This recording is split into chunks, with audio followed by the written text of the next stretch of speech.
There's something sold out if you guys want to enjoy some drama. I'm sure Royal probably went over there. I mean, why don't you remove the anonymous accounts? You can't, Ralph. It's impossible. I click on it, look, I'll click on it.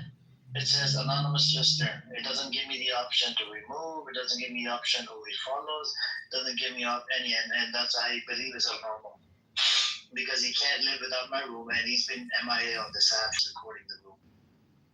This is what happens with abnormal, And he can't live without this room because in their room is just an echo chamber. Even Eagle or Amos said it as well. They're like, in their room it's just bullshit. There's nothing but bullshit. In your room is less bullshit. I'm like, okay. It means you learn something from our room and then you go over there and then you argue over it.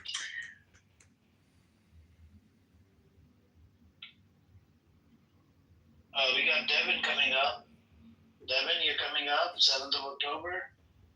Oh, he has to come up on stage? You consider bullshit. I consider your voice to be bullshit. I consider you to be bullshit. You would be happy, by seeing you in front of board. Why would you be here? Why do you come into the room? Why do you act like a cunt? Why do you act like a son of a bitch? Why do you act like a motherfucker that comes into this room? Always. Why do you act like a fucking cunt? Why do you act like a son of a whore? Why do you come into this space in the first place? Who invited you up here? Why do you come into this room? You're a fucking Jew hater. You claim to be, you're Jewish. I don't think you're Jewish from anywhere. I asked you what you mean. Prove it to me. Provide me certificate that you're Jewish. Provide me certificate. Obviously, you can't. Provide me a certificate. Provide me a certificate. You bastard child. I was gonna throw you on You can't answer a simple question. You can't answer a simple question. Are you a bastard child? Do you know who your dad is? Answer it. Goodbye. Devin, do you know who your dad is? Goodbye, moron. Do you know what your dad's name is? Bye-bye. Fucking moron. Bitch. Get lost. He wants to do a drive-by every day. He comes in here and does a drive-by. I was gonna Every make that joke. Show us a certificate. I wanted a certificate to see if he's Jewish. You can't be going around and saying that you're Jewish, and then you don't even practice Jewish. You literally follow all atheists.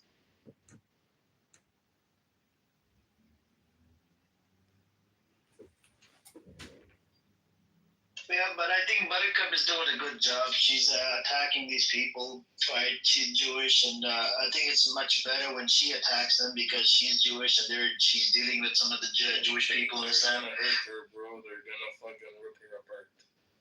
No, they could rip her, but she's. I think she already knows. I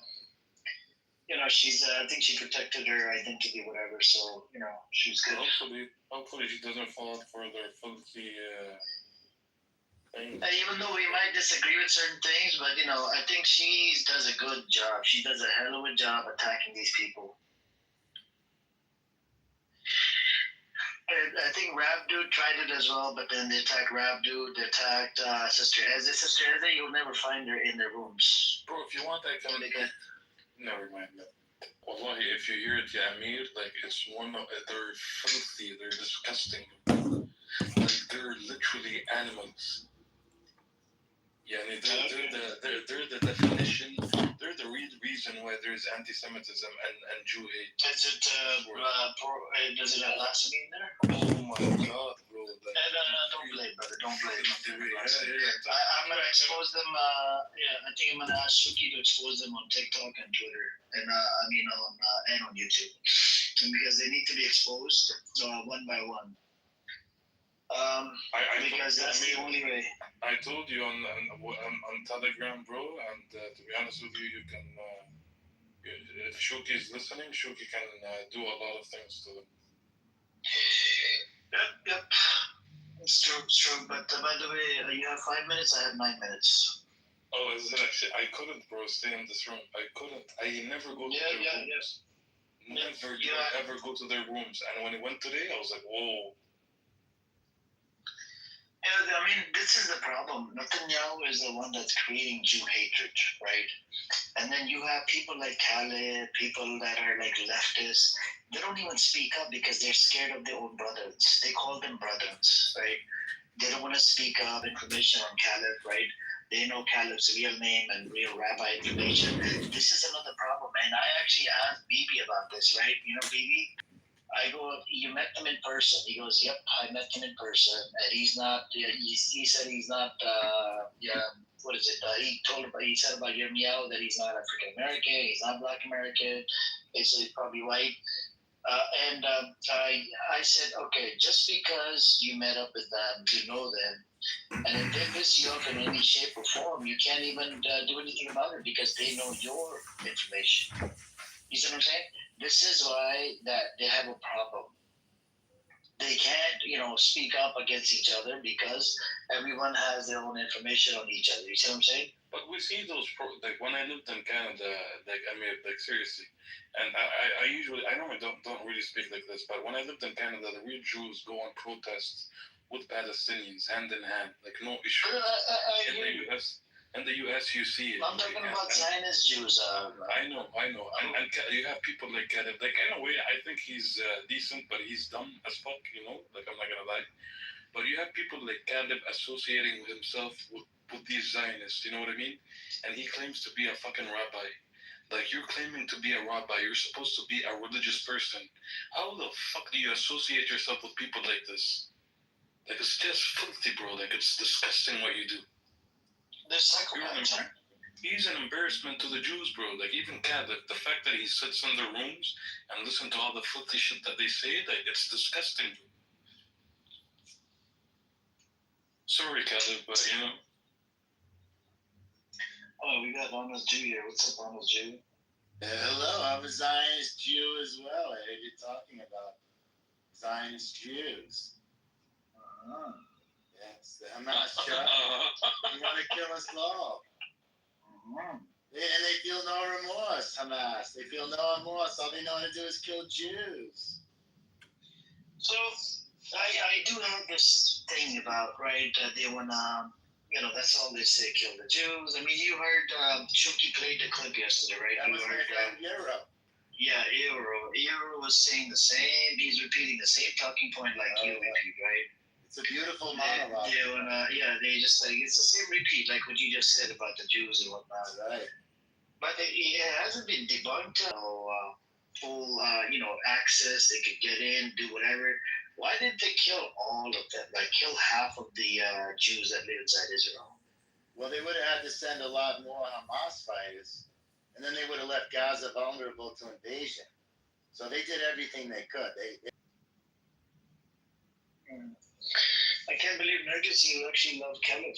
He's actually a Zionist. I love the person of Caleb. He supports really, he's very spiritual. No, really, I'm telling you. Underneath it, there is he may have calls women bitches and whatever. I mean, how could he be fucking, I've had very good attractions. I've had very, religious, spiritual learning. And then he, wants to talk over others and he abusing the shit out of women. No, I have seen him do that. I was and it's disgusting that he supports Israel in a shape that the way the state was created, because it's the secular society goes against the scripture. I know. Well, we had that discussion. We have very, very long, back and forth. We've had it. I'm not scared to voice it in mind. Of course, but then again, I do like the person of Caleb. I just know so somebody that doesn't want to acknowledge it's a genocide, he says it's war crimes being committed. Of course, I'm asking you, if somebody says it's not apartheid in the West Bank, right? He lives in the fucking Lululand of denial. How do you, I don't know. In real life, I would move myself away from these disgusting animals. Because the problem is, these people, I don't know where the fuck these people came from. They believe in genociding of, one group of people. Leftists. Yeah, it's okay. There you go. See? Islamism equals terrorism equals Nazism. Yeah, you actually believe in Nazism. Nazism and Zionism has the same, there's a lot of similarities. What's going on? Yeah. You want your Zionist people inside disgusting Zionist criminal entity. Hitler wanted fucking, what is it, Aryan race? There's a lot of similarities. You don't want to coexist with these people. Why do you have to fucking have a state when British decided not to give you a fucking state? After the Peel Commission report, after the white papers, I don't get it. Fucking asswipe. You're still talking about hostages. Motherfucker, your people don't want the hostages. They want to kill. No. Every time they mention releasing the hostages, you guys need to release the Palestinian hostages first. You scumbag idiot. Like this is a rabbi. This is supposed to be a rabbi. He's a licensed rabbi, right? Look at the mouth on him, right? Pious rabbi gets involved in fucking gay marriages or whatever, right? And he half of his family is Israeli passport holder. A disgusting scumbag. I would never call these people friends. We can just have a conversation. That's about it. This is why I hate fucking. I would never come out with these Zionist scumbags. Disgusting. They believe in genociding. You can never take these people as allies. Never. Not even in a billion years from now. These people will never be your allies. Bro, they turn on you. This Caleb, I used to respect him. You know what this fucker did? He went into the Zionist space. He said, Amir wants to kill the Jews. When the fuck did I say I want to kill the Jews? Some clip or whatever on Telegram. I was in a shock. This son of a bitch said, I want to kill the Jews. This motherfucker.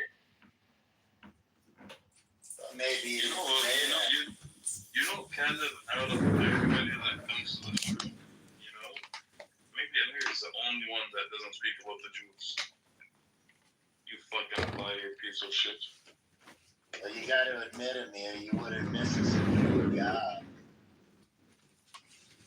To be honest with you, it's not about missing, right? We have to find a common ground, right?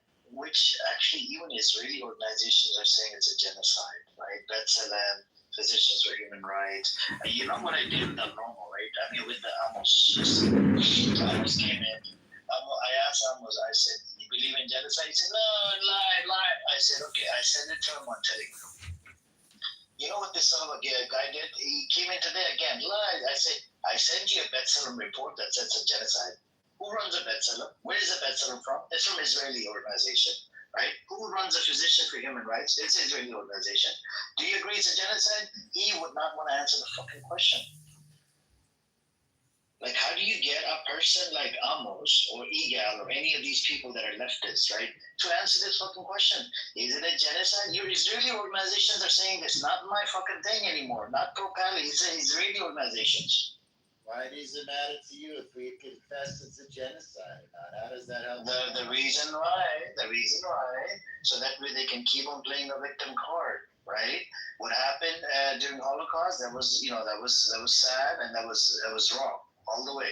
But at the same time, you can condemn this genocide as well. So you want us to forfeit our victim card? That's your motivation.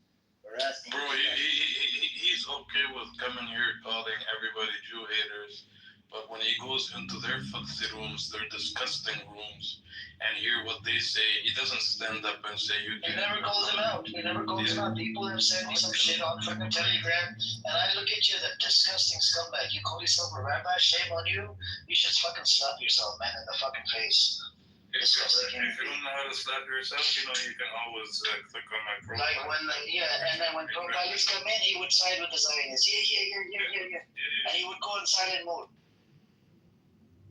And as far as I know, when Buttercup is arguing with them, with the facts and data, I don't even think this guy speaks up. He probably wants the Zionists to just attack her.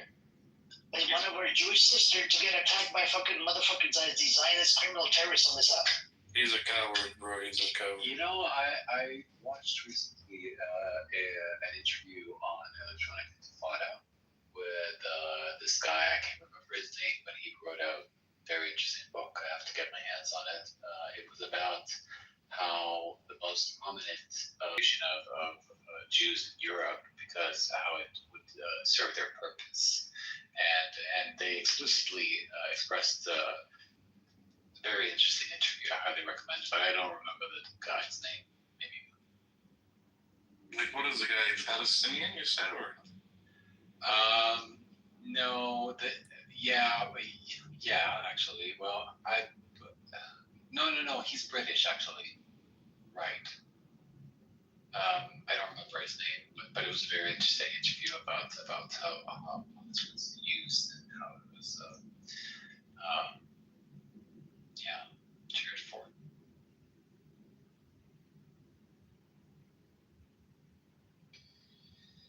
Yep. Do you hear it, Nargis? Amir's a hateful, and I'm nearly positive he's a paid agent of kills. Okay. Think what you want to think, you know. Even when I do shit for free, you have a problem with that, right? By the way, I'm really worried about the innocent people dying over there. That's why I took the liberty to start opening up these rooms. It's about money. Not all money is good money. A little bit. You come to Clubhouse to accuse people of getting paid to speak about Palestine. Don't you fucking see what's happening in the world, you fucking idiot? Millions and millions and millions of people are speaking about this all over the world. You filthy little pig. It has nothing to do with helping Palestinians. To bring awareness to the community, whatever community is left of it on this app, and it bothers you when the truth is coming out. And they want to report me to a terrorist. Normals and whatever has given me a threat. He wants the FBI to come to my address, and it's on YouTube. If you guys want the link, I can ask Shuki to put it in the chat. Okay, Amir, there have been so many times in your room where you talk about an article, you pick and choose literally parts of the words that you wanna focus on. You're not honest. You don't talk about the whole situation. I say it all the time. You speak in half sentences. You don't give context for things. You're not honest. Y'all can give me thumbs down all you want. She needs some attention. She needs some attention. I don't need attention. You can Let it crash out. Let it crash out. She needs to crash out. Go and crash out. Crash out. I'm not crashing out. Crash out. I'm here for the crash out. This is a therapy. How am I crashing out? Am I? Okay, Nikki. Last time I coached you literally on the segregation of the roads in the West Bank, but unfortunately you couldn't handle the smoke. You ran away. I had Jinder for speaking up on the fucking segregated roads in the West Bank. You ran away. You could not handle the smoke. Literally, Sheikh read the article from Haaretz. Jinder actually agreed. Jinder lives in the West Bank. He agreed that people like you live in fucking Canada in a Lululemon. You come from a privileged background. You haven't even been to the fucking West Bank, and you want to come up here and talk about West Bank. Oh my God. Can I say something real quick? For all the guys, one second. Nikki. When a Palestinian is speaking, you shut the fuck up. You want to have honest conversations? Don't get fooled by her. Please crash out. We want her to crash. Don't get fooled. Absolutely zero. You guys are fucked. I swear to God, she has no Somebody says something that you can't handle. This is what you do. What else would you like to say? What else would you like to say about me? Go ahead. Let's not do the personal attacks. This is a crash out place just for you. We made this place just for you. How am I crashing out right now? I'm calmly speaking and calling out your bullshit. Are you done? You obviously don't want to hear. You actually didn't make anything useful. Hang on. Kindly mute up. If you can kindly mute up. Respectfully. Rio, can you please mute up as well, please? So last time, the article was presented from Haaretz that talked about segregated roads in the West Bank. We had Sheikh, he read the article. I removed the paywall. And let me finish. Yes. Can you please let me finish? Thank you. Can you let me finish, Nikki? But I believe, if I'm not mistaken, there are areas for Jews to travel on so they don't get killed. If I'm not mistaken, I believe that was established. Is it under occupation? The West Bank is under occupation, Nikki? I don't know. I think that was established. Is the West Bank under occupation? It's under occupation. Sure. Okay. Yeah, it's an area, so-called Judean Samaria. Is it under occupation? Under occupation, No, it's right? Israel. Okay. If you're not going to come up here and defend your sister, protect your Jewish sister, I don't need anybody to defend me. what I'm up? very good at defending You're myself. supposed to be a rabbi and defend your Jewish sister. Very But good you at just defending piece of shit. myself. Stop I defending can't believe me. we have a rabbi. Because He's you looking want at what? this, You want See how she's crashing out. He's not going to come up and defend your position. Come and defend me, thank you. Hello. I can Okay. handle my shit on my own. So last time we asked Shade to read out the article, because he lives over there. People like you that have never lived over there, don't have any connections to Judea and Samaria, and they come up here and they make up a whole bunch of claims Absolutely. without any facts and data. It's very problematic to you, How would Nikki. you focus on what I was saying instead of going back? I did. A Times of Israel article. It literally talks about exactly what I said. You're welcome to read the article. People like you don't even want to read the fucking article, and this is very problematic. I wish you could read the article. Why don't you read the Times of Israel article? Okay. You want to know what else is problematic? He doesn't know Okay, how to what else read. you He doesn't. Who may or may not actually read the article, but don't have enough brain cells to comprehend the context of the article. That's Sounds what's like- even more problematic. Sounds like a So, you It's problem. next time, Sounds like a you doesn't problem. Can you read the article for me? Can you come into the room Can you come into this room first thing in the morning? articles because you know what? I don't believe your articles because I No, but these are Times of Israel. These are Jewish sources. This is Israeli Jewish You're source. missing my point, Amir. You're missing. No, I'm asking you for help. Can you help me? On something. No, what I'm listening. You're not gonna help him. You're not gonna help me because I'm not Jewish. You're not gonna help me because I'm not Jewish. How about you listen and stop putting words in my mouth? You're not gonna help your Canadian brother. I'm Canadian as well, by the way, Nikki. You're not gonna help your Canadian brother? You How can't about put you anything become in more your of an mouth. You have no honest teeth, bro. person? You can't do How that. about that? Not even- you Become can't an even put words honest in your mouth. person that your God can be proud of. How about that? Become an honest person. Don't try to distort facts to fit your delusional narrative. Name How something about you're an that. Name honest something. person? Send us something out of you. Real. Person. Calm down. Let's not. Is that You're not a threat to shit, first I'm of a all. Muslim. That's why I'm a threat to you. Just like you're a For Jew. you, It's a I'm threat to Jew, me. sweetheart. I'm the I mean, chosen Amir, one. let her name You're the chosen one. Who chose you? Who chose you? Let her do something like this. The God did not choose the Muslim one, right? The creator of all chose me, my darling. Wow, the God did not choose me as a Muslim, right? Yeah, God did not choose me, but He chose you. Somebody that doesn't even practice, that literally freaking smokes crack every day. I am choosing Nikki tonight. Keep hating on the Jews. Keep hating on the Jews. You're doing. I don't hate on the Jews, man. I like the Jews. I got an honest Jew up here. He's your brother. He's your Jewish brother to protect you and defend you. Millions of years, people have tried to eradicate us, and what has happened? You want me to- Not the Muslims, the Christians have. Not the Muslims, Nikki. You want me to They play you protected guys? the Jews in Jerusalem. They accuse us of being Jew haters. You want me to play for you what? You want me to play you what you guys? You want me to play you what you guys say in your room? No, hold on. Do you no? If It's not Amir what I gets- say. So don't come and go play what you If got. Amir gives me permission, I will expose you. If Amir gives me permission, I will expose you. Come back.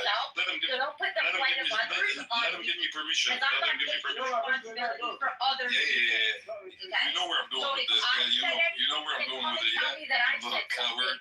but you and I You little coward. Right. You know where I'm going Right. with this, yeah? I'm the only one Because you know, going up you know that you guys are the. Son of you guys.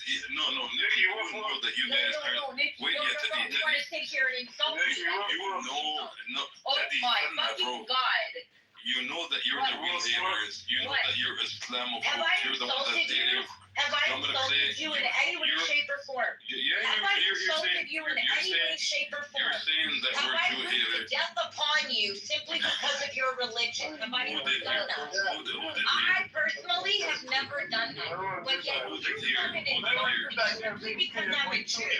You No, want death I said you have no teeth. I said you have no teeth. something that I That's all can't do. I can't even help. I didn't talk about me born Jew. I'm very I said proud to you have say Jew. no teeth. But I didn't even choose it. I was just born a Jew. It just happened. You got no. Hang on, she's about to crash out. She's about to crash out. Nikki, can you let Ron respond? Nikki,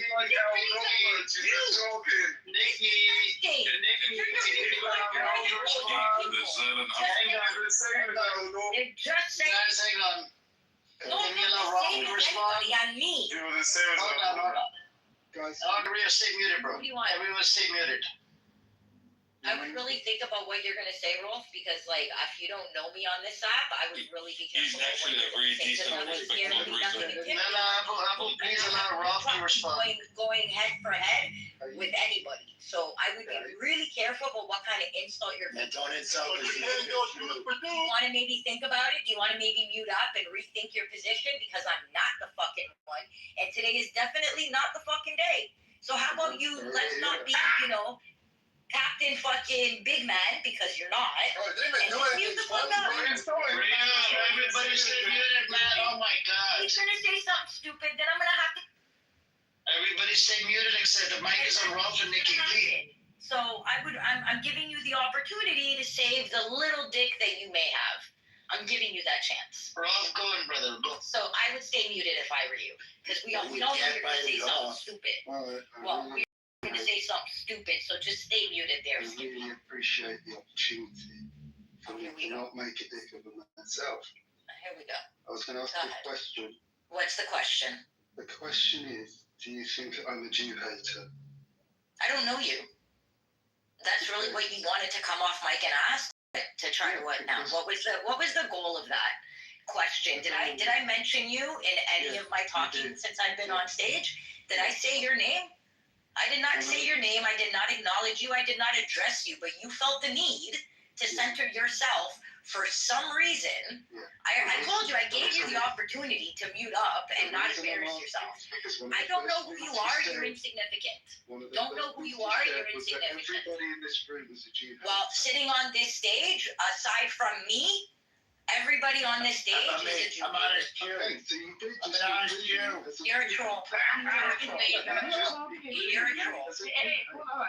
You're a troll. Are you serious? You called me a hater? Included me. Oh, I didn't see you there. Hold on, I didn't see you. I'm sorry. I wasn't looking at the screen. Oh, he's another Jew hater. Oh my God, he's another Jew hater. Can't believe it. How about me? I'm not looking at who exactly is on Wait. I just wanted to say, I had a young man many moons ago, a Jew man, lose his virginity to me, so I'm not a Jew. That doesn't mean shit. It doesn't. It really don't mean shit. It's just like a black and white. Anyways, guys, hang on. Nikki, can you give me a rating? Hang on, guys, hang on. Please give can you rate each one of us from 1 to 10? 10 being the worst Jew hater, and then 1 maybe, maybe the lighter Jew hater. Can you give me a rating? And you think I'm number 10, Nikki? No, I just think you're an idiot. Like I really. Am I number 10 for the Jew hating? The fucked up part is, I really think you're more intelligent than the way you present yourself on this app, and the things that you do are really ignorant. I think you're more of an intelligent person than that, and you're insulting yourself. And I don't know why. I'm Canadian, man, like you. You're Canadian. I'm Canadian. No, you're not. I am. And I really don't understand why, on a platform such as Clubhouse, you would want to present yourself as an idiot. Can you bring your kids on here, Nikki? Maybe we can have a conversation. Anywhere, okay? No. You brought him on here before. We were having a good conversation. No, swear to Hashem, I wasn't in that. No, swear to Hashem, I wasn't doing that. Ding, ding, ding, ding, Let her speak. Let her Oh my speak. God, Just I with content. don't think I can brainwash you. But you were forgetting that he was Nikki's kid, right? Because y'all got all fucking trigger happy because it was a university student. And y'all forgot. Look, I'm not even moving you down. You curse me out. You curse a bunch of people. I'm not even moving down. I want you to sit here and listen. I'm being honest. You want to be honest? I'm being And honest. stop insulting me. And stop insulting me because I'm not insulting you, Nikki. I'm not insulting you. Then maybe we can have a conversation. There's no victim card. It's facts. You see, I speak in facts. You have an attitude with me simply because I'm a Jew. Listen. Don't worry. Don't worry You about have an my opinion of me preformed simply because I'm a Jew. You don't know me. Don't worry. You don't know about me. You don't know who I am. Wait, Teddy. Okay, Y'all have these Sure, because so I'm we're in a a Jew. fact. All of a sudden, I'm a bad person. So we're in As far as you're concerned, I'm a bad person. You don't know me, but I'm a bad person. Okay, Right? but we're in the facts. Yeah, we're in the facts. That's a fact. That's my fact. You say have it's a this fact. idea, this negativity towards me simply because I'm a Jew. It's a fact. It's not a lie. Am I lying? Where did you get this fact from? Am I lying? Where did you get it from? Myself.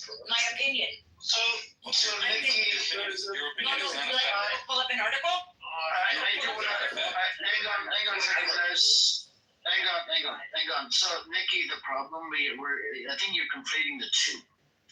Nobody is talking about the Jews are bad or this and that. We're talking about Israel, kid. And what No, I do it honestly with the No, you newspapers. don't. I actually No, you do don't. it. I Because you personally take do it things very, and very you twist honestly. it. Like for You- me, you read for one me, side. Abu is the most honest person on the stage, I'm- man. I'm- This guy is Wait. I actually do it very honestly, Nikki. Like to me, to be honest with you, fuck Zionism, fuck Israel, fuck your Zion Nazis. There you go. Why? Fuck you baby Why? killers. Yeah, because I'm a that's baby a fact. Nikki don't Do want you the fact support? that it's our Do you opinion. support? It's our Do you opinion. support? Do you support? Do you support Killed the all of IGF? your baby. Do you support the Do you IGF? support Hamas? Do you support the Do IGF? you support Hamas? Yes. You answer me first. Yes. Then you're a terrorist. I never answered. Do you support You IGF? condemn what Hamas did on October 7th. No. That's deflection, Nikki. Yeah, So- you can ask. So hang on a second, I'm gonna help you out here. So Nikki, Netanyahu supported and funded Hamas. So I'll stand with Netanyahu. Netanyahu funded ISIS as well. We have data on this. We have data. I'm sure you do. So can we stand with Netanyahu and say that it's okay to support Hamas because Netanyahu did it? I mean, Netanyahu did it before. Promise me that you're gonna read one article from Times of Israel. Can you do me a favor? I think she could read properly. No, she can read. Apparently, I have no She's educated. Look, she's educated. She knows how to read. I'm sure she's a No, I good don't mother. read. I have no kids. I'm a drug addict. No, I didn't say any of that. Look, other people said it. I Literally, I don't support that. Oh no, I don't support that. But if I provide I can even form coherent sentences. can you please listen? Can you look? Consider Can you, one for the sake of Asham, can you read the articles I posted in the chat? I don't really trust anything you post in any time. No, okay. From Times of Israel. Person. Okay. From Times of Israel, it's a Jewish source. I know, but I don't trust sources that come from you. The Times. No, that real stuff, He man. doesn't write them himself. He doesn't write That's them why himself. I didn't create the Times of Israel. It's the Jewish. It's really people that have written the article. I know. I just don't trust anything that Can comes you from you. get? Okay, not from me. It's from Times of Israel, not from me. Times of Israel. Okay, it's a organization. I mean, this news agency was created in Israel back in 2012 or 2013. It's an Israeli Jewish source. It cannot be anti-Semitic, right? It's a Jewish source.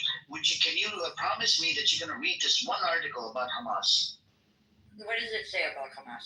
It says that Hamas was propped up by Netanyahu and blew up in their face after 7th October. Okay. All right. So would you mind reading it if I put the link in the chat? Doesn't it get tiring? Look from Canadian to Canadian. Would you do that? Canadian to Canadian. Don't you think you're on autopilot sometimes?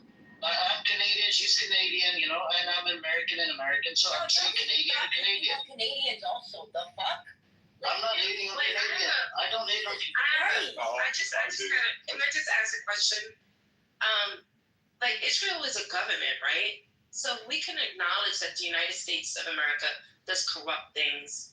Canada, the Canadian government does corrupt things. European government, Great Britain. Why can't Israel do corrupt things? Because they're Jewish. Here we go.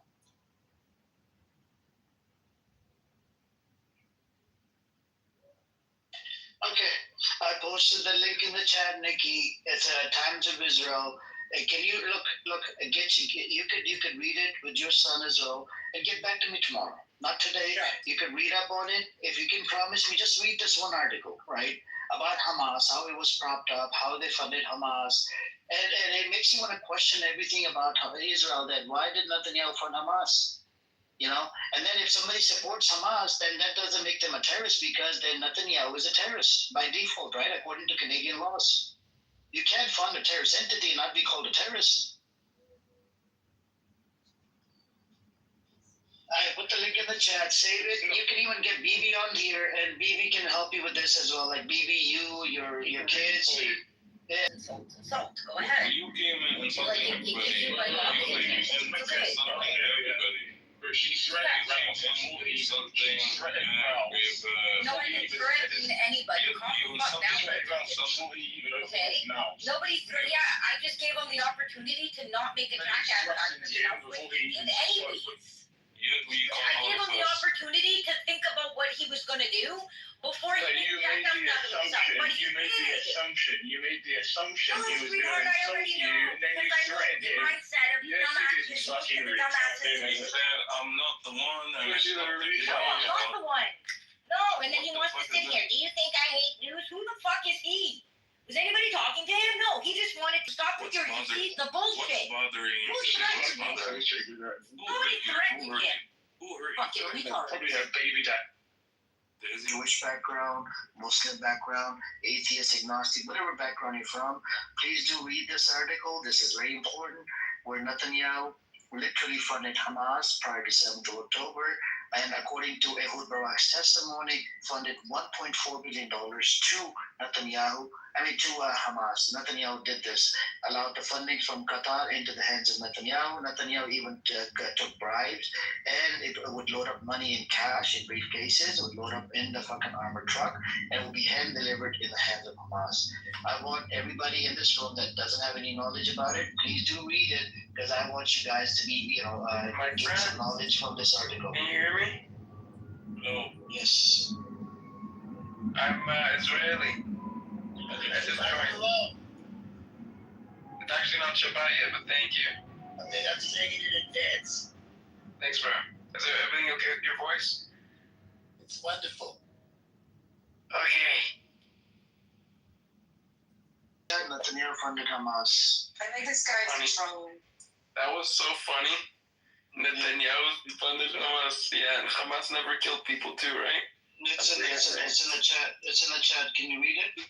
I don't know how to. I just downloaded this app because I heard that you guys. Wait, you're Israeli, right? בטח שאני ישראלי. Speak more. תאמיני לי, אני החבר של הבת שלך. Why does it sound like this? Did he just say B'Tselem? That's it. That's how he goes. You sound like penicillin. רגע, את יודעת עברית? Shamura. The mama. It definitely sounds like German. They fucking suck. Open the Wait, door. so I why got do you shit. guys? Wait, so why do you guys hate Israel and Jews? Open the door. I got a shit. Everyone does. My bad, y'all. I ain't know my mic was on. Thank you, FDB. I would suggest you to sit in the audience. Thank you. Thank you. No respect for the room. Okay. Baljit, nobody hates Jews. We criticized Israel, the state of How come? Israel. How come? As Organizations where there's thousands. Yo, my friend, you want to let me finish what my provide me statement is? data. Or Provide me data. Finish sentences. provide me data. She's gonna yeah. Provide me data. Habibti, you want to finish? Let me say what I'm going to say. You know, usually when you throw in homonyms, you already lost the argument. Yeah. No, That's so right. if you let me speak, I have. But you Thank you, Baljit. Thank you. Thank you. You like to mock other people. Respectful or civilized, and we can't have a conversation, Anyways, you can go read up on B'Tselem and, the Physicians for Human Rights Organization. They both came out. They said it's a genocide, and these are Israeli organizations. In today's world, if you're still on the other side and you're still denying the genocide and this and that, I don't know what to tell you, man. I mean, what's done is done.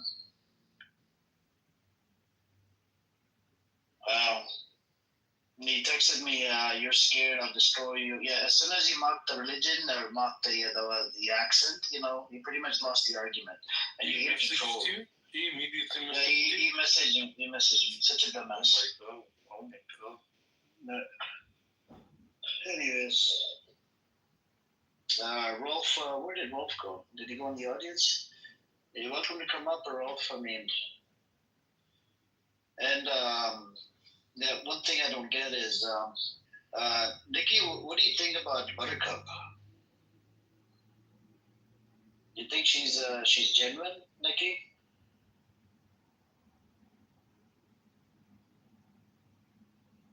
If you're available, you're welcome to come off the mic. Let me know, because I'd like to know from the from somebody that comes from the same background, right? That if Buttercup is genuine. Nikki, are you there? Did you pass out? Are you? She finished on 9 caps, yeah. Hello, Nikki.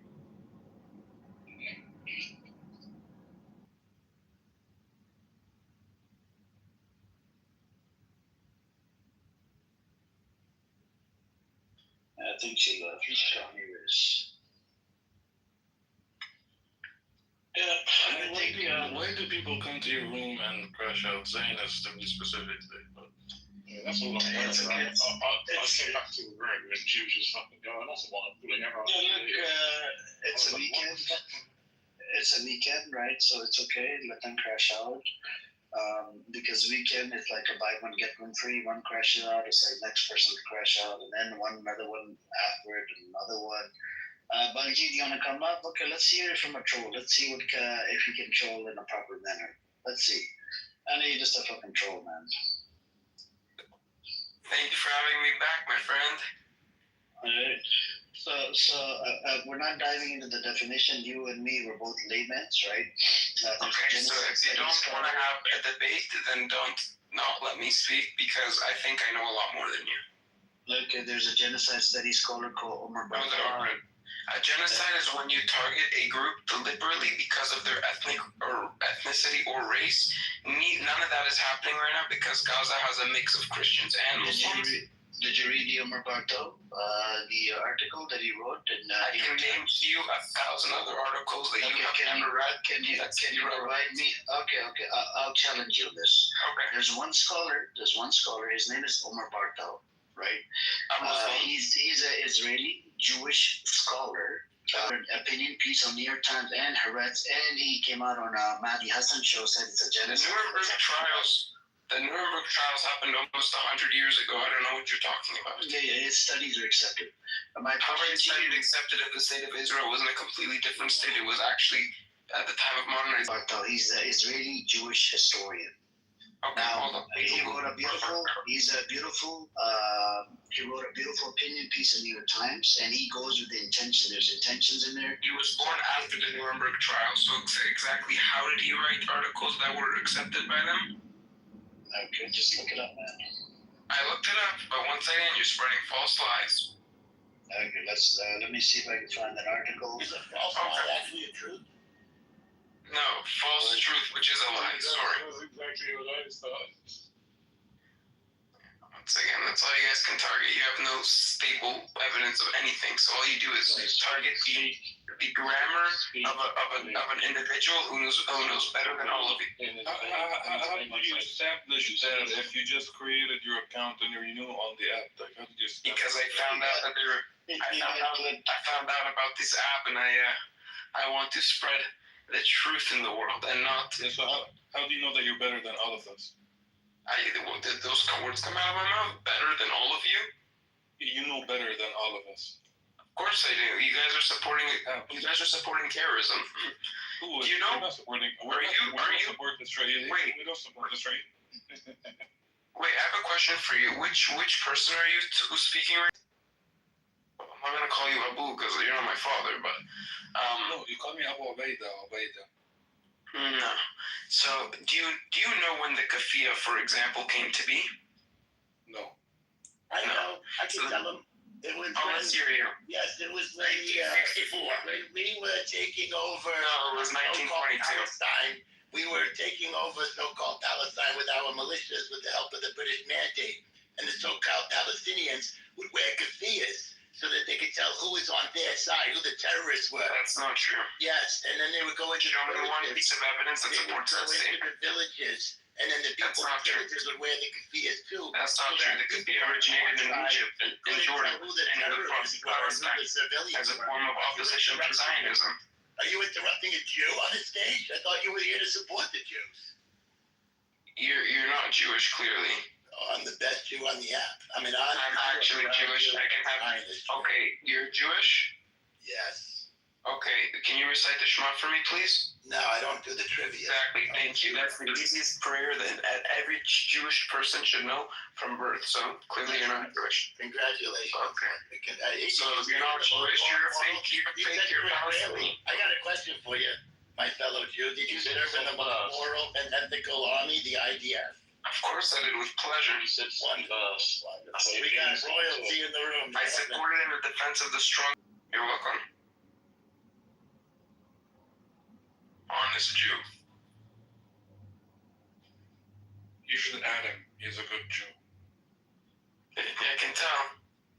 He looks so honest, he can't even recite the most known Jewish prayer in the world. Yeah, but most of you are atheists, so that's not a problem. He's still a Jew. I don't know where you got that from. I'm not an atheist, and neither are any of my family members or any of my community members, which are So Jewish. are you saying that honest Jew because he doesn't know your prayer, he's not a Jew anymore? I was the no, I didn't.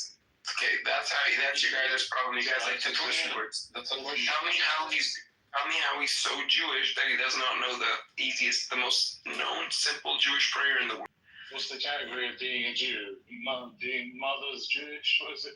Or Yes, what is a correct. Jew? What is a Jew? Someone who is either born to a Jewish mother or is converted through an Orthodox. Retard, what if your mother is a non-practicing Jew, an atheist? She gives birth. So another atheist Jew, it doesn't pray. There's no such thing. There is no such thing, unfortunately. For you, not for me. It's just a lineage. Can you tell us about an average day when you were in the IDF, in the occupied territory? None of your business. Oh, come on. Dishonest Jew. Tell the room, it'll be fun. Honest Jew. How many nappies did you change? Honest Jew, I have a question for you. That picture on your cartoon, do you know what kind of Jew that is? Do you know what kind of Hasidic that is? That was from Haaretz. Okay, so do you know what kind of ultra-Orthodox Jew that is? I don't know, you'll probably tell us though. I thought you were honest. I thought you were Jew. I don't have that Tell me which kind of Jew that is. Yeah, I don't have that information. I'm not Okay, big so on the that's- Okay, so exactly. So, like I said, you're not a Jew. Oh shit! You're Is not that a what's Jew. buried in the That's room? not- It's very easy to tell a Jew from a non-Jew. Tell me one thing that only a Jew would know. Well, I'm Yes, curious Steven. about his Yeah. service in the IDF. Nobody really cares about my. No, but hold on. We're not talking about the IDF. The IDF is. Let's talk about that. Let's have a vote. Let's be Can you democratic. double check if you're circumcised, please? Let's be democratic. Everyone on stage, if you want to hear about our friend's service in the IDF, say IDF. And if you want to hear about my Jewishness, say Jewish. So while serving in the Israeli army, did you kill have you ever killed any Palestinians, any kids, anyone? Gladly, of course I did. You did or you didn't? Of course I did. I killed many Palestinian terrorists. Oh, okay. Salam alaikum, Jindid. This is how I got banned last time. It was someone like this who came into a room who started bragging to me that they killed Palestinian children. And the next thing I said to that person got me banned, bro. People like this, it made me pissed. I even met one yesterday. On Thursday, I went to. Amir, you should actually kick this person out, bro. Why, are you getting upset that I'm speaking facts? No, No, because we can also talk facts. You'll be upset about as well. What have I said that's not factual? Teddy and the ghost. I actually met one. This guy did what, Rondo? He said he killed Patty, so He killed Palestinians and he's proud of it, basically. I went to the Michigan State Fair. Yeah, I think have a safe flight to the hallway, Baljeet. Yeah, Thank you for stopping me from saying what I wanted to say. Yeah. I did send you an invite, by the way, Reverend, if you want to come up. Hey, Amir. Yeah. Hey, what's up, Reverend? I was gonna say, I had the same issue with people like that. You go for it, bro. That was me.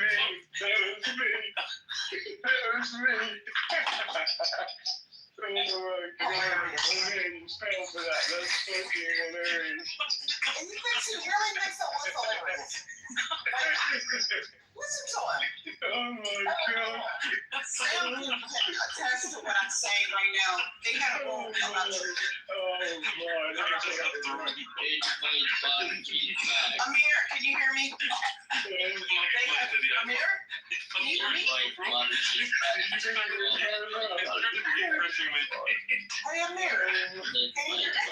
don't know if anybody can hear me. Amir. Yes, I can hear. I'm doing something, Reverend. Hey. Oh, we had a room about you earlier.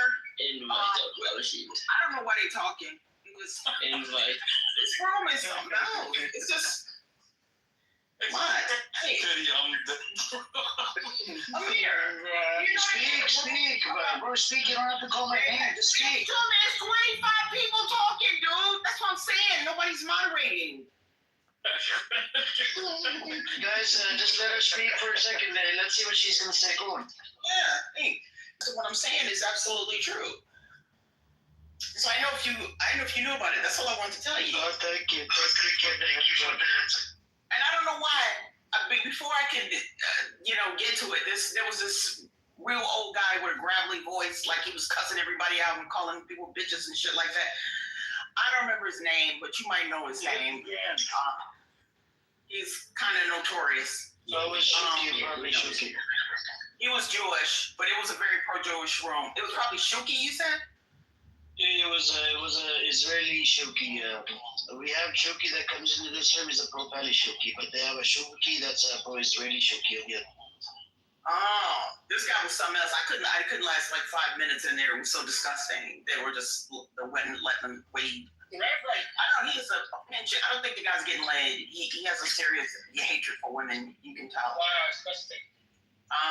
But yeah, I was gonna ask them why they were calling you a terrorist, what the reason was. But like I said, I didn't get a chance. They're the real terrorists. Amir, man, I love Amir. Wallah, I love you, brother. I've been in your room for almost a year. Wallah, I gotta say, this is my favorite room, bro. Supposed to make fun of that children, bro. I draw the line making fun of that children, bro. Any that person in general, I don't like innocent people being killed. But at the same time, I draw the line when you mock and degrade that children, bro, no matter who they are. The same thing would apply if a child was Israeli, bro. Yeah, Amir, I don't think you're a terrorist at all, my man. And I think you're a good dude for holding these rooms. That John Kitover's new room, and he was just when I went in there, and he was just recording stuff. And that other room that she's on about, that was that Harry, Harry from the Israeli side. His room, he was in there. Yeah, he was in there. You were in the room, Scotty? I didn't see you. I popped in for like a couple of seconds to see who was in there and what was being said and that. So. Scotty, I don't know. Somebody texted me or something. Were you apologizing to these people for not, for kicking them out of your room or something? Apologizing to them? No. Apologizing to who? No, I don't know. Did you go into like BB room and Harry Balzic room to apologize to them for kicking them out of your room because of how they talk or whatever? No, I wouldn't kick them out otherwise, would I? That doesn't make any sense. I don't know. I've already messaged you what I was like, talking to him about. So. Okay, thank you. No, that's cool. I was just wondering because I don't know. I heard somebody said something. Give up on that one anyway. So that one went down Swanee quite quick. That Harry just stopped to that. I mean, Harry, you can't even debate on anything. He comes in here. Yeah. Is it you? He's banned from my rooms totally. Why are you banned? I didn't ban him. He's welcome to come in here. Scotty banned him. Yeah, I've banned him from my rooms. Why? He doesn't know how to speak. He doesn't let anyone else speak. He's rude. He's arrogant. So he's somebody I don't want him in my rooms. He's the only person I have got banned. What prompted this title? Is the UK turning its back on Israel? Did the UK do something? I put the article in the chat. If you scroll up, you'll be able to see the article from Times of Israel. And this was a morning news. So yeah, that's what it is. Of course we are. What do you mean we are? You in the government now, Scotty. No, but we're influencing our government totally. We've got our march. We've got another march coming up soon, so. Oh, do you go to the marches there? Yeah, absolutely. Good on you, Scotty. I hope y'all are making a difference out there. I hope y'all are able to lean on them. We had the biggest march we've ever had in this country so far. So we're going to try. Hopefully, we outdo that number again. Do they have them in Scotland or do they have them in London? People come from Scotland down to London. Oh, okay. Cool. Are you going to go, Teddy? No, I think I'm scared I'll be arrested if I go to these things, but just I'm wild when it comes to. You'll be fucking seeing me on YouTube, you know what I mean?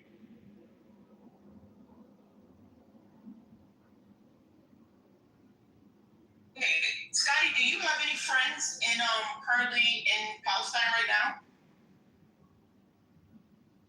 Palestine or Israel? Yes. Yes. Ones that I've met on here, yeah.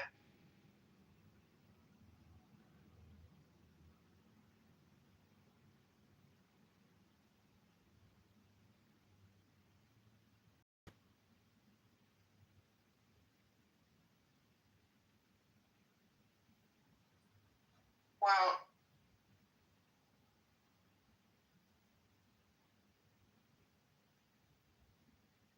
Yo, good evening, everyone. Man, Amir, I love your room so much, bro. This is the only room that I'm speaking. Thank you. But yeah, Amir, I was gonna tell you earlier. I met one Thursday at the Michigan State Fair. Literally, bro, he said it to my face. oh, it's my great room. It's echoing. What I said was, Amir, on Thursday when I went to the Michigan State Fair, someone said to me straight up, you know, the children of Gaza deserve it, bro. Like, we're being killed. It's a lot of them, man. These psychopaths. But the best thing to do is to still talk to them and expose the truth. And then, if you're out in public, I think it's better to have somebody record this conversation and put it up on YouTube. Fucking, might as well. Because these people need to be called out publicly. They need to be, everybody needs to know that these are genocidal psychopaths. They are, bro. They're disgusting. Wallahi, he got lucky. I wanted to knock him out, sucker punch him right on the spot, but then there were so many police on the state fair. No, you don't do that, Rondo. We don't support that, okay? No, of course. The war isn't so-called war inside Gaza, right? It's not here in America or Canada. So you don't do that in America or Canada. Because you're gonna get charged, and then you're gonna have a problem, and then you got your family, your mom, dad, This is why. What is it, Teddy? If I do that, just don't get caught. Well, no, don't do it, man. Don't do it. I'm joking. Because in America and Canada, you end up getting caught, no matter what.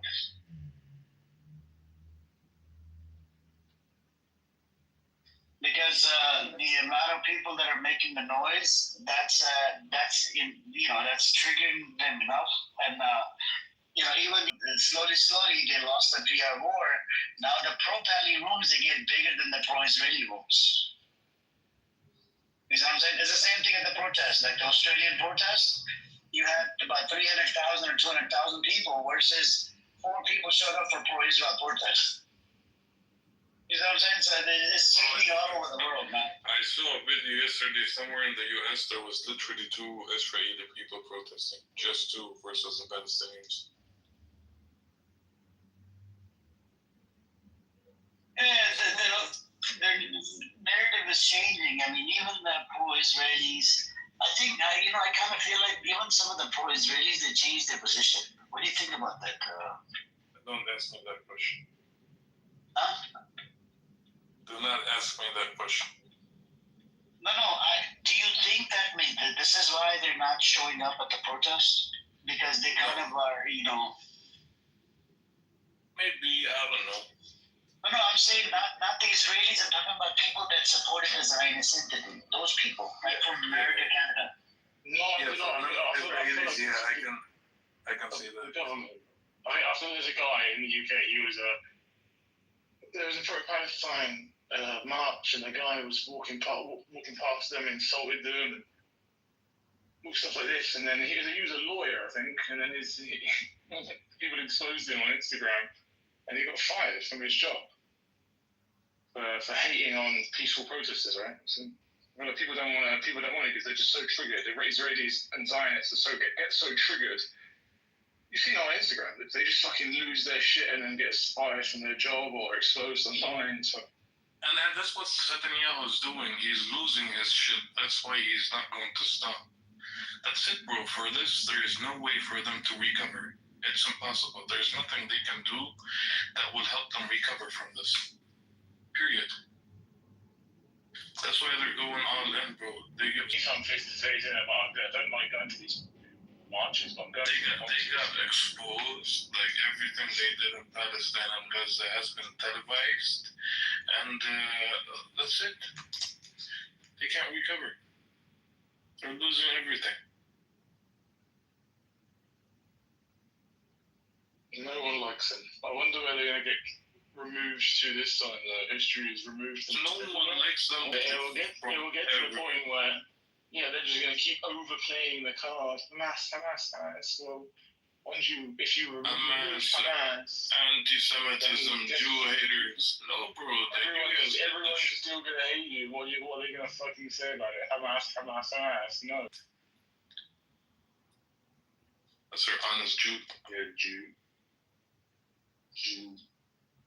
Bro, they're called the PBD podcast. He said that like Kitover or not. Brother, I don't even like using the term PR war. Like earlier, those Gideon's chariot documents, right? Basically, what they are is just kind of exposing how sloppy and unorganized the fucking IDF are, right? Well, it's literally just exposing how stupid they are at fighting Hamas. They're dumb, bro. They're dumb. Yeah, but I think it's handed out within the IDF. I think. So where did you get them from? I'll send them to you. They're actually there's an investigation going on at the moment within Israel and the IDF about these documents. So they leaked them. Someone leaked them. I'll send.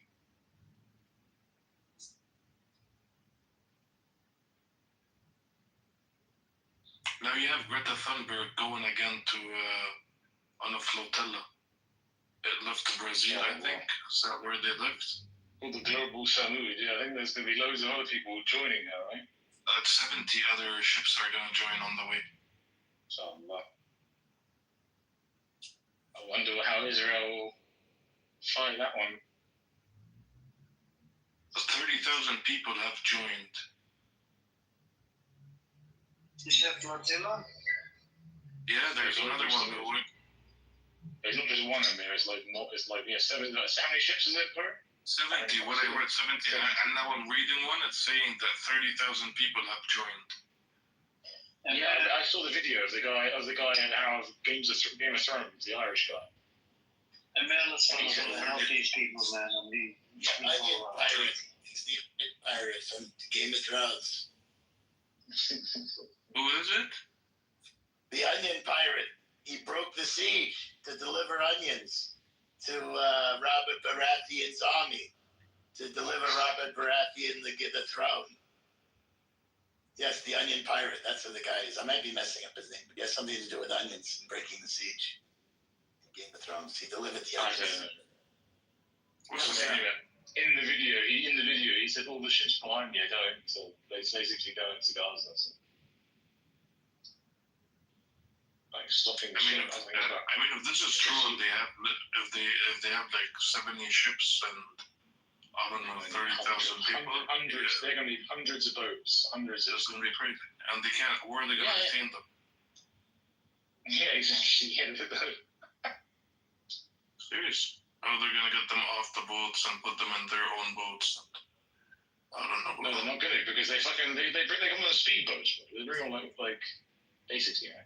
And it has like 7-10 IGF soldiers. Yeah. Crazy. Well, don't forget the USS Liberty. That's all I have to say. These flotilla people think they're gonna get through.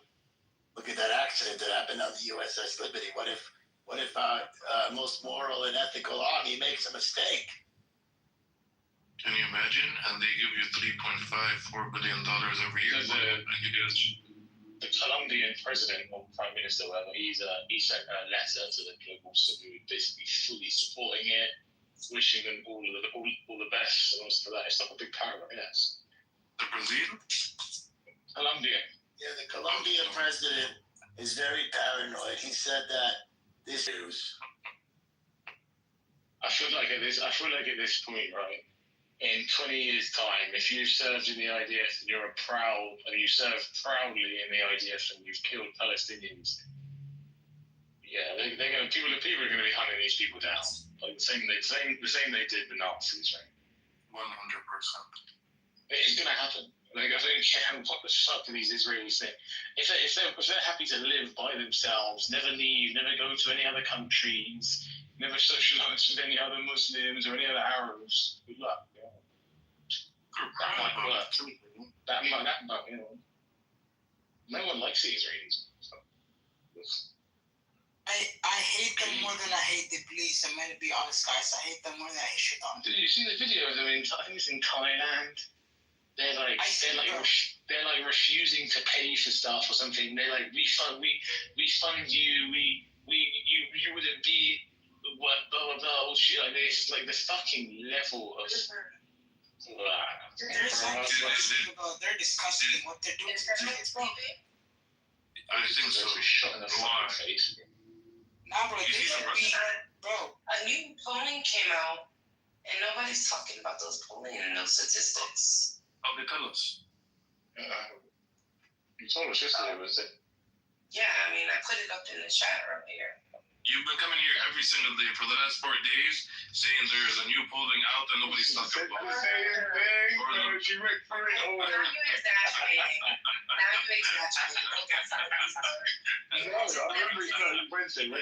Yesterday, you were like, can I talk now? Can I finish what I was saying? And then you still like carry on reading the talk.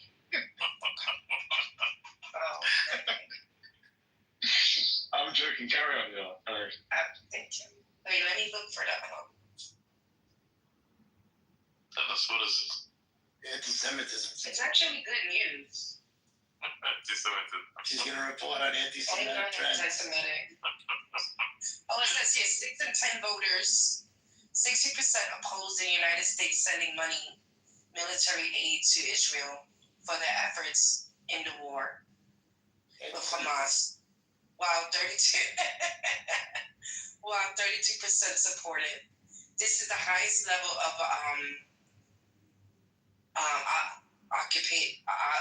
the lowest level support of the United States sending more military aid to Israel since Human University first asked the question if registered voters on November 2nd, 2023, in the weeks of the Hamas attack on Israel on October 7th, 2023. And then there's the report is really good. Like the polling, they even show graphs and stuff.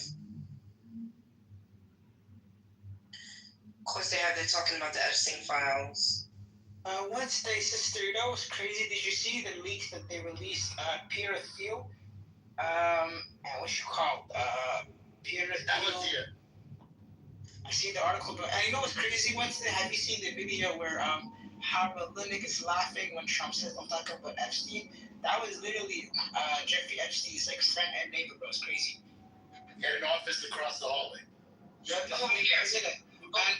guys. Voters were asked whether their sympathy lies more within the Israelis or more with the Palestinians, based on what they know about the situation in the Middle East.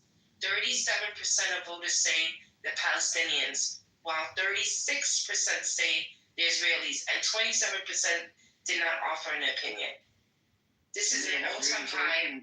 That room's open with your name on the title. Oh, it's always. This is an all-time high for the Palestinians and an all-time low for the Israelis since the Quagmire University poll began asking this question of registered voters in December 2021.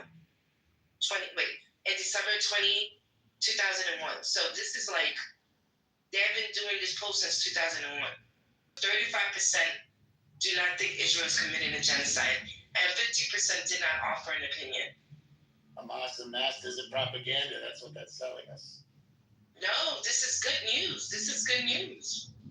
If you're a supporter of so-called Palestine I am. and Hamas, I am. I'm a supporter of the resistance. Amir, are you here? Yeah, I'm here. You know who? Sorry. Wait, Wednesday. Wait. You know who has a room open?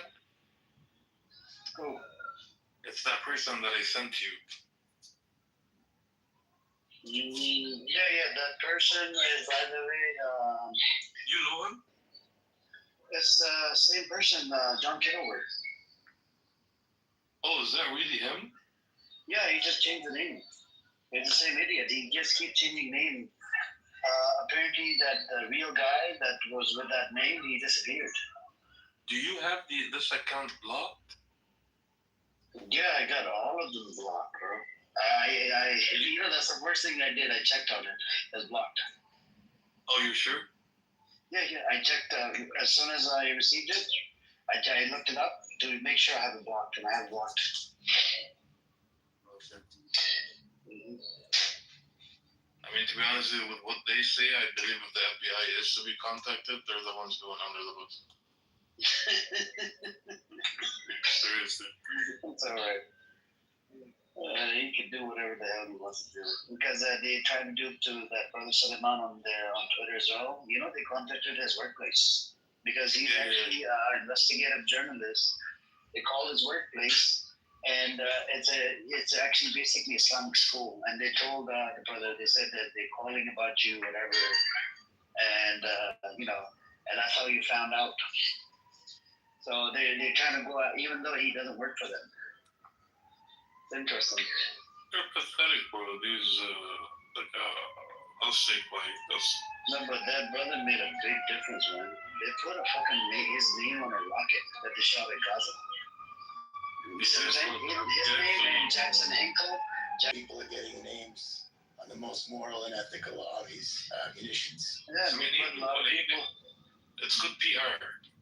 Like, even when they do this shit, it's like good PR, you know? Yeah, hey, Buttercup, I heard they were attacking you. Is that true? Was Caleb defending you? Because he's supposed to defend his Jewish sister. How you doing? I heard you got attacked by a bunch of Zionists. Is it true?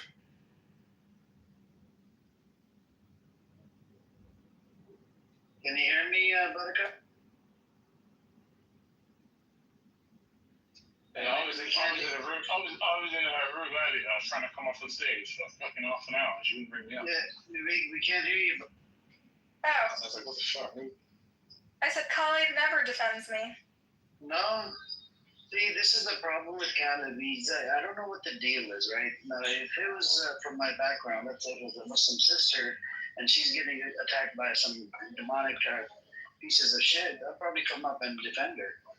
But I don't know what the deal is. Yeah, Khalid, why don't you ever defend me? We also have a lot in common, you know? We both are college students. Awesome. That's the part I don't get. Caleb is supposed to come up and defend, you know? Why don't you come up to Mike and defend? Why didn't you defend her? It's okay, I'm a big girl. I can defend myself. Right, but how did it go? Did you talk to your buddies with a whole bunch of these people? Can you hear me? Yeah. Did I talk with my Zionist buddies? No, I mean with these people that believe in whatever. I mean, to support. I met the real Shooky today, and he was like, my expectations. He called me a whore in so many creative ways. I actually was like impressed. Someone asked him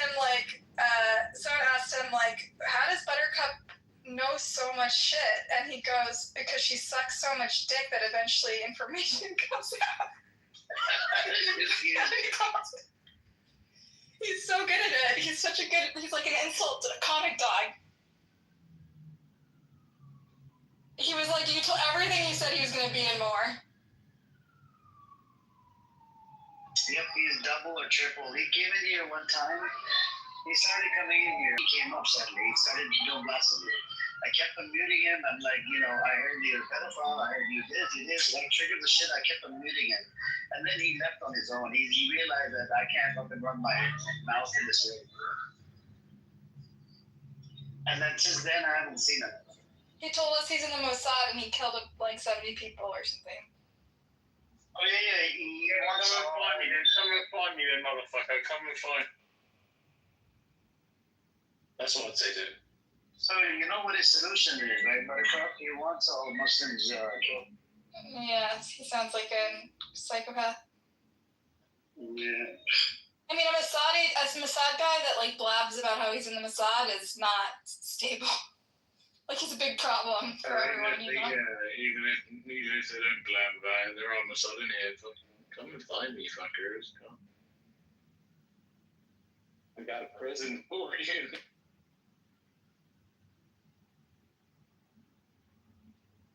So what I missed, it turns out these 3 kidnapped soldiers, what was the consensus? Did you find anything hard evidence on it? It was 4 of them, right? Or was it 3? You said 4, but it seems like no one's confirmed yet, right?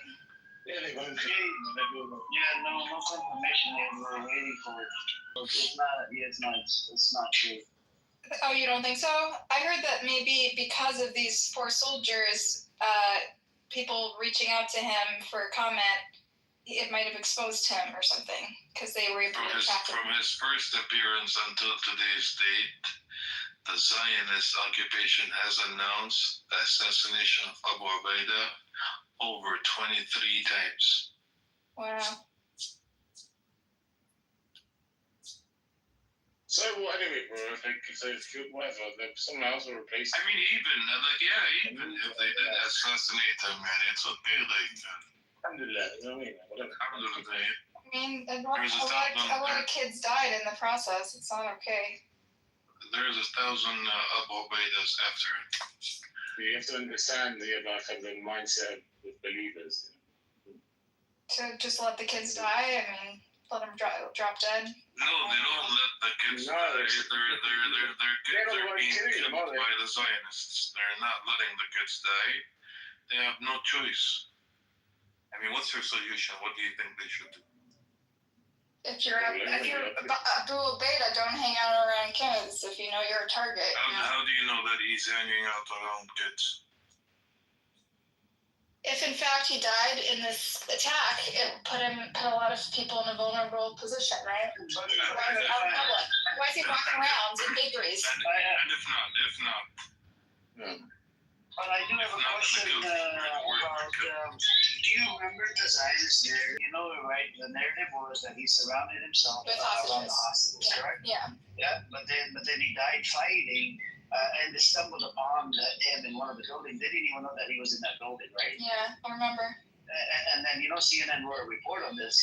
It's like a good, beautiful article they wrote, and they said that it actually, a lot of people saw it as as a good leader instead of how they were trying to portray it, that he's a criminal, is this. Then he sort of turned the whole story. Yeah, releasing the video was kind of backfiring them for sure. It did. Bro, this was a cover-up for what they went through in Hayya Zaytun 2 days ago. Like the ambushes that they did, which were 4, I believe, fucking ripped them apart that they had to fucking leave the area. Another thing, sorry, I'll let you go in a second. Another thing they do, these scumbags, is that they call they'll say that somebody got assassinated, a high-ranking person, so that they panic, they get out of order, they gather intel, and then they actually assassinate him. And so far there's no verification of this from anyone but the Zionist media. And who controls the Zionist media? It's the military. You have to keep that in mind. Yeah, it's possible. I guess we'll find out. Yeah, we'll find out. Again, he'll pop up and be like, I lived, bitch. Again, even if he is assassinated, at the end of the day, it's a win-win. Whether he's assassinated or not, it's a win-win. Let's just put it that way. You can go ahead, Mr. Armstrong. Thank you. Speaking of Yahuwah Sinwar, have you guys ever seen the video? I believe it was on I-24 News, Israel 24 News. There was a great IDF soldier who interrogated him, I believe, 32 times or something like that, while we had him in our prisons. And Yahuwah Sinwar has so much hate in his heart that while he was being interrogated, he said he was going to get released from the prison and run what he did on October 7th. Did you guys ever see that interview? No, but you know, the I-24 is like the worst channel you guys have. It's a great channel. I love it. Yeah. My favorite channel. What channel? I-24. Oh yeah, I see that channel. Honest, Joe, are you like this offline too? Like you're completely committed? Offline, I have to pretend to be normal all day. It drives me crazy, and then I come here and I get to be myself.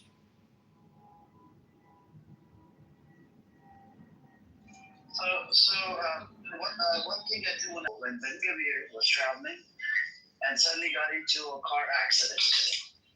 All right, got into a car accident, and turned out that the news started covering it, and they said it's a terrorist attack.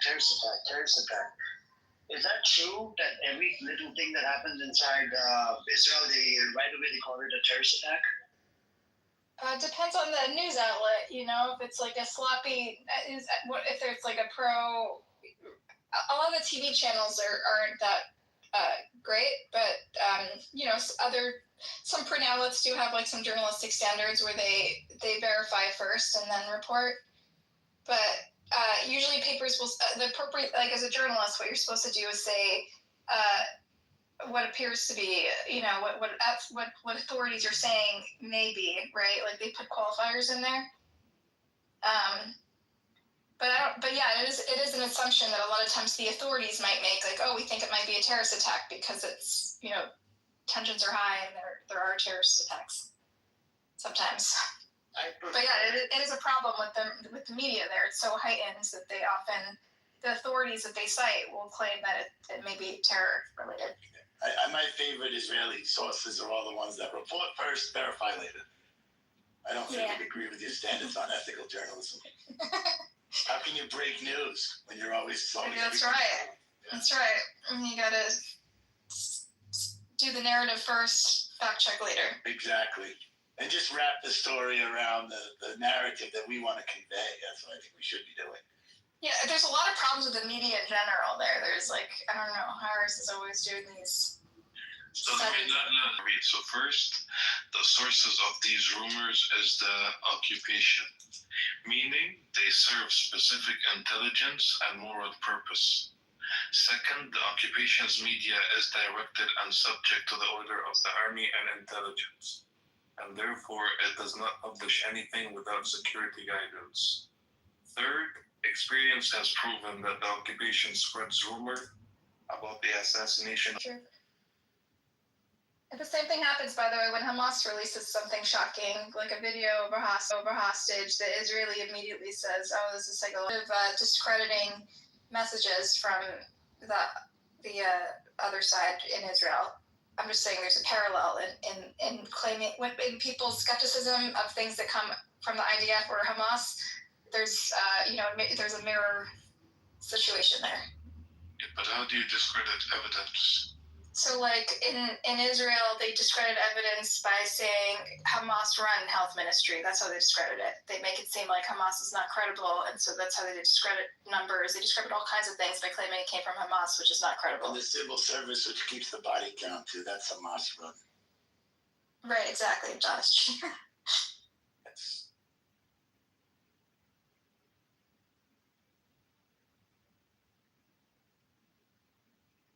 My point is that both sides are deploying the same sort of tactics to discredit information that comes from the other side, but there's truth to it, right? Obviously, both sides have a motivation to leak information that serves their military goals.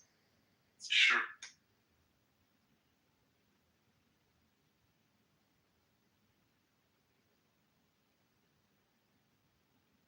Honest Jew is a military expert. He can maybe speak on this a little bit. course. Sorry, I stopped paying attention for a split second. What would you like me to comment on? I think I said you're the military expert. You can speak on this a little bit more. Oh, on the propaganda through the news, you mean? Yeah. Yeah, well, we have to convey a certain narrative to the world, of course, as well as inside Israel. That these people want to kill us. The Hamas campaign, the Great Israel Project. And what do the Israeli Jews want in return? Or what's their views when it comes to Palestine? Which Israeli Jews?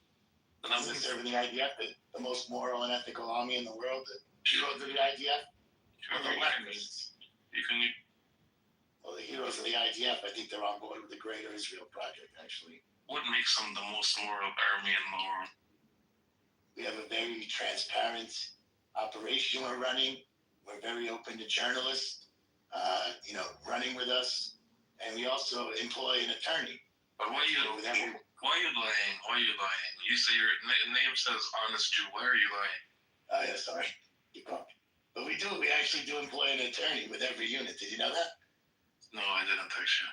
Because when we're doing our operations, we need legal advice. To sign off on it and give you clearance, yeah. To sign off and to guide us on how the trials will look afterwards. How to prevent war crime charges. That's right. That's right. So let me ask you this: if you guys are the most moral army in the world, why don't you allow international journalists inside of Gaza so they can share with them? We care about their well-being. They can't be that close to an international terrorist organization. We love journalists and want to protect them at all costs, right? Exactly, for their protection. Okay, so what about killing the 300 journalists inside of Gaza? Those were unintended casualties of war. Not intended, yeah. Of course, we didn't target them. We would never target anyone except a Hamas terrorist. What about the ones you burned in tents? There was a Hamas terrorist underneath. What? After that, you laughed, but we will release the data during the tribunal. What do you mean? There's a command center under the tent. Exactly, but even better, yes. What about the hospital? Why do you keep bombing the hospital? You got rid of all the hospitals. Command center, obviously. Command centers underneath, and they're storing weapons in the hospitals. Didn't you see that guy bringing AK-47s out from behind the X-ray machines? Schools. Same. Shelters. Hamas uses the schools as command centers. Shelters. Everything. Hamas was operating in all these places that you guys bombed. Then, you guys would have a lot of losses. No, please don't. I think it was 1,100 and some change on us, dude. It wasn't 1,200. But then, what do we do about the rest of the other ones that were killed? Because they changed the number, right? 14 to 1,100 and some change. We couldn't differentiate between the child parties. So can we say those 200 that were genocided on 7th of October, the Palestinians?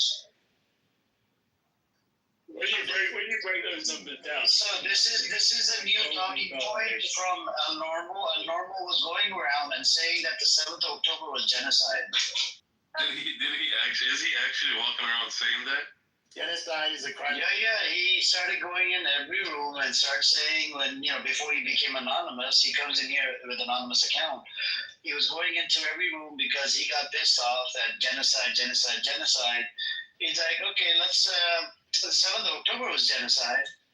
And we asked him for the scholar, but there's no scholars out there that said that it's genocide. But I think Buttercup brought up Omar Bartho, and he said potentially, or what was the exact statement that he made, the Buttercup? He said it could potentially be genocidal, but it doesn't justify the response, which was an actual genocide, basically. So he's saying that a few thousand, or whatever the number was. Well, if the goal was it may have been genocidal, basically, but it's not. AK-47s against like 8-10 million people. Well, I don't know. I don't know what he's thinking, but people always ask him, well, wouldn't you say that is also an act? And so in response, he said that could be interpreted as genocidal, but that doesn't justify, obviously, the horrific response, disproportionate. response? He said, I guess, genocidal because the intent to kill civilians, men, women, children, you know, I don't really know. Have you met Devin? Really Have you met Devin? Yeah, I think so. He's like really annoying. You know he's No, sick. He's mentally not okay in the head, but is he Jewish? I don't know. He was really in my room today, driving me nuts. He's gonna go to a GAL. He did already, yeah. I have a question for Honest Jew. Yes, I'm here. Honest Jew, I'm just curious. You're so good at this bit. I'm wondering if you like me have Zionists in your life that you love, because it sounds like you. Believe it or not, I don't know any Jews in real life. Really? You just Only from the app and from flattered. Yes, I used to be a goyim for 2 years on the app, and I actually debated El Normo and all the clubhouse Jews, and I really admired the tactics so much that I had to become one of them. I mean, that's why I never. And the New York accent, you just nail it. It's like perfect. Right. No pun intended. Jiu-jitsu. Yes, it is really verbal jiu-jitsu. I don't know if you know. I'm not saying that because of the word Jew, but if you know anything about Brazilian jiu-jitsu, it's all very, reactive. And someone does something and you counter it. You're always countering. Yeah, I get what you mean. Yeah. So it's this is Asbata jiu-jitsu. And I've really observed the people that I admire so much, and that I've become. Well, impressive. You should get an Oscar. Thank you. Appreciate it. I should put that on my PTO, my bio. Clubhouse Oscar Award. Most authentic Jew.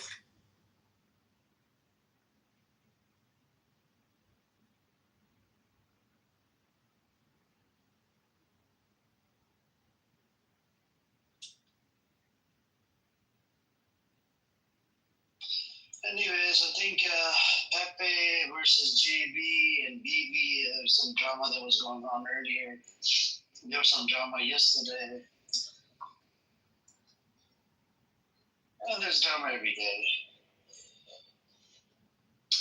And Devin is full of drama as well. He says nothing but 7th of October, that's it.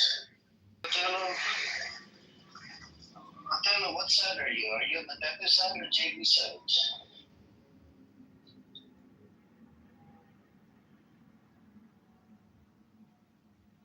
What the fuck? Devin said he's not a Zionist?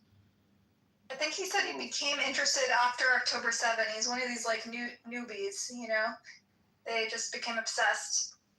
And that's true. I thought all the Zionists decided he's gonna side with the Zionists. In the room today, it was clear that he only knew 2 dates, 48 and October 7. Look at the chat. Look at the chat. How many messages he typed? Look, this is why we say that he's messed up in the head. He's gonna delete all of them before he leaves. Yes, you probably heard this though. الجندي الصهيوني عند دخوله لقطاع غزة هي 4 خيارات، إما أن يسقط قتيلا أو يقع أسيرا أو أن يصاب بإعاقة مستديمة أو أن يعود بمرض نفسي إلى الأبد. And this is. Do you understand what he said? Yeah. 4 options, motherfucker. Is it? Yeah, but you know what the options are? They're literally what's happening. He said that when the Zionists, when the IDF enters Gaza, they only have 4 options. They will either fall dead, be taken as captives. What was the third? هي 4 خيارات، إما أن يسقط قتيلا أو يقع أسيرا أو أن يصاب بإعاقة مستديمة أو أن يعود بمرض نفسي إلى الأبد. Or will either leave disabled or will become mentally sick, mentally ill.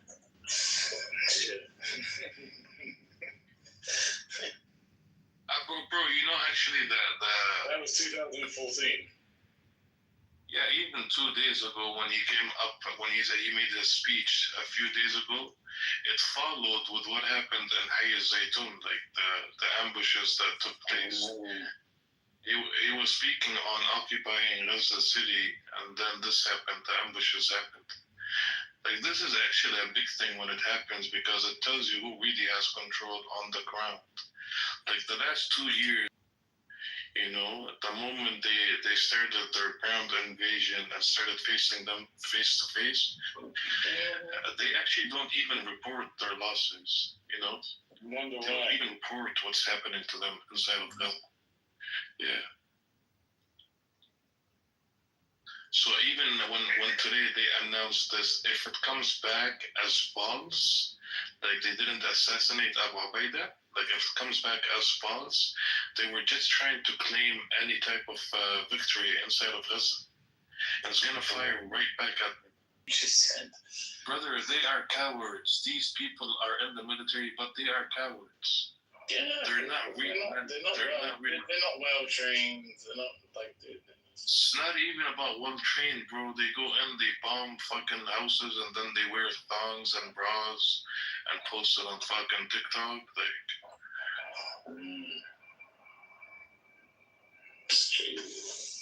they steal. You're transphobic. You just want to, you're sounding very. It wouldn't let me join. It wouldn't let me join the official.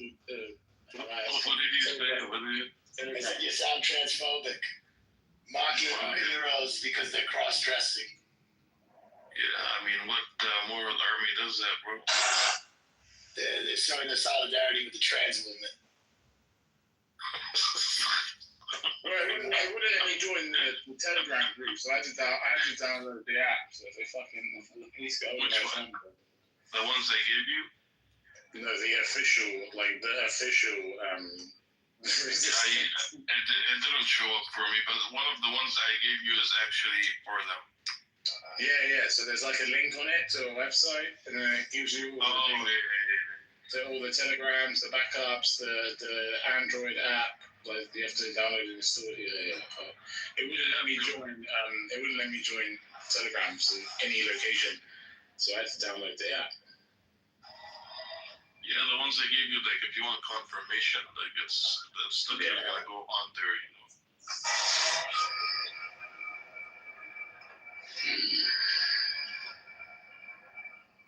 So what did you say, honest Jew? They're showing their support? Solidarity with the trans movement, with the LGBTQ plus community. They're one of the most marginalized communities in the world. Like us, everybody hates them, you know, and everyone likes to blame everything on the trans people.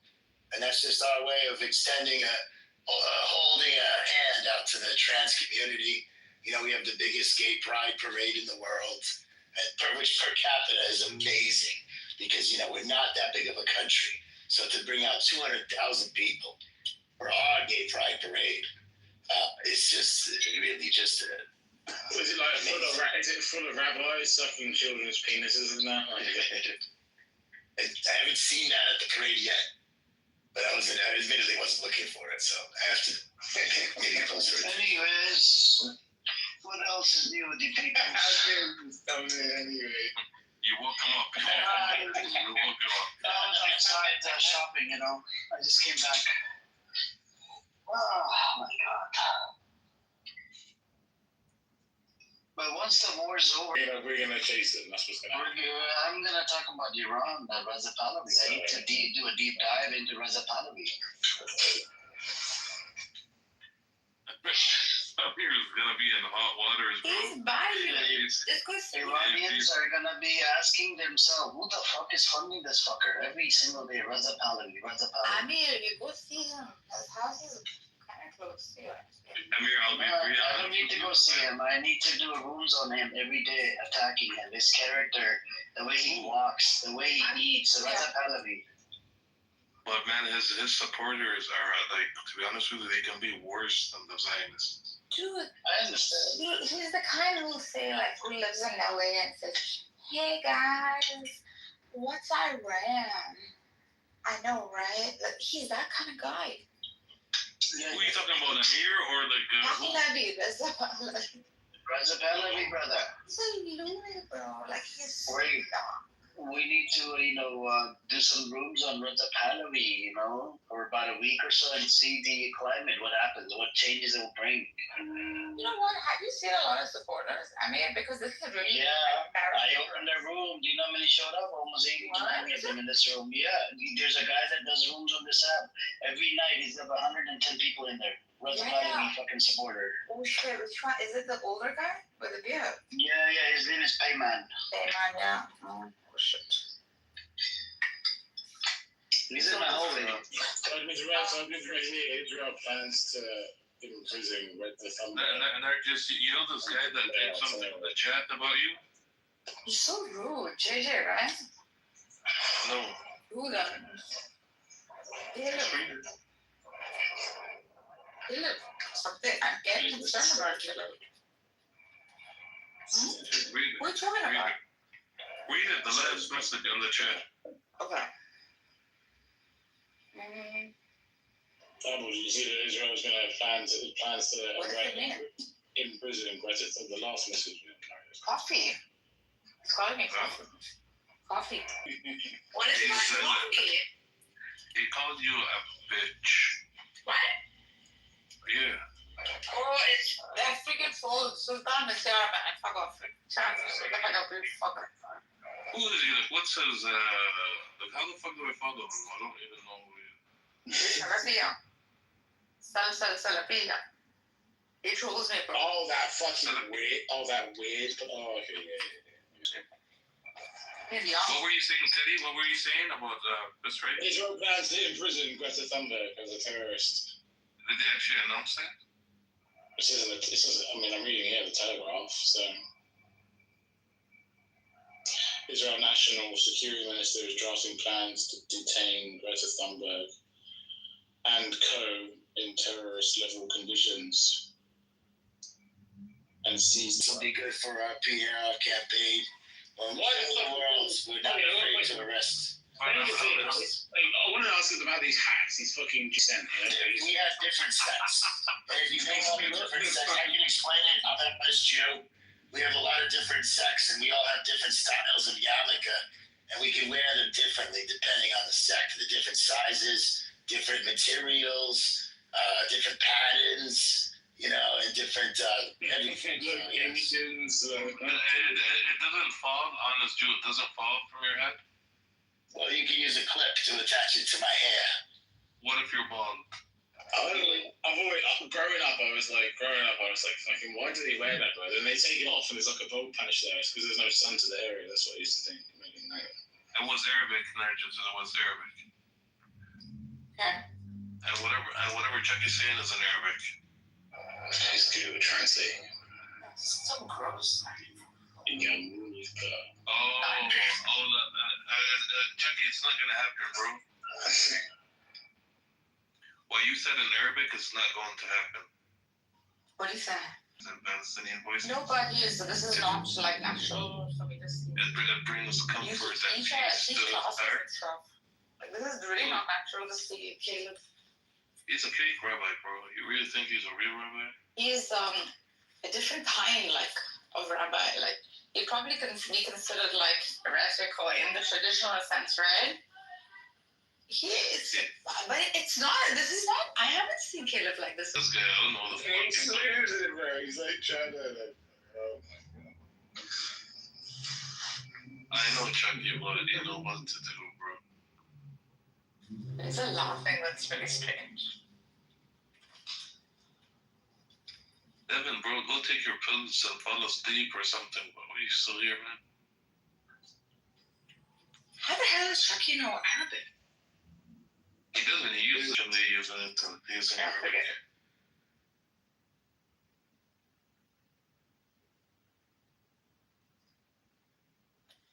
Are we commenting about the Amir room, too? Which Amir room? No, that John is recording it from here. Amir, what does it say? Amir is a terrorist, call the FBI. And it's only one person in that room. He's in that room and he's in this room. It's anonymous down here.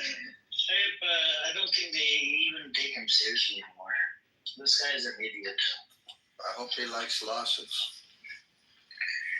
You know, his name is John Kitover. He's running for mayor in some bullshit area. We got all of his information, right? And can you imagine if all of this was to go and expose him in front of the people? I mean, if you want a good lawyer, just give me a call, bro. You know a good lawyer? Yeah, Shape? I know a few. Does he work I might need one pro soon. bono? Shape. I might need one soon. Is he a Jew in It's specialized. No, it's like what's Sorry, what do they specialize? Defamation So, of character. You too. Now I don't give a fuck. I could use a good defamation attorney. Everyone's saying I'm a fake Jew. I got you on this. I got you.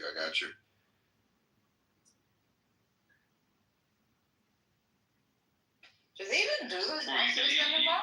The defamation? You can even do. You can even do. I don't know if this is the proper term for it, but it's like cross-border lawsuits. You know. Yeah. It's not a big deal. It's all doable. Intercontinental. Like the Intercontinental WWF champion of the world. As Jew, we need consultation and we need to start holding trials for Zionist criminals. I know. I'm worried they're gonna get named. We need legal advice from your friends in the business. That's right. There might be some interesting anti-Zionist Jews in this field. I got a question about the app. Do they let you kick people out who are anonymous? No. Oh, really? هذا جهاز تحت عم بيسجل وحاطه على يوتيوب. بس ما عنده حدا يعني. حرام. Bro, like mentally fucked up. Sorry to say that, yeah. So how hard is it, or how easy is it to assemble a team of legal scholars to start holding trials? No problem. Scholars. I mean, legal people who are, in the legal profession. Yeah, بدك واحد if you need somebody سياسي. You don't need that many. Why you want to join a lot of things? So what is that called? Many people. So I don't think we're gonna be needing shit. Yeah, that's true. But we don't even want their bodies on the land, yani, so we definitely need the ship. No, I mean, don't be so cruel. You mean it metaphorically, right? Good Lord, I don't This is not metaphorically. This is gonna be real. Yes, it is like he's meaning it metaphorically. What you guys? Maybe holding trials like they tried the Nazis in Germany. Same kind of idea. Of course.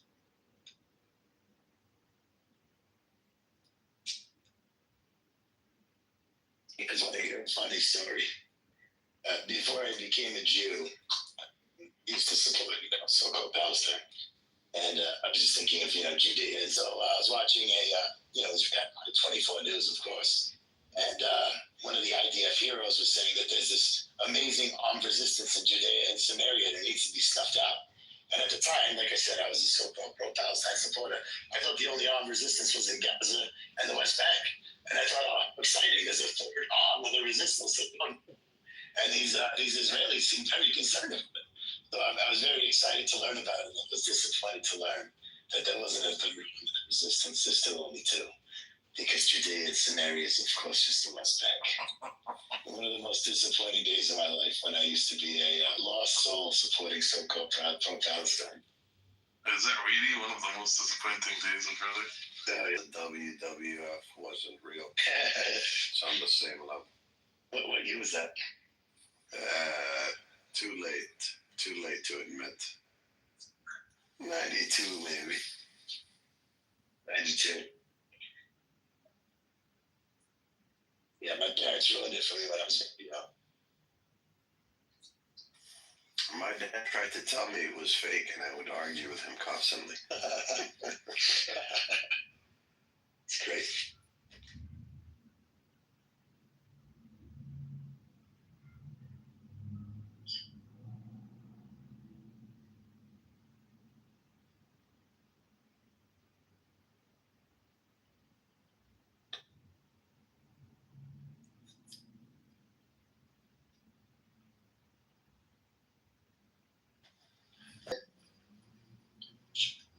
So it's a normal thing for these people he got nothing else to do.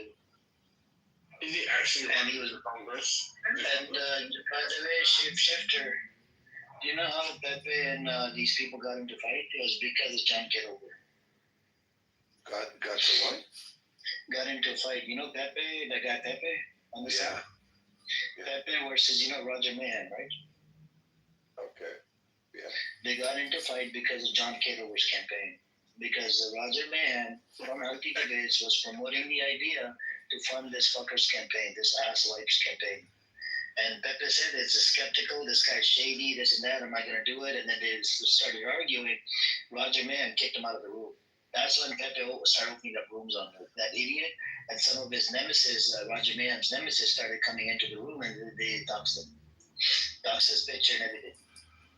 And then JB jumped in. JB came out of the closet after 7th of October. Right? He's a Zionist and he's Jewish or whatever. Nobody knew that he was Jewish. Right? And then JB started taking Roger Mahan's side, opened up a room, bullshit. Abnormal started siding with him. And then Pepe opened another room, and Abnormal went into their room, and Abnormal got called out pretty badly, and a bunch of other people got called out, that got doxxed. They got released, you know what I'm saying? How do you know? Because what you call it? Because Royal, right? Yeah. We have one of the moderators. She's into drama, and then we have Shuki down in the audience. He keeps an eye out. What's going on? What's popping right now? I bumped into the other Shuki. This is a Brodali Shuki. The other Shuki is a fucker. It's a fucking bitch Shuki. Yeah, he wished my family would die again earlier today. I made a joke about his prostate. I said that it sounds like he's always holding in a pee when he speaks, because he speaks so harsh. And it landed differently than my other jokes, and then I kind of felt bad because I think he might have taken his prostate out or something. You actually felt bad for Shuki while you were in that room today? You sound like he's got his mouth with his dad's dick while he's talking. Are you No, but what if serious? the guy has prostate cancer and that Who makes gives a it- shit? He can have prostate in his fucking throat too. Like paying a slow and painful death. Who gives a shit? He's a low-life scumbag. I think he's a waste of fucking oxygen. You shouldn't be alive. I sense something, I have a sixth sense about things. I sense that I touched the nerve. So his prostate is whatever, is cancerous? I mean, look, most men develop it, and he's on the later years of life. So, I mean, if you guys talk to him, just be mindful of this prostate. Really? Yeah, okay. I'll be very gentle on him next time I see him. I talk to him.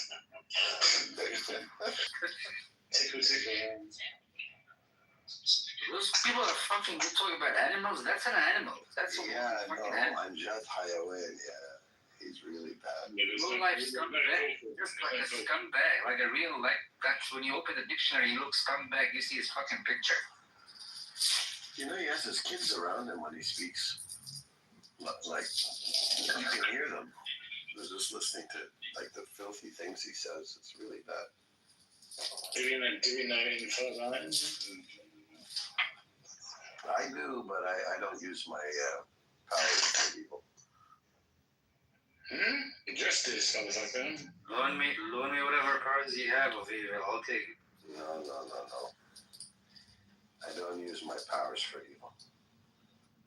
Yeah, me neither.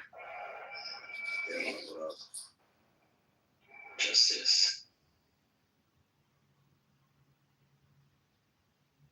But I want to have enough evil,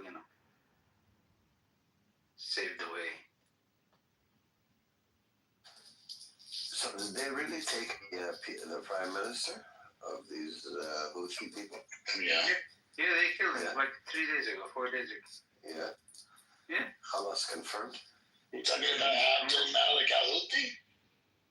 No, not Abdul Malik. The prime minister who was, I don't know, the administrative prime minister, not the big guy.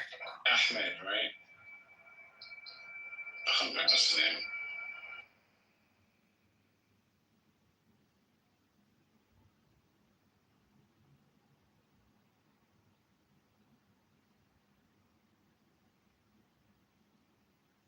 excited for a second there. I thought you were talking about Abdul Malik al-Houthi. I'm so tired of seeing this guy talking about the so-called resistance. Yeah, I know. Me too. I'm really tired of him too. Yes. So much.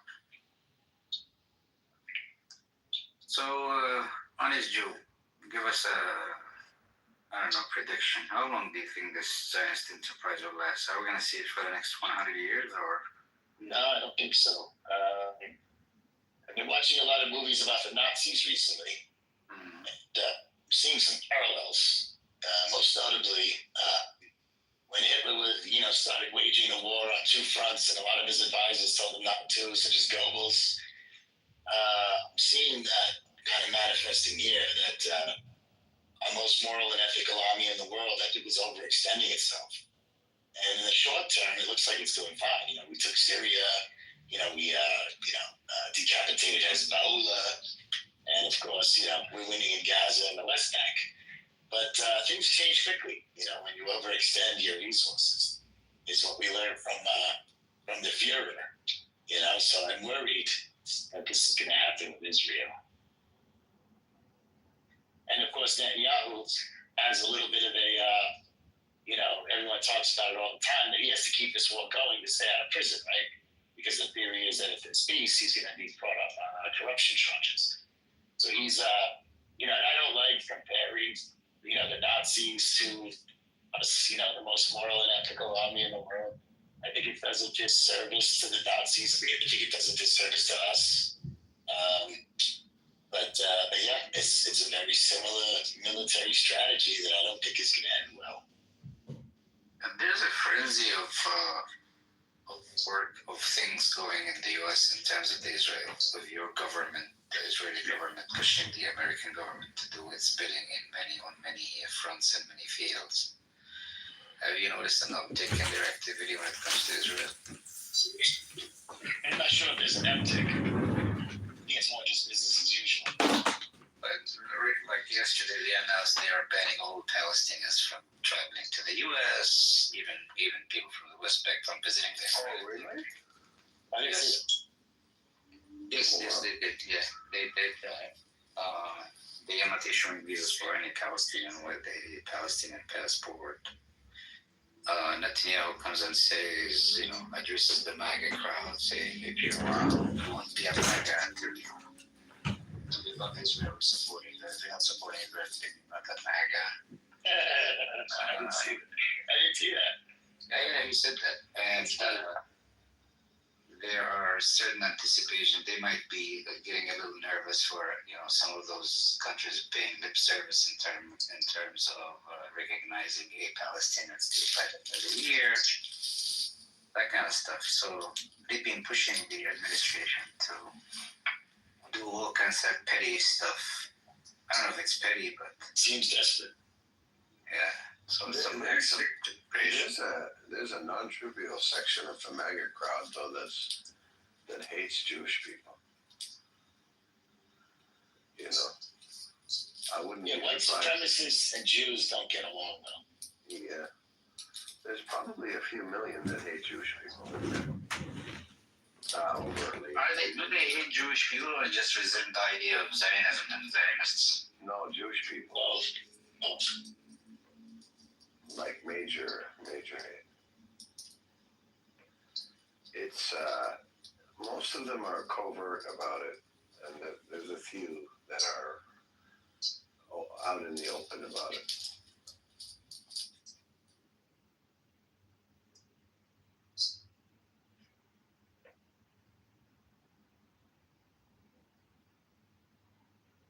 Bro, what the hell were you guys talking about? Sure, man. You seem like you're freaking out. Did you read the chat? What happened? La hawla wa la quwwata illa billah. Wait, are these? Read it. This is very concerning. Very concerning. From 5 minutes ago? Who's this Lena? Come up, Lena. No, it was a medical issue. Come up, Lena. Who is this Lena character? Wait. So let me just explain. Let me reset the room. Nick, I was speaking to the other And I was worried, like his voice was really strange, so I thought he was holding in a piss for too long. And then I thought about it more. It's probably an enlarged prostate issue. Because I felt it like I hit too close to home. And besides, who wants to touch that mule with a 12-foot pole? I don't understand. What are you talking about? But anyway, one thing led to another. I started examining his prostate issue. Pun intended. And apparently, some people in this room felt that inappropriate. Yeah, apparently some people in this room is you, Lena. Now, did you hear his explanation? Oh, no, I heard his friend say, I thought you were going to say that you stroked his prostate, and one of the other guys on stage said, Richard? One of the other guys said, That's a block motherfucker, Richard, son of a bitch. Why the fuck are you in this room? Get lost. That's the same Richard has I don't know, brackets, some shit listed on his fucking profile. Oh my god, what the Islamophobic piece of shit. Islamophobic son of a whore. Is he a good Jew? That was He's not Jewish, he's Christian. And he's evangelical. He supports the Zionist entity. Shape, as soon as you start, as soon as he starts, is this? And I click on the profile and I block it. every time I just click on the profile and I block it, man. What does he have on his profile, Yamin? It's not about the profile. So this guy is such a Islamophobic piece of shit from our Dawa rooms, right? We actually blocked his profile. We got him clipped multiple times. He keeps popping up here. Now the Zionists are, because he apparently, he doxed Roger Mayhem. And, the Jews of this app, the Jewish folks, they're very strong. And they do collective fucking, dox. Not dox, I mean, like a suspension. They'll mass report your account and it's done. Yeah, so they clipped his account. This is his, probably 100th account. I blocked his other account early in the morning. I found out he's got a new account. I blocked him. Now, this is another account that he came up with. His name is Richard, by the way. Yeah. My God. And he's such a Islamophobic piece of shit. He'll say the disgusting, wildest shit about Islam. You know, Pepe actually today was running a room about Clubhouse and mass reporting culture thing or whatever. Oh, yeah. Yep. You saw it? Yep. I actually think that dude is the worst person on Clubhouse. Pepe? Yeah. Of I see all the people I've met, he's 100% the worst. Chef, I think Pepe is even better than JP. No, in my opinion, because I know JP for a while. I know Roger Mayhem is at his 60s comeback. Roger Mayhem is just a caricature. JB is just, just doing his thing. But Pepe is, I didn't think these people still existed. People like the difference between JB and Pepe is that Pepe knows a little bit and JB doesn't know anything. Exactly true, yes. Thank you. Any issue with JB? He was worried yesterday that I was streaming his room. He sent me several messages. Again? Okay, no, I mean, I know I spend a lot of time on here, but who were you talking about, JB? JB was worried. هم عندهم الجحش اللي تحت هذا شغال هذا الكل. He's worried about you. شو عارف؟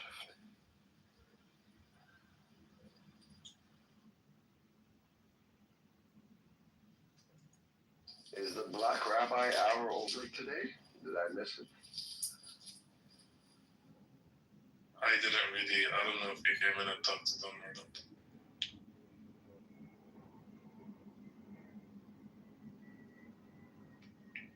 I think he might have jumped off the wall. You know who I miss, legitimately? Ariella. Oh my God. No, legitimately. You think he's okay, guys?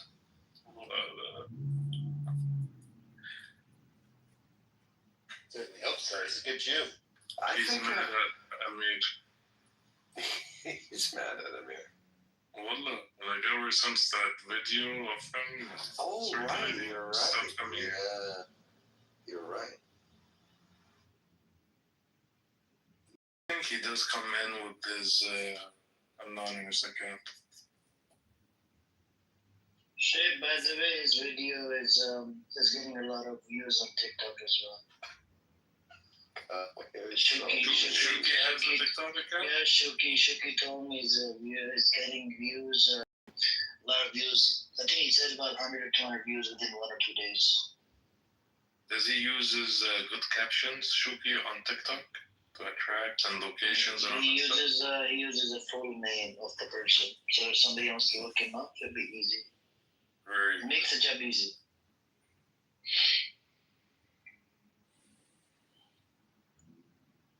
All I asked this idiot was come up and apologize, right, for giving me a threat to FBI and all that. Doesn't want to apologize. Doesn't want to concede to fucking, at least come up and apologize. But no, plays along with it. He knows he's got kids and he's doing a good job defending Israel, right? Do you think he's stable? Like, do you think he's stable? Let's ask Honest Jude. He knows him for 4 years. Honest Jude, you know normal for a while, right? Is he okay in the head? Yeah, very stable. He knows exactly what he's doing. Very stable. He uses reverse psychology, and he'll pull a pretty good one on you, where he'll piss you off, and you'll start, cursing him out. But at the same time, he's keeping it calm. That's the number one rule in Hasbana book. I think it's rule number 5 or 10. Keep you calm. Don't get triggered. Don't curse, and keep it calm. No, and at the same time, you're gaslighting the other person. This is one book, like, they actually practice the book. Like, Global Language Dictionary. You can download its own line. It's on transcend.org. Yeah. You never looked at it? A lot of good information in that. That's really good. It's like dark psychology. Yes. It's a must read for every Zionist. With you, I added some of it when Amir shared it, and I'm like, I do some of those things naturally, so it's like, Yeah, but we do it because of there is a learned behavior. Like I don't know if you're into business. The business makes you like that. yeah. Shape is a failed businessman many times over. I'm very into business. Shape is a failed businessman many times over. 100%. Yeah, welcome to my world. If you don't fail at least, if you don't hit 0 at least 2 times, you've done that.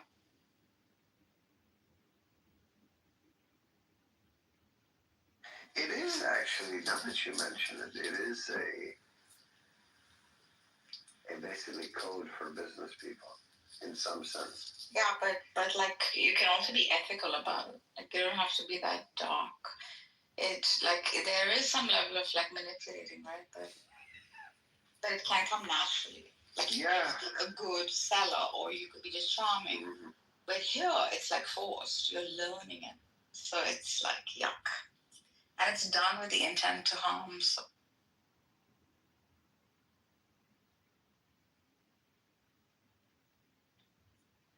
You saying business and ethical at the same time? How does that work? It's the loose association between the two terms. Yeah, you can't. You must have some empathy when you're selling to someone who's really poor, right? And yet, once in a while, you have that desire to just give a piece. Muhammad is a piece of shit. Muhammad is a pedophile. Burning in. Can you sing it? Muhammad is burning in hell, Amir. So let's talk about your Rebecca. You don't want to talk about your Rebecca? Oh, yeah, Rebecca. She was 33 years old. Rebecca did you not know that the Jewish people they look at what is it called? Rebecca as a 3.5-year-old? Yeah, 3.5. Yeah, son of a bitch. You have a problem, and you have a problem with this, right? Look at you crashing out. Keep going on a block list. You keep. Look at you crashing out, Amir. Look at you crashing out. Have a safe flight to the hallway. Bye bye. See, this was his other account. That's what I was talking about. You guys seen the case? This was an example. My app for the dinner block was by choice. I blocked him. He's a Christian, I believe evangelical, and he supports Israel. And he hates Muslims. And we kicked him out of a whole bunch of rooms before. Actually, you know what? Let me turn on the hand raising so nobody comes up with that fucking, There you go. You won't be able to come up. If he comes in here with another account, he can't come up anymore.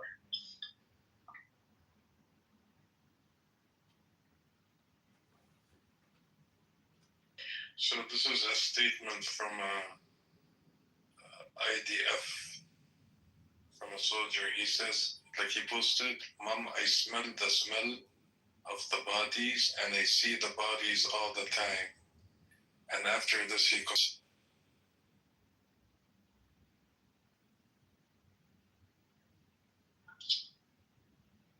so their suicide numbers actually went up. You know the trauma that's going to follow this? Yes, on both Everyone has sides. a trauma. Yes. Only on one side, trauma. No, man. Yeah, well. It's only one side, America's the other side, just combat them. These fuckers, we don't give to fuck. That's true, that's true. You guys follow Telegram groups in relates to what's happening in Gaza? Oh, no, we got somebody from India here. Come on up, shut them off. This is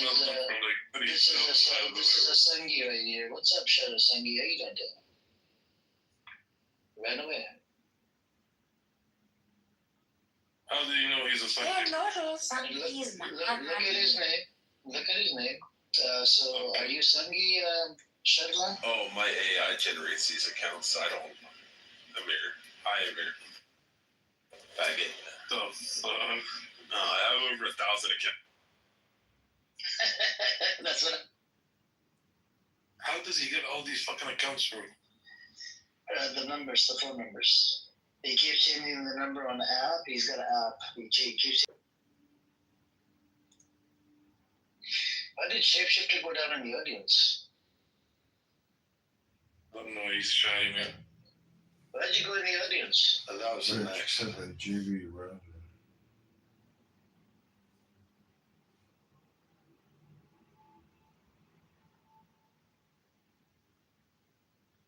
What about this Gil dude, Amir? Does he ever come up and speak, or does he come here for, like, I don't know, for comfort, I guess?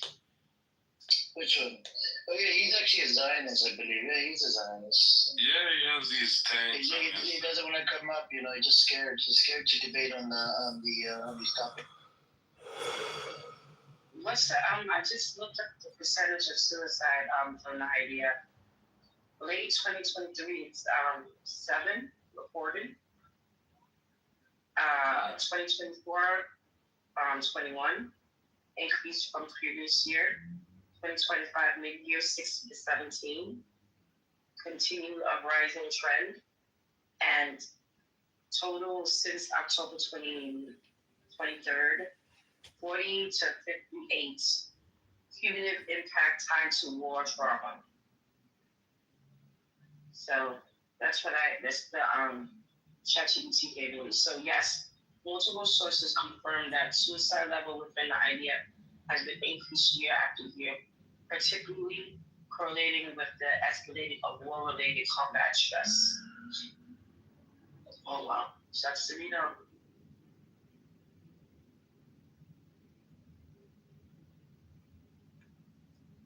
Gosh.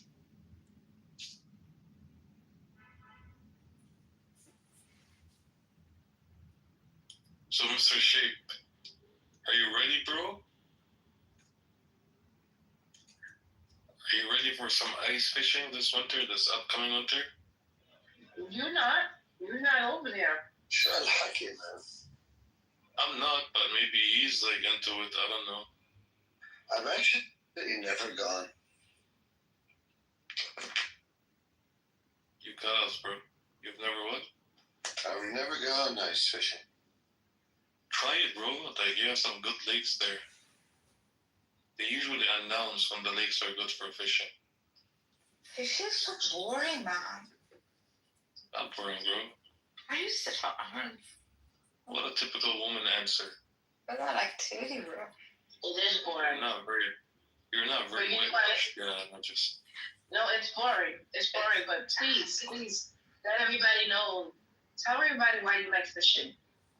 Yeah. And how you I sport fish. And why.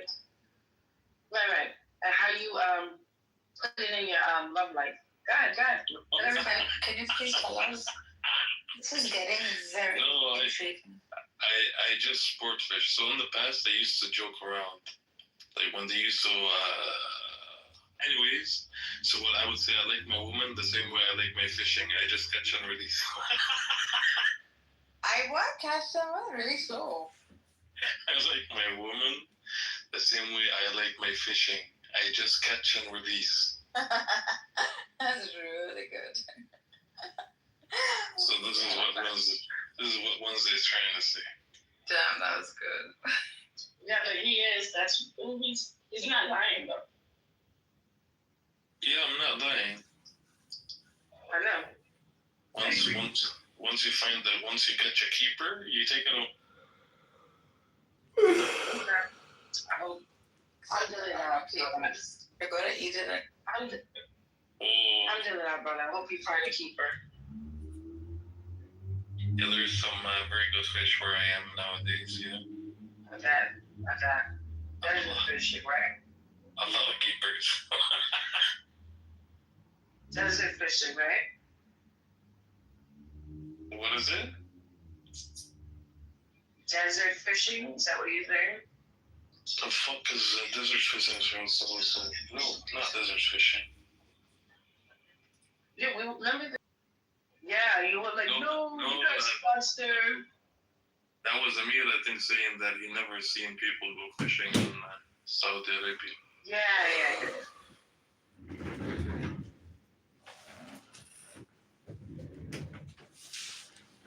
You know, fish tanks need a lot of care, right? If you're keeping a fish, especially when they're fine. Rare specimens. To get him to change his view and his stance on his view on Palestine. So we've been outspoken. Our ministers have spoken to the European Union. We've been invited to the European Union to speak on just that one. Is that a pressing concern for the state of Scotland? Because we're normal human beings. We care about other human beings that are getting killed and genocided on a massive scale. Such as Congo and Sudan. Well, listen, the Congo and Sudan is not It's the just issue. interesting what catches the Scots. Yeah, but it's not nowhere near. They're doing it to children more than anything, because 50% of Gaza is kids, and it's the way they go about it. So if you want to blame anybody, you need to blame yourselves. You need to blame yourselves and your government and bend it. So I think you need to look internally when you've got an issue with that, Zed.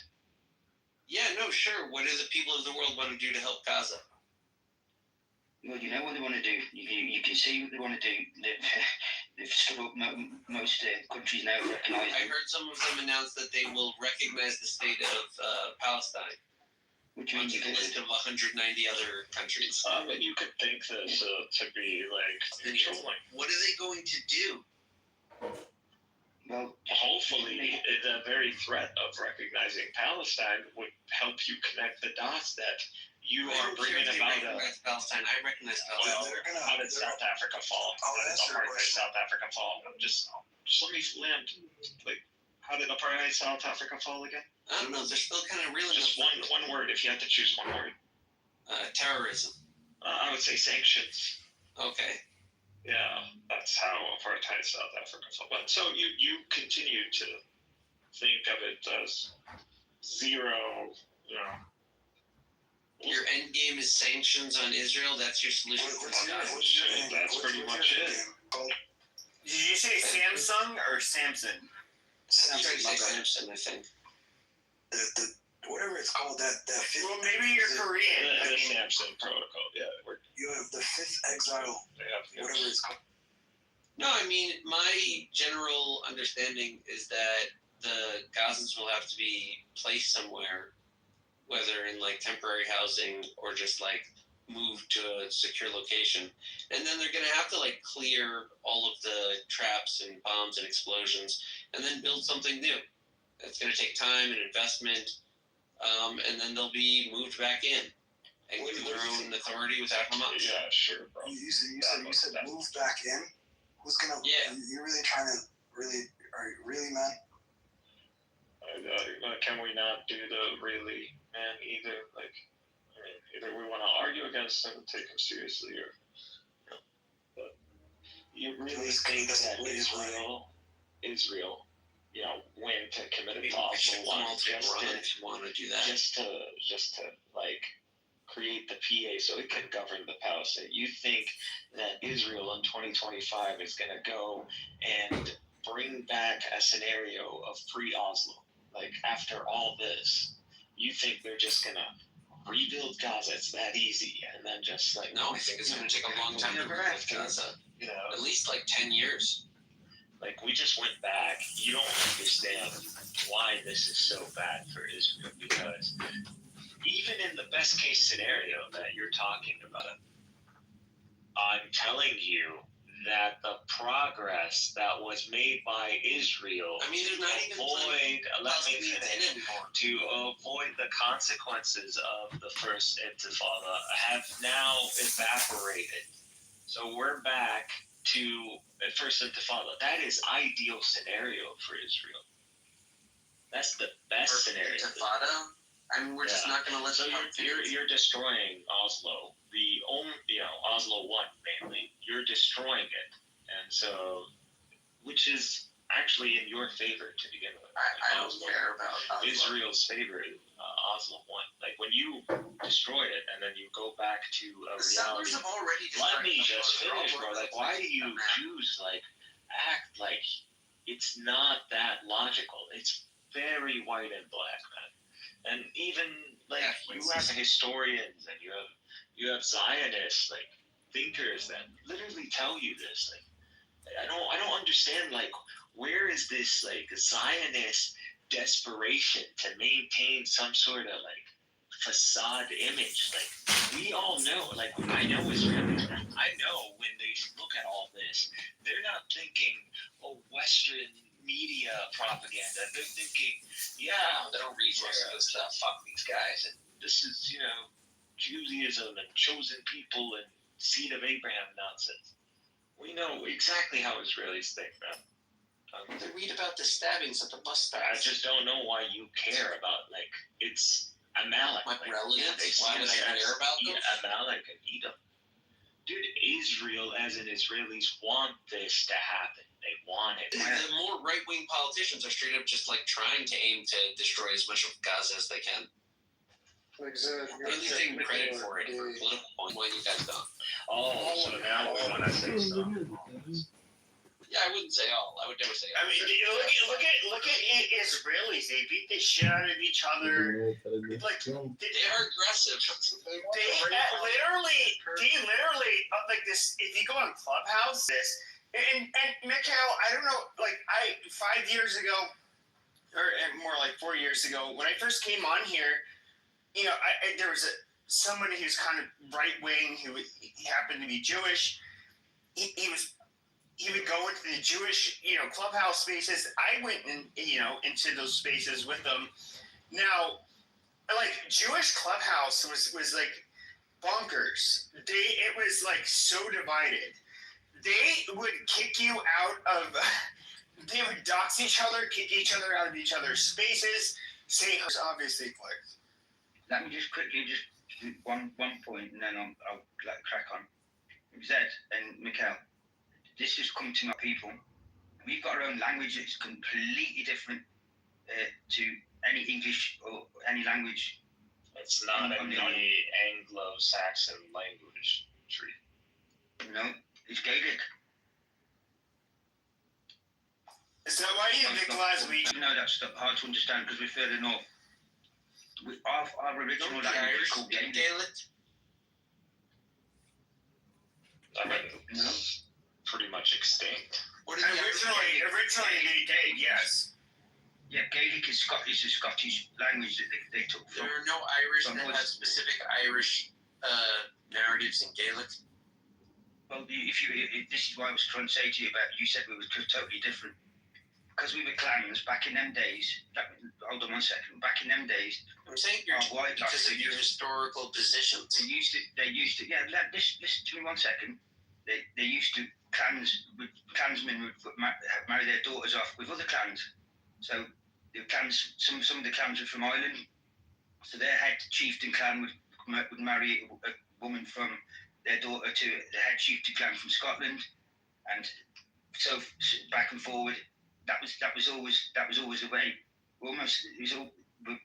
Picts were almost like the same as Vikings. No, Scotty, I agree with you. But what I'm curious about, why are the Irish considered so cool, like internationally, but the Scottish are considered like in a weird way, like the Irish are kind of depicted as being like, I'm saying this as a white guy. I don't mean this as like, in a mean way, but like white trash. But then you have, but the difference between like the Scottish and the Irish is the Scottish are considered white trash, but like just like uncool. But then you have the Irish that are like white trash, but they're the cool white trash that everybody wants to be like. I disagree with the white trash. Wants to be Irish. Yeah, but listen, I would disagree with the white trash comment, but I do understand what you're saying about being cool to be Irish. But you've got the reason that is because we got diluted in with the English, so we're all considered as one. When they say like the individual teams that get mentioned, like that's the Scottish or whatever, but like America was populated by a lot of the Irish because of the potato famine. So they got shipped over there in droves because all the potatoes were grown in Ireland back in them days. There was a big floods and all that, so there's no potatoes. They were all dying. That was their number one food. So a lot of them probably went over to populate America. And then you've got St. Patrick's Day. We've got St. Andrew's Day. But nobody practices St. Andrew's Day here. Like across the world, we celebrate the Irish. Everybody knows who the Irish are, but when it comes to the Scottish, nobody knows who the Scottish are. Why are people stabbing at like Scottish? I don't understand. It's not stabbing at it. I understand you've got a lot more of what they think, if not more, than the Irish. No, the Irish are loved by everybody, and everybody thinks it's cool to be Irish, but the Scottish are they're like just considered like nobody cares about them. That's rubbish. We've got Celtic and Rangers, well-formed football teams that are absolutely loved all around the world. Probably more than Man United supporters. So you can't say that. That may be your view, but that's not the majority. No, I think the whole world loves like the Irish more than they like the English, then they love the Scottish, and they love the Welsh. Because they spread out more. The Irish spread out more. The Scottish didn't emigrate or go to all these different countries. Like the Irish went to America, they went to Australia, they went to Canada. They spread all about the world, so they've got large populations in each of these different countries, and they stuck together when they went there. Like Peaky Blinders, you've never seen that probably. No, I've seen it, but I just think the Irish. I'm just gonna be honest with you guys. Like, I am one of those foreigners that I look at Irish people as like, a lot of people call them potato N-words. Grandmother, who's French Canadian, she's like, oh my God, they're like animals. They're like the Irish. Like, what's going on? And if you get, just so you know the history, they never ever won a battle against the English. Never won. So it's amazing. Yeah, but they're rebels. Yeah, but they're rebels. And they always put up a fight. Yeah, they always put up a fight. They took a so we got beat eventually in the end, but we put up a fight. The Battle of Bannockburn, which was. And you guys cut to the British, and you guys cut to the. You're the person that is willing. You're the person that's willing to be like. Let's just say like you have a very strong woman, which is the UK, and then you have the Scottish, and then you have the Irish. The Irish man is going to be the bull fucking the English woman, and the Scottish man is going to be the one crying inside the cup cage. I mean, that is what Scotland is. It's the opposite way around in reality, though, isn't it? Because you've got England, Ireland, Scotland, and Wales who are doing financial superpower really in its own right, and then you've got the Irish who are really much in debt. Well, no, they're actually financially per capita they're doing way better than Scotland. You know this. Yeah, they absolutely are. Listen. How can they be doing more better than Scotland? You know, but Scotland has the North. Okay, I'm gonna go ahead and prove it. Just watch this. Watch this, guy. Ladies and gentlemen, watch this. Yeah, I think he's right. I'm pretty sure. But I'm sure he's. Yeah, I think he's right too. Yeah, Ireland is doing actually exceptionally well in comparison. Despite them being so poor in history, they are doing phenomenally well contemporarily. That is a fucking fact. I mean, you can look past this all you want. UK's economy. He's doing better than the UK economy. Per capita, yes. I said per capita. Maybe you don't understand that term. Per capita, yes. You're not dealing with Ireland alone. You're dealing with. They're benefiting by being close to England, speaking English, and being closer to the EU than UK, which did Brexit. So, and they're going gangbusters. Yeah, they get to monetize off being late. Led to greater marketing of Irish identity than Scottish identity. 100%. Like the Scots, they're natural cuckolds. What's that? A guy that likes seeing their wife dominated by another man and penetrating her in front of them. Absolute rubbish, mate.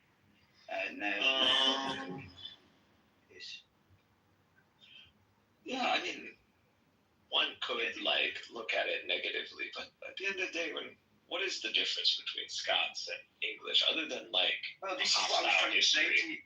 This is what I was trying to explain to you a minute ago. Like, if you think about it, the king has got quarter Scottish in him.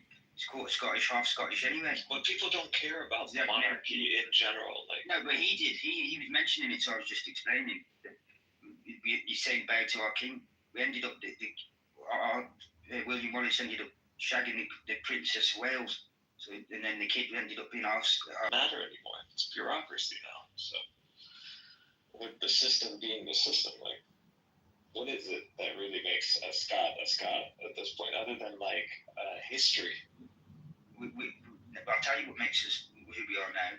We are now British. We see ourselves as British rather than So you were conquered by the Brits, which is just the Englishmen conquered you people. They weren't Brits, were they back then? They were English. Now we become Britain. So there's a difference. Yep, and the Irish would never call themselves British or English. Amazing. So in Parliament, we've got the whiskey bond, and without us, the Union couldn't really survive because you've got the North Sea oil and North Sea gas. That's why you're part of the Panama Canal. Oh my God! Listen to the average Scot would know all about that, wouldn't they? I don't know what Scots teach themselves about their history. Argue with me till you blue in your face because you don't like my point of view. I'm not arguing. The Scots are really brass tacks. You call yourself British. You call all of the English and all the Welsh British, but the English are still going to think of themselves as the fucking English, and you know it. Yeah, well, they fucking are. They are English. That's exactly my brother saying. Yep. Exactly. Which he knows. Again, they're just. Just got to run with it's because I've beaten a few times in the English Brits will think of themselves as English. For always. English came out of the Welsh understand their identity. So does the Scottish do. The Scottish understand. You guys don't know your identity is being cut to the English. Brits. Listen, Pepe. Yeah, the Irish actually stand up for being Irish. Don't tell me about. No, the Irish declare themselves as Irish. Like they live on an island. They live on an island, and they call themselves Irish. They've never been part of the Union. Be honest, what you want to do. So, there's no reason for this to go into some sort of singularity. these are all literally the same lineage. The overwhelming amount of people on these isles and Ireland are of the same lineage. These are practically the same people. They're the same race. You know, they are literally cousins. Like, you know, I don't see cousins really conquering cousins. It's just like, you know, at the end of the day, you're all the same. So, you know, it's not the same sentiment. It's not the same. It's They don't seem to think that flags. they're all the same. They feel that they're very different Trying from to each other. change it to the way they do it and they know nothing. Like the Anglo-Saxons, the Angles and the Saxons came from different parts of Germany. But like the Danes, they showed up in the middle and like conquered the eastern portion when they decided to wander about. All of this is a different track from the Celts that are hiding out on the island and in the northern territories. And then as civilization progresses, On the island. and the French come in, right? The Normans, the Northmen that show up in France and make it a French Scandinavian country, all of that gets undone with revolutions. So what are the English? If not what they say they French were also invaded by the Vikings as well. Yeah, we were Picts. We were always. Can't ignore the Romans setting up London. The Danes are genetically distinct. They built Adrian's Wall to keep the Scottish out, mate. They built because we and then later the Danes used it to make taxes on either side of it. Like they used that as a center of power in the wall. Listen. If it wasn't for that wall, the English had already bowed out and given up. It was us coming over the wall. No English yet when the Romans. Just let me finish, please, Big Zed. It was us coming over the wall to do sheep and cow rustling. The English rose then back up again because we give them support. A few clans backed them up, and then Adrian's Wall they fell. The English all rose up again, kicked them out, and that's a fact. We've got the history is like exactly what you just said. We're the only people on this island to have our own language. The Irish didn't have Gaelic. They took the Gaelic from us. Barely used. Yeah, now it's barely used, but it wasn't back then. Now we can either use, you guys, right, can try and either talk about it now or talk about it back then. You can't I'm just saying, like, in the greater scheme of things, these are not distinct peoples. Technically, they're literally the same tribe. You know, you could say German or Anglo-Saxon. The Danes are, you would say a different people.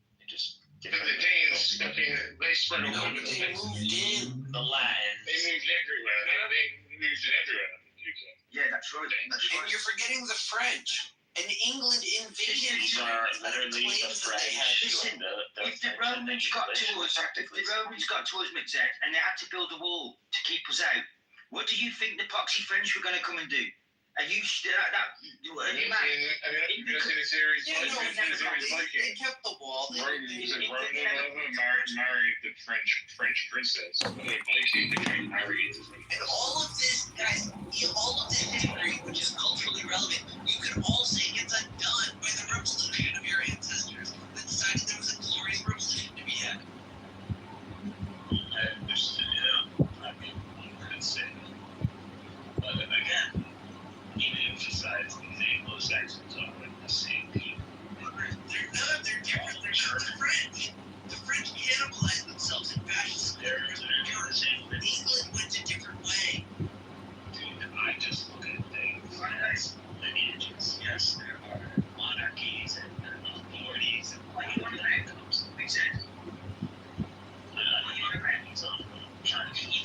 There is something rubbish. This is why I want to make sure it's clarified. So, why are you talking about the English went the other way? We've always had our monarchies, one of the longest monarchies to live on the planet, because we always did our thing ourselves. We conquered all of the planets. You probably come from our island. So don't sit there and give me this stuff about we went the other way, we were this, we were that. You just become people. Mate, we just don't know what you're talking about. You know nothing about history. I guess there's another case where the siege in Paris, the Vikings besieged Paris, so they're not just one big Asian trade. And then in the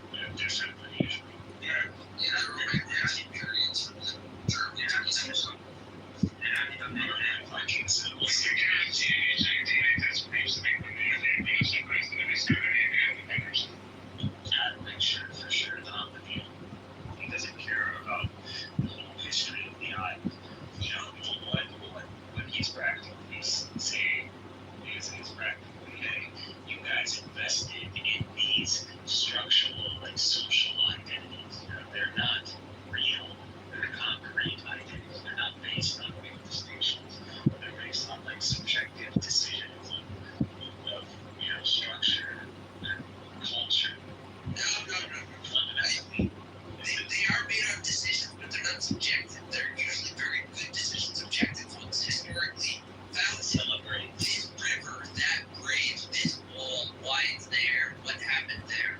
That is decided by groups of people and just ridiculing like the notion of like how all these different peoples are practically being watered down into that like. You know what I'm saying? You are not sensitive to the distinction between the Scottish and the Irish and the English. And I'm saying that those distinctions are relevant to Scottish identity and the entire percentage and why they formed into a single united people. They're not irrelevant, like they're a source of contention. Like, are they that to progress? Yeah, of course. You chose the Scottish way. They're just like under the thumb of the crown. As an American, I have my notion. Even though the monarchy has been no power, it's most times Revolution was not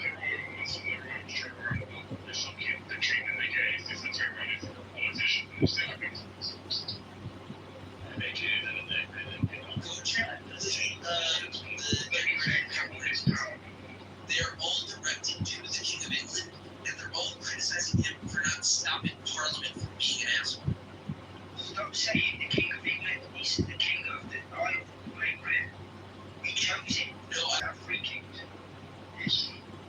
you can do you support the monarchy, that institution. the English monarchy. Yeah, I support Or the English. I'm American. I support Obviously, American. I used to support the highly wheelmen, especially everybody was highly supportive of the Queen. Now it's No. I'm talking about the popularity. I'm talking about the institutions. yes. Okay. Like you could say British traditions. Most British don't support. That's Well, it's the institution of the monarchy, but they all support the king. They don't support the king. The king is very weak now. They don't support. This is what Teddy was going to say. Now, there's a very high chance that the monarchy will fall in the next 2 to 5 years because the simple fact that King Charles took over, Prince Charles.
at 4 o'clock, I think they were shit testing me to see if I was still working. And my new manager called me Friday at 6 o'clock.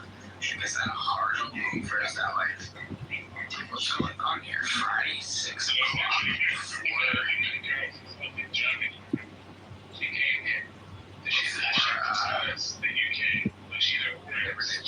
Like sheesh. I guess it just was kind of like an attestation to like, you know, her work ethic. I mean, she told me, she said, my new manager said I work late. She said, oh, you guys moved over to the flagship VIP team. Like, I hate to say, like, it's definitely not. I don't want to say, like, it's job security. You know, it's a sales kind of shit. It's like results. Like, that's very little turnover. There has much turnover as there is in the company. There's so much fucking turnover in the company. But this team, like, they're pretty small. They're pretty long term. They're pretty, like, you know, it's the team that's, like, expected to do all the work. Like, Sister Mark used to hang about the craze and went drinking and smoking every night. Went partying, who died early. She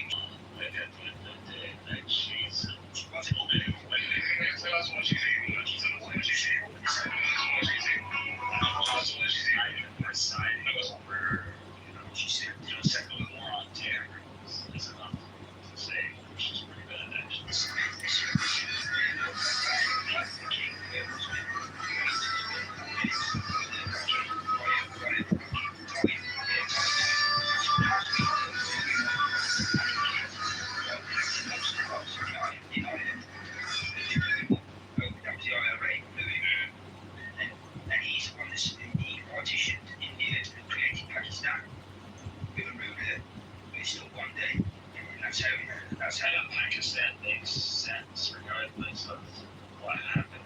And I know you think I'm just talking about the character who got killed. He was the brother. He was German. He was the brother, and he got killed by the IRA. So she's been through her head.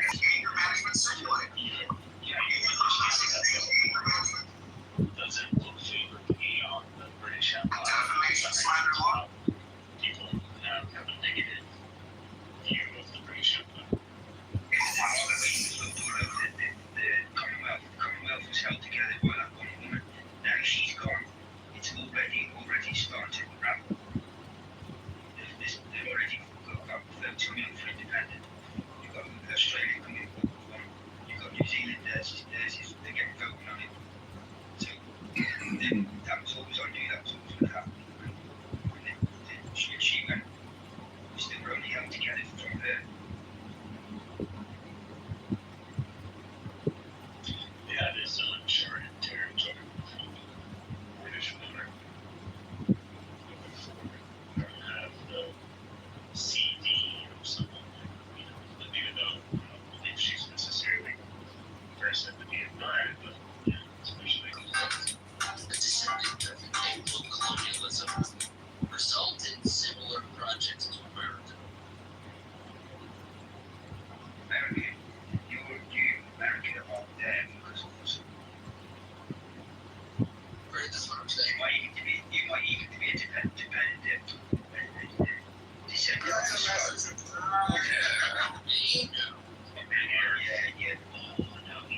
Germany. I'm happy with like 4 or 5 hours.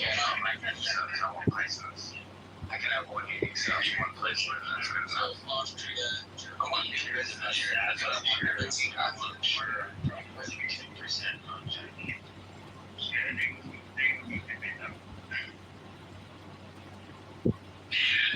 you'll see forever, but statue of a tiger.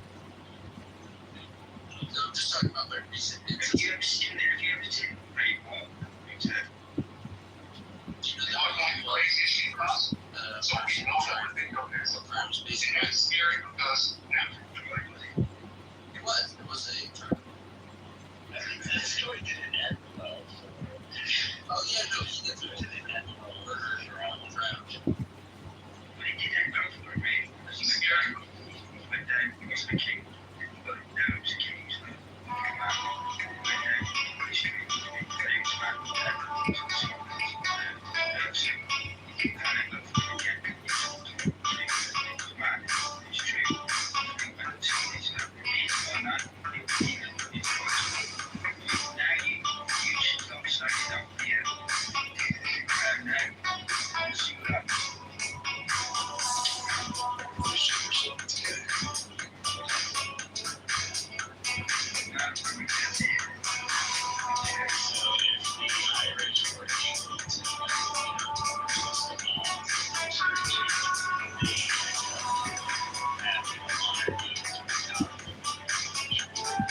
Taking a copy of that PTR just to say. I would say no, but there's no evidence. Firstly, half the claims of Irish oppression are really based on nothing. Right? Their only story, the worst one that they always cite is, oh, the famine. Look at how many was died. Their own historians acknowledge that the famine was not deliberate. The Jewish famine was not the genocidal famine. Yes, they criticized the British government. None of them say that, the famine was a deliberate attempt by the British to starve us out. And why would they? Because at the time, there was no strong or particularly pure to serve in the British Army, right? And this is genuine, like, volunteership, right? Not like Soviet volunteers where they're just, like, volunteering at gunpoint because Stalin and the Bolsheviks had guns in their heads. No, Ireland was already independent by then. But 200,000 Irishmen still served in the British Army with distinction. Why? Because they didn't really hate Britain. This whole, we hate the Brits, we hate the crown, we hate Queen Lizzie, and all it's just this gay, leftist, Marxist, invention of the 90s that, like, is just, unfortunately, it's become real because it's so ingrained in Irish conscience, right? That now they themselves have adopted it, but based in historicity, no, right? You can actually argue that from lowland Scots. I mean, lowland Scots were already speaking English. I would say, yes. So we did have our own language. We did have our own language. It was arguing. But they won't speak it. Except the Highlanders. No one speaks it now. Yeah, no one speaks it now. They 400 years ago speaking it. Except the Highlanders. And the Highlanders were irrelevant.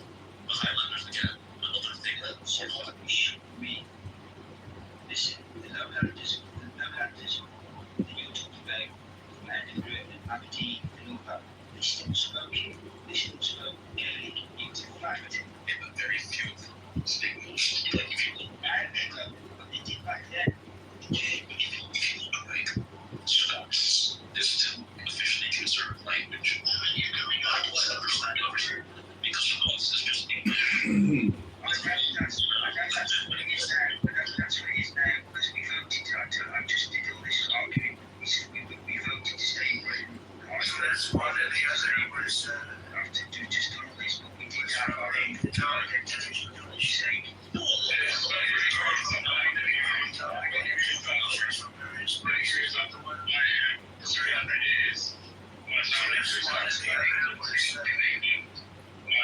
last name is Scottish. But I think we cannot deny that the Scottish people have a separate identity than the British or the English. What I'm saying is not an identity.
click on the bio and show the username.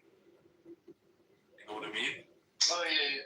So for our YouTube account, it doesn't allow you to put links in there, so you have to get approval from YouTube. So you have to upload IDs and whatever. And I think YouTube probably is gonna kick John Kitover or out. You see what I'm saying? Until then, yeah. It happened to my YouTube channel up there on the top. They wouldn't let me put any links. They said you don't have any views, blah blah blah, and I think it has plenty of information in there. I checked What it out. is this conversation between Bibi Kapara, Daniel, Dave? Did you listen to it? That one was, I think that one was from that, do you guys remember, like last week?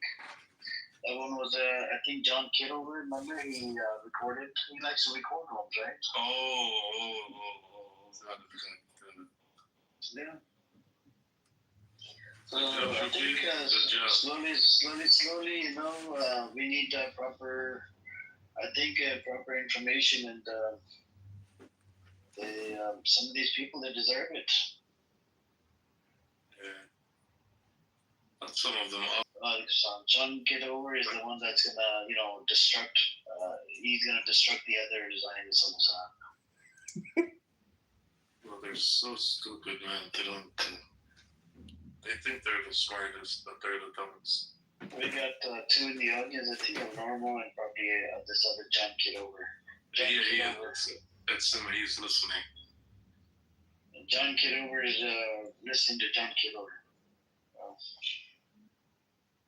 Yeah. What's okay? What's up? What is this thing? This is this guy called Shuki on this app. He did blasphemy. You know, in one of the rooms, attacking the Prophet Muhammad, peace be upon him. And apparently, John Kitover was in that room. He recorded it.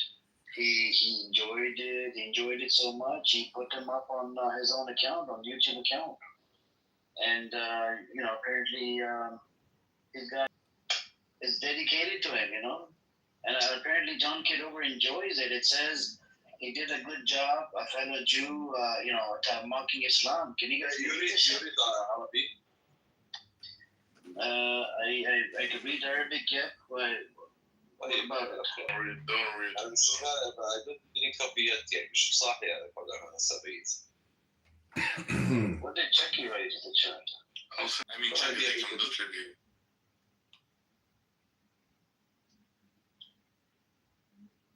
والله يا صاحبي I don't know what to say. They are always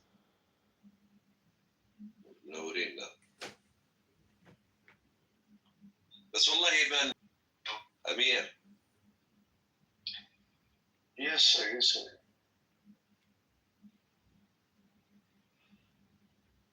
What about it? What's up? What's up? I tell you, we need some action shows. Why did you put your picture dark? Why is it dark, brother? بدي أخلي حياته بسودة. I want to make sure.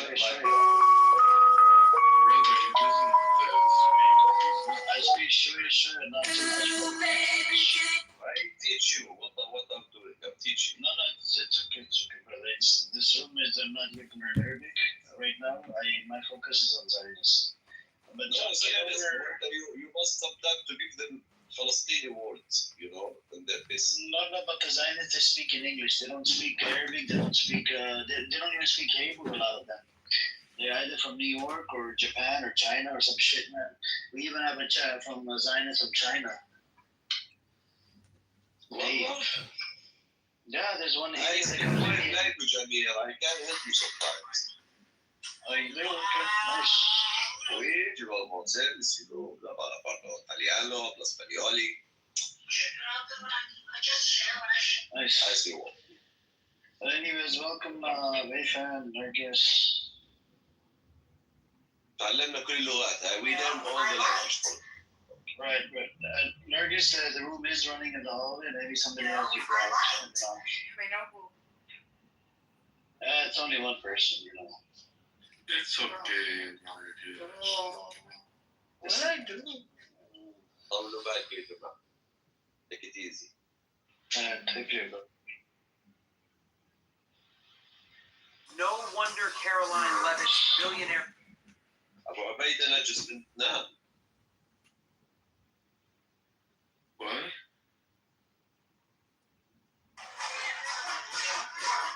أبو عبيدة. What do you mean? يعني شيء Palestinian. Who? Nerjis will only the name Nerjis. Palestinian. الله ينعم عليك.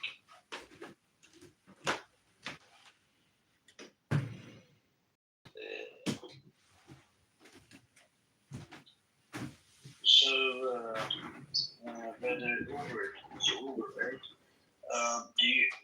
What do you think? What do you think the future holds for West Bank and Gaza? Listen, now, like, maybe the most dangerous thing in the Zionists, like, they made a lot of big mistakes. And this mistakes is seriously, like, it's like gonna be a big benefit, not the Palestinian or Muslims. Because what they exactly made in the last 1 year, okay, from the beginning, they spent around 7-8 months just to understand where they are after surrender. But after that, they decide that there are opportunities to stake it, and this is what they have decided. Because they believe the most important to understand your enemy, what he believes, not what you believe, what he wants, what he gonna do, what is his vision. And that vision is standing on what? So this all understanding was very important to see it like as action or acting in the ground. And exactly he thinks that he's doing now the God's orders and the God plan. And this is the time for that. And this is something like he deep dive in it, which is what? Which is like we need today to redeem all the plans that we planned. They prepare all the plans, you know. They have like plan for 20, 30 years. Like we gotta do 1, 2, 3, 4, 5, 6 to reach what the God wants by doing Armageddon. I don't know if you know Armageddon, like the big that make us back again, and for them also as the people who. This is why I was mentioning before about the Christian Zionists, because this belief coming for both. So now he redeemed them. He will not stop them. This war will be continuously growing, and because they believe that we gonna finish this war with Armageddon. And from the good thing that also in Muslim, if you read Quran, go to Surah Al-Ahzab, and 7 October it was when? In 2023, correct? So go to 23, Ayah 23, start read from there. You will understand what will happen. This is one of the things which I read it and I go through it, which is really talk very honestly about what is the situation. إن المسلمين رجال صدقوا ما عاهدوا الله والقضاء نحبهم منهم من بازارين قدر وما بدلوا تبديلا. ليجزي الله المسلمين. Anyway, so you can complete it alone if you are interested to understand what happening and what will happen. So can you expand on it? Like what does the ayah, what does the verse say? Ayah that say very like clearly about each thing happening. It was like, you know, I was shocked actually when I discovered it, but it was talking about you want English, correct? Yeah, so that everybody can understand. Yeah. So I also read it in Arabic, honestly. Not read it, like based on. No, not read it. I read it in my mind, just so I remember. And are you talking about من المؤمنين رجال صدقوا? Is that exactly? Yes. Okay. So that one is if you read it from 23 to 27. Okay, just let me just make it all. So it's talk about the people who's okay. There are Muslims who really believe in God and they are will attack somewhere. Okay, so some of them will die, and some of them who's honest mu'min, honest believers. Some of them will die, and some of them will wait, and this will not change. In 24, the year of 24, you remember 23 that happened. 24, it was really tough one. So what it's saying, there's Allah صادقين بصدقهم وعد بالمنافقين إن شاء الله من الله كان غفور رحيم. That means exactly that the God will give the honest people of them, because they must to be really have a big vision, like sabr. They need big vision to be in the 24, because they're gonna be in very tough situation, and a lot of them will be go out of that situation, like it is they cannot take that heat. So Allah will give it jazaa for the honest people of them, and make who's munafiq from them like under big bad situation, or He give the mercy to them. In Allah kana ghafur rahima, the God. Okay, now we are which year now? 25, correct? Okay. We are 25 already. From beginning, if you remember, in January, February, like if we start this year with no ceasefire. If you remember, we start this year with ceasefire, and the fire it's more going down. Okay, and I guess during this next period, every time now they announce they will stop it again. Okay, so but the fire like is not the same of 24 or 23. It's going a little bit this, and I'm sure like within this few months or this month maybe they will cease fire, but temporary. They will not stop the war. 26. وأنزل الذين ظاهروهم من أهل الكتاب يستقسمهم قد. So 26 will back the war, but this different war. I don't know what is the icons here and what will happen, but here we are the strongest, and it's gonna back again with more aggressive things like we will attack back. I don't know who will attack. Jordan, Syria, Lebanon, some people from other planets. And don't ask me how. I know the overall situation or overview. It's disaster. But who believe that Bashar will go from Syria within 24 hours, or I don't know, 6 of the president? Bro, to be very honest with you, like I'm actually reading those verses, and I don't know. What is this? Istikhara? No. Do you like? I know you're very into God conversations and all that. Do you read verses like? Yeah, I don't know. Do you want to pull up, like, without getting deeply into religion? Do you want to look at those verses? I've read the Quran a few times. Okay, Surah Al-Ahzab. Look at Surah Al-Ahzab from 23 to 26 or 27. Good Lord. Today no one had used the word. They're short. They're not long. No, today no one had used the number 23. Every day I hear it from somewhere, I see it. You use it today. Surah Ahzab, ayat 23 to 27. Like, if you read them, I don't know, like, honestly, there is kind of a connection. I actually sent it over to someone. I actually read it often. Like, this first time you read it? So I never really focused on the Yeah, definition. no, man, nobody read it. This is from my mind. I once read it, and I would say what 23 with the 23, 24 with 24. No, but if you read, like, if you look at the, like, I mean, Why reading, Hazab? Why you picked Hazab? Is it so 23? Why not? If I pick 10 years, how do you will? No, you did like Istihara or like. No, he's just connecting. He's connecting. No, you can't say that. Like fall off. He's connecting.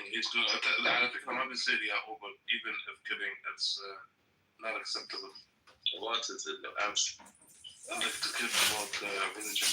That's not just like if you read. He's a human being. Yeah.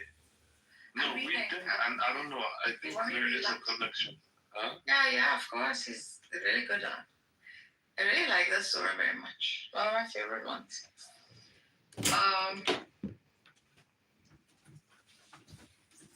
23, right? Among the believers are men who have proven true. This one. No, it should start المؤمنين برجالا. That's one. Yeah, are you gonna read it in Arabic? No, I'm reading in English. Yeah, read the translation. Okay. My God, look at this 23.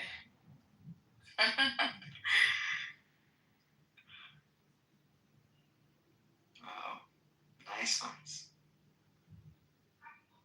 See, نفاق زي منافقين. I actually sent it over to ask if, like, what could be, is it possible to be a connection to what's happening? Yeah, so there's a lady I know, okay?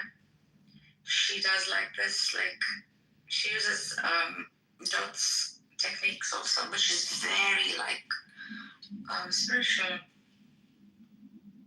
So she uses Quran like this to, like, guide. No, but when you read the translation of those verses, it's on the dot. You literally see what's happening. Yeah. Good one. Draw back and then right. I'm telling you, it's good. It's happening. Like a good will come. Some winning will happen. Like literally, exactly. Yeah. Empty handed thing. Oh man, what verses you fix? Yeah, you see it? My God. Look at 20. My gosh. Look at 27. Sorry, 26. No, the one with Baradallah or Lazina. That's one. Can you read that? Which one? Which number? Baradallah. Baradallah الذين كفروا بغيظهم. Look at that. Yeah. But I'm telling you. But I don't think those verses are meant to be exactly for them. Yes, it will. You have to believe me. But also, like, there is, like, I don't know. Amir, did you look it up? Talking about material, right? I'm eating, brother. Well, it's very interesting when you finish eating, bro. Like, seriously, look at the verses. Very, very interesting. Because it's talking about the right? بغيظهم, yes. Yeah, so it's talking about material things. It's quite specific about it. It's not like metaphorically, it's talking exact to the point. Like it's saying they will be left empty-handed. They will wear rags. Like basically in a state of poverty. I'm telling you, that's why I told you guys to watch The Messiah. You basically see it in the end, how they get freedom. So the summary I got for it is that these verses speak about the truthfulness of believers, the punishment of hypocrites, and Allah's victory in the battle of the trench, Ahzab. Yeah, no, that was not Ahzab. That was This is Ahzab. No, this, I mean, like the verses. Oh, in the verses for Yeah. Salman al-Farsi, I think. Maybe Iran will join. Because in that battle of the trench, Salman al-Farsi designed those trenches. And it says at the end, and the downfall of the allies from the people of Book who betrayed the Muslims. Wait, I haven't read that yet. No, this is summary. This is summary. I don't know if you have it from your end. This is from my end. Empty-handed, spared the believers, fighting for, okay. And brought down those from people of the book. I got the thing. I see. Oh my god, I feel like that you've woken up. Good Lord, what is this? How did you find it? It's one after the other, too. It's Uber, bro. Like, I don't know how you found Bro, you should do. It's in Iran, like, it's called a khurafat, like some older ladies do this. Yeah. But they're very, like, on the top like this. Good job. Who supported the enemy alliance? My God, it's those, you know. Yeah, see it. I know. I like it though. I can't. No, they are. They are read and brought down from those people.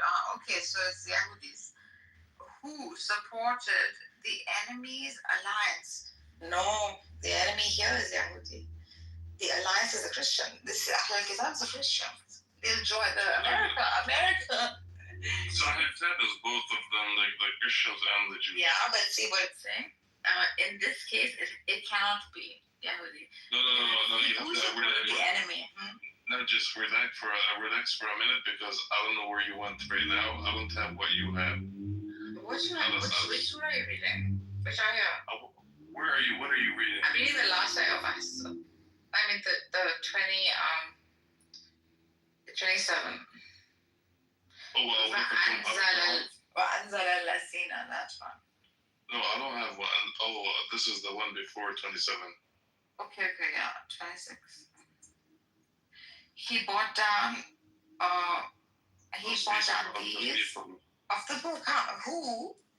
Who supported the enemies? So the enemy is the Yahoo. But the ones who are people of the book are Christian. Yeah. The other party. Yeah. All these evangelicals and all of them. From their own strongholds. This is America, bro. Like, it's a Christian country. And cast honor into their hearts. Oh, it's saying he's going to support those Ahl al-Kitab.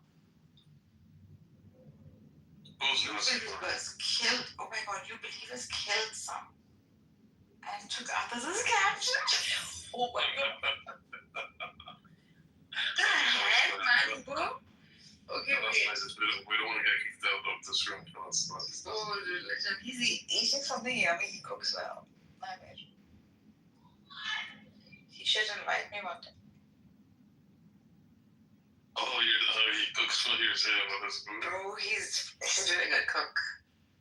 He really cooks with love. I mean, all men cook with love. I think we need to get to this. We want you to meet. Please don't take that manhoos. That the guy that blocks you every other day. Why he blocked me? I couldn't enter Scotty's room. I went to just show support. Just text Scotty. I used to text him. And you know how Scotty gets upset. I said, no, I'll come later. You have another account. Go with another. Yeah, today. What did I do today? I just left immediately. Because I felt like poor Buttercup might be under the microscope with this stuff.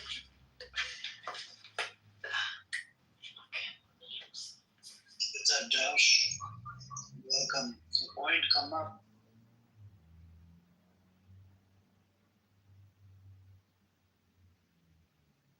This was good. Cut Egyptian nationalist in here. I think he fell asleep. The guy was defending, and he said that Israel is, it's a state now, it's a country, they can exist, blah, blah, blah. I'm like literally dying of talking points. So I missed that one, but I think I was here when you were calling somebody Zionist Egyptian or something like that. That's the one. Yeah, there's a lot of nationalists in Egypt.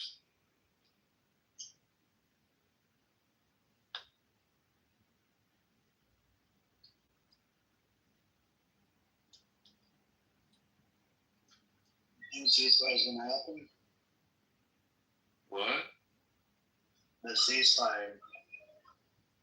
No ceasefire.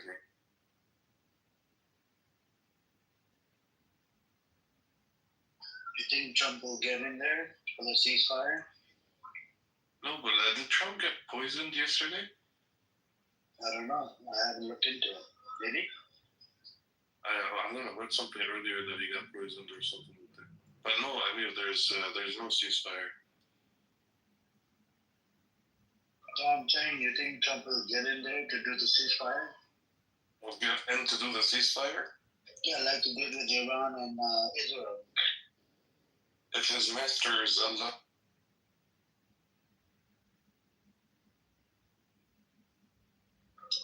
They forced Israel to do the ceasefire.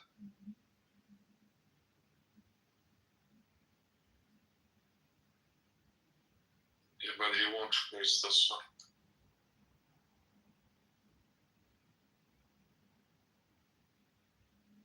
It's over the Times Square. Oh, this thing like Trump had a stroke? Is that really true? Do you like I'm Trump? just seeing something in the chat. Do you like Trump? Well, I ran for president, I told you that. And I don't know, man. We need leaders that are, in their mid-40s and, understand the awakening of humankind, or we're going to have satanic leadership. What's the name of that song? So, I mean, What's the name of that song?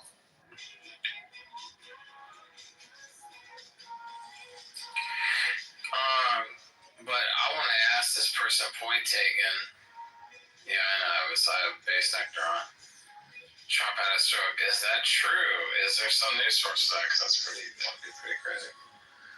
Unless this is prior theory. Yeah. So, as president, I would solve the Israel and Palestine issue by having the wives of the Arabs marry That's not the logical. Jews. That's not logical, by the way. That's amazing because they'll be so distracted by That's not so many logical. women that they'll just. Times Square, can you give us a logical answer? But that's a funny answer that actually would just, you got to get to the crux of the bottom line of what both sides want. I mean, there's no deal without a basis of a deal. So give me a basis. Do you want land? Do you want women? Do you want oil? Do you want money?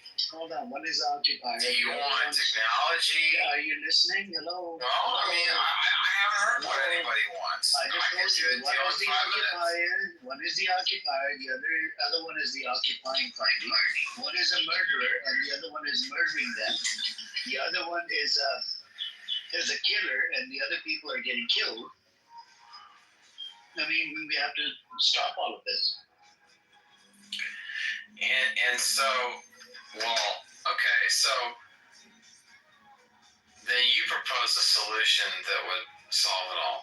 Remove the occupation, the West Bank, Gaza, and East Jerusalem to be part of the two. So break it into land and other conditions, right? What land? Meaning your solution is okay.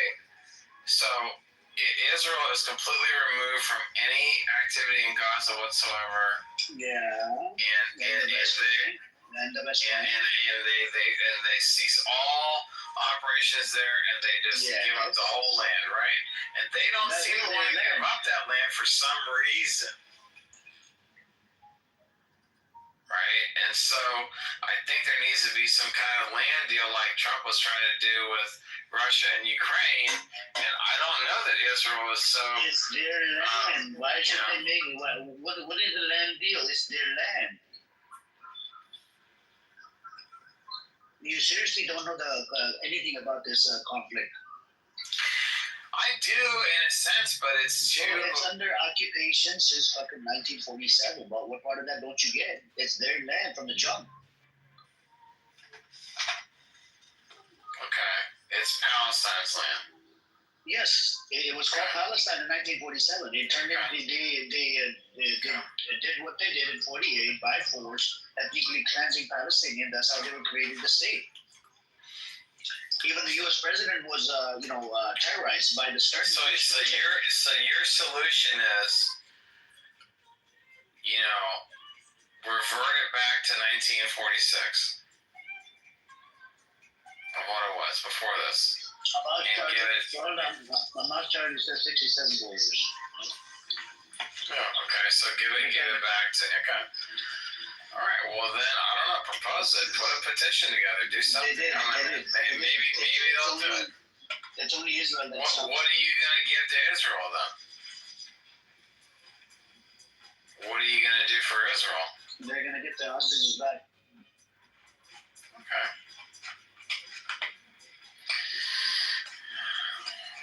Well, then I guess, how much land is it? Is it like 100 square miles or something?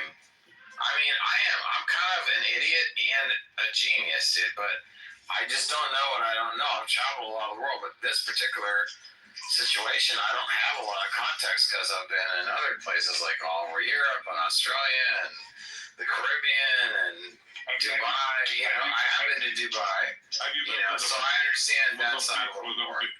Have you been to the Mozambique? I've not been to Mozambique, but I understand that the Arabic people are very faithful and very discerning. There's places I need to go, man, absolutely. But I've said on here before, Amir knows I've said this. Jewish people have paid me millions of dollars. Arabic people have paid me millions of dollars. And I make a joke sometimes. There was this woman from Bahrain that was kind of a little bit intimate with, and so I'm neutral, and I really, You were intimate with her with your that photo, that's how you looked when you were intimate with her? Listen, man. I've dated many races of women. I'm actually being But listen, you got any race of women will date me. My ex-wife is Asian. I've dated black women, Arabic women. I'm trying to get if that's you. Well, now I'm just I'm on my second wife now, basically, man. So I'm kind of You're on your second wife? Yeah, sure. If you want to say that, Well, you don't need to be so aggressive with me, man. I'm trying to be peaceful. But anyway, the point is... What happened to your first wife? It's not... Well, if people want to hear a show, I'll talk about that later. But focus on the solution. The solution is propose something, start a petition, start something that's going to be heard by somebody. Because I don't think these people are going to solve it at all, and they want to keep it going.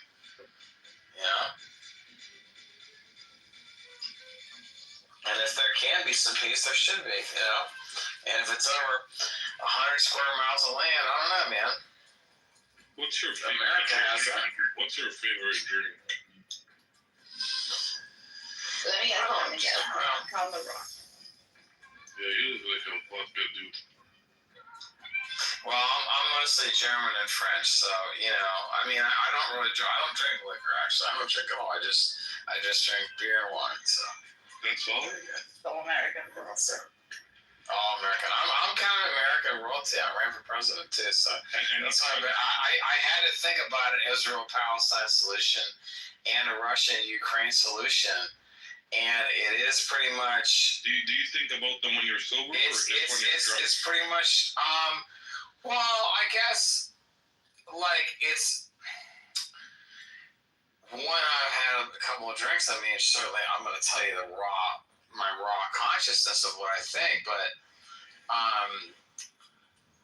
it kind of involves like land grabs, man. And so people want land, and it's like But it's very primitive. The thing is that I view war as very primitive. I view physical violence as very primitive. About politics and wars and all this stuff. I would say right now I'm just on kind of like a Labor Day weekend thing, and I had a family reunion I went to with my fiance basically, and I don't know, I'm just not really. Now, was she your wife or your fiance? My fiance. Congratulations. Yeah. You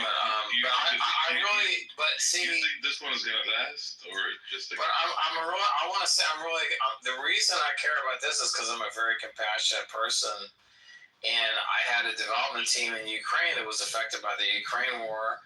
Of course, I have many people that I know in Israel and Palestine that are affected by. Do you know people in Palestine?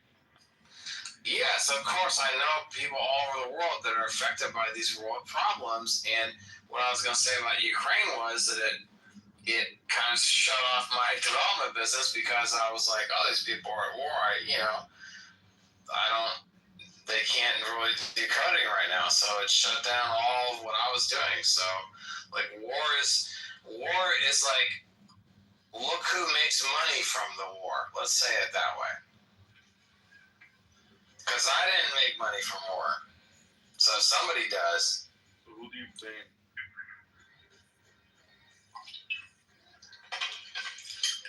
Who do I blame? So can I ask you something about, you said you have fiance, right? Yeah. Yeah. So let's say if somebody was to come over and rape the shit out of your fiance. What would you do? How would you resist? God forbid, if somebody comes over to your place and rapes the shit out of your fiance, what would you do? I mean, I would basically. You'd be sober. If this is to happen, you're sober. You're not drunk. No. Let him answer the question. I mean, I would just take the appropriate actions within my legal rights. In America, you have the right to have the weapon, right? Well, I mean, if they're on my property, I would have the right. Yeah, of course, they're going to come to your property. I would have the right to defend myself with lethal force on my property. Okay. So you would defend. This is what these people have been doing since Hold on. This is what these people have been doing since 1947. They're getting fucking butt fucked and raped in the ass every fucking every chance they get. They keep on doing this in the West Bank and in Gaza, and this is the part it's very hard for you to understand all of this shit. For some reason, you come up here, I'm gonna get the Jewish women get married to the Arab man, and that's gonna resolve the problem. You think out of your fucking asshole. This is the problem with you, and there's a lot of fucking dumbass Americans that I come across every fucking day, not just on this app, in real life as well. I know. It's an insane joke. I know it's stupid. I know it's stupid. Was it a dumbass thing that we did? What we did in Iraq? Did we killed about 1 million people? Was it the right thing? Was it the wrong thing?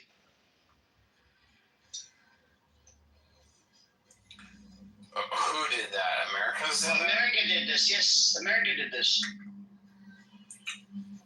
I mean, you have to deal with the check. Yeah. Well, again, like.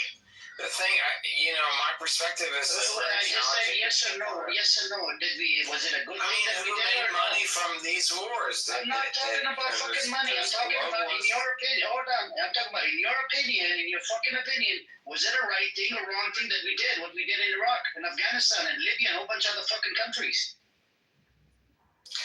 I believe all war is wrong and primitive. That's monkey shit. No, so it was wrong, correct? All war, in my opinion, all war is wrong and primitive. It's like monkeys fighting. It's stupid. Okay, that's your opinion. Okay. But that is my opinion. If it was wrong, hold on. If it was wrong, we had that fucking son of a bitch, Anthony Blinken lied in front of a Congress, changed the fucking whole file, and it's a felony to lie in front of a Congress about Israel. He lied about the humanitarian aid. There was no fucking humanitarian aid that was coming into northern Gaza and whatnot. And he lied in front of fucking Congress so that way they can keep on supplying weapons. We have a law called Leahy law in America, So which was violated. from it? Trace the money. And trace well that's what I'm telling you. We weren't is talking about the money. Solution. Hold on. We weren't talking about the fucking money. It's No one blindly will support. say these things. Hold on. Blindly support of Israel. This is where we have a problem. Blindly That's supporting called Israel. Zionism, which we're clearly in. That's what we're talking about. There you That's go. wrong. Yeah, That's it's not neutral. money can come later. Zionism blindly supporting state of Israel. That's where we have a problem. You need to get your facts straight, man. Shit, man. This is and then we literally had a fucking pedophile in Vegas. He was able to leave to fucking Vegas. He even missed out his court date. His court date was like yesterday or something. A fucking pedophile, and guess what? The state attorney, she's Israeli Jew, she protected this fucker. And there was about 8 of them. All I can say is, again, my opinion, all war is primitive. Physical wars for monkeys, which they still want to do. Trace the money of it. The defense contractors make money. All of these, government contracting people make money, and they're different, disciplines. And, that's something that probably not a lot of people will say. Maybe no one will say that. I don't care if But you have a problem. But that's the truth. Look, there's one truth. There is one truth. And you have a disease. You have a disease called greed. True. Do you know what the disease is called that you have? It's called greed. All you give two fucks about money. Yeah, you do. That's the biggest disease you have, motherfucker. You would agree with them. You would agree with them if they gave you money. Bro, shut the fuck up. Shut your fucking mouth. Go get a fucking pussy in Mexico or something. It's like $10 an hour, motherfucker. People, piece of shits like you, I come across quite a few every fucking day. You're a legend. And this is a dumbass American that I came across on this fucking night. And then he talks about I got millions of dollars. I got millions of dollars from Arab. Who the fuck would give you a single dollar? Motherfucker, because people trust me, they know me, and they believe in me, and they trust you in what? Trust you in what? You don't have any fucking knowledge of what's happening. What's happening in the Middle East? And then you come up here, I'm going to get the Jewish women to sleep with Arab men. I'm going to get the Arab women to sleep with fucking Jewish men. And that's going to resolve the fucking problem. That's like a hippie solution. This is a dumb fuck. Because you're a fucking hippie. That's all you are. You're just a fucking hippie. Are you in love with it? You are a fucking hippie. You don't have any fucking knowledge. What's going on? Do you have any knowledge about American laws? The way they're fucking us over like multiple times? Literally, a pedophile was able to leave fucking, Las Vegas all the way back to Israel. A pedophile. Back on the streets of fucking Vegas. You okay with that? We got a whole bunch of pedos in the Congress. We got Trump. His DOJ came out. His name is on the Epstein file. We got a whole bunch of psychopaths in the fucking Congress. And then you sit here, you're sitting on your fucking ass or whatever, drinking your life away. And you make up bullshit. You come up here, you make up bullshit. You want to get Arab Jewish women in bed with Arab men. You're just a mental retard. That's all right. That's a joke of a solution. Okay, you're right. How many times did you come in here and you said this? How many times did you come in here and you say the same joke and fucking rape the shit out of, God forbid, rape the shit out of your fiance? What would you do? You pull out a weapon and you resist and you'll fucking kill them. In America, this is how we do it. But in your whatever my legal rights are, my property is this is what the Palestinians have been doing for over 50 years. But you can't see the struggle, right? You come up here, it's so easy. I'm gonna go pick this side. Arabs are giving me money. Jews are giving me money. Motherfucker, you don't have no moral code that you can go by. Okay, so then you give me the spread. Moral code would be humanity. So who's wrong? You should be pro-humanity, which means you want 5% Arabic, 95% getting genocided. They're fucking getting genocided right now. That's something like you all. I'm gonna get I want to ask you something. I'm gonna get the Jewish women to sleep with there, man. That's it. Problem resolved. Okay, I know. That's just. You're just a son of a bitch, you dumbass. Well, because you're challenged by it, because you know it's a good job. I'm challenging you on your fucking bullshit. I'm challenging you, motherfucker, on your bullshit. You come up here, you say this stupid fucking shit every day. So you put the blame. What percent Arabic and what percent from Israel on the whole thing? 5% Arabic, 95% Israel. Man, listen, I'm not trying to get myself involved. What do you put it at? Just in case. I'm German. I'm Aryan, dude. I don't have a dog. He's proud of being a Nazi. He's proud of being a fucking his ancestors come from a Nazi. Right now, let's Nazi. You told me this like a long time ago. You're like, my ancestors are served in the fucking Nazi. Motherfucker, are you proud of that shit? I am, because that makes me a peacemaker. He's proud of being a Nazi. He's proud of being a fucking Nazi. Because that makes me a peacemaker now that I can see both sides. That's a peacemaker? That's a fucking genocide maniac. I am now because I can see both sides of me. It's in your fucking blood. This is how you're thinking right now. I'm gonna get the Arab men to sleep with Jewish women. Jewish women are gonna sleep with the Arab men, and problem resolved. What color is there in his soul? There is no color in his soul. You know, I mean, it's like, you know. Is there any good Nazis? But just in case you missed it, he did call you a dumbass. So I'm not trying to get involved or anything. I did call you a dumbass. You were a dumbass before. You're still a dumbass. But the time's short. I agree, man. You can't be this dumbass American, right? I want you to become smart and fucking go read up on all this. Well, teach me, and I will learn. Okay, Palestinians have been fighting for over 50 years, and they've been under occupation by build their Jewish state. British decided not to give these fuckers a land, but they did it anyways. They terrorized the fuck out of the British. They terrorized the fuck out of the U.S. President, Harry S. Truman. They received letter bombs by a stern Jewish militia gang in 47. They even knocked off, killed like 2 British men they lead in 47. In 46, they did the King Hotel, Hotel David bombing.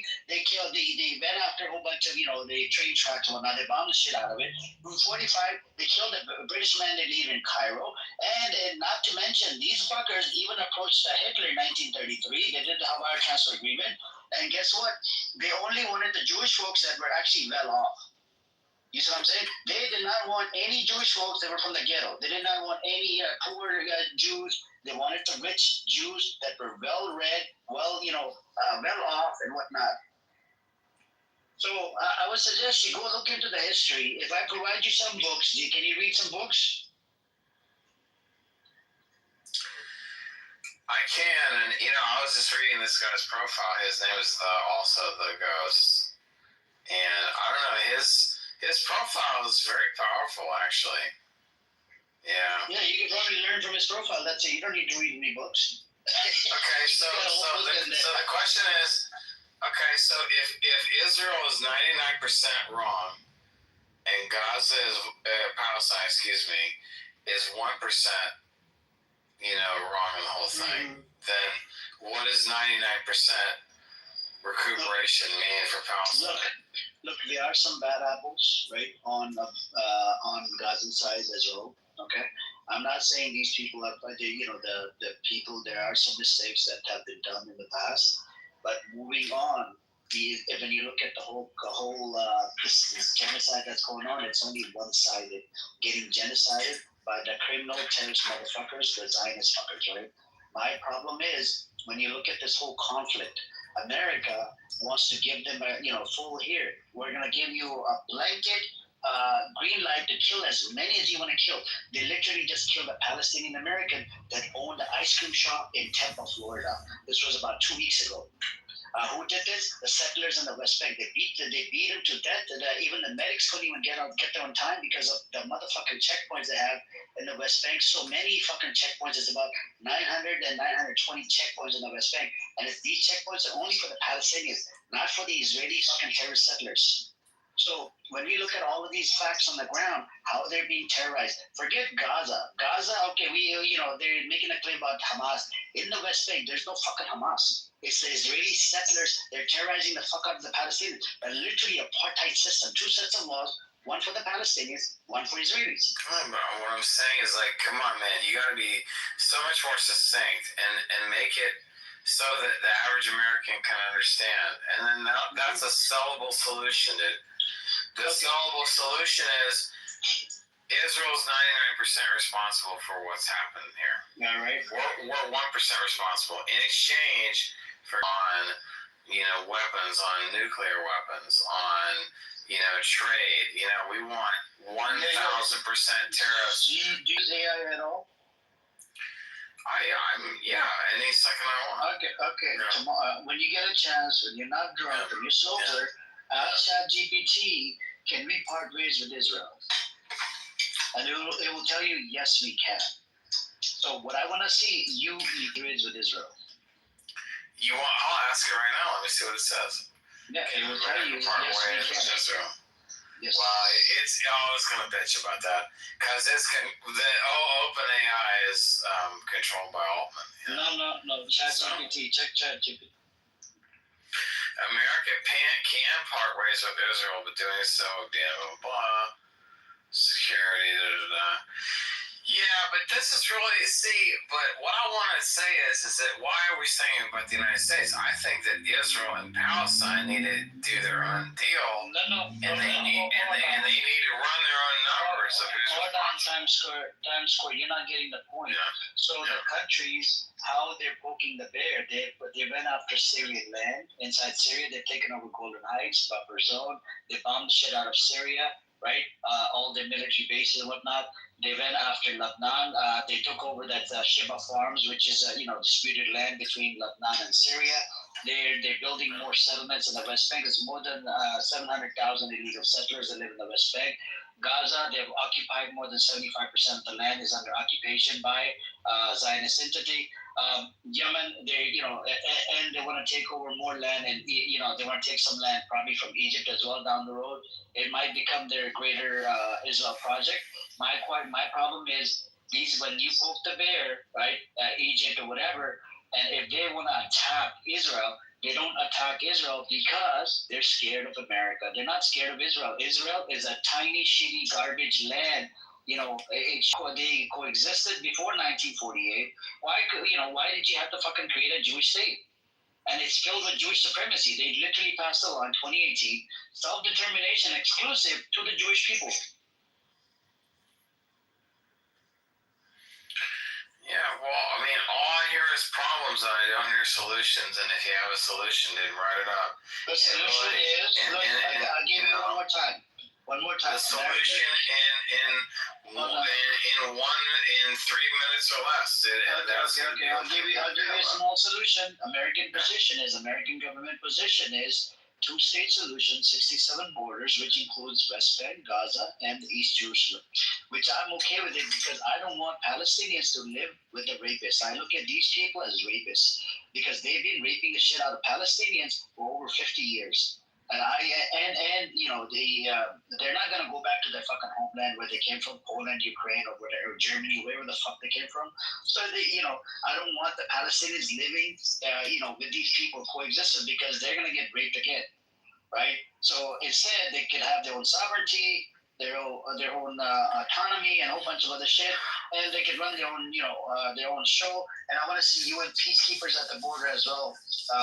They're by the UN. So that's what I want. But these people, they're not willing to do it. And they're calling Judea and Samaria, they're using a holy scripture to call the West Bank Judea and Samaria. How do you do that? You don't believe it, these people don't believe in their scripture. Why would you call a place Judea and Samaria? Yeah. Okay, but in terms of the actual land division, what is your solution again?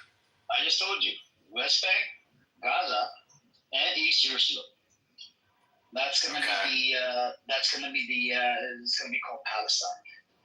Okay. All right, and then that's it. So if you have the land, then you're happy with that. Yeah. And that's your solution. That is because it's listed on Hamas charter, so I'm going based on that charter. Okay. And then there'd be total ceasefire with everything, and Israel would agree, and you would agree, and that would be it, right? Yep, that's it. There would be no more threats, and the Palestinians, awesome. Anybody that terrorizes them have to stop, stealing land from all over the fucking Middle East. But the biggest problem is they're gonna start to self-destruct. They're gonna start fighting each other. And so, what if I started a 2028 presidential campaign? based on your premise? Would you? 2028. You want me to vote for you? Is that what you want? Well, 2028, I'll be in office. We have Black Rabbi that comes in this fucking ad and wants to be president in 2032. Well, I already ran in 2024, so you know. Did you really? Yeah, I really did. And so Trump. Well, I don't know what happened. Did you raise any funding? How much money did you raise? Well, I had a challenging campaign, so it didn't work out too well. You didn't raise any funding? Was it 5,000 or 10,000? Sounds like a crash and burn.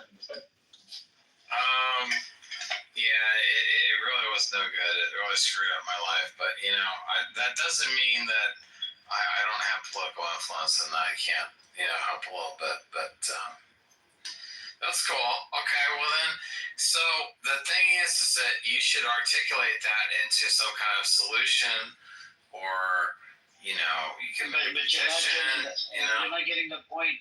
By the way, and I can have tons of Jews sign up for it. Hold on. Times Square. The American position is two-state for a while, but guess what? Every president that takes office, they always turn it down. They don't even, cooperate or concentrate on the two-state. They let it go. They leave it to Israel. This is the problem. This is where the problem is. And what's the disease? It's the fucking Zionist disease. It's freaking. We got, our Congress is actually infiltrated with a whole bunch of Zionists. You know what I'm saying?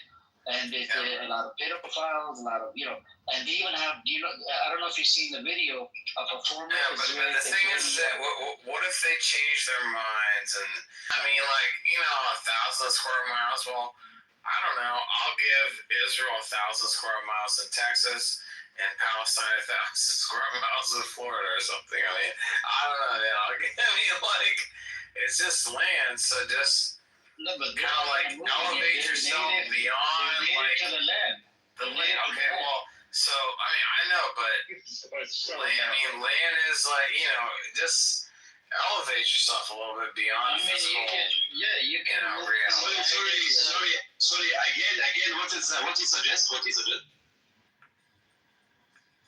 I'm saying elevate yourself beyond physical reality, and just if it's a land dispute, give the land, divide it so that people will be peaceful, and give some American land to them. I don't know. That's it. That's what I would do. Why not? Fuck it. American land for Israel, you mean? Sure, why not? So here's the thing. So I love you to suggest, man. This is really very nice suggestion. I'm your president too. What I want to say is that sure you can,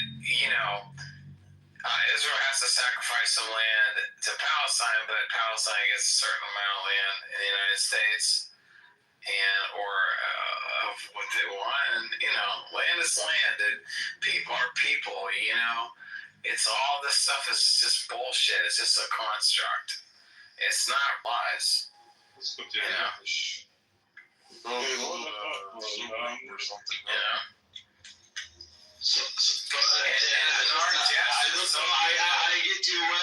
get you correct or no. You suggest to give Israel land in Texas and let them live there, correct? I mean, what? Why you're like? No, I'm saying that I asked Amir what he really wanted as a solution. American position is 67 borders. That's what I'm telling you. But we need to clean the house. Listen to me. Come on, dude. Just give them fucking land. Just give them what the fuck they want. You can make, if you want to make fucking Texas into Tel Aviv, give me 1 fucking hour and 1,000 robots, and I'll terraform. So they tried this before. Look, they tried this. They tried this. Hold on. They tried this before. Hold on. They tried tried this in 1897. They were going to go to Uganda and a whole bunch of other places. They were, listen to me. Listen. No. Hold on. 1 second, I'm speaking, man. Please hang on a second. They tried this in 1897 or whatnot. And the Zionists were thinking of a way, how do we convince these people to come to the land? And they found Jerusalem, next to the British mandate Palestine. They're like, we're going to make the deal with British, and that's how it happened. You see what I'm saying? Otherwise, they're going to go to Uganda. I have another problem. Amir, I have big problem now. Big problem. Are you learning now? There are 20,000 kids killed, and you're learning. There are 15,000 women killed, and you're learning. Do you think it's really like something is a joke? There are people suffering, and you're learning. There are families cannot find their kids, cannot find themselves, and you are learning. We talk about killers. We talk about people like the devils. Yeah, it was pretty disgraceful. What's up, Matthew? How you doing today, bro? Doing all right today. I doubt that whatever his name is spokesperson or speaks for anyone, because not a single articulated thought made any sense. Anyways. Well, you're right. You should. I'm not laughing at the people that have been disadvantaged, that have died from this, that have been, whatever persecution they've had in any way. And I'm trying to laugh at an overall solution because I don't understand. While you are here in this history, in this time in the life, while we are all as a human, are born in this period, in this history, and we do nothing, while people kill everywhere without any reason. What is the reason of a baby who's just 1 year? 275. I give you a number. I give you names. What is the reason after that? And we are apart from this history. We are apart. Why is this happening now? Why we are talking? Is that what we are? I know the reason why it's happening now. If you want to know the reason. But, life is, very tragic right now because humanity is in a big movement of consciousness, and that includes, potentially the revelations, and that includes all the stuff with Israel, and Israel is very important in Revelation. It's okay to say something when you don't know the answer. Like 1 million people, I think it was a couple of years ago, died in Ethiopia because of conflict between Eritrea and Ethiopia. Years after I found out, it was never hitting the news.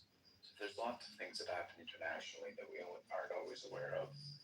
And most news that we get is through corporations who have interests in certain narratives.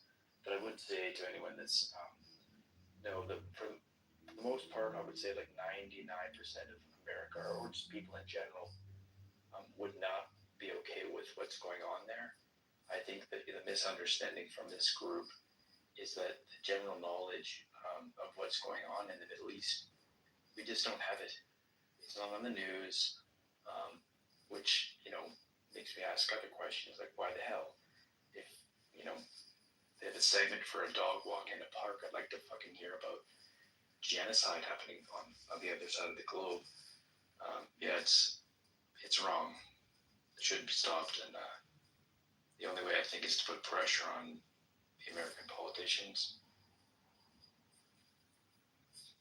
Yeah, I agree with you, Matthew. It's just, you're right, man. So back in the days, right, there was a problem. A lot of stuff wasn't coming out. We didn't have the access to the way we have the access to news nowadays, right? We got Twitter, we got this app, we got Twitter Spaces where you get to hear live voices. You got Instagram, TikTok. You wouldn't believe it. I was talking to my friend the other day, And I asked him about this Palestine and whatnot. You know what he said? He said, my 12-year-old learned all of this related to Palestine, what's happening, whatnot, on TikTok. So TikTok played a pretty good role in changing the narrative where people realize that this is fucking genocide and these people have been killing them for over 50, 70 years now, you know? And so TikTok played a large role. That's why American government, they were going to go after TikTok, you know? And you heard about it, right? Heard about what? The American government was going after TikTok. Yeah, that was a couple years ago. Well, TikTok was taking down all the personal information and sending it to China, which I'm sure they're still doing. No, that was bullshit. It was about the narrative of the Zionists. They played a large role changing the narrative. Well, that's the thing about international relations. Yourself. Honestly, baby, I love you, baby. Email me the solution. Matthew can help too. Bro, there's no girl in here. Your girlfriend's not on here. Baby. Don't call us baby, bro. I don't roll like that. Babies. Oh my God. Email me. Let's honestly, if Trump's out, dude, let's take it over, man. I'd love to be president. I don't want anything. What cabinet position does Narc? Are you drinking and driving? Are you? No, I'm not drinking and driving. Stop lying. Stop the cap. Are you? No, of course not.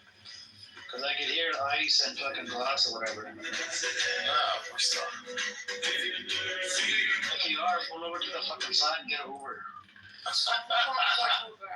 No. You socialize. Stop the freaking cab and get it over. I'm not at all.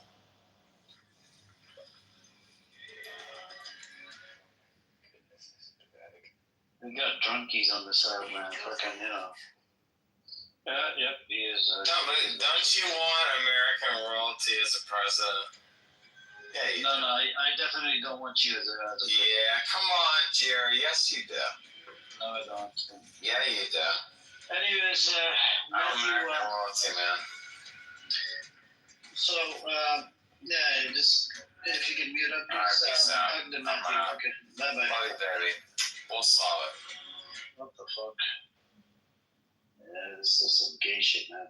Anyways, the world and what America, is doing to other countries. Anyways, what, Matthew, were you able to look at that article that I posted? I think from Omar Barto about the genocide. Sorry, I just got busy today, but I will. No problem, man. Do you think, if you have time, just read up on it? It goes through a lot of different points and whatnot, and it's very disturbing. What's the goals notes of it? I will look into it, but is it just documenting like various atrocities? Yeah, it proves the intention. Where is it coming from? It's coming from the officials of Israel. And how is it committing genocide, and how did he come to this conclusion? He's a genocide studies scholar, Omar Barta. He's an Israeli Jew, and he's got a lot of experience under his belt, and so yeah, look into it, man. You have the link. Put it in the chat. The reason why I mentioned yesterday why I think there must be a religious element to this is because even if Israel succeeds in gaining like the Greater Israel Project border, that doesn't, like, there's still basically opponents that they'll have taken land from, so they'll basically have started a world war where no country is going to back the aggressor country, or at least I would hope so, but I guess I've lived through that before. But yeah, I just don't see what their end game is. It doesn't end well for Israel. It doesn't seem to be. But do you religiously support Israel, Matthew, from a religious perspective? No, I think the leap that I made, it was probably this year or last year, was that Christianity is a distinctly different thing than Judaism. Jesus was a practicing Jew at the time,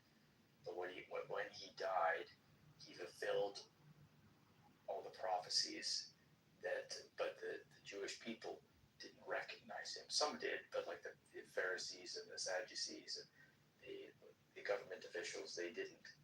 So Jesus was put to death, and basically the Jews never recognized him as the Messiah. So they still expect, some sects within Judaism still expect their Messiah to come. Story, and I need to learn more about what that is, because a lot of Netanyahu's behavior, at least to me, doesn't seem fully like he's fully planned everything. It seems like, there has to be some like where he expects maybe he's gonna like the Messiah of Israel to return, because why else would he be so?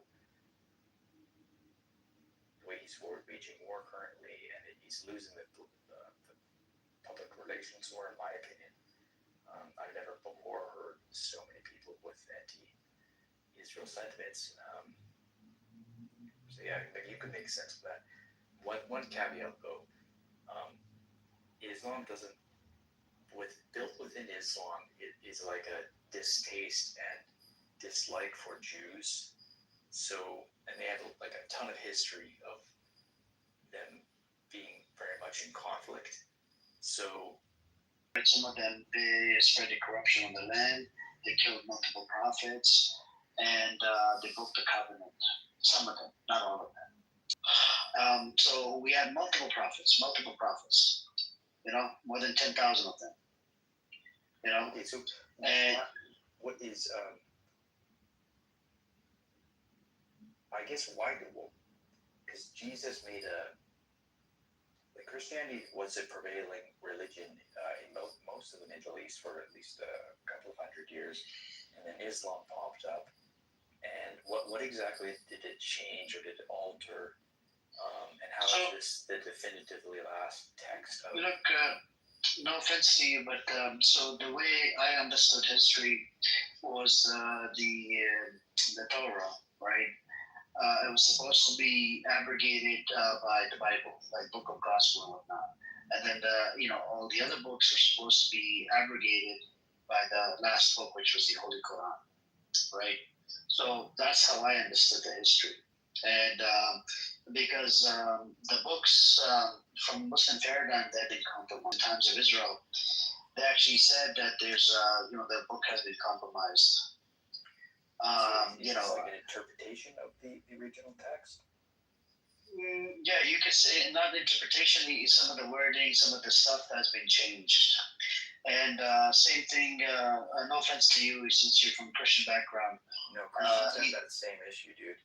Like, there's different denominations that have 100-year wars over.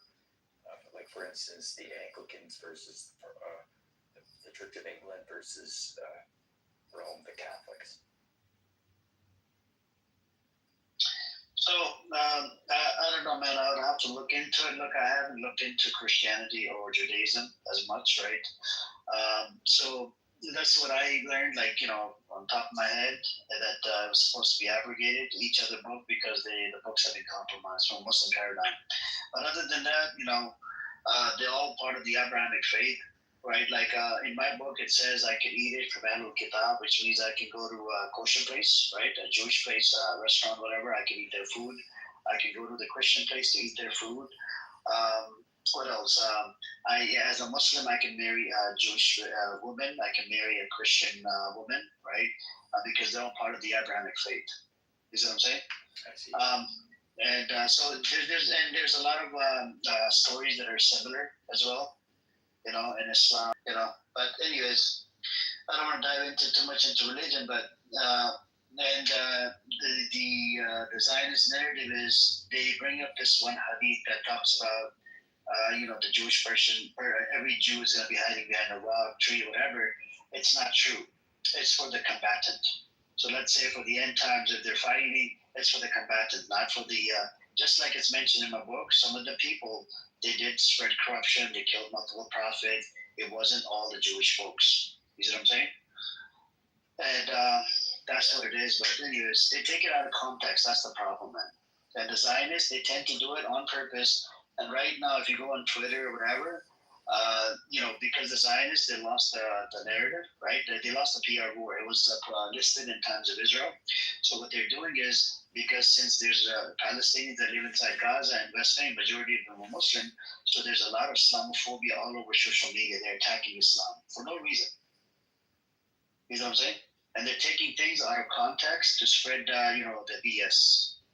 Yeah, well, I don't know how old you are, but I was in junior high when September 11th happened.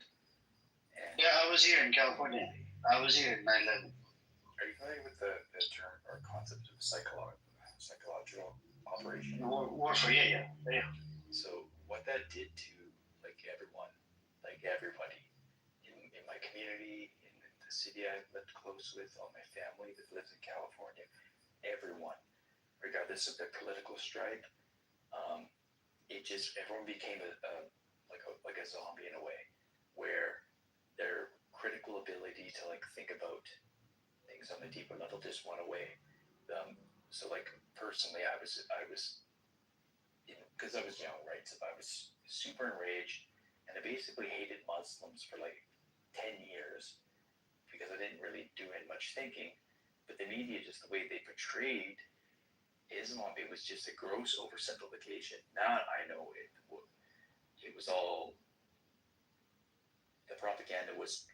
They did a pretty good job, man. They did a pretty good job. They did a bang-up job. It was. Do you know what they told us at the mosques, right? So they told us, invite your neighbors. Even right now, during I'm sure you heard about the month of Ramadan, right? We have to fast from sunrise to sunset. So you know what the imams they tell us to invite the neighbors over, invite your neighbors' friends over, and show them, look, these are the Muslims that were and invented by the mainstream media. We do have a concept of jihad. Jihad means I heard a really good. So Canada as a national broadcaster, it used to be really good for their content. It used to be fairly balanced, but in the last decade it has been garbage. But prior to that, I listened to this weird radio episode where they were talking about sort of the psychology of people in the Middle East and why they might be attracted to extremism. But one of the things that they talked about was the concept of jihad. It just means struggle. Your struggle. So right now I'm talking to you. Yeah, right now I'm talking to you. I'm just struggling. That's it. That's the jihad. Or if you walk to work or. Yeah, that's jihad. That's it. That's it. Yes, I get that. Even you do jihad as well when you go to work, right? That's a struggle right there. And this is what they did on the mainstream media, Matthew, and you wouldn't believe it. They did that, and a lot of people, they bought. So there's a store close to 9/11 site. It sells all Islamic books or whatever related to Islam, right? Like the holy books, Holy Quran, Kareem, whatnot. So that store, I think I heard it was 500,000 or 1 million copies of the Holy Scripture. They wanted to open it up and read it. And there's so many people that converted to Islam because of 9/11. Because they saw what mainstream media was doing was bullshit. There's no term called jihadist in the book, and they keep saying jihadist, and they read the book, and they're like, what? This is just a holy scripture. That's it. There's no term jihadist. They don't want to kill people. This and that. Yeah, no, I definitely think so. To have an intellectual discussion, and have an honest one, you should be able to understand the nuances of the opposing viewpoint. So whether or not you like or dislike, you should understand what it is that they like and dislike, and because otherwise you're not actually there to have a conversation. It becomes into a religious mocking show, You don't want to do the mocking show. Yeah. I hear you. But, down the road in Canada, there's a lot of mosques. I would suggest you to even walk into the mosque and ask them, can you tell me about it? And can we have a discussion? And because there's people at the mosque, some of them are scholars, right? They'll sit down and they'll, go back and forth with you. And you can do the religious comparison, right? Like the Bible versus the Quran. What's different and what's not different. You can do that as well. Just go in there and they'll be happy to, host you and whatnot. Because they, after 9/11, they told all of us Muslims at like, even during Friday sermon or whatever, they'd be like, even the attack that happened in California. I don't know if you remember the couple. They did an attack on a health facility, right? And after that, I didn't forget that one. I remember there was a son and a boy, I think in the Washington area that were snipers, and then. But Matthew, can I be honest with you? So right now, American weapons are being used to kill innocent parents, mothers, sisters, daughters, and whatnot. Let's look at it like this. Do you think those people will hold grudge until they become 18 and come back to America to do the attack? They might. Oh my God! If it was me, yeah. You see what I'm saying? Now, everybody knows. Right now, the way social media is, whatnot, everybody knows. Even inside Palestine, they do have access to the internet. They're able to see the videos on YouTube, whatever. Who's funding, who's giving weapons to Israel? America. Who else? Germany. Who else? UK. And these countries, they think that they're like above God. The leaders of it, the country leaders. The governments themselves, I would utterly agree. The people of the country are like any other country. They just want to put food on their table. And of course, you're going to get some days across, the spectrum of people. You'll have some feminine guys, some strong guys, some fat women. You'll get everyone in any culture. Yeah, but America creates terrorists. America creates enemies. They did it in Iraq. They killed about 1 million people. Afghanistan. They killed over 200,000 people in Libya and a whole bunch of other places. So when you keep killing, right? Killing, innocent people dying. Those people, right, that have lost their family members because you killed their parents and their family members. Well, you see what I'm saying? That's what I'm saying, Matthew. Logically, that entity that's committing crimes, they wouldn't think twice before killing anybody or throwing a bomb at somebody, because you got to keep this in mind. There's families living there. There's people live over there, and for some reason, I just don't get this about the Western society. Some of the people, they think that they're above people that live in the Middle East. That these Arabs are terrorists, these Arabs are up to no good, and there's so much shit that came from Arabs. If you Google it right now, I'll tell you why. So I was involved in politics for quite a few years in Canada, and one of the key things of the party that I was part of is years ago now, but we were really successful on our marketing, and the reason why we were successful in marketing, and the difference between Canadian democracy versus we have a parliamentary democracy. So basically anyone that's elected can speak their mouth.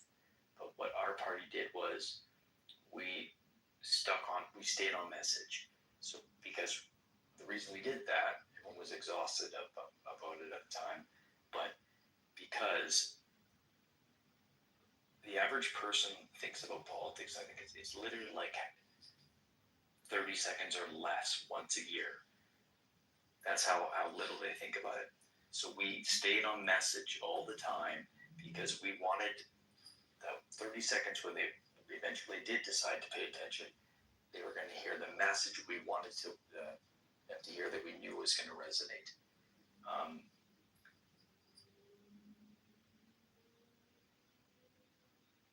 was going somewhere with that point, but basically, North America, and probably for a large part, like all Western countries, our media is firmly captured.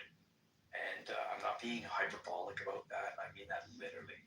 Like about 10 years ago in Canada, the current Prime Minister at the time said that he was going to pay because print media, like newspapers, were starting to die.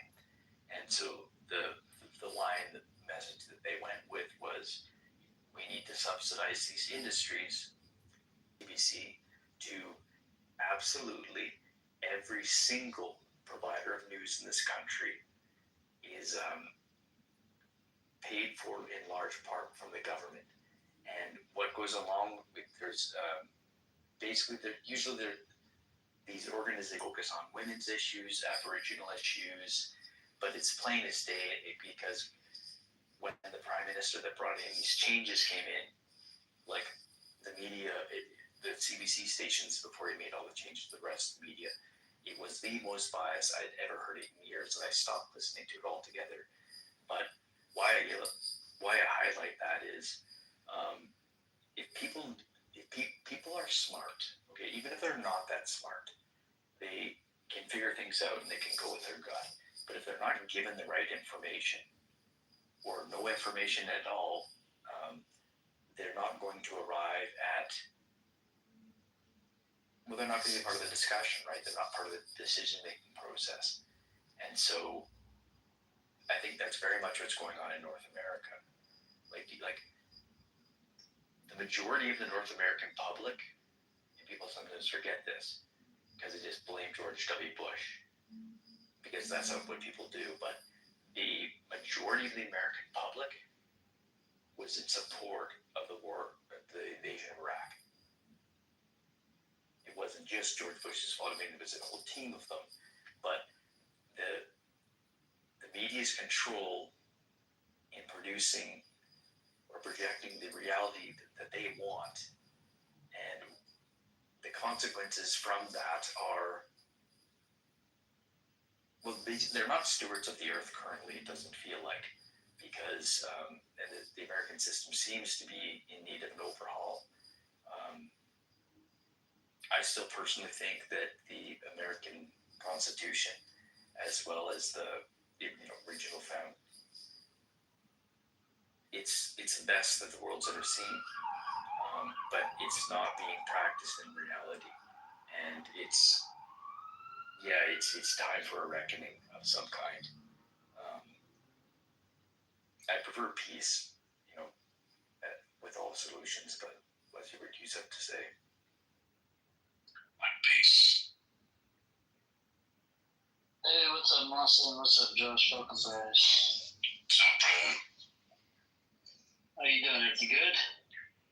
Yeah, my Miami Hurricanes college football team, they won today, so I'm very grateful that we got the win. And I talked to my entertainment attorney today because my Instagram is still down, my main account. So we're gonna sue Meta. Good luck, man.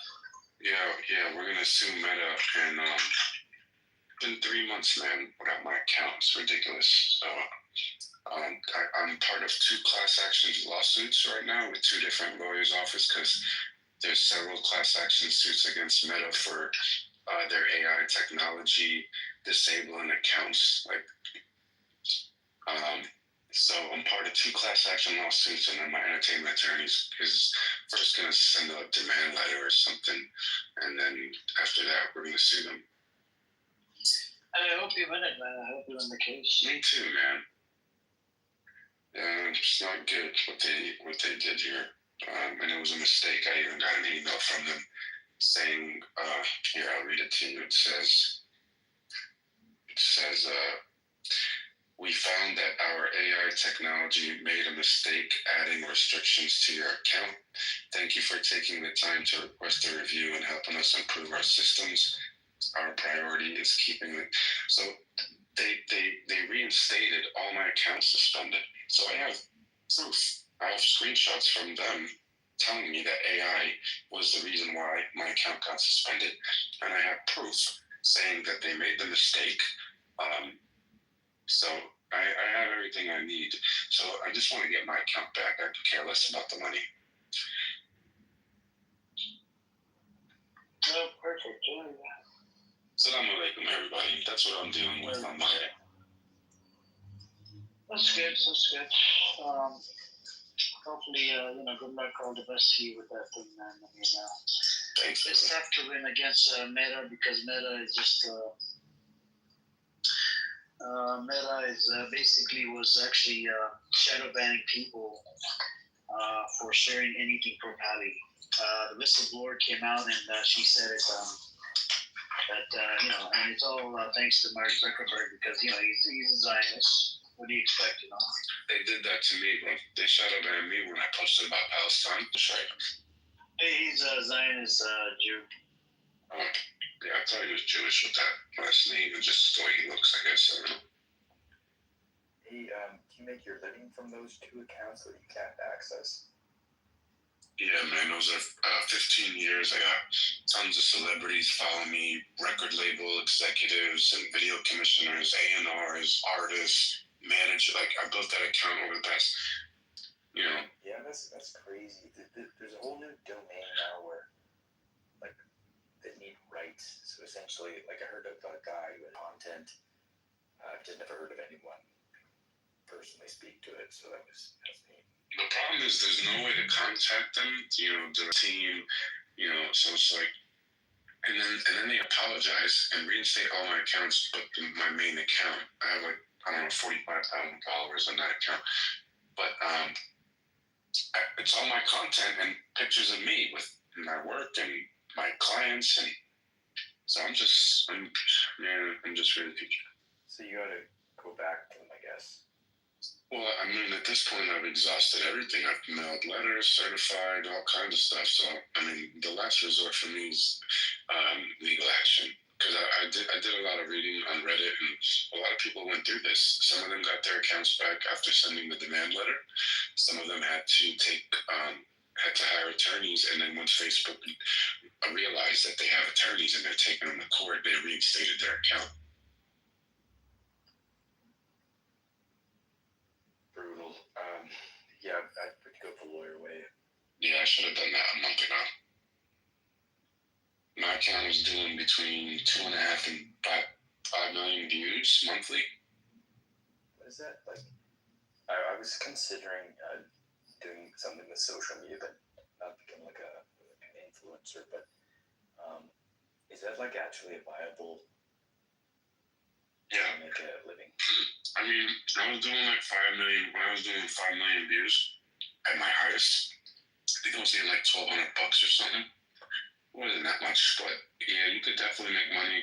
But you can get brand deals also. It's a whole world, man. I used to manage a popular influencer and a rapper. Oh, I see. That would make it a lot easier. I learned a lot through that process of managing, talent. That's aside from producing and directing all kinds of stuff. Okay, well, this may seem like kind of a sideways question, but it's related. Yeah.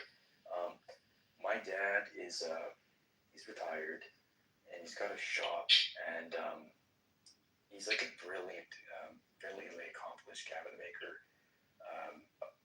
I could go on about his credentials, but he wants to make guitars in his retirement. So he made one successfully. Took him 4 years, but it's like one of the most well-built guitars I've ever seen. What do you think would be the right way to approach? Getting his content, out. If I take some good pictures, and is that enough? Or how would you? Out of all the platforms, guys, that you can grow the fastest on is TikTok. TikTok, you can grow the fastest out of all the platforms. So I would do a lot more videos, and an option where you press a button and it'll automatically make it, it'll edit it for you and make it cool. And they have about 10 different settings that you can choose from. So let's say you shoot your dad creating the guitar from 4 different angles, and then you take those 4 clips, throw them in TikTok, hit the auto trim button, and then auto trim will take those 4 clips and chop them all up and suggest songs. You pick a song. And then bam, you go there every few days, rack up the content, and then just set pre-scheduled posts. So Facebook allows you to do a planner where you can pre-schedule your posts. So Facebook and Instagram both together. So you can do those too, where you don't even have to monitor it, just schedule it, put up a post a day for a couple of weeks or 3 weeks, so you don't have to deal with it. And then work on the other accounts, right? So you do TikTok, and then YouTube is another great one. That's what's gonna happen. Like he's got a lot of talent. Does just to put in respect, he's the only Canadian to be that was inducted into the North American Woodworkers something kind of guild. Anyways, the only reason he became a cabinet maker is because he wanted to have a family. So he was a musician. He was in that lifestyle. But I'd like to help just help because he doesn't have much social media knowledge, nor do I, frankly. But I know that's the road to him turning this into something. I sells 2 or 3 years. That'll be enough. One of my clients is a sports apparel, but yeah, it's funny you said that. I do want to kind of get back to the topic of Thank you, Amir. Yeah, no problem.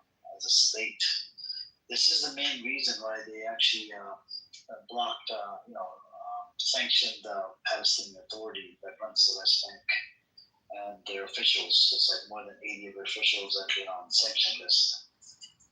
And I just don't get it. I mean, because according to the UN, you're not supposed to block the members that are coming into, to attend the UN meeting, because that's all agreed upon, by all these governments. But apparently, U.S. is on the other side.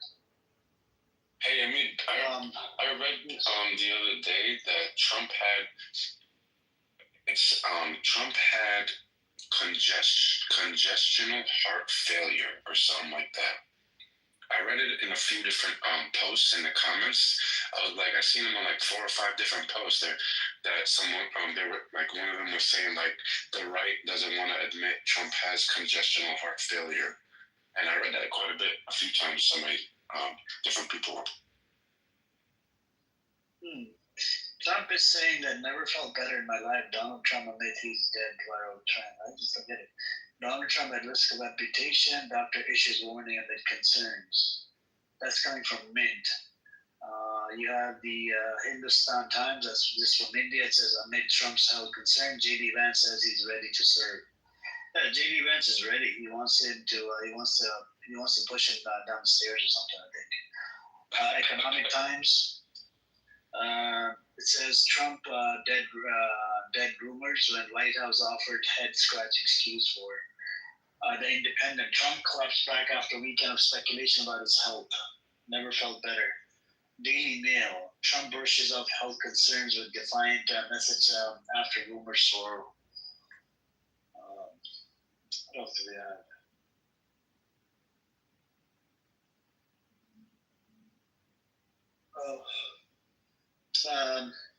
There are some, so there's some bruises, like you mentioned earlier, right? I think yesterday. And maybe Melania Trump probably beat him, She beat his ass because she did talk about, I think, the Palestinians and Gazans and whatnot. So, if I'm sure he probably didn't listen, right? He's very bossy, so I wonder if she beat his ass or something, Possible. There's a possibility. She's bigger than him. She could do that. Yep.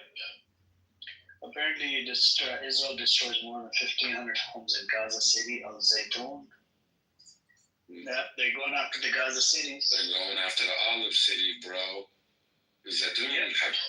Yep, Zaytun is olives. That's what they're doing. They're destroying all the olive trees. Everything olives they're destroying. Yeah, excuse me. You know what they do in the West Bank, right? So they go in there with their tractor and whatever, right? They steal the olive tree from the roots.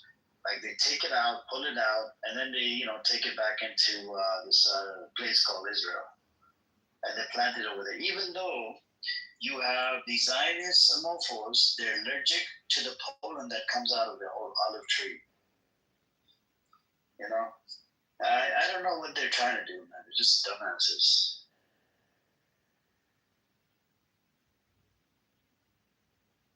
And definitely dumbasses. Yep. Weak people, whatnot, and they're apparently they're not gonna leave from Gaza City. They're inside the church. Did you see? Pretty sure they're standing their ground. Did you see Netanyahu's said something today or yesterday about continuing to move forward without U.S. support? That I haven't seen it. Was it reported like yesterday? You said? Yeah, dude. Let me see if I can find it. Hold on. Give me a second. Yeah, it said something.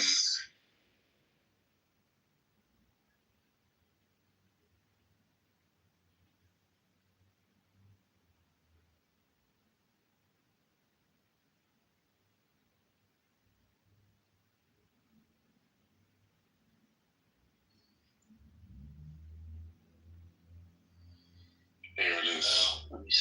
In response, wait, hold on. Netanyahu says he's moving forward with. Hold on, Rafa offense. Hold on. Gotta get my glasses, man. I turned 45 on November 7th. You're getting old, Muslim. You're getting old. I know, bro. I'm using Just for Men the past 2 years. I'm going crazy.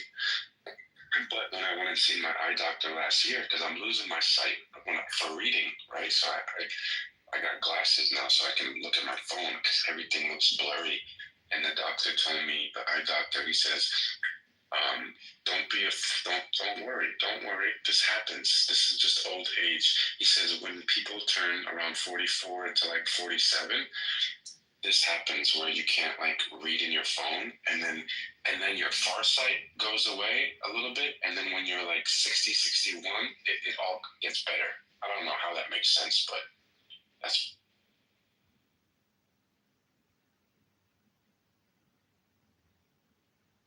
I'm gonna see if I can find the article. I'll be right back. No problem.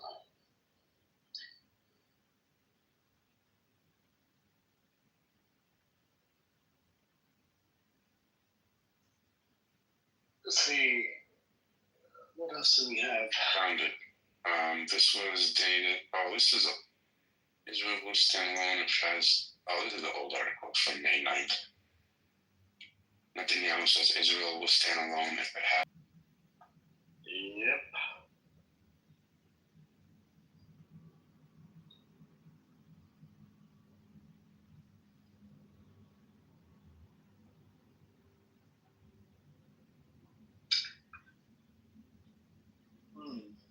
We have dozens wounded as Israel raided West Bank city of Ramallah.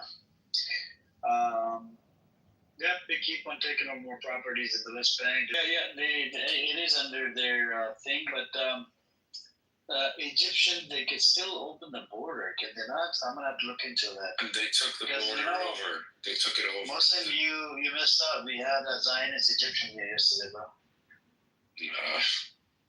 I tell you, man. Guys, I might be Egyptian, right? But I don't always fall in line with Egyptians and their perspectives, right?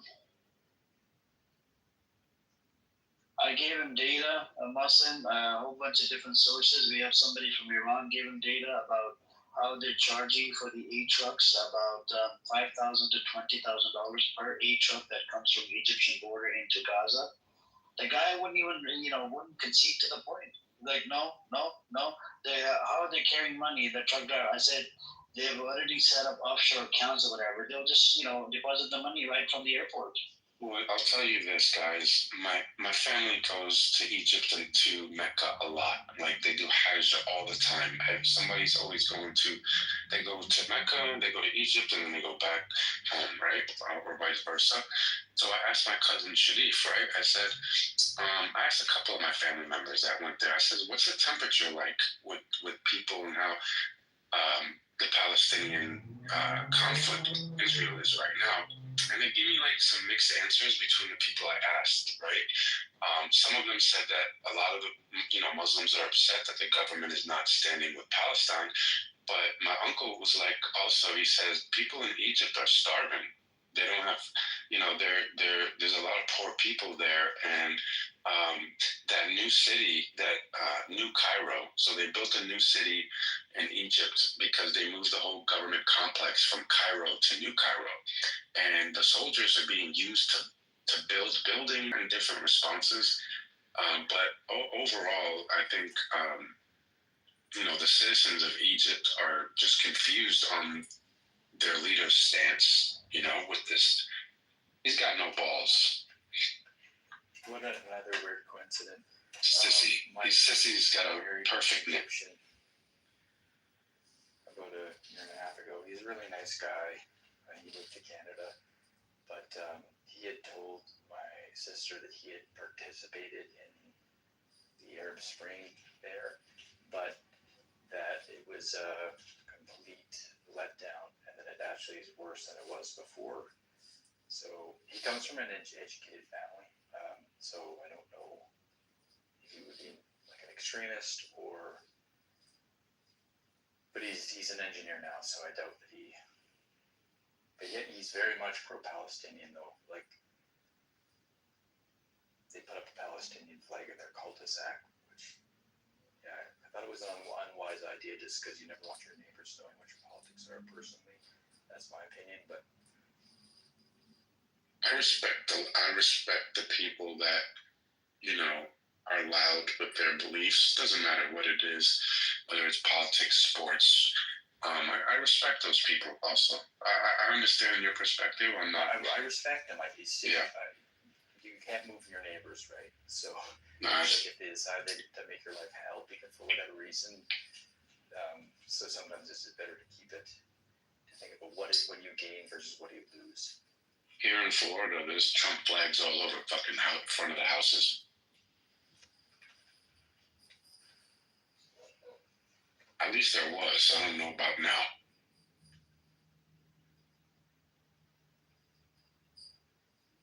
I think that Mossad might be the most accomplished espionage that's been done literally since World War II when Stalin ordered all of his generals killed right before Germany invaded Poland. Have you guys ever seen the movie Enemy at the Gate? Oh, I love that movie. Phenomenal movie. If you haven't seen it, please watch it. Enemy at the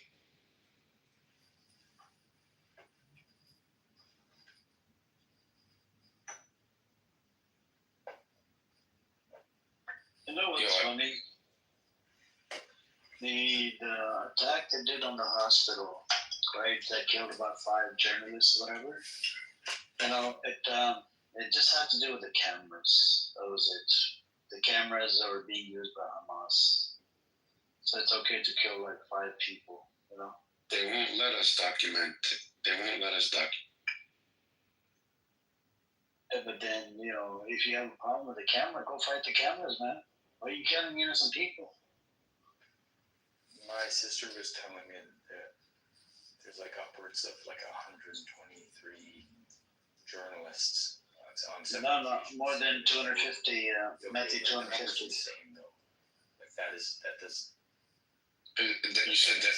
It means they're targeted. You said that's how many they killed. Like it was higher than 100. It's higher than 250. It's about 300 and some change. Journalists? Yeah. What that? That means that they're actively killing anyone that's going to spread. Not to mention they're killing their family members as well, Matthew. So there was a case. Not only they killed the person, the camera lady, the journalist, the family, the kids, the whole fucking apartment blew it up. And they did this multiple times. These disgusting animals. They're not even human beings. They're just fucking animals. I saw that. I mean, one of them. I did see that. You saw it, right? Yeah. That was disgusting. Ambulances. Like it's just unhumanitarian. It's not. If Netanyahu is trying to play out the Judaic version of Armageddon by bringing both things so that the Messiah will come. Matthew, it's about his. He's going to get locked up. He's trying to save his presidency. Prime Minister. He's Prime Minister, and every time there's an attack, he does attack like a big attack. It's either because of his court date or something. And he did it to Iran as well because of his court date. Do you think Iran will strike again, Amir? Iran is getting ready. I think they bought a whole bunch of defense systems. Yeah, I saw that. So they're getting ready. If is because they're not going to attack Iran. They usually wait for these people to attack, right? So Iran, I think they'll probably wait. If they get hit, this next wave of attacks from Iran, oh my God, I think it's going to be huge. And the Rabbi Shamuli's dildo shop got attacked. That shop got attacked. You got a whole bunch of people inside the bunker. They're talking about orgy and whatever, right? They're trying to do orgy, right? And then you had what was it? You had a whole bunch of people from the black community. They weren't even allowed inside the bunker, right? We've seen some of those videos as well. Bro, is this for real? This sounds like an Adam Sandler movie, bro. Oh, no. You didn't see the Twitter thing all over the place, Muslim, about the Rabbi Shamuli's dildo shop? I didn't see it, no. Okay, go on Twitter right now. Just search for it. Rabbi Shamuli's dildo shop during 12-day war. It's the best dildo shop. They do international delivery. Oh my God. I wrote so many good reviews. Yeah, it's his daughter. For some reason, he can't satisfy his wife, or wife can't satisfy him. Then, Rabbi Shamuli signs a prescription. Here, take it to my daughter's shop, and she'll hook you up with the thing for the men, the thing for the women, so you can be satisfied and stay together. Instead of filing for divorce. Absolutely. See, a famous dildo rabbi confronts Sneeko while simultaneously acting like a victim. This guy looks like a schmuck. See it? Yeah, I'm looking at somebody post on here. He's doing so many interviews too. Yeah, so he won the best dildo award of the year. I'm looking at that right now. He's such a dildo award. Serious? I'm showing all this. I swear. You won an award? Yeah, I'm looking at it right now. And the award for dildo of the year goes to Rabbi Sex Toy Seller Shamuli. Yeah. So I put an article in the chat yesterday from Times of Israel. His daughter's shop was actually literally promoted through Times of Israel. Let me put the link in the chat. Yo, that shit's wild, bro.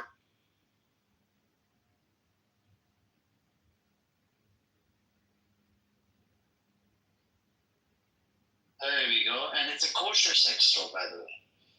And they were debating in my room about how do you make these freaking things kosher. That was crazy. I'll put the link in the chat here. Read up on it. Every dildo must be made kosher. This shop was owned by Rabbi Shamuli's daughter. And this article is from 2019. Oh, wow. A lot of dildos were bought during the pandemic. As you all know, we were stuck. Kosher sex store in Tel Aviv, run by Rabbi's daughter, sells spice from marriages. What the fuck? I wonder if he opened up a second location. No, he's famous, man. I'm sure he probably has multiple locations. So we would try to tempt black rabbis to do the same. We thought through envy he might get inspired to open a dildo store. But Rabbi Shamuli is actually a celebrity. Exactly. So I don't think... On YouTube. Celebrity. Is he a black guy? Yeah. Is he black? Yeah, he comes in here. It's a black rabbi. Yeah, he comes in here. But he doesn't think he's black, according to his tweet on Twitter. So, there's a lot of these things. What else do we have? Yeah, I talked to him a couple of times in here. I don't know. This guy. He's an idiot, bro. He is an idiot.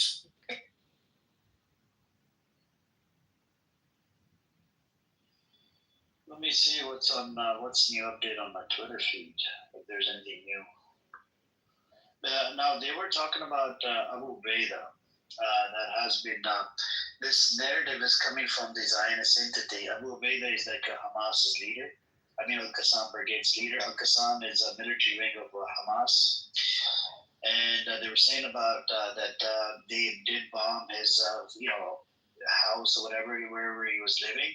They did kill one of his wives and the kids or whatever, because, it's a normal thing for Israel to go after women and children, especially innocent women and children, And but Hamas didn't, they said no, they didn't kill Abu Ubaid. Abu Ubaid is still alive. Yeah, this is what Grok is telling me from Reuters and BBC. A week and a half ago, Israel reportedly began the initial stages of this offensive, mobilizing around 60,000 reservists for early September, while strikes such as a controversial double tap on Nasser Hospital on August 25th that killed 22 people, including 5 journalists, have drawn sharp international scrutiny. The Israel Defense Forces claimed, let me put my glasses on. It's that happening again. IDF forces claimed the hospital strike targeted a Hamas camera, but journalists and human rights groups, including the Committee to Protect Journalists, have highlighted it as part of a pattern endangering media workers, with at least 192 Palestinian journalists killed since October 2023. From the Palestinian side, reports from Al Jazeera describe these as indiscriminate attacks forcing mass displacement, and these numbers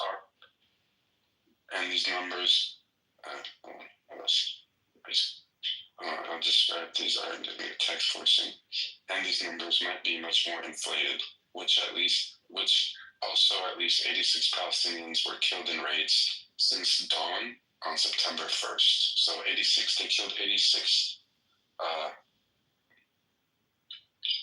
children and aid seekers. How do you think such targeted or perceived attack actions on infrastructure like hospitals, they're targeting media outlets, this affecting trust in international reporting and the flow of information?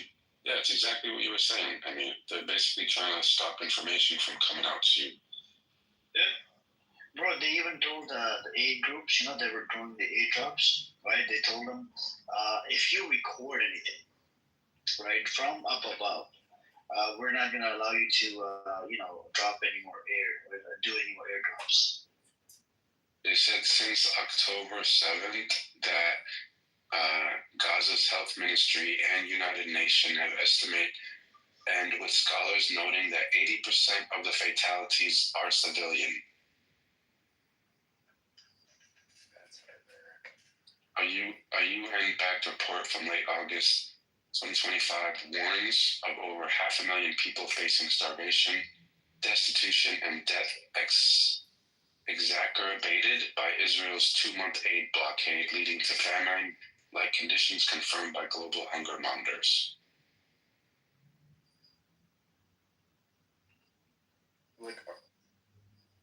Is the entire Israeli population as asleep as North America because their news is also lies? Or are they aware of their government's actions? I don't see how it could be at this point. I think you can't burn the Israeli flag in America, but you can burn the American flag. Yeah, that's completely challenging. Isn't that crazy? Yeah. Well, that shows you who's the boss. It didn't pass, Misha, but I don't know. There's a mix. Can you send me the link, Misha? It didn't pass the law. Can you put the link, Misha? Yeah, if you have a link for it, let me know. I found a link that says yes, and then another one said no, you can't burn the Israeli flag. The Israeli flag just became the only one. I have an article from August 16, 2025. Let me put the link in the chat for you guys so you guys can read up on this one until, let's see.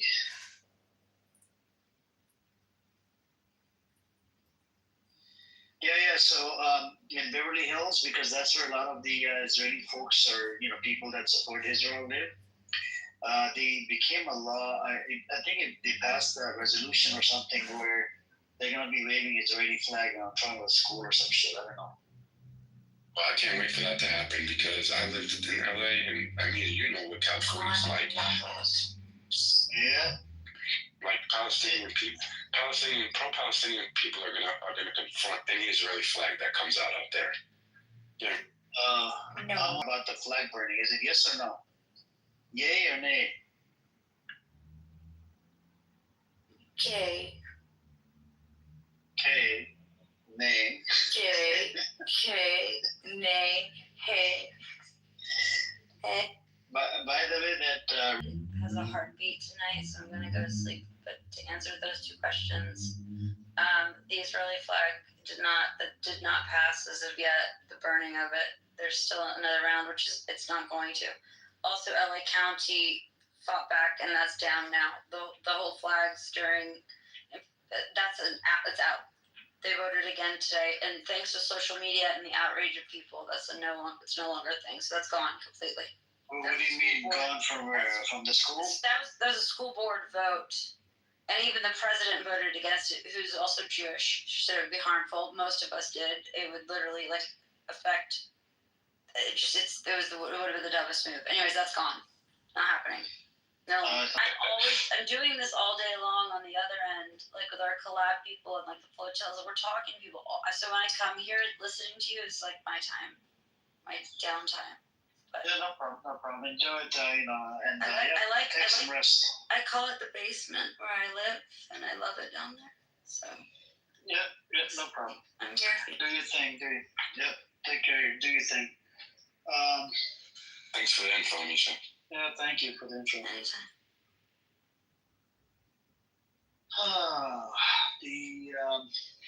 They killed a whole bunch of people in Yemen as well. Like it was about 10 or 15 officials. They went after Yemen hard, I guess, and if Yemen starts shooting freaking 10, 20 missiles into Israel, I think Israel's gonna suffer a lot. You know how I feel about Yemen. What did you say, Marcus? I said, you know how I feel about Yemen, right? Were you there? How do you feel about Yemen? Bro, they're gonna take the cake in the end. It's there in all eschatologies, all schools. You guys don't read history properly. They will come with the black flags from Yemen, the Yemens. They will be the ones. But dude, those people are wild. They're crazy. They're fearless. Yeah, but the thing is, if you read inside what's happening on the internal side of Yemen, there's people they don't like Yemen Houthis. So I know those will be the ones. Yeah, but when we look at it, from the outside, that they're attacking anything that moves in the direction of Israel, we kind of feel good, okay. But then when you talk to people that do not support it on the inside, it's just because they're killing down people. All right. Are you serious? Yeah. You should ask. You should ask that guy. The guy that speaks slowly on the side. What's his name? He speaks really slow. What kind of scripture is this? Give me some more description. I actually have to come down just this. Oh, he was. Because he's annoying as hell, and he came in here quite a few times to gaslight the stage. Kids that are, that have ADHD, that don't, that are loser kids. You know what their parents do? Their parents put them in madrasa. Who said that? Which loser said that? Yeah, this loser said, this one loser. He's from Yemen. Oh, hold on. Is this that? Yeah, who's this? Yemen. He's I'll text you his name. He claims to be Salafi. I know who you're talking about. Idiot. I know who. Oh, really? Okay. And he did the same shit last time about something else, and the last time about something else. He was talking about the Houthis. Yeah, he said it about people inside Yemen. They don't like. These I think social conflict. There's some kind of mix. So these people are hardcore religious. They talk bad about the other ones. I mean, those want to be sharif and that kind of a lot of valor They still use swords. This is so freaking ancient, bro.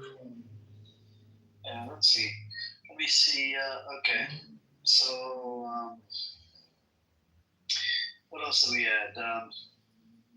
All right. So it says Netanyahu said that you can't be an American patriot if you are. Oh, over my dead body.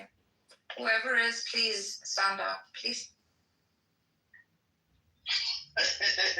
It reminds me of that song from Eminem, Slim Shady. Thank God we got the reference. Where are the other losers sleeping? I don't know. I think this turns into a sleeping room. People start to sleep, go to sleep. No, Anyways, maybe you can enlighten me. Is there anything new that's happening in Yemen? no, not right now. Yemen, they killed a whole bunch of officials over there, more than 10 of them. Israel did this. Officials? Yeah, including the leader of the Yemen. I think prime minister or something, or leader, president.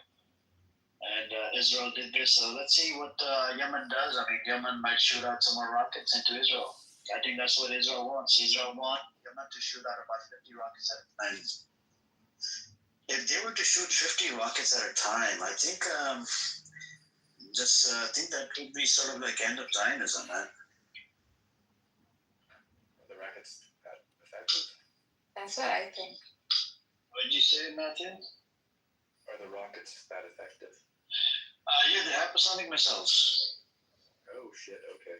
Hypersonic, ballistic missiles. So hypersonic travels, I believe, at 3,800 miles an hour. Okay, so now J.D. Vance says, let me see. He said, let me see. What is he saying? Your chair really needs WD-40. It's making a lot of. Oh, yeah, سلام بفهم. My chair, I don't know. Is it your chair or is it Matthew's chair? I don't know whose chair it is. My chair. You need WD-40, Matthew. WD-40. Yeah, It's just your drops, bro. You can even use coconut oil or some kind of baby oil. Okay. Yeah, I've used it. I didn't have it. Dude, I'm not trying to use these. I have these hats. Yeah, it works.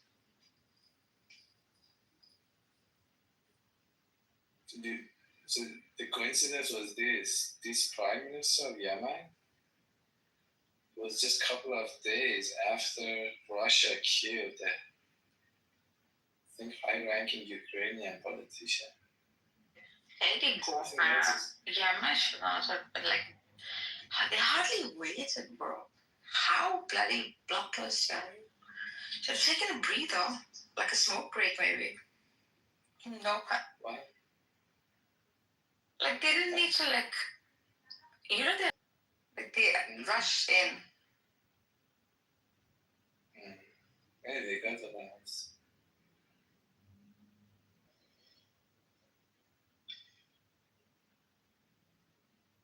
I mean, watch. Did you see your apparently, forget Modi. Apparently, Matt Jones it says I cannot stand Trump because he's fraud. Well, I think it's total. J.D. Vance says I do too. It was a total fraud. J.D. Vance goes, like I said, I agree with you on Trump because I don't think that he's the person. I don't think he actually cares about folks. This is a small clip of J.D. Vance. Here, I'll put it in the chat for you guys. So you guys can read up on this. There you go. I mean, listen to the clip. What else do we have?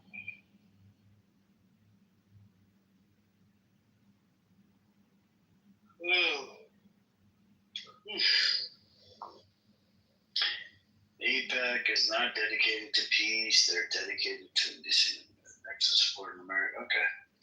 We have the former U.S. President Jimmy Carter.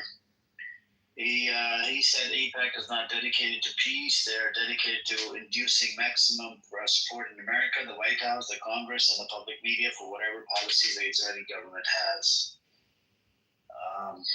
This was his video on Twitter. Let me see. The last Mekba, I witnessed things there after 30 years of work in emergency. I witnessed things in Gaza that broke me as a man. So there's people that are coming out, saying these type of things. I put the link in the chat. You guys can listen to it. It'll break your heart when you listen to these people because they've been to Gaza. They've seen the amount of people, what happens to little kids, and he's getting arrested by, I think, the British police.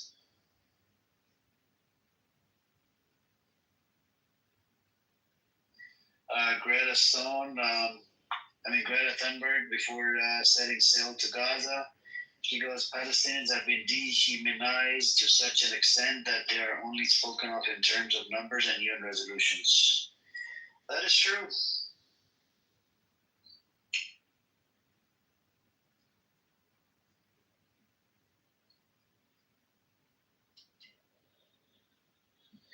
We got Sneeko on grooming gang, PSYOP. Sneeko is 100% right. Almost everyone fell for the PSYOP. They were all waiting for a false flag and assumed it would be a terrorist attack, but this was it, and they fell for it. Let me see. I'll put the link in the chat. You guys can watch a small clip of, what is it?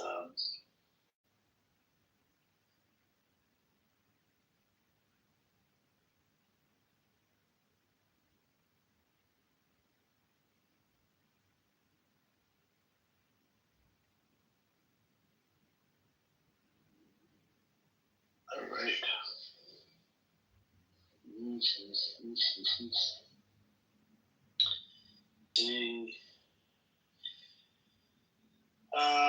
We have a journalist, while Dahdu calls to protect journalists.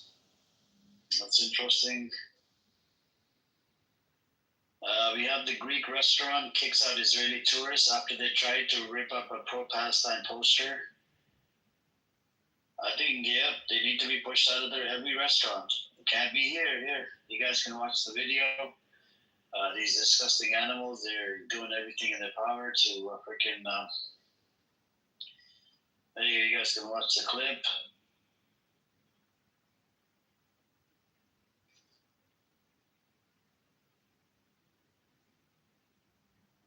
One Palestinian child killed or wounded every 10 minutes. That is a fact. It's actually...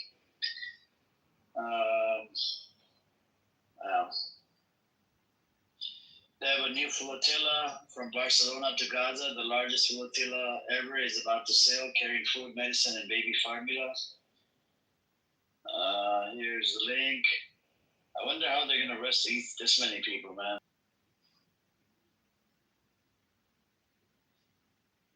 What else do we have? What else? Why the fuck are you supporting Israel, man?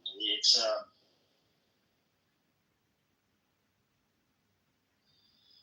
the Gaza plan has the GHF Israel in charge of the West Bank for at least a year. Trump plans to take over Gaza, remove Palestinians from the land. Let me see. This will be done under the following bodies: Gaza Constitution, Economic Acceleration, Transformation Trust, Great Trust. I'll put the link in the chat for you guys. You guys can look at the picture. And he was talking about something along the lines of that today. It was mentioned in Times of Israel. And it's very disturbing.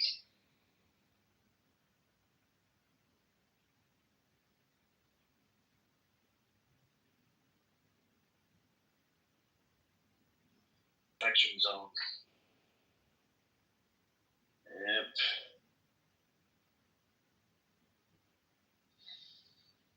Well.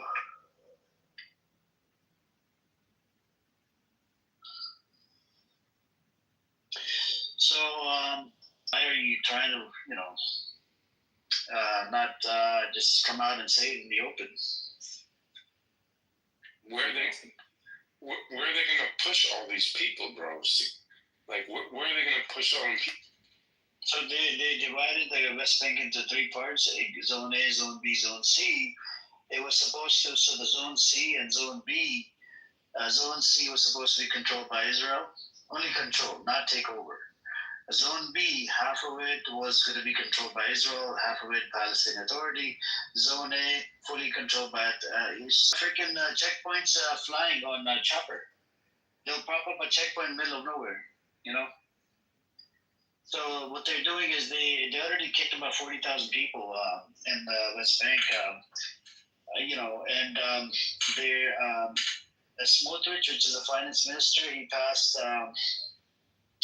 There was a bill that was passed in the Knesset to put 3,000 settlements in the West Bank and Zone C that will divide the West Bank into two pieces, which means then they're going to have a problem with the Palestinian state. How are you going to build it? Exactly. I have another question for you. I read an article about Israel being like one of the top countries in the world as far as like organs. Do you think that they're taking organs from Palestinians that are dead or anything like that, or no? Oh yeah, they did that before. There was a whole bunch of rabbis that got arrested in New York. If you Google it, you come across an article, Mohsen. Damn. Yeah, I was wondering that when I read that. I probably read that sometime last year. I'm thinking in my head, I'm like, man, all those people that they have as prisoners, because they were just grabbing people off the streets and taking them, putting them into jails, and like, who the hell? How? Like, nobody knows. Like, these people are moving around so much. Parents are dying, brothers and sisters are dying, getting taken away from their family. Like, I was just thinking in my head, like, damn, I wonder if they're like, taking their organs and fucking, doing that black market shit. That would be evil as fuck.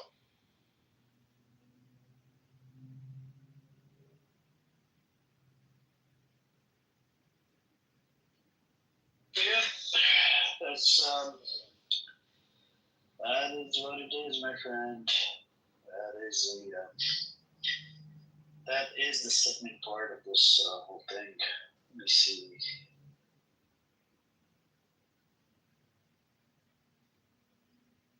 Well, what else do we have?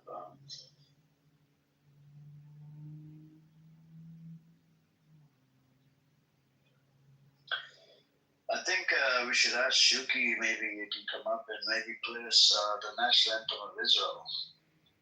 Might as well, we got a lot of people in here. Is this Shuki an imaginary friend?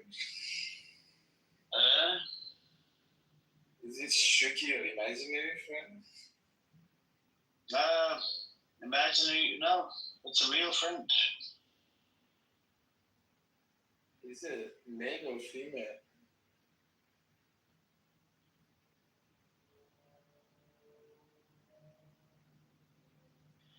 Yeah, no, it's not an imaginary friend. I'm just looking at the videos on Twitter. It's pretty crazy. Got some.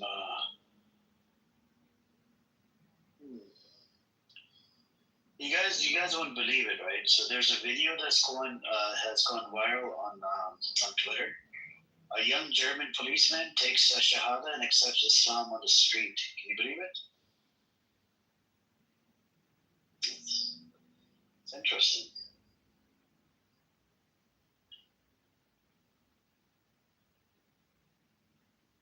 You see what Josh said in the chat. He said Israel has the world's largest skin bank.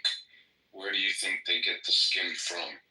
Ex-business partner of my dad was this Israeli guy, and he got a liver off the black market. Alhamdulillah, he woke up from surgery in handcuffs. Yeah.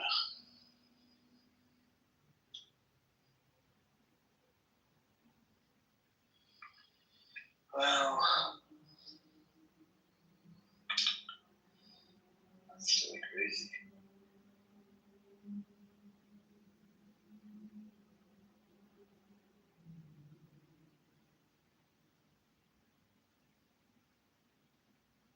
I think Shirky wants to play the national anthem of Israel. Let's listen to it. Let's see what he wants.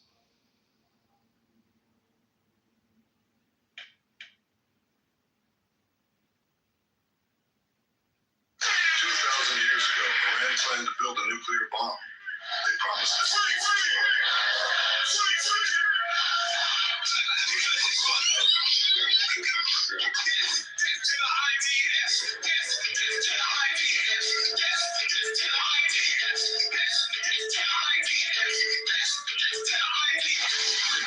These thousands were bombed. Mission successful. Shut us up when we call it out. This ain't about hating Jews, it's about what genocide lets them do. Gotta stop breathing, don't say you watch your offense sources living. Hell yeah, from the river to the sea. Genocide must be will be, inshallah, and will be free.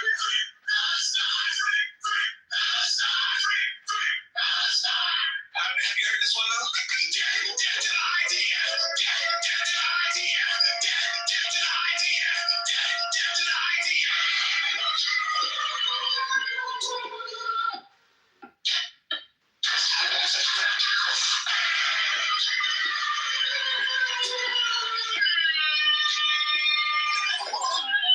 Alright, but have you heard this one though?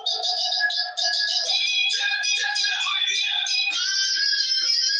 Death to the idea. Death to the idea. Death to the idea.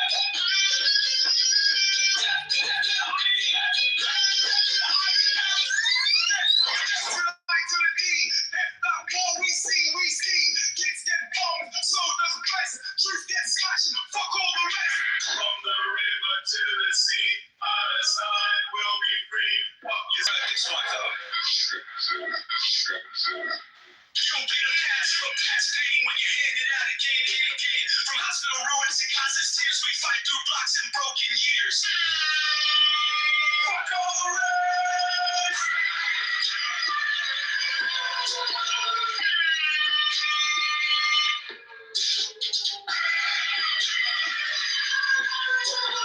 From the river to the sea, Palestine will be free. Fuck your Zionist tyranny, we're done with all your hypocrisy. Have you heard this one though? I must admit, we have.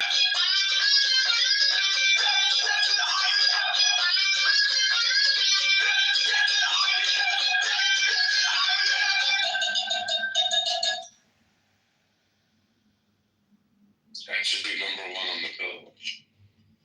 Thank you, Suki. Appreciate it. In an account, make sure you stream this song to your YouTube. And make it popular. This Aiden guy in the audience, his name is John Kitover. He's begging to raise funds for his campaign. He's running for somebody, I don't know, mayor or some shit in, I think close to Chicago or somewhere. Oh. A great song. It's pretty good, though. I mean, you even got to hear Netanyahu said that to the idea. That was a shock. Nowadays, you can get anybody to say anything. Brother Netanyahu, he's not part of IRGC. BBB, brother BB. Amir, what do you think his ending is going to be, this guy Netanyahu? It's going to be like Hitler, whatever happened to Hitler. We just don't know what happened to Hitler. Do you guys know what happened to Hitler? He killed himself. I think that's what's going to happen to Netanyahu. Yeah, he shot himself in the bunker before they caught him. Yeah. Where's his body? I don't know. Probably burned it or buried it somebody. I don't know. They burned their leader.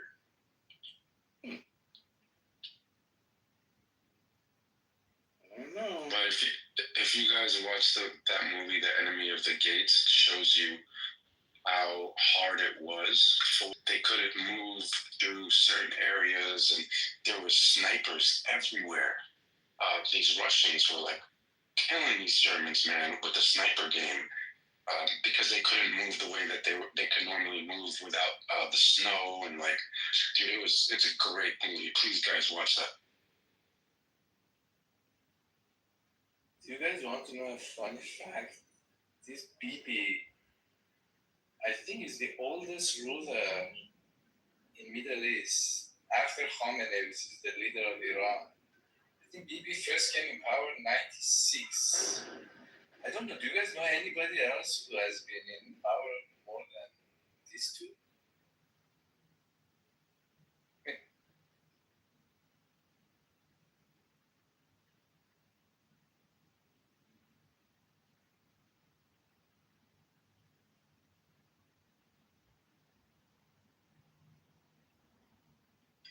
You guys want to know? They're running a space on Twitter about FC Finals. Isn't that crazy? It's like I think that brother Truth Teller is running the show over there. That's interesting. Maxwell. Yeah, I mean,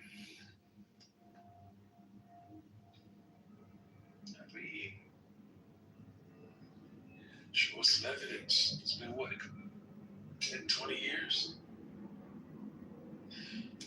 What are they talking about? They're talking about, if the title of that space is Epstein Files, episode 28, was Maxwell the gatekeeper?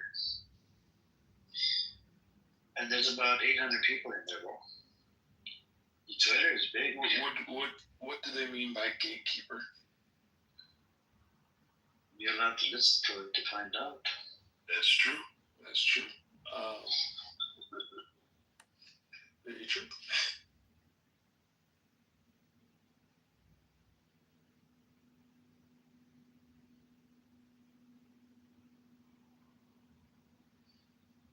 Let's see.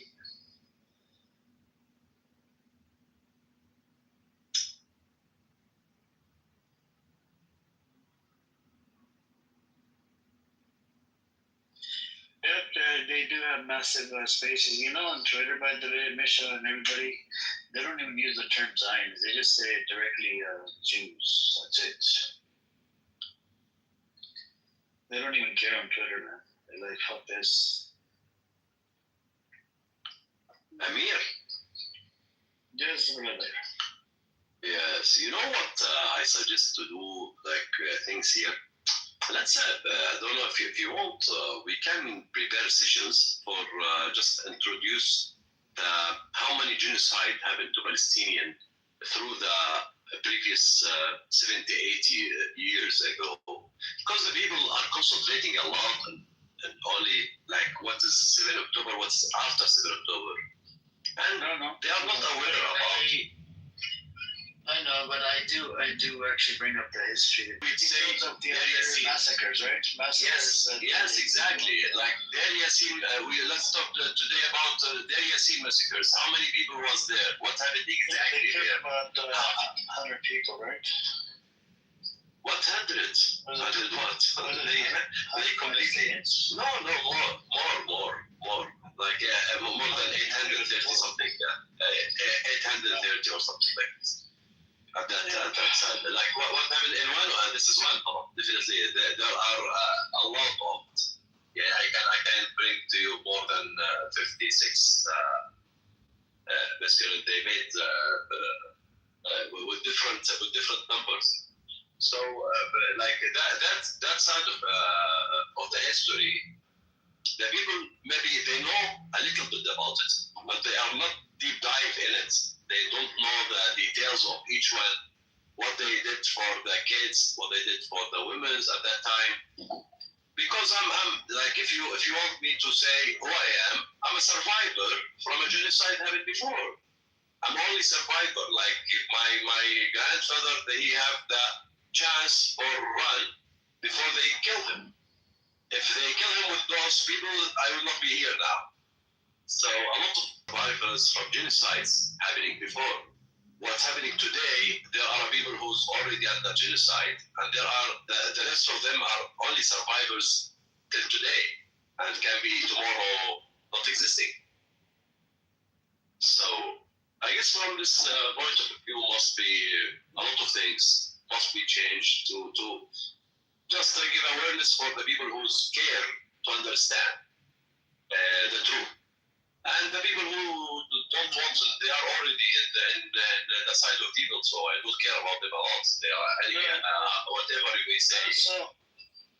So what I do, brother, is if something comes up, if a Zionist comes up, right, and if I don't know something about it, I always look it up on Google or something, right? Because there's certain things about the amount of deals that came through. I have to look at the whole bunch of stuff on it, cons, pros, and whatnot, and then I have to think of a way to debate on those topics. Because there's different things and relate to the peace deals that came around and the massacres. Yeah, you're right about that. I mean, I'm looking at it right now on a post that says between 1947 to 49, there was at least. If you want, I can bring witness. I have my uncle. He's 98 years old, and we can bring witness in front of everyone to just say what happened. They never listen. He forget a lot of things with this age, but he never forget what happened to him. He never forget it. Right.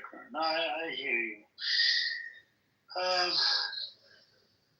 Let's see, maybe we can do it sometime this week, inshallah.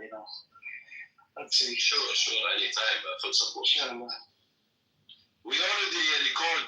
We record. We record the video. We have the whole history, and even we can talk about like one of the villages, which is in Jerusalem, our village. We already record all of our history. Last time, you remember, Amir, one time I present one of our family thing.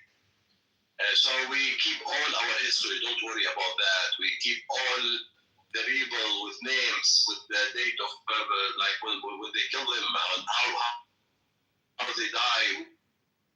We have the each class in the schools in our village before 1948.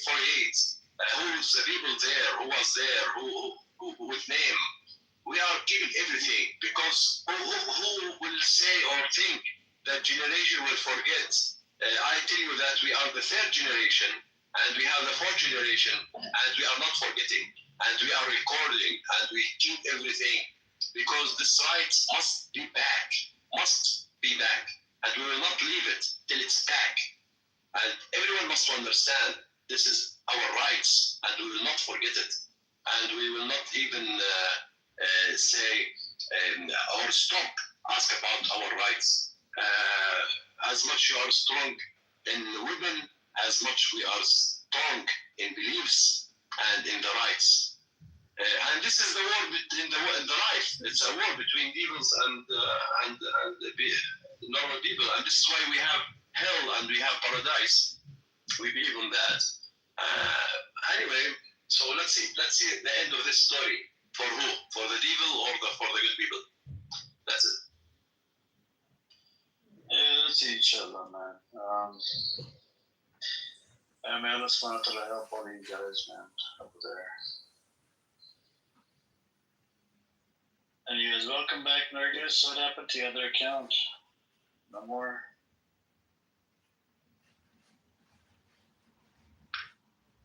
Amir, can you help me in one thing, please? Yes, brother. I have a video, but I don't know how to, I really love it. This is presenting us, this video presenting us. The video is for a child. He's maybe 8 years old. They cut his hands and they cut his legs and he's still playing. This is us. Yeah, I seen it, brother, on Twitter. Oh, really? Yeah, it's really nice to share it. Yeah, put it on Twitter and retweet, brother. Because Twitter, there's it's a big crowd. This app is a dying app. This app, we used to have, more people, 500,000 people, and slowly started dying down, one by one. What's left of it is now barely 50 people, 40 people come into the room. Before, you would see minimum 500, 400 people, 300 people talking about this. But Twitter is still active. And, yep, put on Twitter, and you can share the link. Yes, I guys is putting high pressure, strong, I mean, a real pressure, ruling pressure on the United Kingdom not to recognize the state of Israel, our state of Palestine, Israel. So, like some of them are saying, like that could jeopardize a special relationship, a so-called special relationship between Britain and the United States. So I don't know, like right now Britain is under intense pressure, bully pressure. Like they're bullying them really. Like either you be your friends or not. That was actually the red. What's your point, bro? We know that like there's varying prices and cities. My point was, His point is that his friends don't mess with broke ladies. Well, then y'all don't abide by the patriarchy, man. Because in real life, like, what? He could have chosen to stay. He could have chosen to not supplement his income.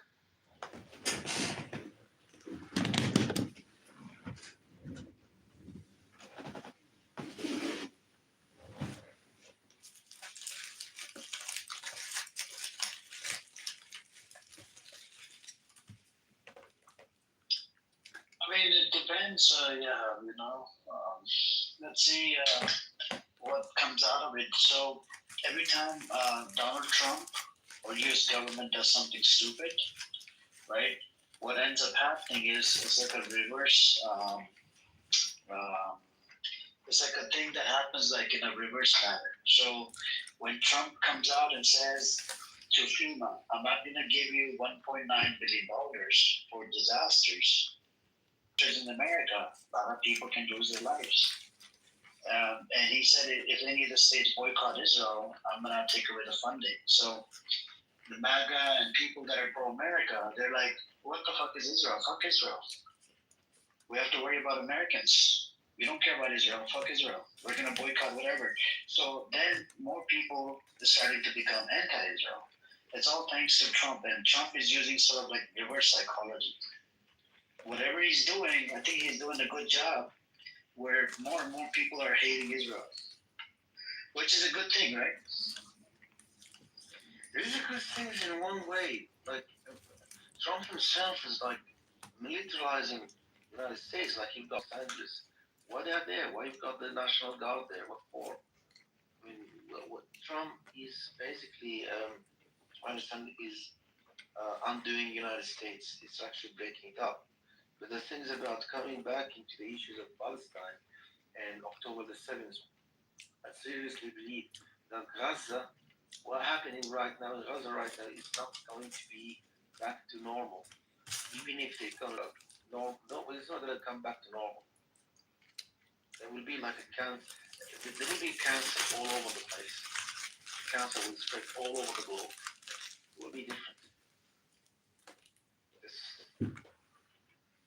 The post-war World War II into a so-called global chaos. There will be no state either.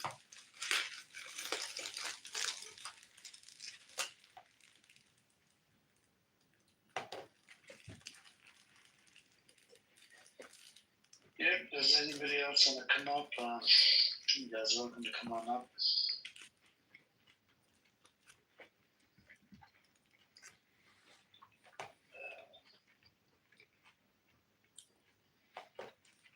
Yep.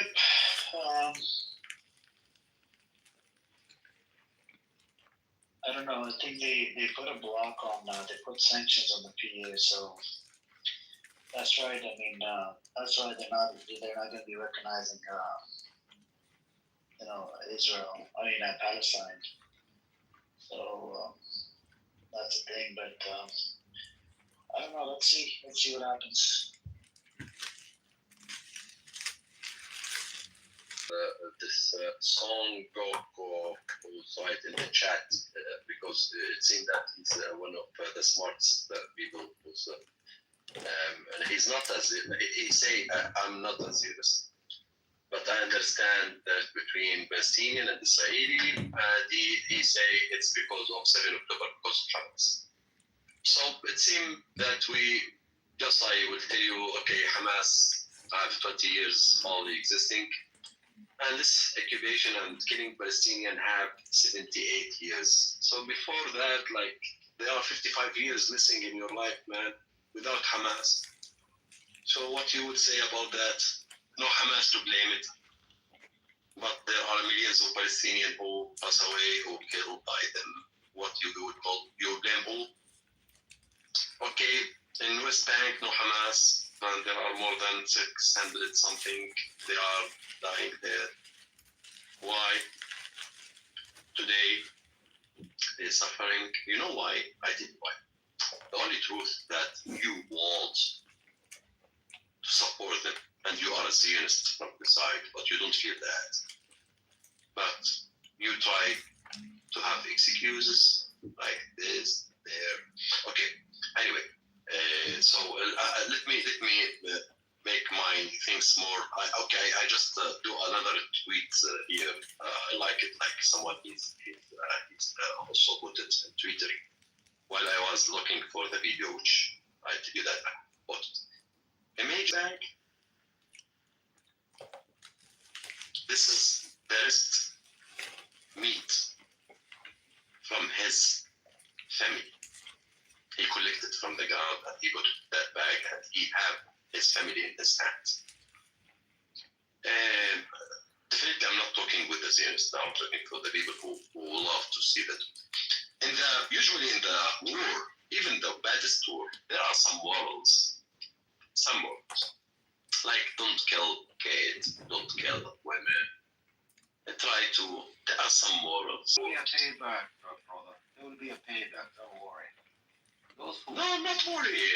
Believe me, I'm not worried. Yeah, there will be a payback. Soon.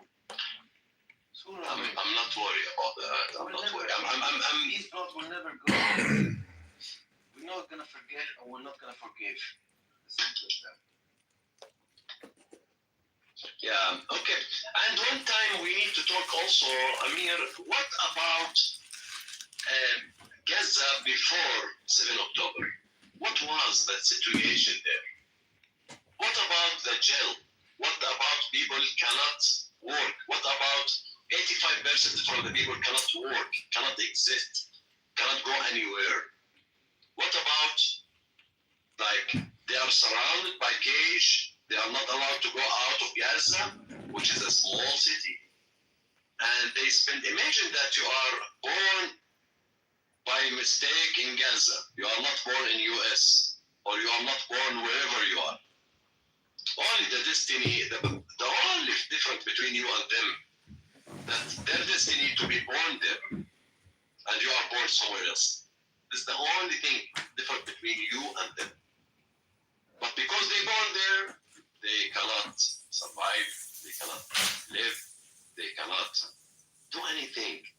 They are just born to die. Imagine that when you're born, you have this image in your eyes. I'm born to die.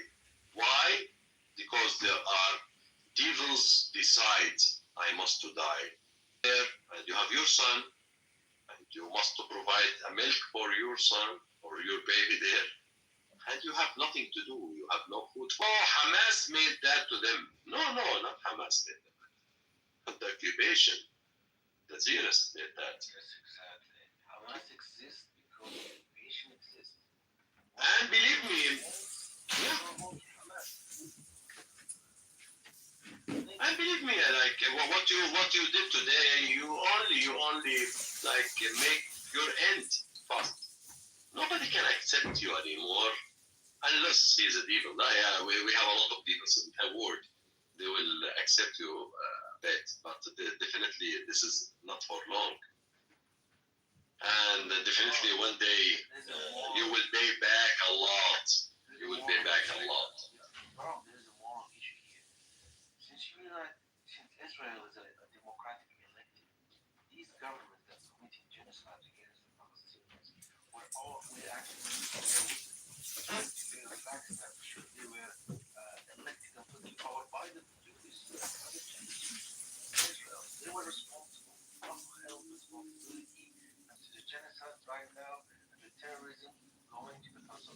Who's doing that? People elect governments to do committing this non-violent all types of genocide. So we are seeing the rituals right now being committed. So I see the biggest problem right now is that we, humanity, not recognizing that there is a genocidal war there and it is a ritualistic one as well. Or like Stalin. You know, these people are put there by election, chosen by people. Okay, and you've got that things to bear in mind.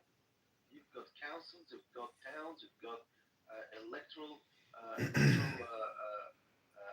college in Israel, or people, democratic. The people there not actually came through power through coup or dictatorship. This is exactly tells you the moral values of these people. The religion that are practicing it actually is not being deceived when they say this, but it's actually there. We are seeing it. Don't tell me, Russia. What do you mean? I'm not painting it. I don't do painting at all. I see the elections results. Always going through voting, responsible to this. Excuse me. There's no excuse. What happened to Palestinians now? There's no excuse. Or we're not gonna forget it. We're not gonna forgive.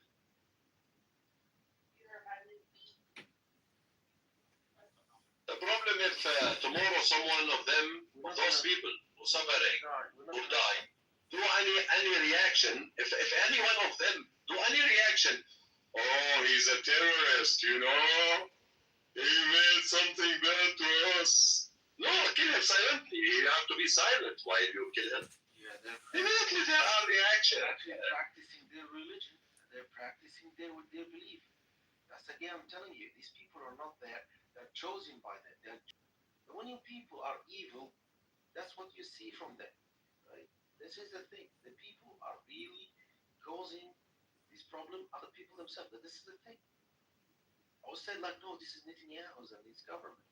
I'm fine. I'm seriously though.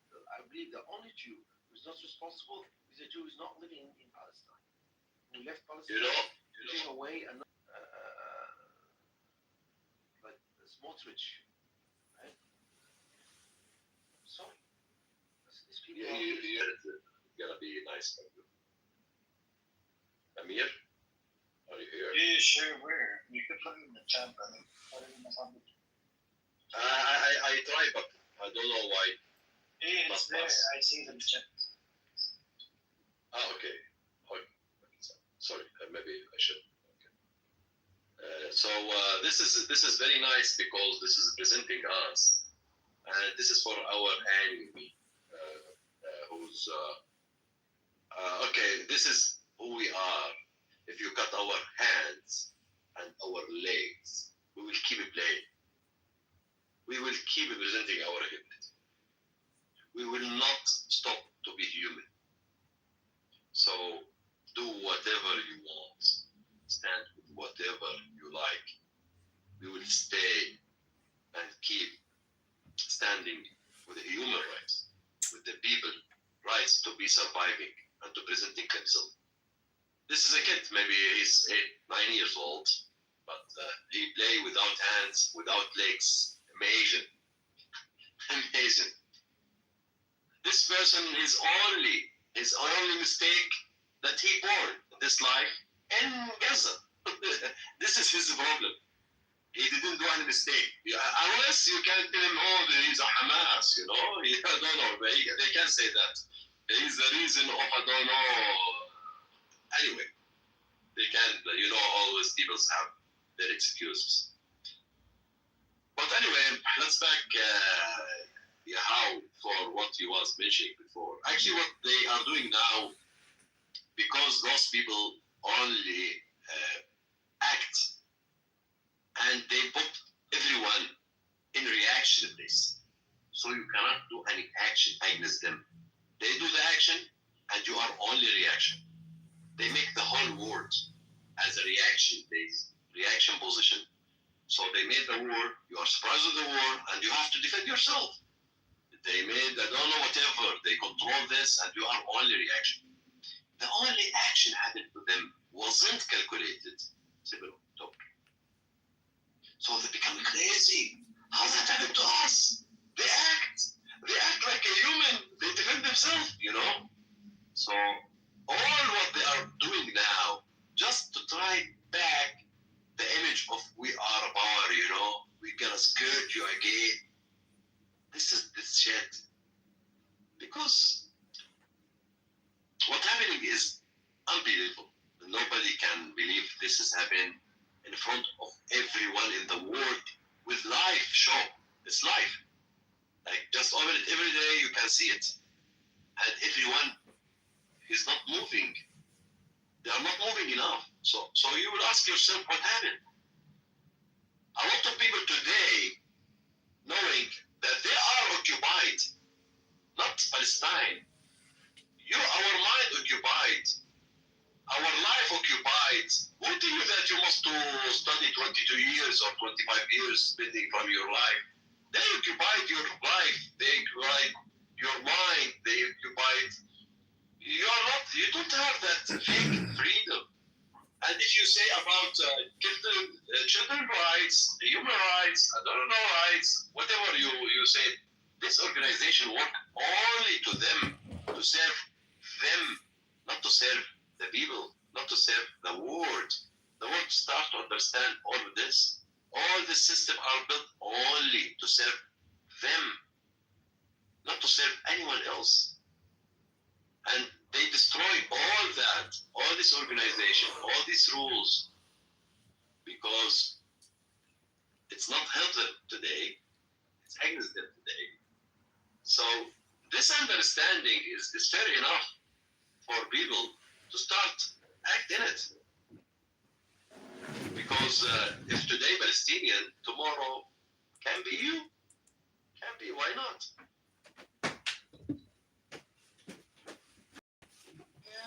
Seriously, there will be another Hamas, there will be another group, there will be always going to be unrest. The ages is still under occupation. Everyone who's under occupation will resist. It's normal. You can see it. Like if Israel wants to solve the problem, they will solve it. They will solve it years ago. I mean, come on, we got Oslo Agreement. What happened to Oslo Agreement? They shot and killed and murdered, they assassinated their prime minister simply because they signed for an understanding of, how you call like the start of the peace process. That's happening. Truly. And trying to brutalize his family. His daughter was crying, okay, because she was threatened. That's Aqabi. Who murdered him? The Likud? No, these people actually who's right now ruling the country. The people like Netanyahu and the cats or Catholic people, Kach or Catholic people who actually, what's his name? Someone was been assassinated by an Egyptian in New York. The guy, Kach, yeah, Kach Moses, yes. Those people who are being assassinated, they're right now in the power. And what? How they came to power? Elected by the senators who actually go and loot Palestinian homes in the West Bank, shooting farmers in the West Bank, killing them. We cannot let our people do this. Okay? We cannot be held like this. Like every time you go in the West Bank, you see a Palestinian woman carrying some olives in her, in her bag. Suddenly you have a settlers with machetes and Uzi machine guns, like shooting them. That's something is become normal. That television said, no, we're not doing anything. Okay? You are under occupation. You need to die. You're going. You're not human. We are the chosen people. We are, okay, well, that's it. Racial, very racist. That's what's happening right now in the next time, by the way. Burning their homes, right? They go to Jenin, sending Palestinian homes, okay, destroying their farms, and it helps because the Jewish occupation really helps. And you can do that. At least you can tolerate, say, like a German Nazi occupation. You can tolerate British occupation. You can tolerate French occupation. When it comes to the Jewish supremacy, it's impossible because you're a goy. You're a chap. You're a chap. You're created to serve them or to die. These people think themselves that God chosen people. Remember, by race, not by faith, by race. Even if you want to say, I want to be a Jew. No, you can't. You can't be a Jew. No, I want to be a Jew. I found that your religion is the religion of truth. No, we don't accept you. It's better for an atheist Jew to be a. They prefer an atheist Jews over you. Khazars, like Philippines, actually, they also the problem is that they consider to be our cousins. You got a blue eye. I mean, someone who's actually Ashkenazi from Poland, like Israel, when he talks about the Hebrew people and his ancestors from ancestors in history, Hebraic people, the Chal, Avinu. Here, God promised Abraham Avinu. Is that Avinu? What is that called? Avinu? Abraham Avinu? From the Moshe Avinu? People talk about eating nonsense. So I think the best thing for us is to preserve the revenge, to promise to also be like you going to take our land back like the land. That's a fact. If you look at Islam, if you look at even the scripture, reading the scripture, Islam was prescribed to all Abrahamic children, right? Not to them.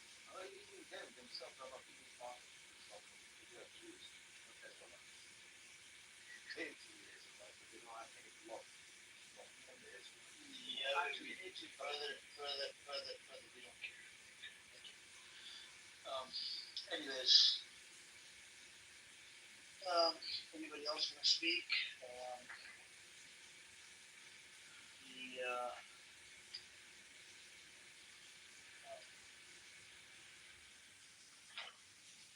I guess they want to speak. Apparently, Hannah in the audience, she doesn't want to accept that Netanyahu funded Hamas. After giving her evidence, by default, it makes Netanyahu a terrorist. I mean, this is mentioned in the Times of Israeli sources, not my source. But it's very problematic, when you keep denying the facts. Literally, I provided you with data. Literally says Netanyahu funded Hamas. Ehud Barak says it. But, apparently people just fucking deny the facts. First, you create it was propped up by Netanyahu. Netanyahu funded Hamas to keep the divide. And now it's giving, weapons to ISIS, Abu Shabaab. It's mentioned in Times of Israel as well. How do you deny that? You can't deny it. This is all factual. And this is what I don't understand. It's like living in denial. Like you're provided facts and data. I don't know how the Zionists think, man. I'm supposed to be able to agree to it because you have evidence that shows yes. But you want to keep denying the facts. I just don't get it. I just don't understand. And at one point, you're like, okay, the whole world looking at the facts. There was one Zionist that came in here a long time ago. He said Hamas is terrorist, blah, blah, blah. After I gave him the Times of Israel article, I said, can you please tell the room, did Netanyahu funded Hamas? He said, yep. He said, I'm going to do my research. He actually, he went on quiet mode. He didn't want to say anything else. Because the evidence shows Netanyahu funded Hamas. It's your prime minister that you guys support funded Hamas. Now, what do you expect other people to do? Nothing.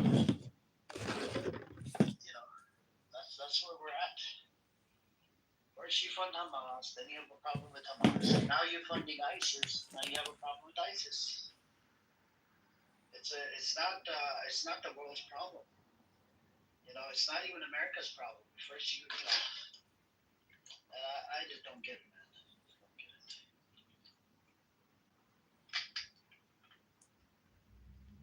A lot of the Zionists either they're living in denial or they don't understand. How can you deny the fact? Just don't get it, man.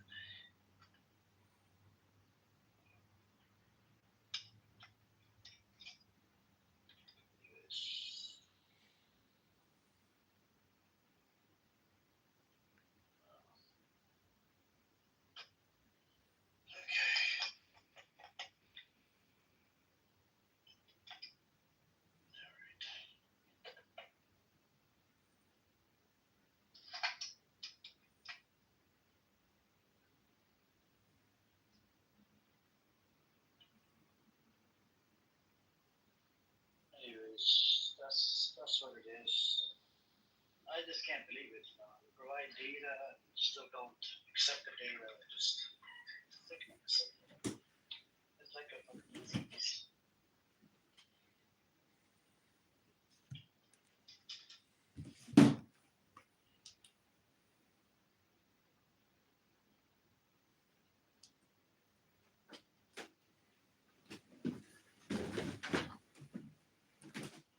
This colonial enterprise is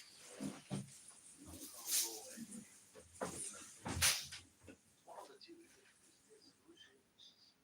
And you made that claim. One second, brother. You made a claim. The money was not for terror. The Shin Bet, when they give warnings to Netanyahu, it was for terrorists. It was for military.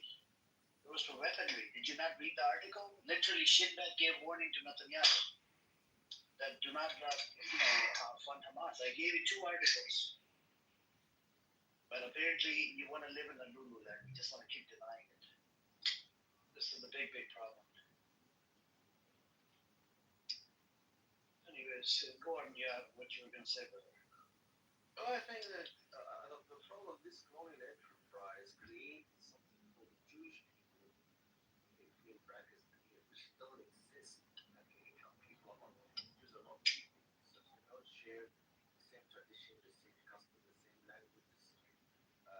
It's a myth called Jews put them together as an ethnicity. But the ethnicity could be the Yiddish ethnicity, could be the Amazigh ethnicity. These are called ethnicities. They part of another group. You put them together. It's just like you put Islam as an ethnicity. That's crazy. Yeah, you could put them as one woman, that's would be fine. But you put the Jews into one ethnicity. Not only that, you also put them into back to the biblical era of Abraham, Solomon, and David. This is a joke. This is really a joke. But the thing is that we know for sure Zionism is a colonial enterprise made by the Christian first, and then exported to the Jews, adopted by the Jews. We have a problem right now because of this. It's an extenuation of the Crusaders. That's the problem with you.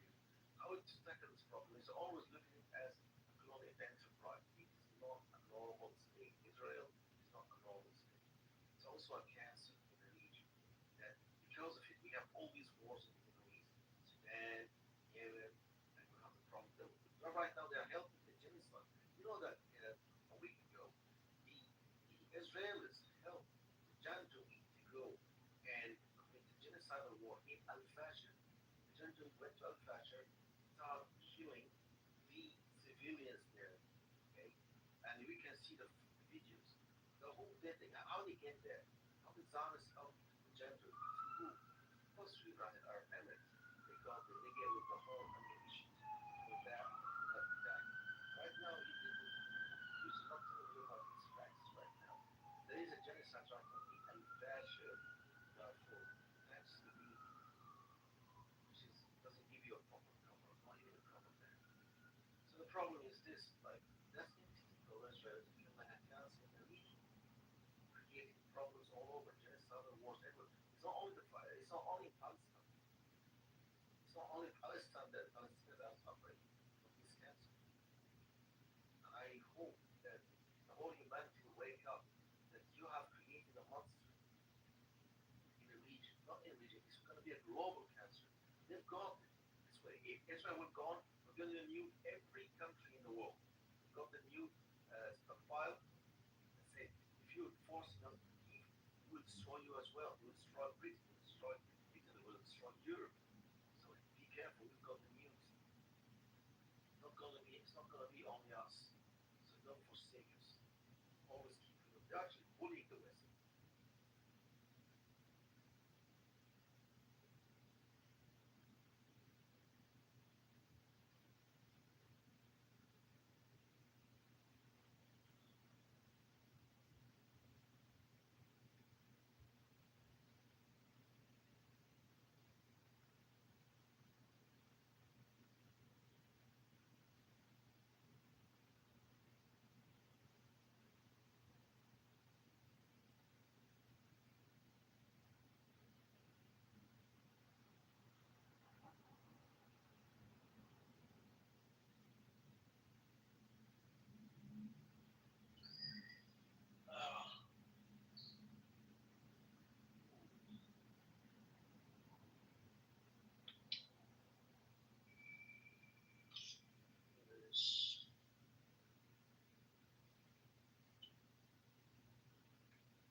See,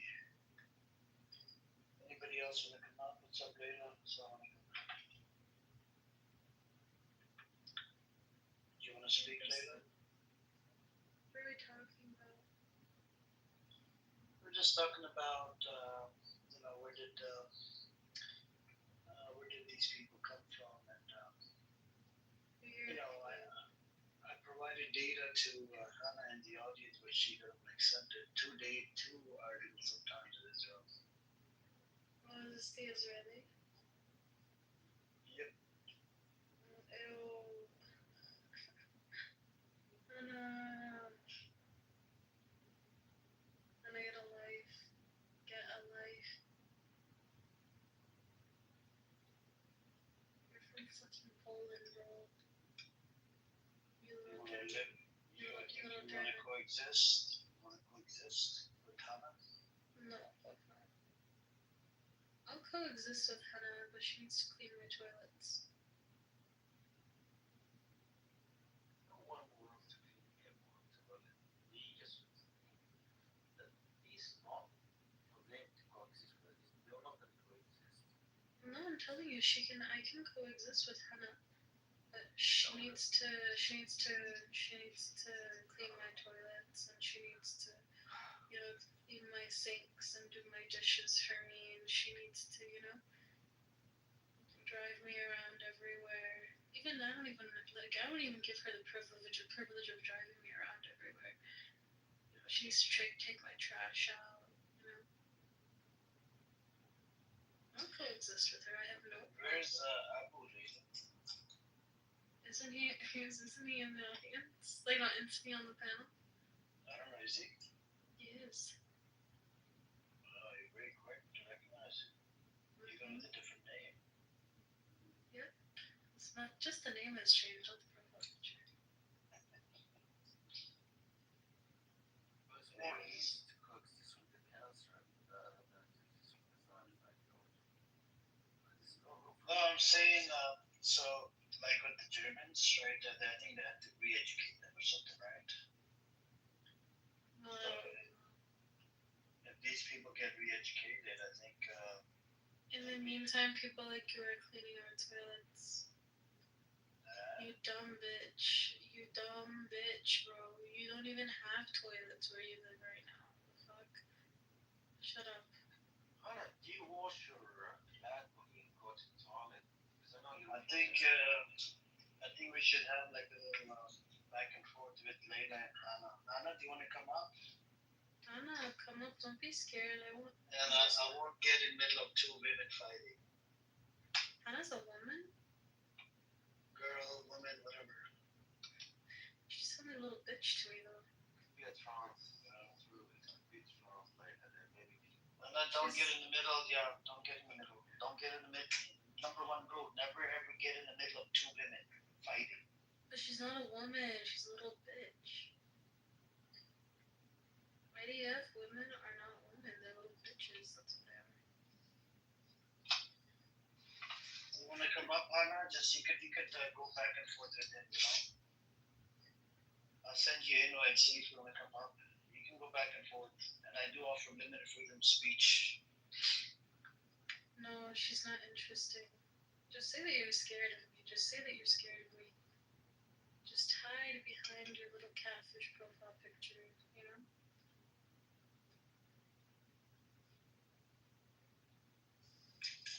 You know for a fact that I'd eat you up in an argument. What did you say? She knows for a fact that I'd eat her up in an argument. I gave her 2 articles. She denied it. I just can't do it. She's a little bitch. That's what it is. No, I mean, I want people to be able to accept the article and critique to it because it's from Times of Israel. It's an Israeli Jewish source. Yeah, exactly. That's what I'm telling you. She's a little bitch. She's a little bitch. You know, catfish little bitch who cannot accept facts and truths. And the fact that she is part of the biggest terrorist organization in the world.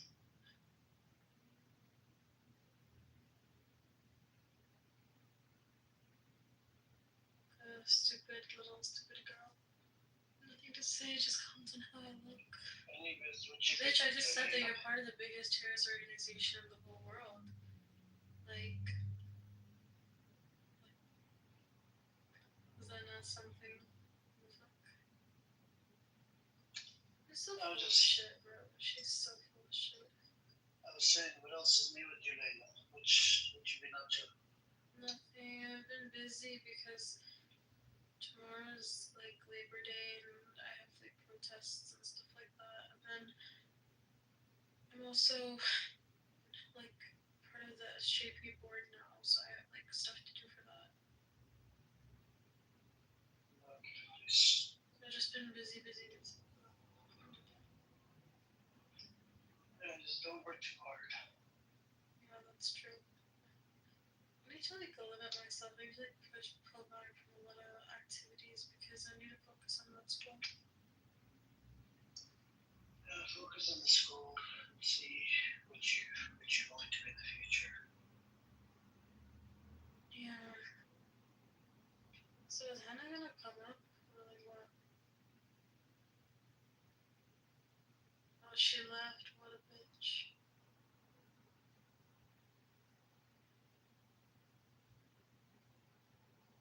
I did send her invite, but She's a bitch, bro. She's not gonna come up. Has she ever come up on here?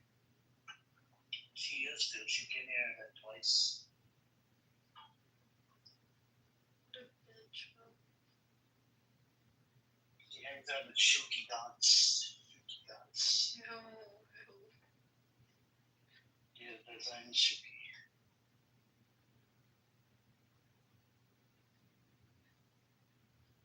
She's such a disappointment to her European ancestors. I mean, the one thing I don't get about the Zionism, right, is some of them give them articles from trustable sources and data. They just can't deny it.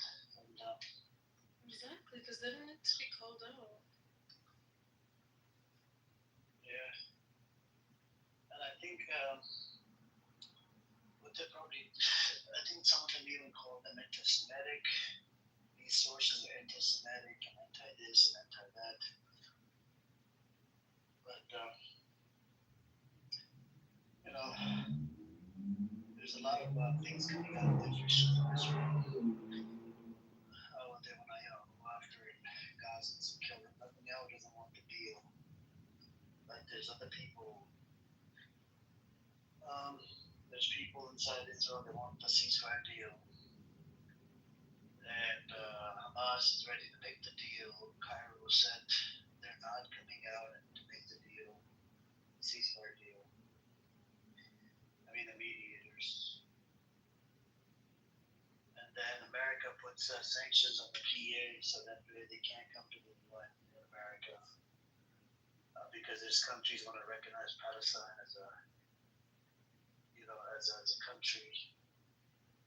But I think they're probably going Zoom meeting. Then America can't do shit. Yeah, that is true.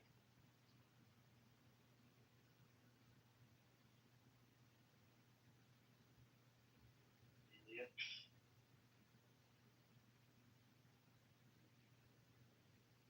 And anyways, what's the deal?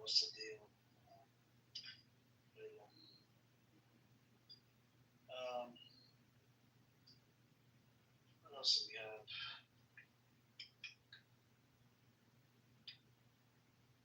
I think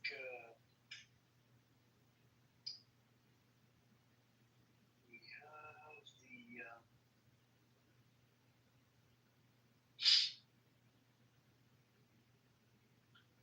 we got a little girl. Her name is Fatima, was murdered by Israel 4 days ago. What sort of world when a 6-year-old plans their own funeral? The flotilla is immediately because governments have failed.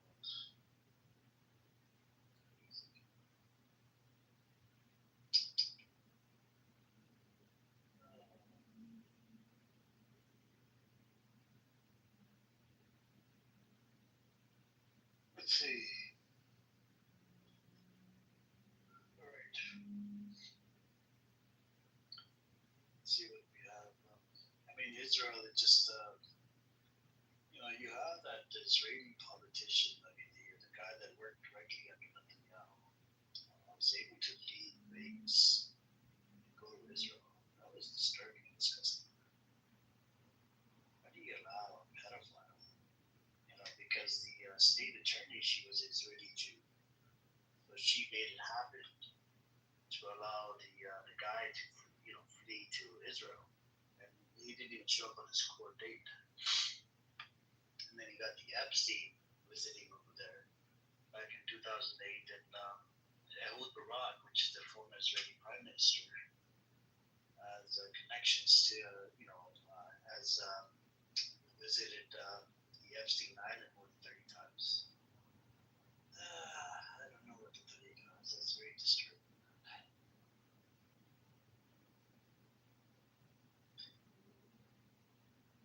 We have this small planet called Earth, very small universe. But some people believe that this is the universe itself. God creation is only centered on this small tiny rock called planet Earth. And we did it.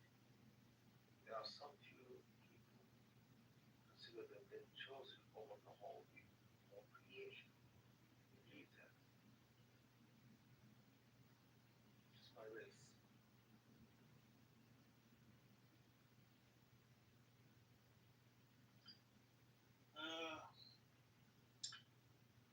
Let's listen to J.D. Vance. I'm going to ask Suki to play the clip of J.D. Vance. It's interesting that we have a testimony from J.D. Vance.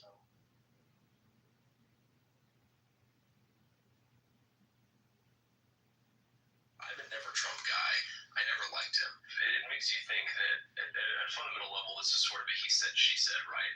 And at the end of the day, do you believe Donald Trump, who always tells the truth? Just kidding. Or do you believe that woman on that tape? I cannot stand Trump because I think he's a fraud. Well, I think he's a total fraud that is exploiting these people who is a total fraud. Like I said, I agree with you on Trump because I don't think that he's the person. I don't think he actually cares about folks. There is definitely an element of Donald Trump support that has its basis in racism or xenophobia. I think there's a chance, if I feel like Trump has a really good chance of winning, that I might have to hold my nose and vote for Hillary Clinton. I think that I'm going to vote for. I'm going to vote third party because I can't stomach Trump. I think that he's noxious and is leading the white working class to a very dark place.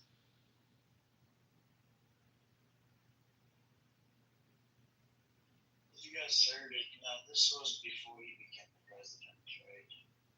And a lot of people, I mean, including the people that he hired, they did not like. Yeah, they, um, they. I mean, a lot of these people did not like Trump in power, and Trump became, but then there was about what was it, 2 or 3 attempts on his life. On his, they tried to assassinate him, which was kind of crazy. And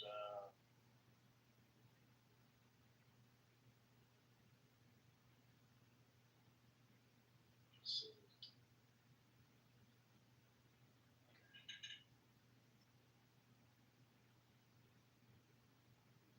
wow,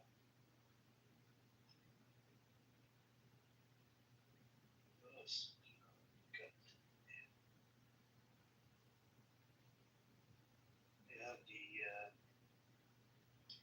Yeah, so but I think JD Vance's rating. There's some rumors out there that I think he got diagnosed with something poison or some shit. Trump. JD Vance is probably waiting. He's ready to take over his position. And it's all about power. But what Trump is doing is just on the next level. And anything he does in support of Israel, right? He makes a big deal out of it. And people are starting to question Israel. That's why MAGA supporters have become anti-Israel, and that's helping the Palestinian narrative, whatever you want to call it, true narrative, to the public, and a lot of people are becoming anti-Israel, and then even at the protest, there are like less than 2, 3, 4, 5 people protesting in support of Israel, and then there's a large number of people protesting in support of Palestine, and everybody knows it, the whole world, majority of the people know in America and in Canada and a whole bunch of different parts of the world that the Palestinians are getting genocided by this demonic Zionist entity, criminal entity. That's how it was created, by forcing them out of their own homes and whatnot in 47, 48, 49, up to 1956, according to historians.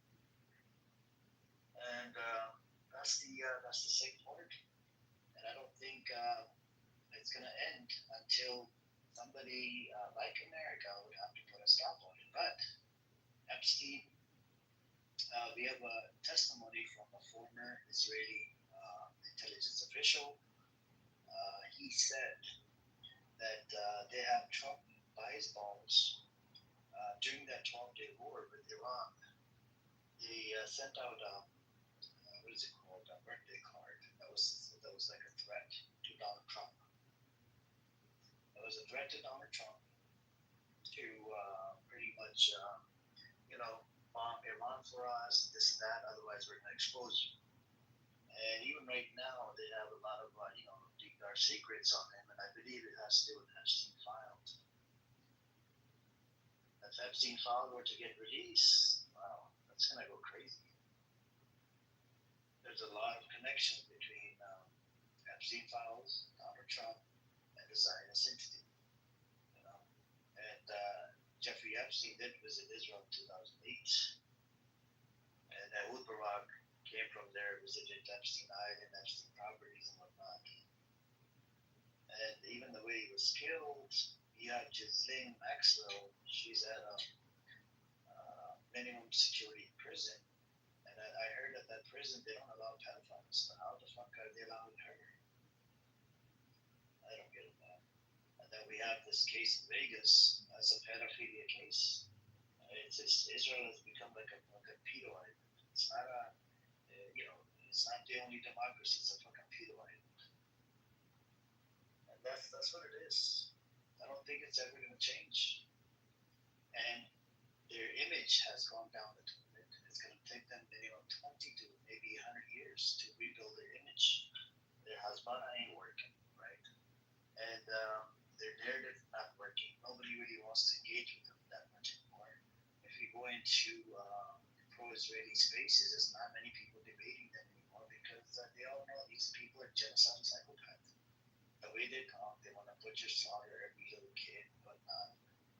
And we even have people that just reverted to Judaism and that moved to Israel. They're literally booty clapping for Israel so hard. And, while they're booty clapping for it, they'll be like, yeah, every single soul in Gaza is a terrorist. Is a criminal, is terrorist, blah, blah, blah.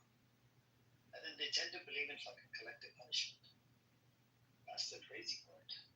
Like, how do you believe in collective punishment? So it's a lot of them, there's psychopaths that support Ben Gavir, Smotrich, and whatnot. There's got to be a line where you can draw it. Like, this is the limit. That's it. I can't support this Israel anymore. It has become, something else. I thought it was a religious place, but it cannot be a religious place and do, killing of innocent people. Even the, Israeli organizations like B'Tselem, you have the Physicians for Human Rights out of Israel. They came out, they said it's a genocide. Those days are gone, where people were still thinking about it, and it's only one side that's the one to just butcher and slaughter people. And that 7th of October narrative just went down the toilet. And we have statements out of Israeli officials. They're saying it's not about the hostage. The hostage is not the priority. Smotrich, Ben Gavir, Netanyahu, a whole bunch of other psychopaths like Amici Eliyahu, that's a heritage minister, and a whole bunch of other psychopaths as well. And, if you guys watched the Settler documentary, Daniela Weiss, she's the leader of the settlers and whatnot in the West Bank. She was asked, does Netanyahu agree with you? She goes, yep, I have a direct connection to Netanyahu. So Netanyahu is pretty much part of this settlers and whatnot, what goes on in the West Bank. West Bank is literally an example of fucking apartheid. Two sets of laws for two groups of people. That's very disturbing. Some of the people, they actually support the settlers. And some people, they call themselves leftists, they don't support settlers. But, it is very disturbing when you support, even if you don't support it, but when it comes down to fighting against Hamas or AKA babies or kids, women, children, whatever, they all stand against it. They all side with Netanyahu. Yes, go on, kill as many as you want. A recent report came out. They're killing about 83%, it was 83% to 1. Right? It means that out of the 60,000 people, only 8,900 of them, they're Hamas. This is according to IDF. And then the rest of them are fucking civilians. It doesn't make sense to me. Just fucking bullshit. This data is just some bullshit. Hey, what's up, Bima, Palestine, or anybody doing so? If you guys want to come up, just come on up. I actually turned up the hand raising. You can just unmute and come on up. Assalamu alaikum, brother. Wa alaikum assalam. Let's go, Palestine. Alhamdulillah, Rabbil Alameen, brother. How are you? Inshallah, good. I'm doing good. What you been up to? Nothing much, brother. It's just here. I'm just here. Still going worse and worse. The situation here in the West Bank. But yeah, in Gaza, of course, is getting worse as well. No, Palestine, to be fair. So, yeah.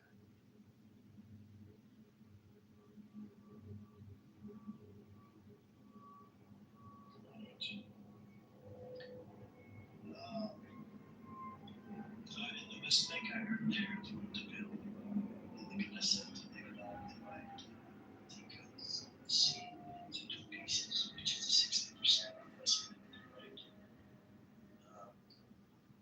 And that would mean no Palestinian statehood. This was passed, approved by Smotrich and a whole bunch of these genocide psychopaths in the Knesset. Yeah, and they did it because they're scared that the countries are coming out to recognize Palestine as a state. Yes, You know what I'm yes. saying? Yes, that did happen, yes. And I have heard, I'm not sure how valid that is or like if the news is true. They are also thinking of annexing the West Bank, the whole of the West Bank. Before the, I believe it's in this month, the meeting, the United Nations meeting. Since the countries that said that they were going to recognize Palestine as a state, they were going to recognize it this month, I believe. So they said they were thinking about annexing the West Bank before then, so they wouldn't have a chance to do that, or something like that. I don't know how true that is, but I can see it happen. And they have presence here. The army has been, the activity of the army here has been increasing. The other day, actually, a couple of days ago, the army was in the place that I live in, the place of my residence. Not in my house, but in the immediate general vicinity. So I do believe that that is going to, like, I wouldn't be shocked basically if it did happen, if it ended up happening.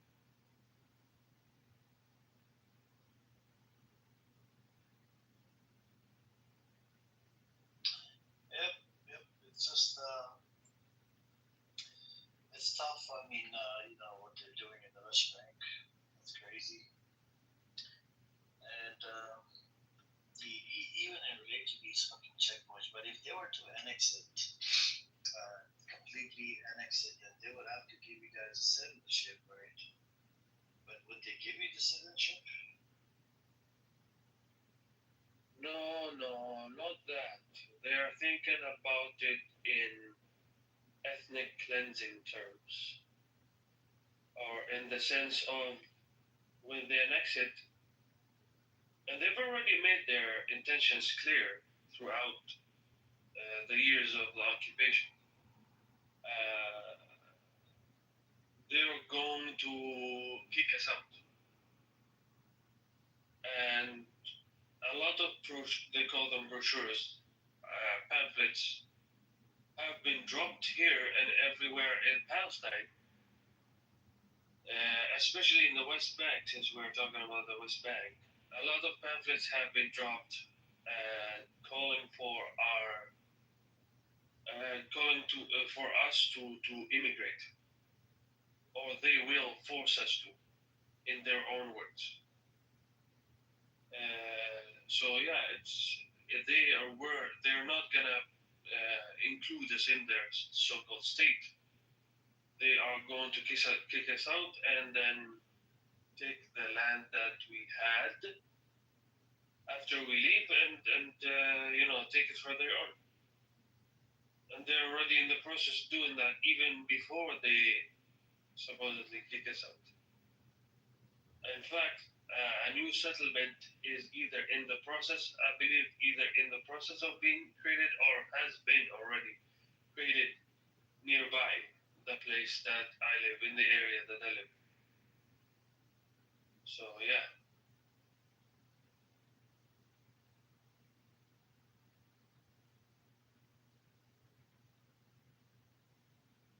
Yep. That's the sick part. Hey, what's up, B Mike?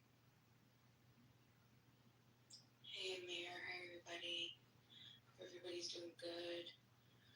I just wanted to come up and let everybody know that we are being recorded by a guy who's running for Congress. He knows who he is, and this is a message for him. I want him to know, John Kitover. I saw your room labeling Amir as a terrorist and inciting or asking people to report to the FBI. And I think that's a very serious and grave thing to do, especially when we have people talking about a very deeply emotional issue like the Israeli-Palestinian conflict, and calling others to call the FBI or even making a post about it. It is profoundly un-American. So I just want everybody to know that. I think America makes a lot of mistakes, but it does pride itself in freedom of speech and dissent and in democratic discourse. And when you are equating political and or moral criticism with terrorism, and then weaponizing law enforcement, Big Daddy Gov, you're undermining the very constitutional values that created this country, right? In public debate, you're fostering fear rather than open dialogue, open Socratic dialogue. And I think that this type of it just absolutely horrible behavior, it suppresses legitimate discourse and it disrespects all of the very important principles of liberty and justice for everybody that define us as a nation. And as a potential public figure, you have a responsibility to uphold these democratic ideals, not to trample on them. I think you're pathetic for doing that. I think the threats of violence for people having open dialogue, I think that's also disgusting. So I just wanted to let everybody know. Thank you. Oh, thank you. Yeah, it's John Kitover. He has served in the military, and he's just a low-life, bottom of the barrel piece of shit. He not only this room, he records every room. He's got about 30 to 40 phones. Even the people from his side, from the Zionist side, they hate his guts. I mean, if you run into Jeff's room, they probably hate his guts as well. Because this idiot records even the rooms that are like any room, he just records it, live streams it on YouTube without their consent. It's just a matter of time. He can save all these clips and shove it up his asshole. He was a son of a bitch before, he's still a son of a bitch. Right, John Kitover? Just an idiot. You're never gonna change. And anyways, yep. BMI, you still debating the Zionists or no more? Oh yeah, of course, naturally. I'm never gonna give it up. Justice is justice. No, I've been doing a lot of research. I have some. I'm gearing up for a second. I want to be careful what I say because jokes can be taken out of context. So unfortunately, we can't even joke.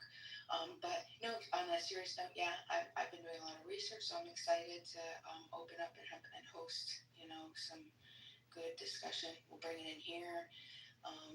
I don't think that generally the people in here really need what I have to say, but I'm excited. I was able to get in contact with some people that I really, really value intellectually that are high up in my, I don't know, just my own personal value. I don't know how you would want to say it, but I really respect their thoughts, their big philosophical minds on moral philosophy. And, we're going over right now, actually, we're reviewing morality of war. And you guys, if anyone's interested, you guys could take a look. It's like a 2-hour video. It's from Ayn Rand Institute. And, just war theory. And I'm going to have a lot to say on that. So, yeah, that should be coming up here in about a week. Nice. The best view. Thank you. I'm a Randian objectivist. I have been so for the past 20 years. I'm very happy. You still awake, I guess? I thought you fell asleep. Oh, and I'm an architect. And I became one after an age family. And you drive cars. And you drive to downtown every day or every other day. and the drawings, we don't do any works on site anymore. They all get printed. I mean, Nice. And you come on Clubhouse and you talk with people. and you just like him. And you talk to that person all the time. That blocked you. Can you imagine? Yeah, I can't. I'm in a shock. You know, I mean, you, out of all the people, he did this to you? Can't believe this. Me, and too. You thought you were special to him, he's special to you. Like, I'm blocked so that I can get in the room, right? Because Scotty was saying, like, Because you miss his voice. You miss no, his. I'm blocked so I could get in. Must have been through someone's like orders. Like, someone who owns the, maybe Scotty or Ted. Like, get in and leave and I get blocked, bro. And meanwhile, I haven't said a word. I think he's got some old beef with you, Nervous. I think you ghosted him, that's why. In one of the rooms. You told him come here, you just left him there, then you left to a different room. Rejection is a bishop. You turned him down. Anyways. Why do you give stuff seed? I can't understand why there's an explanation. Anyways, if anybody else want to come up, you can Just want to ask Eva when she's having, you wanted me to see the YouTube video? Oh, it's up to you if you want to take a look at it. It was, someone asked me to take a look at it, and, yeah, I'm excited to go over everything, but, it probably will be happening in a couple days, so if you want, I can definitely, I would love to. Yeah. So I know another Simon on this app who's a random objectivist. There's just a few of us. Like, I even opened a room. I mean, this is ages ago called We the Living. I don't know if you've read that book. It's mostly about like just like outlines of capitalism and just morality within like the political system. So that's also one of my favorite books from now. And of course, what's that? The Virtue of Selfishness. Yeah. Oh, that's on my list. Yeah. And capitalism. Yeah. Capitalism also one of my favorite books. Actually, Simon is the one who. He's the one who presented the video, and he said, "Hey, take a look at this." So we're gonna take a look at that, and I was a big fan for a really long time. I actually studied under. Well, we're being recorded, so I'm not gonna give too much information. I'll dox myself. But there's an individual in that video. I was watching. I'm like, wait a second, hold on. That was my. Did you post it? Yeah, I could post it definitely. Oh, perfect. Yeah, I'll definitely watch that. I work for an architect. I dox myself. I just text her.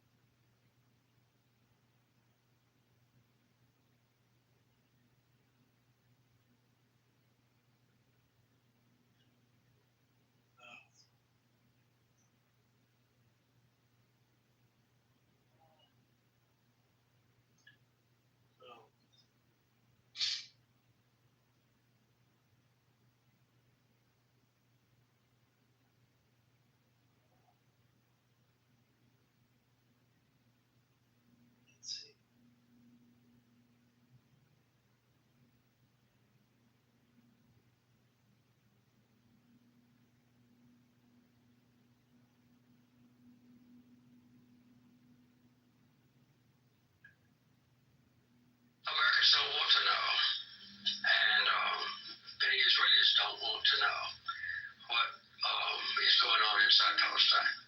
It's a terrible human rights persecution that far transcends what any outsider would imagine.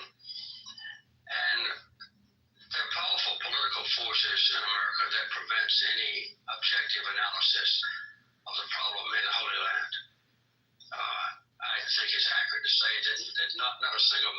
Congress, with whom I'm familiar, would possibly speak out and call for Israel to withdraw to their legal boundaries or to publicize the plight of the Palestinians.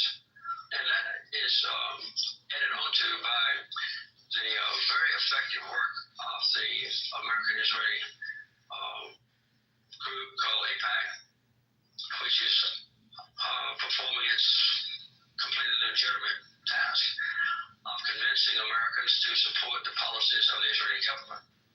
And AIPAC is not dedicated to peace. They're dedicated to inducing the maximum support in America, in the White House, in the Congress, and in the public media.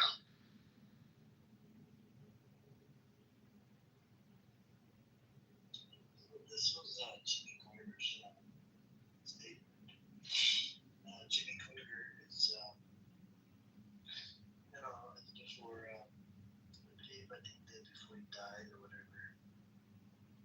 And he made this statement about the AIPAC and how their rights have been violated.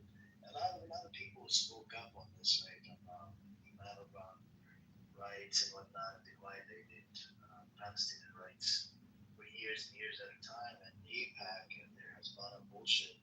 And not just AIPAC, there's more than 20 Zionist lobbies in America. They've done such a good job in changing this whole fucking, American government into pro-Israel government. Regardless of what Israel does, they get free pass. Here, you can kill as many as you want. And, up till 2018, any aid money we would give it to them, they were, according to the law, they were able to use some of that money in cash for no expenses. Israel was the only country that was given this right. All the other countries, no, hell no.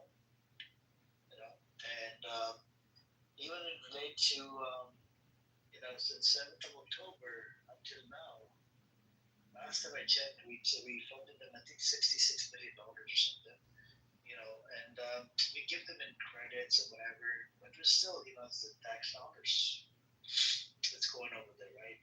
And a lot of people are not happy. And the recent surveys that came out there, a lot of them are, anti-Israel. More than 50%, majority of the people are anti-Israel. And, they don't agree with this bullshit war. It's not even a fucking war. It's literally genociding one group of people on the same piece of land. And that 7th of October narrative is just not working anymore. So they need a boogeyman. And even in relate to aid, for a year and a half, they kept on blaming Hamas. Hamas steals the aid, Hamas steals the aid.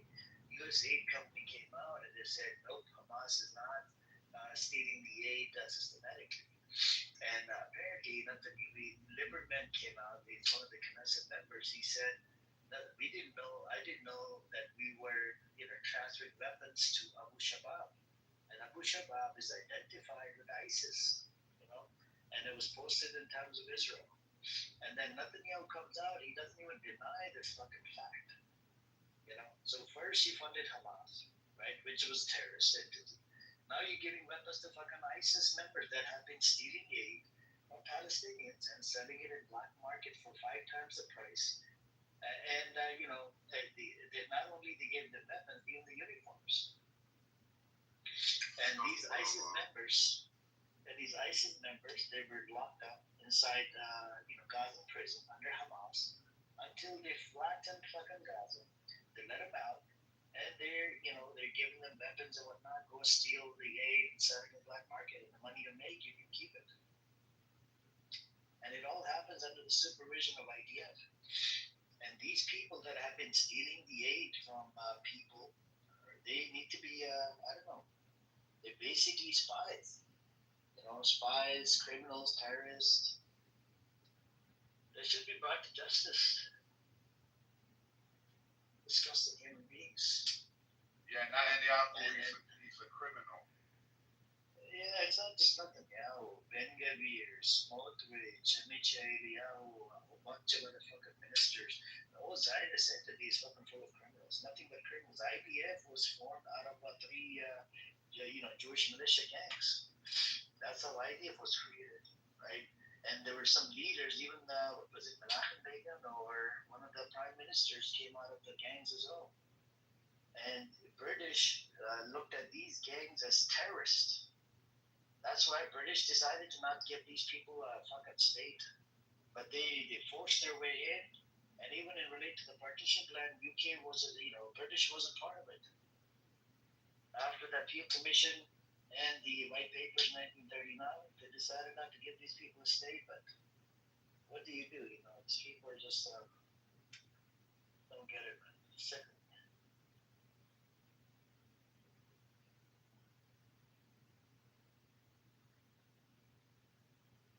But anyways, what you been up to, Whiskey? You good? Yeah, man, just chilling, working, bro. Until I get through the days, trying to stay on the D, trying to do the right thing, stay like that.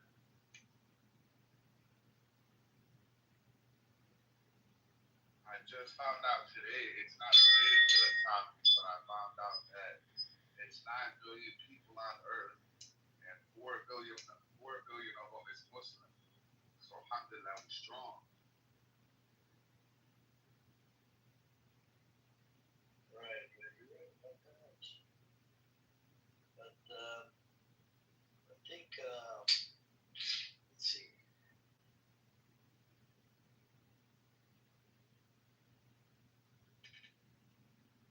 I oppose genocide and I support Palestine action.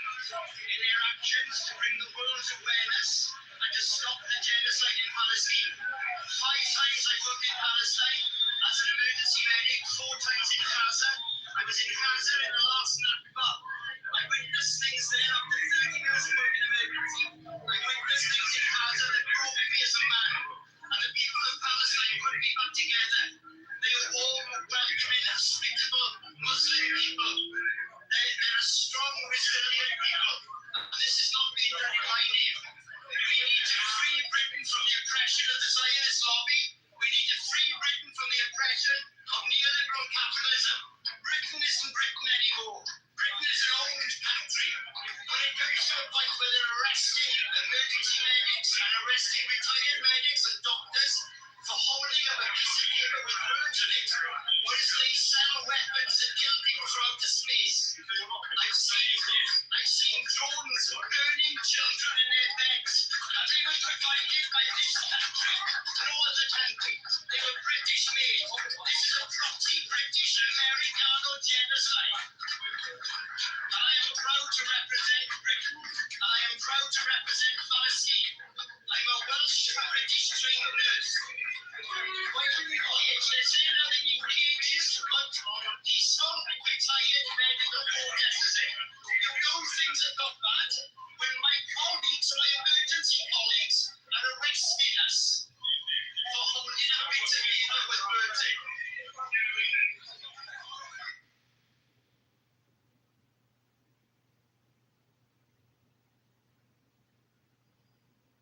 Thank you, Shuki. This was a retired nurse.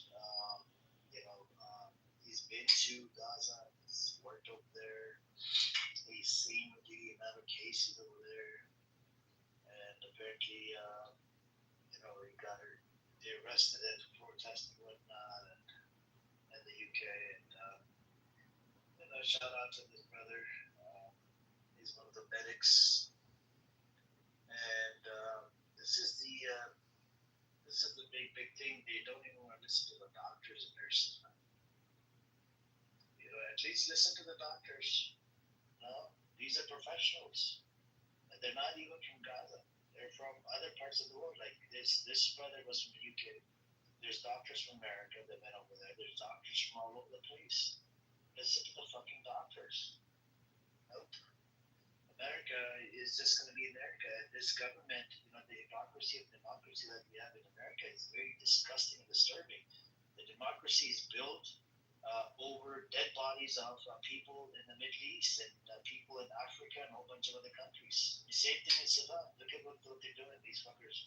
American government giving weapons to the UAE. UAE is giving weapons to fucking Sudan. And Sudan, in the hands of militia, that has killed over more than 200,000 people in Sudan. It's sickening.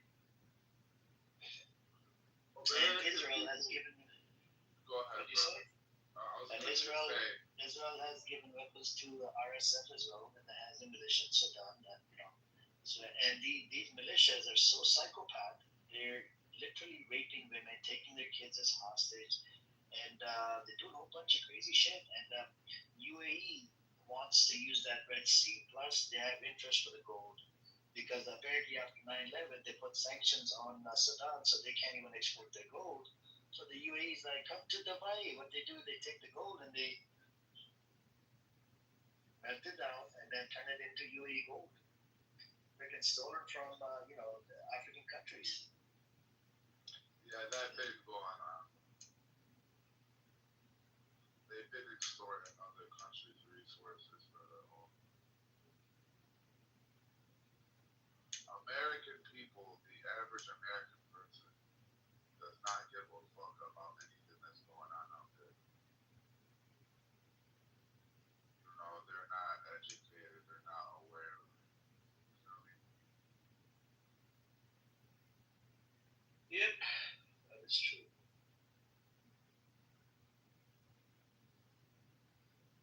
Yeah. Al, did you want to say something?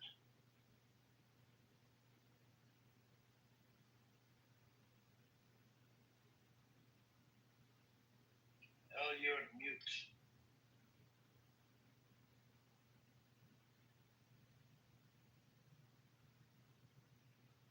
I heard they're going to arrest Greta Thunberg. I don't know how true that is. I'm going to look into that.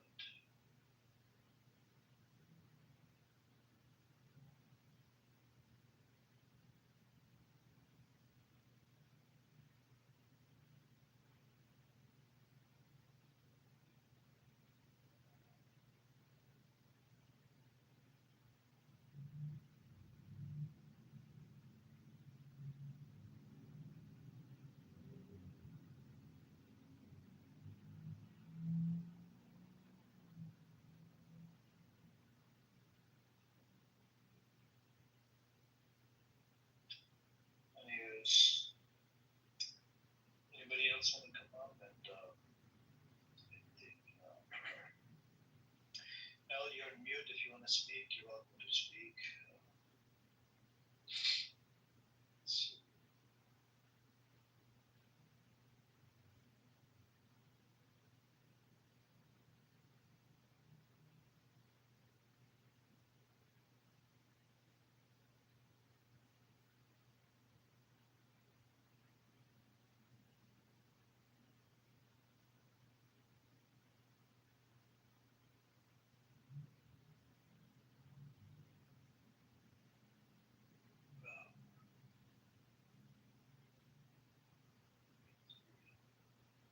They have the new flotilla from Barcelona to Gaza.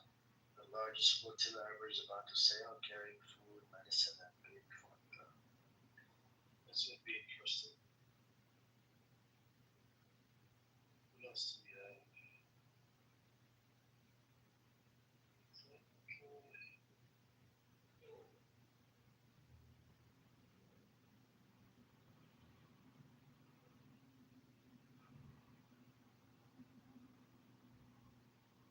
Let's see.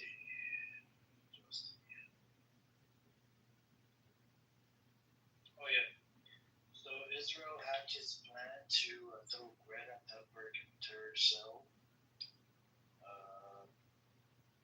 Let's see what happens. They might throw her in there. The activist.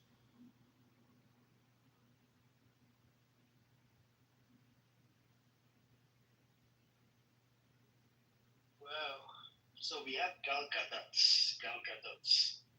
She's an Israeli actress. Has skipped Venice Film Festival after 1,500 industry insiders signed a petition to ban her. All of these people are getting boycotted, locked off.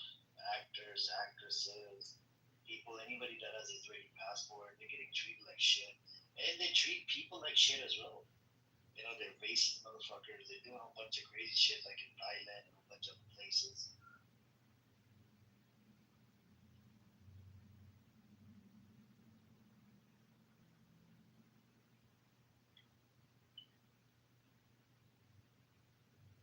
Let's see.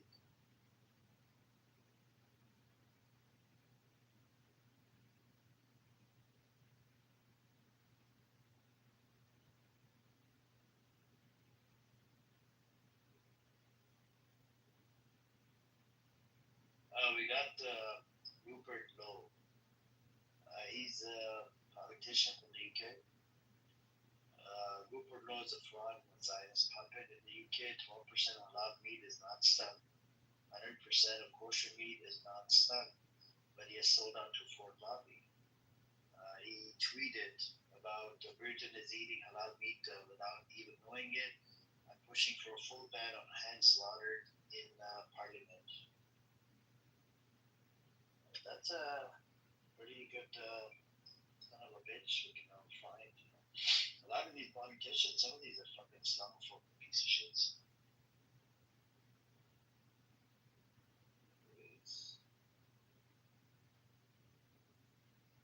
In 2016, J.D. Vance said anybody that voted for Trump is an idiot.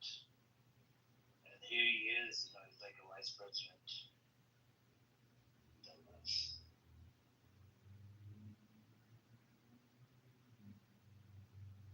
Alright, and you guys want to know something stupid and crazy? The IDF, right? The hanged a doll in Palestinian girls' bedroom. That's that disgusting society that this Israeli society is disgusting as fuck.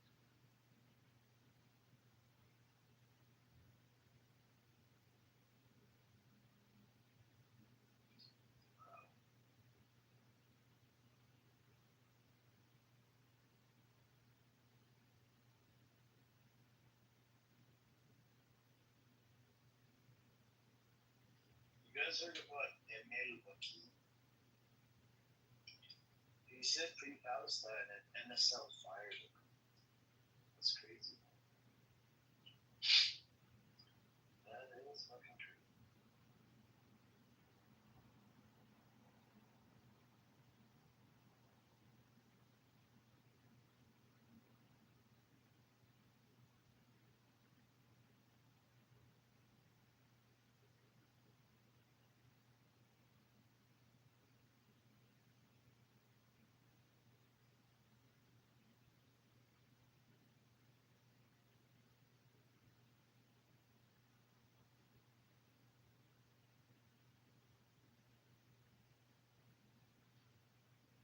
Anyways, anybody want to speak? I think, let's see.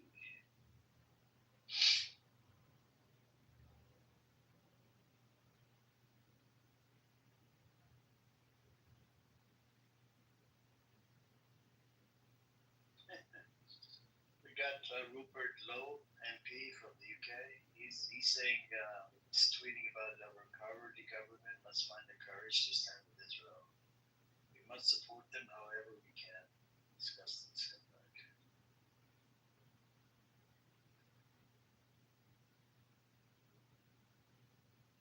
What else do we have?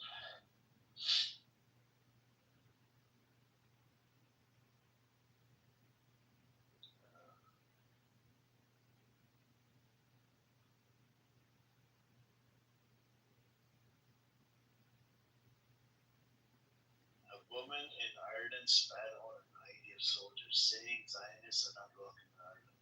Wow. That is some bomb.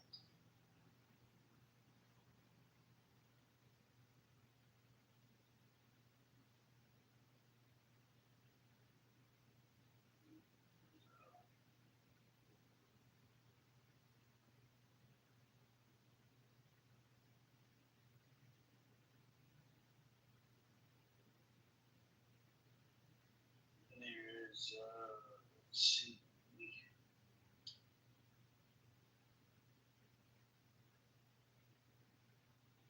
Greta Thunberg says, fuck Germany, fuck Israel. That's good, man.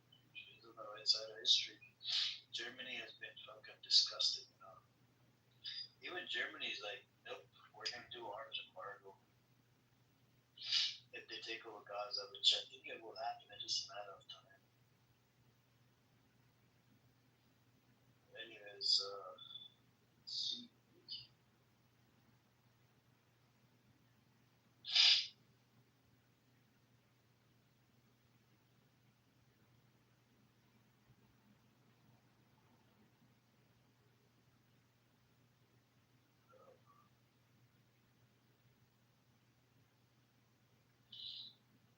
Anyways, I think the time has come. It's been running for 13 hours. So I'm gonna open a fresh new room later today. I'll talk to you guys later. Alaikum. Take care. And hopefully we'll have some good news later today. Take care. Of little YNs that is cool. Big history right there where they selling crack. And your wife to go to the store and people are offering her drugs. I don't understand where they do that at. It's not making sense. That happened, man. I'm gonna tell you right now, man. It was a simulation that was ran in 2004. A lot of people don't know this because time keeps on shifting from us. But in 2004, there was a hood that went around in all of America. All the major hoods had a hood video out. And when I got older, I went back and looked at that video. Now I went back and looked at it. I was 24 when I went back and looked at it. Right? I was 24 when it came out, but I was older when I went back and looked at it. And what I seen was this. In Chicago, in 2004, the feds came in there a couple years before that, took all the elders away, all the OGs. And they left these neighborhoods with baby moms, customers, which are the addicts, and guns and drugs. And then it went up from there. There was no more rules. There was no more chain of command and no pecking order. And that's what happened all through America. Once you take the head away, the body is going to just go wherever it want to go. And that's what happened. So the YN's been running around for a long time, lawless, with no laws, to the community or to the laws of the land. There's do's and don'ts in the streets. And I don't think they got a good grasp of the do's and the don'ts. Well, the problem with those do's and don'ts is that they're subjective. What might be all right to one person might be not all right between other people, and then there's sub rules that brothers will abide by in some cases and brothers won't in other cases. Just like I mentioned with the Cameron thing, Cameron said without a shadow of a doubt he would not tell nothing, nobody about nothing. If there was a serial killer next door, he knew it. But to you, that's not acceptable. But both of those are street, both of those are street understandings because you said dry snitching wasn't cool. Nah, dry snitch is not cool because you come from the same sector. And the thing is that if it's a serial killer staying next door to you, you don't have nothing to do with that. That's not your involvement. If anything, that's detrimental to you and yours. To not just you, but everything around you. Why would you leave that around you? Now, I know this, that if we knew serial killer was staying next door to us in our time, we would get rid of them ourselves and wouldn't call the police. Let's take it up a notch. However, if you want to base it off of the right thing to do, the right thing will have to be done.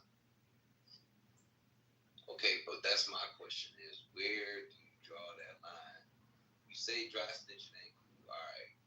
But then you say dry snitching is all right if it's a serial killer. So what else can you dry snitch? Well, that's not, no. That's not dry snitching, that's not snitching at all. It's serial killer. That person has nothing to do with you, is not connected to you in no shape, form, or fashion. That is not snitching. You're a civilian at that moment in time. That is not snitching. You have nothing to do with that person and their ethics. I think we don't know what snitching is and what snitching is not. So that means that people don't know when they should and when they shouldn't. And that's messed up because that means if you're gonna move knowing it's the serial killer next door and leave it for everybody else to get killed or deal with, right? That's fucked up. That's diabolical. Someone else have a shot. Can I say something? Hey, hold on, Resistance. We're gonna deal with you. So that still brings me to my question of what. All right. So maybe I'm misunderstanding your definition of dry snitching. What do you think dry snitching is? When you're involved in the same arena. So, like for instance, the interrogation video, right? Let's use that as an example. Doug mentioned Rick Ross. He mentioned everybody else that was in the entertainment game that had nothing to do with him at that time, but were connected, or he knew something about them because of the connection of the arena he was in, which was entertainment. That would be dry snitching.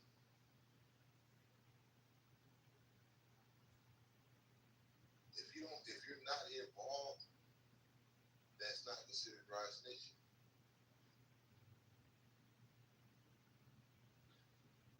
Okay. So again, that brings me to the question of where do we draw that line? Let's say you involved and like with the neighbor. Let's say this is a wild example. Hey, but let's think debate. Hey, I think I understand. Let's use the video. What you say? Because we all watched the interrogation video, right? So let's just use this video, right? All right. So in the video, the cop asked Doug. She said, "What about Rick Ross in Chicago and the beef they had with him?" And he said, "Oh no, he popped a Molly." No, they asked him about. No, not Rick Ross. They asked him about a beef with somebody else, and he threw Rick Ross and said, they did say about Rick Ross. They said, "What about the beef with Rick Ross in Chicago?" He said, "Well, he threw a Molly. He talked about putting a Molly in a drink, and she didn't know it, taking her home, and she didn't know it." Hold on, brother. That was two different situations. The Molly with her drink, that was a song he had with 2 Chainz. That came years later after the beef with Chicago. The beef with Chicago was with him doing a song called "The Biggest Boss," and Chicago wanted him to pay because there's a gang in Chicago under Gang Street South was called Brothers of the Struggle. They said, since you're saying you're Brothers of the Struggle, you're a boss, you got to pay us for using our likeness. And that was right around the time he did that song saying he thought he was Larry Hoover, Big Beach. Chicago had a problem with that. That's what the police asked him about. But in return, he mentioned the stuff with 2 Chainz, a whole other situation about putting a Molly in a girl's drink in a song. That ain't have nothing to do with that, but if it did, you're trying to put this man in a rape situation, rape allegations on the low to divert the attention away from you. That's dry snitching. See, brother's only going to tell when it benefits them. So we need to draw the line and say, like, look, snitching 9 times out of 10 only comes in to benefit somebody. That's the only reason why they're doing it. They're not doing it out of good faith. Yeah, but so-called snitching ain't exactly doing anything with self-service anyway. You trying to have some benefit for yourself. You're not really trying to necessarily help the person you're supposedly snitching on. No, it's to benefit you. Yeah, three get you free. 3 set you free. So that's right. Benefit yourself. See, this is why though these street rules is confusing though, because there's still no set boundaries. Like the difference. It's set boundaries. Listen, if you're a civilian and you're not involved with no street behavior, no gangs, no illicit activities, which is the underworld, then that doesn't apply to you. You're just a civilian. But if you're involved in the underworld, in speakeasies, gambling joints, selling, hustling, gang banging, prostitution, anything that's illegal, right? Anything that's illegal. And you step out and say something to somebody else, to the police about somebody else who drives, tell on somebody that you're doing crime with, or on somebody else, and you're jammed in a situation, that's snitching. That's when it becomes snitching. I believe that snitching only applies to people that's involved in street theater. But if you're not partaking in street theater, then it doesn't apply to you. Right, but even then, you still got different street rules. Not everybody abide. There's not like a booklet we can go to tell us what exactly dictates how you moving in a certain situation. Believe it or not, once upon a time, the street rules were discussed. It was called the G code, and every person involved in the streets knew them codes, knew what they were, do's and the don'ts. But if you know, you know. If you don't, you don't. That's what I'm saying. That you can't have civilians and people that are not involved. And it's nothing to be a square. Square is a good math equation, 2 right angles. There's nothing wrong with that. But when you have people getting involved with things they shouldn't be involved with, that's when it becomes blurred lines.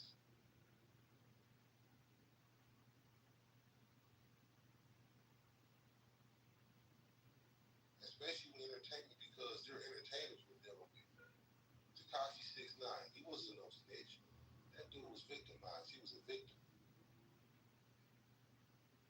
And I done talked this over with many street people, man. We don't think he's no snitch. There was no loyalty between him and the so-called gang. Hey, did it? They rob him and try to bag his girl. Yeah, they did all that. They victimized him. Yeah, right. That was no gang shit. Gangs don't listen. Your boys don't do that. That's the brotherhood. You don't do that to one another. Nah, that'll cause a war. That'll end up with blood and shit. So and they called him a snitch. Some dudes would have took your life for the stuff that they did. Right. I think he had every right to do so, right? That's the streets. The streets would have handled it that way. That would have been a street dude would have responded that way. But since he wasn't no street dude, he responded likewise. Which was when the feds picked him up and let him listen to the recordings, like these are your mans in there. You really respect these dudes, and they talk about you like this. They left him no choice. They forced his hand. You can't be loyal to something that's not loyal to you. Let's start there. And that's why he said, y'all expected me to go to prison. He said something like, I'm not going to jail for them. And he described the stuff that they did, and it makes sense to me. Right. I'm not going to keep my mouth shut and do a bid like a G for niggas who was grimy to me. That make no sense. Nah, that's retardation, bro. So what is people signing up for? I mean, listen, man, that's beyond hazing. That's beyond being shunned. That's just being victimized.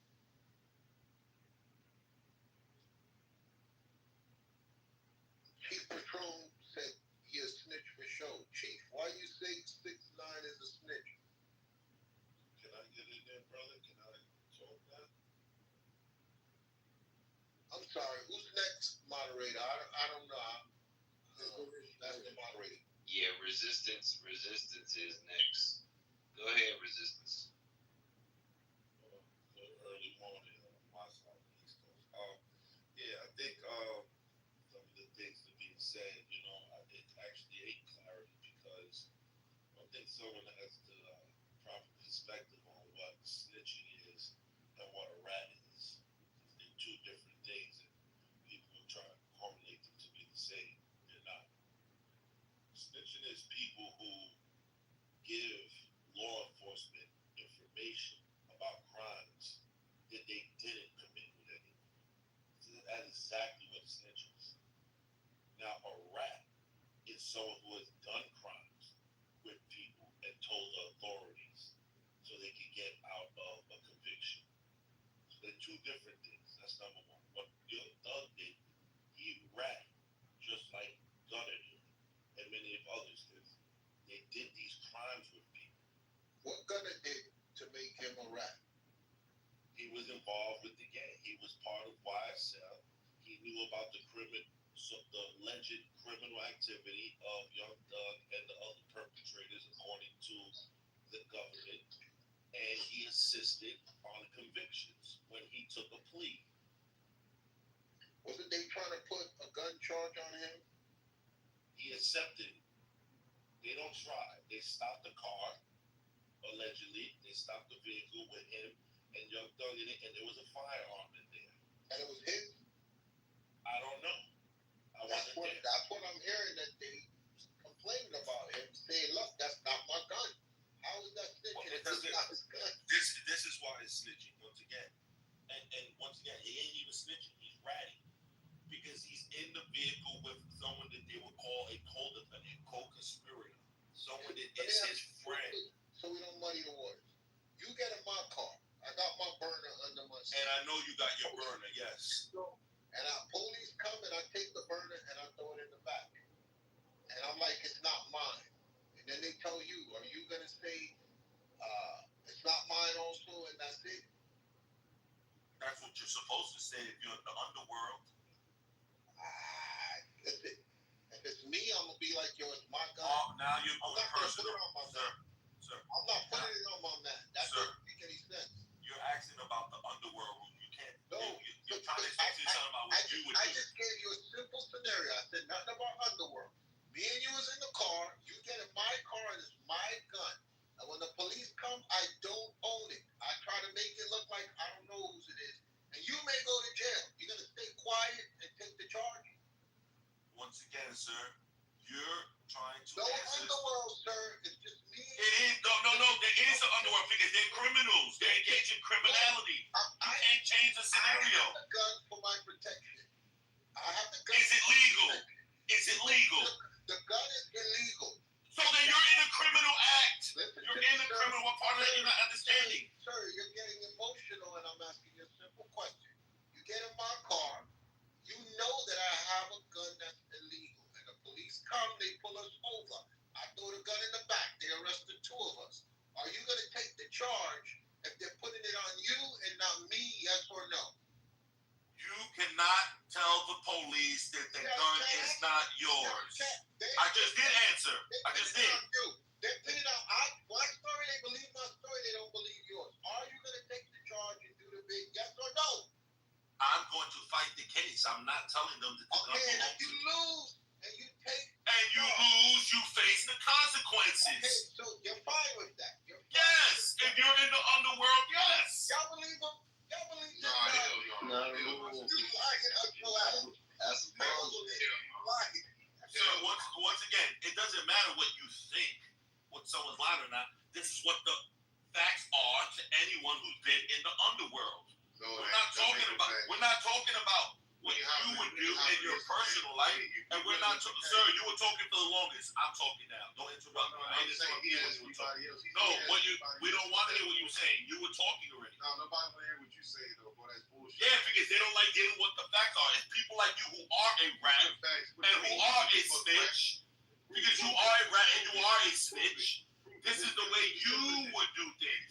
But any man, nigga, I did 15 years in prison, nigga, and I had many co-defendants. I ain't never tell on any. You know why? Because I lived this underworld shit for real. I don't know about all that. You don't help no fucking police, and you don't help the motherfucking prosecutors in no circumstances. It doesn't matter what it is. Because you see, he's not even logical enough. He states something, but he's not even smart enough to realize that what he stated, if anyone goes in a car with their man, their brother, I'm taking their mother, knowing that they have something illegal on them, if they have an illegal firearm, and you know that, and the police stop you, niggas don't tell the police whose gun it belongs to. That gets settled in court. That gets settled in court. That don't get settled in the fucking back room with a detective. See, a coward like you would do that because that's the kind of nature you are.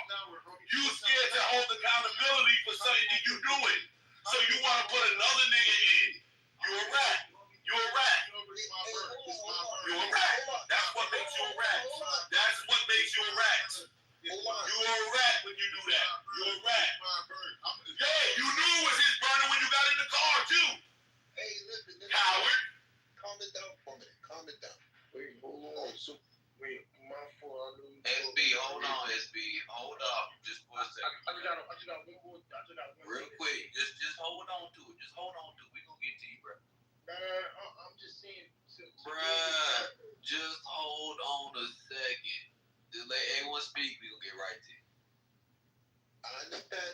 everybody's passionate about this situation. Everybody comes from different walks and different lives. So I don't want us to be arguing each other based on our experience and what we've been through. I want to argue each other based on what's right and what's wrong. And I just want to say to the situation, if it's my car and it's my burner, I'm taking the fall for it. I'm not putting it on my man. It's not even going to have to go tonight. He walking right there. I'm going to tell the police, yo, it's mine. I'm not going to sleep right knowing that my man is getting locked up for a gun. That, to me, that's what you call bitch ass in New York. You know it's your gun. The police, I threw it in the back seat. Now the cops taking. It's just the fact that he's in cuffs because of me and it's my gun. I ain't going to feel right. So I just was saying, ethically, it's not going to go that far. But I've seen that happen when they arrest everybody in the car because the true owner don't want to own up to it.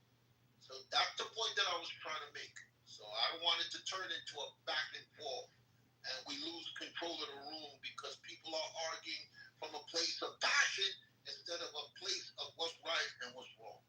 I read on mute my mic. Yeah, but what you're doing right now is called bitch ass because you leaving out details because you know a prosecutor cannot even charge everyone in a car. Let's say it's 2 or 3 people. They can't charge everyone with one gun. They can't do that legally. Sir. So what you're doing is bitch assness because even if you don't help the police officer and state that that is your firearm, they cannot then go to the district attorney and charge everyone. Sir, I work in law enforcement and it has. And once again, I've done time and I know the state law for my state. I don't know what state you're in to say what the state law is, but I know in my state, if there are more than 2 people in a vehicle and there's only 1 illegal firearm, the state will not be able to charge all 3 people with that same firearm possession. I just told you, the police officer says that someone knows. And I told you, you cannot help the police officer if you're a criminal. You're arguing again from a place of emotion.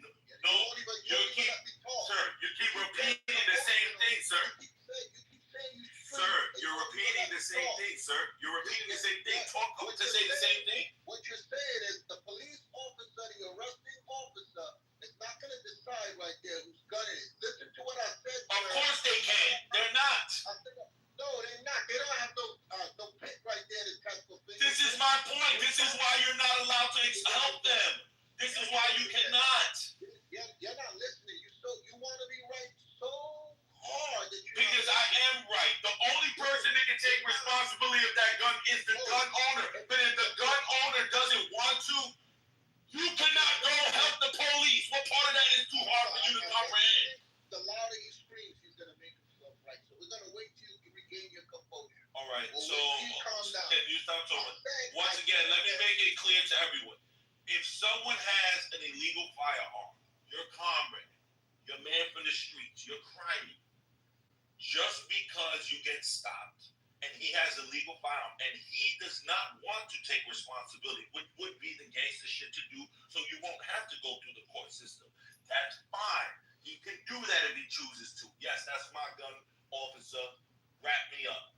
But in the event that he does not take responsibility for his legal firearm, you as his comrade in the streets cannot assist the police and state that that is not your firearm. You cannot do that if you're part of the underworld. And I land. Okay, now I'm going to give my scenario again, audience. It's my gun. It's illegal. The cops pulled me and my 3 passengers over. I put the gun in the back seat, and I'm not owning it. You people here, are you going to let your friends go through the system while they try and find out whose gun it is? I'm talking about the ethical thing to do. As a person, that's your man. I've seen it happen. If you don't take ownership, they say every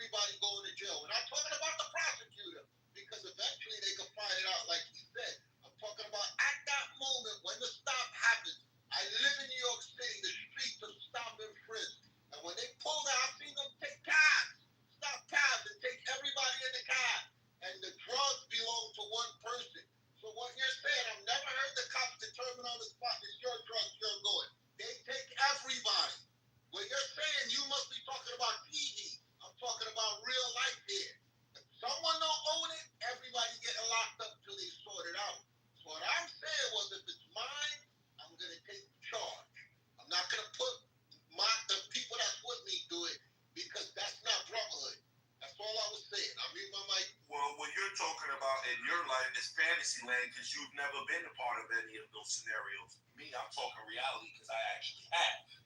That's the difference. You're talking about some mythical shit that doesn't happen in the streets. I'm talking about some shit that really does.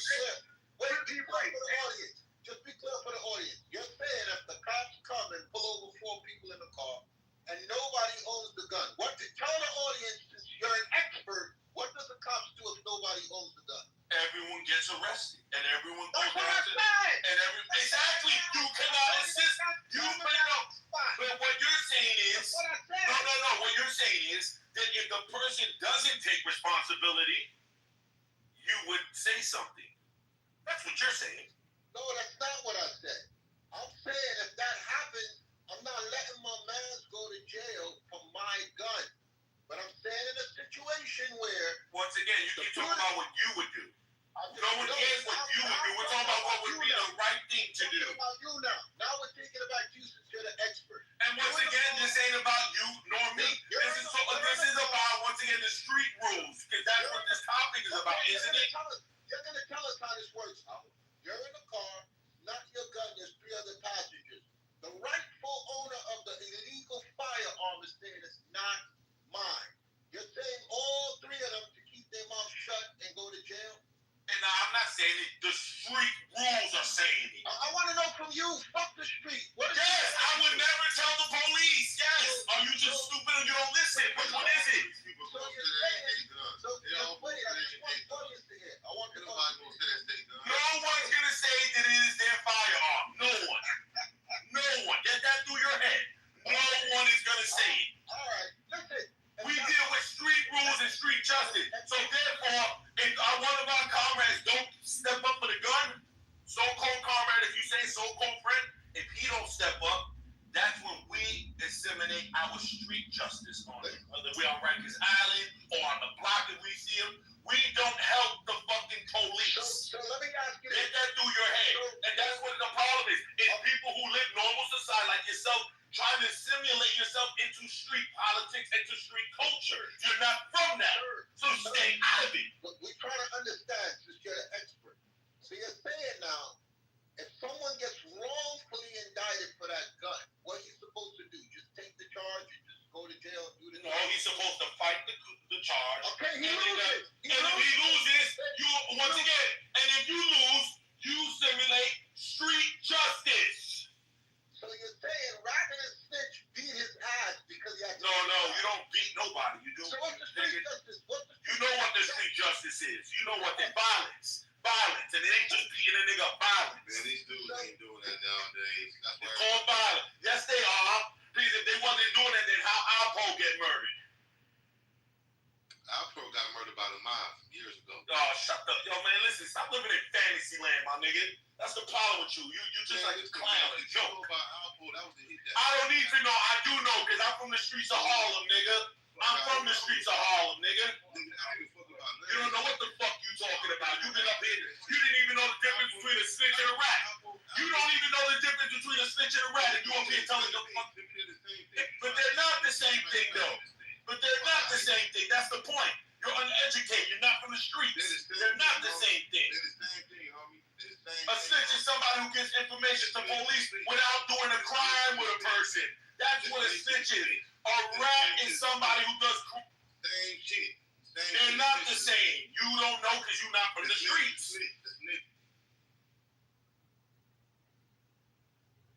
And this is why street rules are retarded.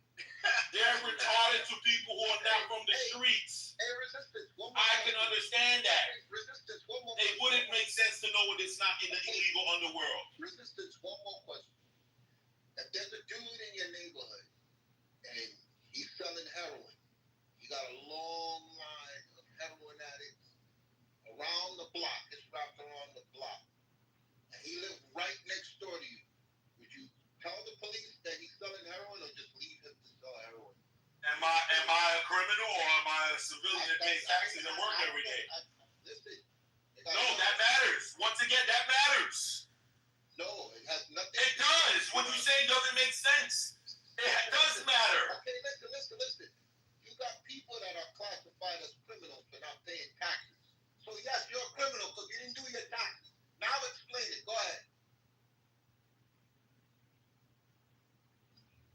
collar crime ain't got nothing to do with street crime. Alright, If you work, it's not full of shit. It's what, once again, I deal with logic. It's logic. You ain't gonna get no real And answer. so, because you don't want the real answer. You want this fairy tale answer. And it don't exist in this world. We deal with reality once again. If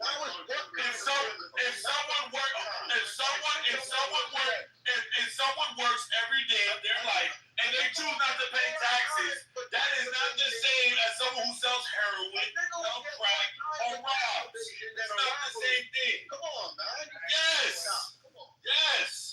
One is a street violent crime, the other one is a white collar crime. You can't throw all of it in place when you got niggas like Jim Jones. The fuck you talking about? You don't even know what you're saying. You're trying to equate. You're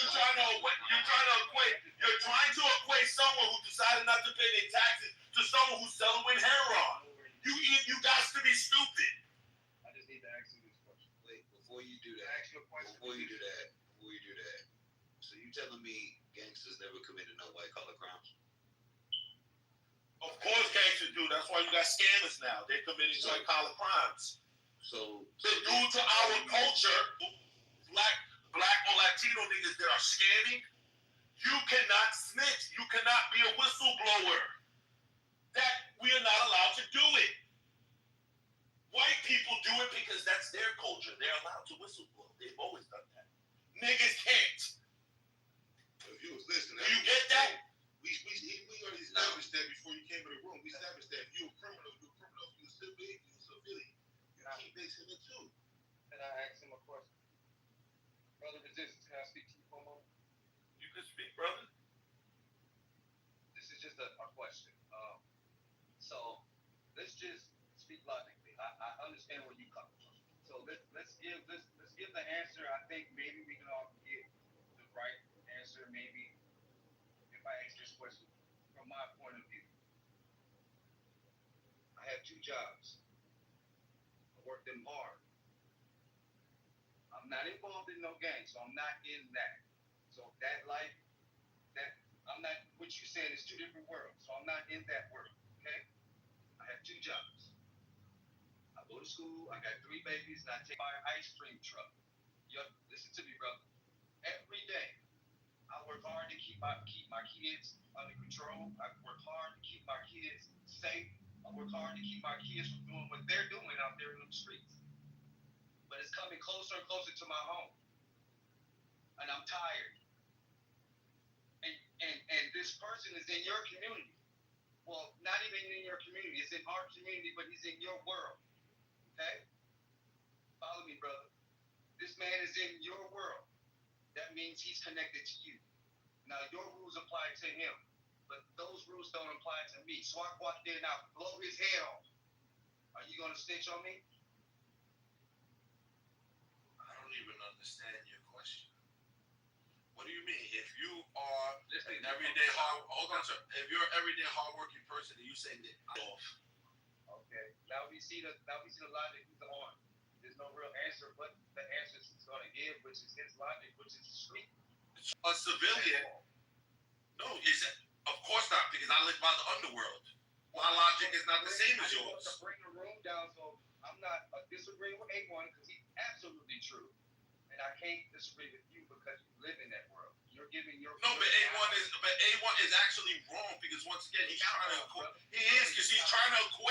civilians with criminals. But sometimes we gotta agree to disagree. He's not wrong and you're not wrong. Brother. Once again, why don't you listen for a second? You are absolutely wrong about his assessment. He is literally trying to equate someone who lives a structured, regular life, hardworking, with someone who does not. They don't have the same guidelines and rules and regulations on how they're living their lives. So you, as someone who's working hard every day for your family, like you said, I don't care if the guy was 5 miles away from you to sell heroin. If you guys should drive by there every day to go to work and you see him and you want to help law enforcement on getting him off the streets, you can do that. There's nothing wrong with that. But me, once again, who lives 5 miles away, even another, let's just say another dealer who's in competition with him, I cannot go and fucking tell police on him. And even if I was his competition and I drove by and seen you, the civilian, blow his head off because you're tired of him selling drugs to young children, I cannot get police involved. Wait a minute. Let's get some order. Hold on. You gave us the doozy with that last one, so we gave you some grace. He's full of shit. Anybody come in here self snitch? Hold on, big. Of course. Okay. Now, does God believe in all this street justice BS? Of course not. Okay. And most people who live the street life are not godly people. Well, most of them at least believe in God, though. Yeah, they believe in God, but they disregard his laws. Okay, so that's the issue. That's the whole point about what we're talking about right now. Is that this street's got different street rules than New York, got different street rules than Chicago, got different street rules than LA. You not operate on the same structure or organization or understanding if you running the streets with these street rules. It just don't work the same. So that's why it's stupid, number one. Number two, why it's stupid is because you're justifying evil with more evil. You adding on to the confusion, the hurt, the evil. You adding on to these things on a consistent basis. So what are we supposed to be doing? Get that in Ecclesiastes 12 and 13. Go to school and become something in society if you want to avoid it. But if you don't, and you consciously choose to live this alternate lifestyle that is ruled by hatred and the devil, then you are part of the rules and regulations of it. And there are international street rules that govern all of those things you just said. They might have different versions or something that they implement, but universally the street code, especially when it comes to helping authority, is universal. Okay, all right. Go ahead. No, Jesse, we're gonna read the Bible now. Thank you.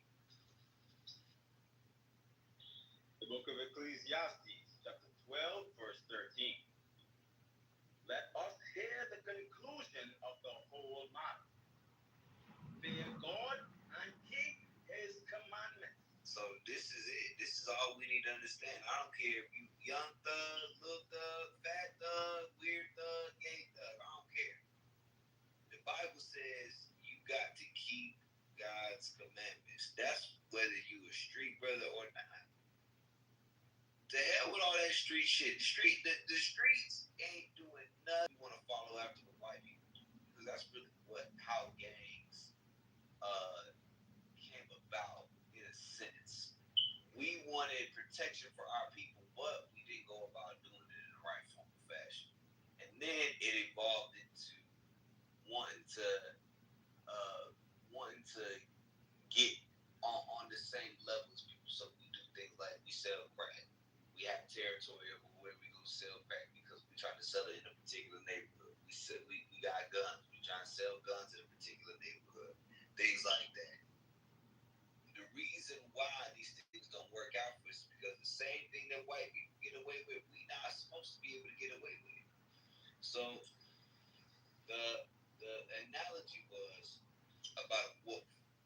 The wolf, people in the Arctic, they hunt wolves doing something good or doing something that's going to benefit our family long term. But I ain't never seen no gangsters retire. I ain't never seen no street nigga retire. That's false though, because no one in the street think they're doing what they're doing is good. No one does. They think that it's a means to an end. Yeah, they think that short term that it's beneficial at the time they do it, but they know it's not good. So don't equate that. Because no one in the street think that whatever they're doing, they know it's not good. No, what I'm saying is by good, I mean that it's good for the ends that they're trying to meet. That's what they use it for. They have to see some sort of tangible benefit. I'm not talking about being good in the sense of morally good. I'm talking about good in the sense of being able to fulfill whatever it is they see that they need to fulfill because they don't have any other options. So they believe that it's some sort of a good option to be able to accomplish whatever it is that their goal is. And you use the word again. No, they do not believe it's a good option. They just believe that is the option that they're choosing because they resistance. Listen to me. We're not talking about. You don't rep all the streets. You should speak for yourself. Well, no, I'm speaking for the street codes that I know. You can't speak at all about the streets. You're not from the street. You don't. Yes, I do. You're not from the street. You're not no criminal, man. You ain't no criminal, man. You're not part of the. Who cares? You're not a criminal, brother. Sorry. Who cares? Go fix your porch. You the goofy that got caught. Every criminal gets caught when you. Every criminal don't get caught. All right, we're gonna move up to the audience. Thank you very much. We've heard enough from these two today. Yeah, hold on, Kevin. What we talking about is not a moral good. Resistance don't like to hear because maybe street niggas got their ears plugged up. I don't know. But what we talking about is that they believe that there is some sort of good in terms of how they can accomplish whatever it is that they're seeking to accomplish. It has to be that. Otherwise, they would never do it. If they thought it was not a good option, if they thought, look, this is what to do by doing this, they wouldn't do it.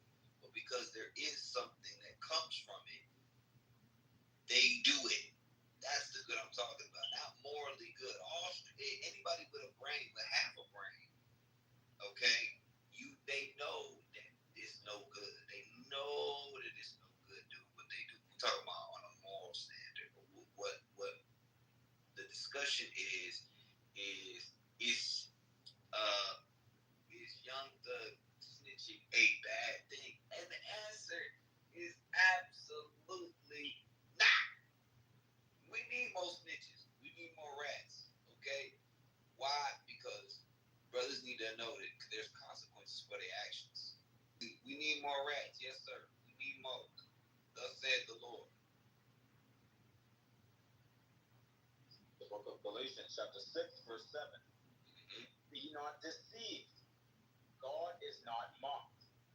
For whatsoever a man soweth, that shall he also reap. Yep. Hey, so whatever you sow is what you gonna reap. Whatever you decide to do, you're always gonna get it back to you in spades from the Most High. So, and that's why I said what I said earlier.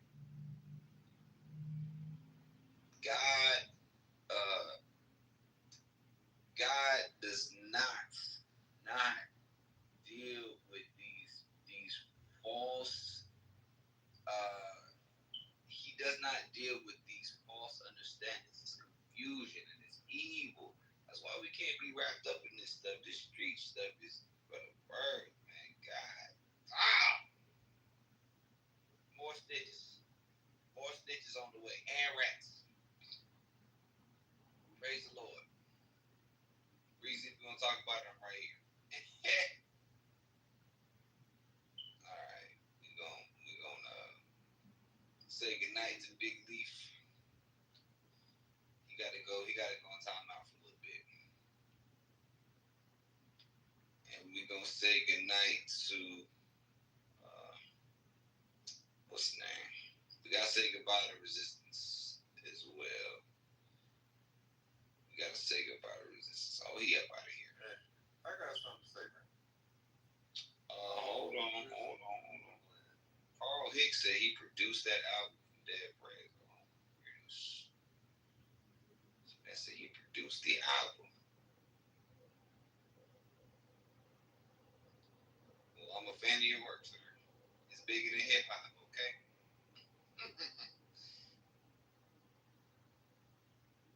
Who said they had something to say? Joe? I did. That was a man's voice. I ain't hear no line. Oh, we lost like, okay, I was gonna say, yeah, I ain't hear no woman. Good God. Just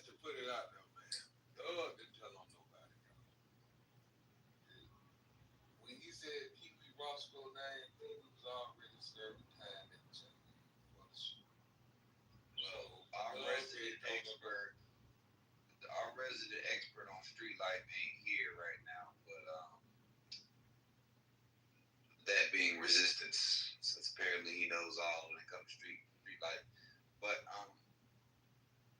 he is it? I mean, does it count if you already in jail? I mean, I don't know. I think that's part of the confusion because if you did, let's say somebody got a double life sentence, and then you put something else on them while they serving that double life sentence. Like, does that matter? Well, for the yes, it does matter because it's still like it's but if you put a new charge on, see this charge where they said he was already in prison for the charge. He was already convicted of the charge. People want to go back and listen to the time now. You know what I'm saying? And he didn't really tell him nobody. And that's why I agree with the brother earlier. I think it's just his name low. I mean, saying not low, but his album sales low. I'm sorry, and I think this might help him pick his album sales up to get his name back and get the bigs like that. I really think it was a setup from him. You know what I'm saying? I think he thug. I think he behind it all. All of Rollo, he need his name in the mix.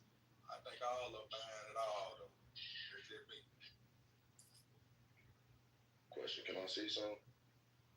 Hey, real quick before you say something, Coy made an excellent point. He said the man wore a dress and everybody surprised he told. So well, did. You know, he got paid to wear that dress, bro. The average man in this room will put on the dress for $5-6 million. I ain't putting on that dress for $5-6 million. No way. No way. I'm with you, and I'm a real nigga. I will for $5 million. You ain't no real.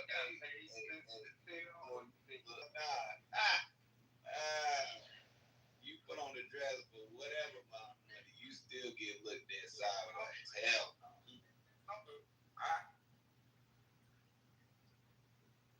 Man, talking about you got you on punishment just for that. And you got to go to the hospital just for that.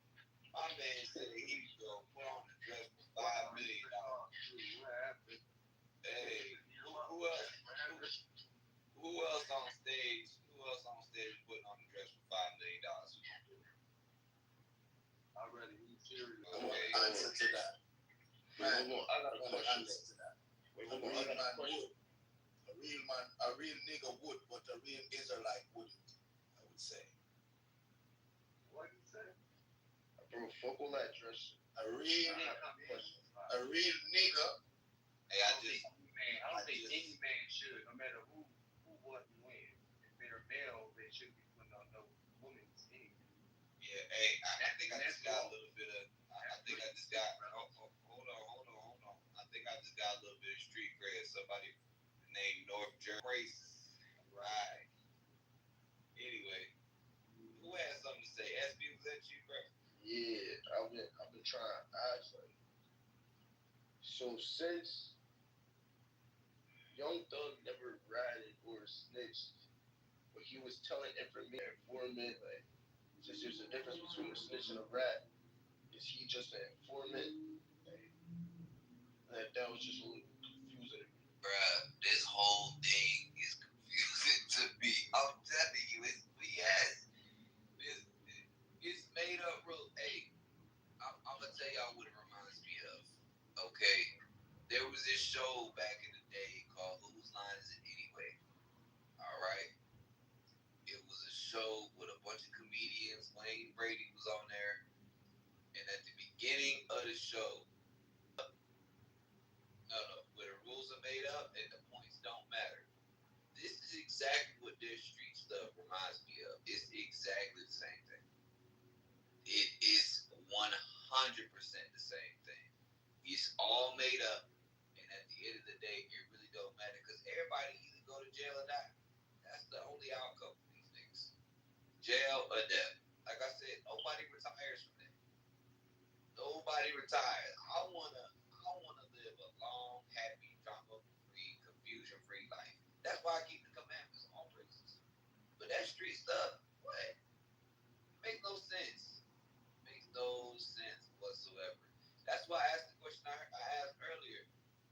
If somebody's already serving a double life sentence and you put another charge on them, it could be fake, it could be real, it don't matter. Is somebody gonna be mad about that? For sure. Well, For why? 100%. Why? It doesn't matter because you can look. Listen, I understand that you think a double sentence, a double life sentence, you're never coming home. I know it sounds crazy, but you have 3 appeals. Like that's what I ain't going for. I'm not gonna say. I'm not gonna put myself in the category of a street nigga, but I know for a fact a lot of people that I know, that's the only thing that they're wishing for. That those 3 appeals, like you can still appeal for your no matter what they charge you for, nothing. It doesn't matter. You still have 3 appeals, and that's what they're sitting there wishing. Like, yo, I'm gonna use these appeals. Like that's what that. And then just adding another charge that's not helping the case at all. You're just sitting there telling more information on things that they already know, but you're just clearing it up so they can see it all the way through. Understand? No, I don't. And here's why. Appeals take a long time. It doesn't Let's say I matter. put a charge. Let's say I put a Niggas charge. right now. That's the. Hold on. Let's say I put a charge on you that you serve your sentence on that particular charge by the time your appeals run through. So what then? If I know that the charge I'm throwing on you is gonna run out before your appeals are even thinking about being done with, does it still matter?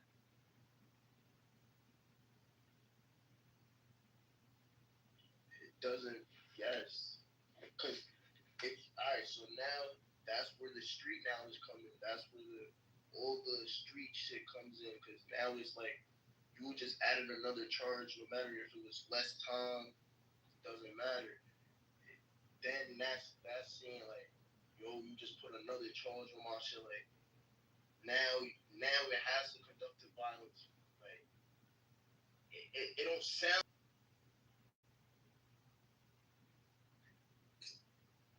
This is why I'm utterly confused.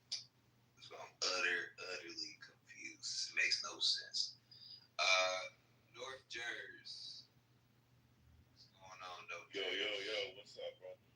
What's going on? You just up my street cred. I appreciate you, big dog. Yo, what you? Nah, I'm just playing around. Nah, I see you. Nah, I don't take shit sensitive. What's going on? Nah, but I would never, especially at this point in my life. I'm a father. I got a kid. I got a family. I'm not doing no street stuff. So, hey, because I never was around it like that,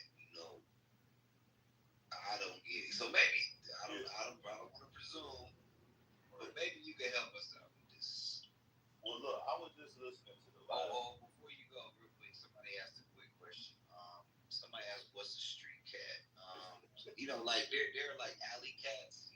Like you ever see the aristocats, the ones that look a little bit mangy. A lot of times they don't. They might not have a good home, comfortable good home. They ain't got 3 square meals a day, stuff like that. Alley cats, street cat. Okay.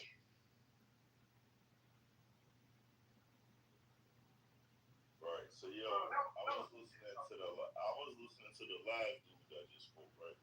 So tied into what the title was and what he was saying. You know what the thing is now? It's making it real bad.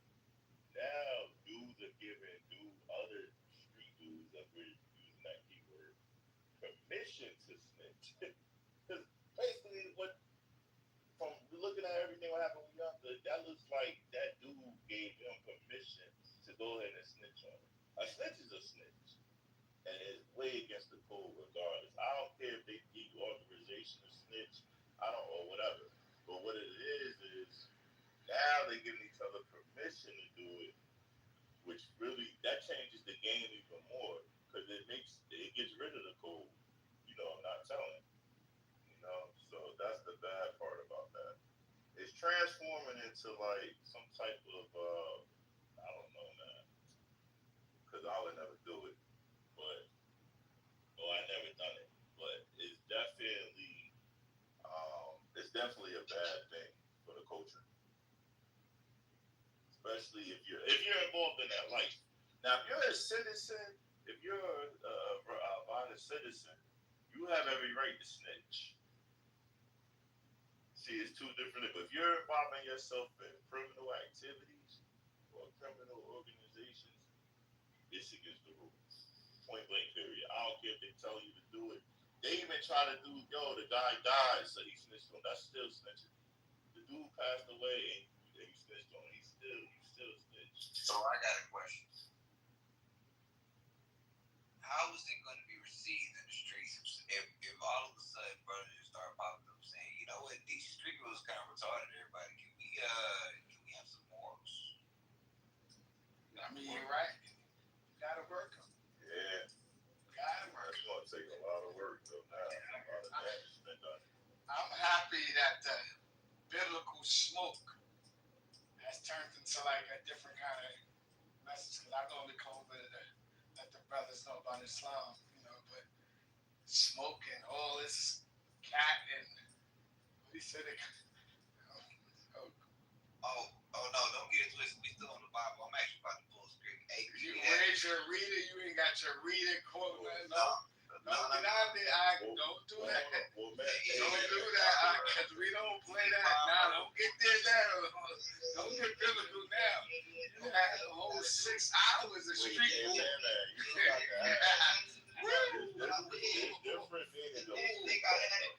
You can't go to no Islam page and they straight Quran. It's straight good time. Hold up. I'm not saying, don't clean it up now, brothers. Read it. Come on now. Yes, sir. What was the scripture said, sir? Proverbs 1 and 10 for music. Music wanted to hear scripture. Yes, sir. I was just trying to figure out I was trying to confuse a little bit. That's all I was.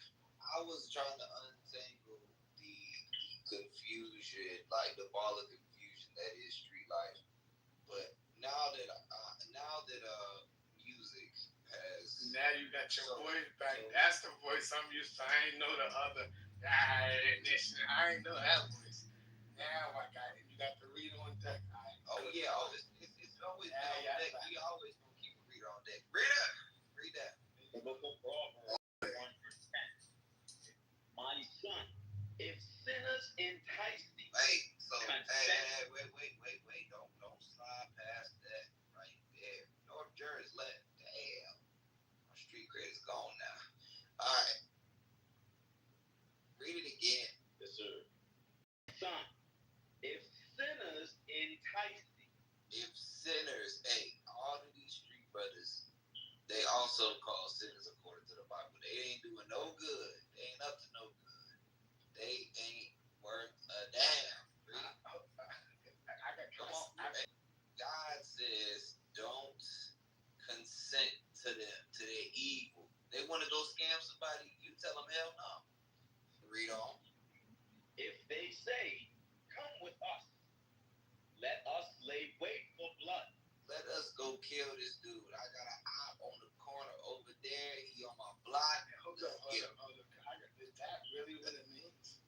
That's not direct. But listen to the script. Let me read it one more time. Just listen. Yeah, you need to read it one more time. You got 2 ears and 1 mouth because you're supposed to be more focused on listening. Come on, music. Come on, music. Your name is music. That means you should be great at listening. And I don't mind. All right. Well, come on, music. Listen. Come on, read.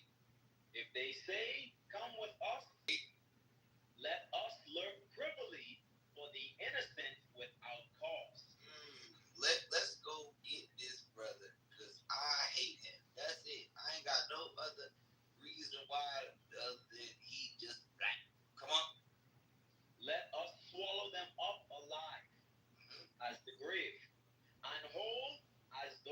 go down into the pit. Right. Hey, we gonna put this man 6 feet under. Read. We shall find all precious substance. We shall fill our houses with spoil. And we gonna take whatever he got. Whatever he got, we finna murk him. We finna murk him and we finna rob him too. Read. Cast in thy lot among us. Let us all have one verse. So, hey, we all gonna split up the profits, whatever we get. We can go get the PlayStation. We can go get what's the money under the mattress. We can go get that dope money.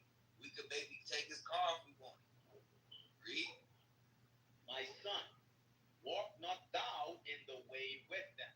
The Bible say don't go with these brothers. Don't even come close. Don't be around these brothers. Don't affiliate with these brothers, because you know there's something called gang affiliation and guilty by association. If you hanging around a bunch of gangsters, if you hanging around 5 gangsters, you gonna be the 6th. And you gonna get caught up just like that. You ain't gonna retire. The Lord gonna retire you. Read. Refrain thy foot from their path. Refrain thy foot from their path. Don't even walk on the same side of the street. Because you don't want to get caught up in none of that BS. You might be walking down with them and you just got you some ice cream. Now you see your homies from the gang. Hey, what's up, gang? You walking down the street, now drive by happy. Now you get caught in the crossfire. You might have been the only one got hit. All because you was hanging around niggas. Dang. Come on. For their feet run to evil. Because they do what? For their feet run to evil. They always looking for some evil to do, whether that's robbing, scamming, smoking, killing. They always doing some evil shit. Come on. And make haste to shed blood. And they make haste to shed blood. They quick. They don't even want to ask no questions. As soon as somebody put the word out, hey, I'm on them. I'm on them. That's what happened to Triple X. That's what happened to a bunch of these brothers. What's the name? They got caught up in LA. PNB Rock. They killing brothers just for being in their neighborhood. They killing brothers because they want to just snatch their chain and they don't want to give it up. They killing brothers because they going to commit a robbery and they get nervous. It's one of their first time and then they pull the trigger by accident. Now they got a body on. That's some evil stuff, man. That's crazy. Is that it on that? Yes, sir. You want verse 17 and 18? I'm not looking at it, so help me out. Yes, sir. Surely in vain the net is spread in the sight of any bird, and they lay wait for their own blood.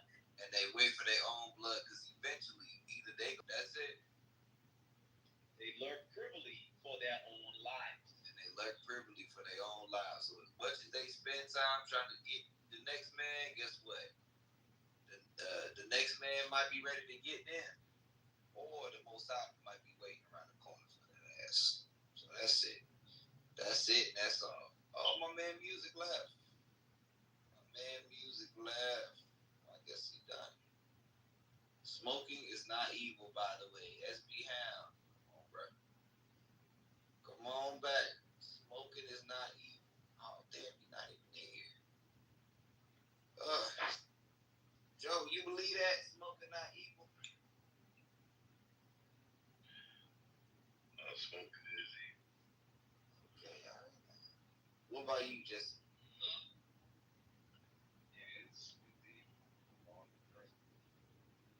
What you mean, along with drinking? Anything I've seen, according to drinking water, it's all this other stuff. So you mean we can't drink nothing else according to the Bible? I mean, teach me something. I'm not first. I thought you couldn't drink and get drunk. Have a drink. Okay. Well, I'm confused because you saying that we can't. You said we can't drink nothing. No, I'm not saying not drink.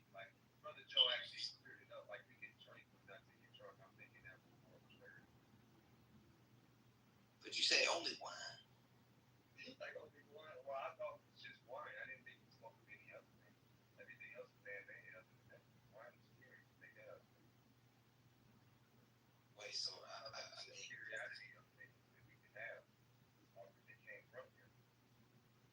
All liquor is pure. Okay. All right. That's I'm teaching. I don't know. Okay. All right. Watch this. I'm gonna get you something. I'm gonna get you something out the law. Get you something out the law. Okay. Get Deuteronomy chapter 14. We're gonna start at verse 22. We're gonna read kind of quick. Okay. Yes, sir. Come on. The book of Deuteronomy, chapter 14, and verse 22. Mm-hmm. Thou shalt truly tithe all the increase of thy seed, that the field bringeth forth year by year. And thou shalt eat before the Lord thy God, in the place which he shall choose to place his name there. The tithe of thy corn, of thy wine, and of thy oil, and the firstlings of thy herds and of thy flocks. All right. That thou so mayest. This is the law on tithing. You might ask, why are we going here? I'm going to show you. The law on tithing states that we had to bring these things to Jerusalem. Okay? Read. That thou mayest learn to fear the Lord thy God always. And if the way be too long for thee, so that thou art not able to carry it, or if the place be too far from thee, which the Lord thy God shall choose to set his name there, when the Lord thy God hath blessed thee, then shalt thou turn it into money, and bind up the money in thine hand. All right, so you're going to exchange your goods that you got, wherever you from, and turn it into money. Now you traveling light. Instead of traveling all that stuff, you traveling to Jerusalem light. Okay, come on. And shall go unto the place which the Lord thy God shall choose. Mm-hmm. And thou shalt bestow that money for whatsoever thy soul lusted after. So when you get to Jerusalem, it said that you would then go and buy back whatever you wanted to. So you could, they ain't had this stuff back in the day, but if you wanted some wheat thins, you want some Pop-Tarts, you wanted some, pizza rolls, whatever, I don't care. Whatever you want. Come on. Or oxen, or for sheep, or for wine, or for strong drink. Ooh. What's that strong drink? Jesse. Yes, sir. What you heard? It's written. It said, come forth and buy what you need with that money.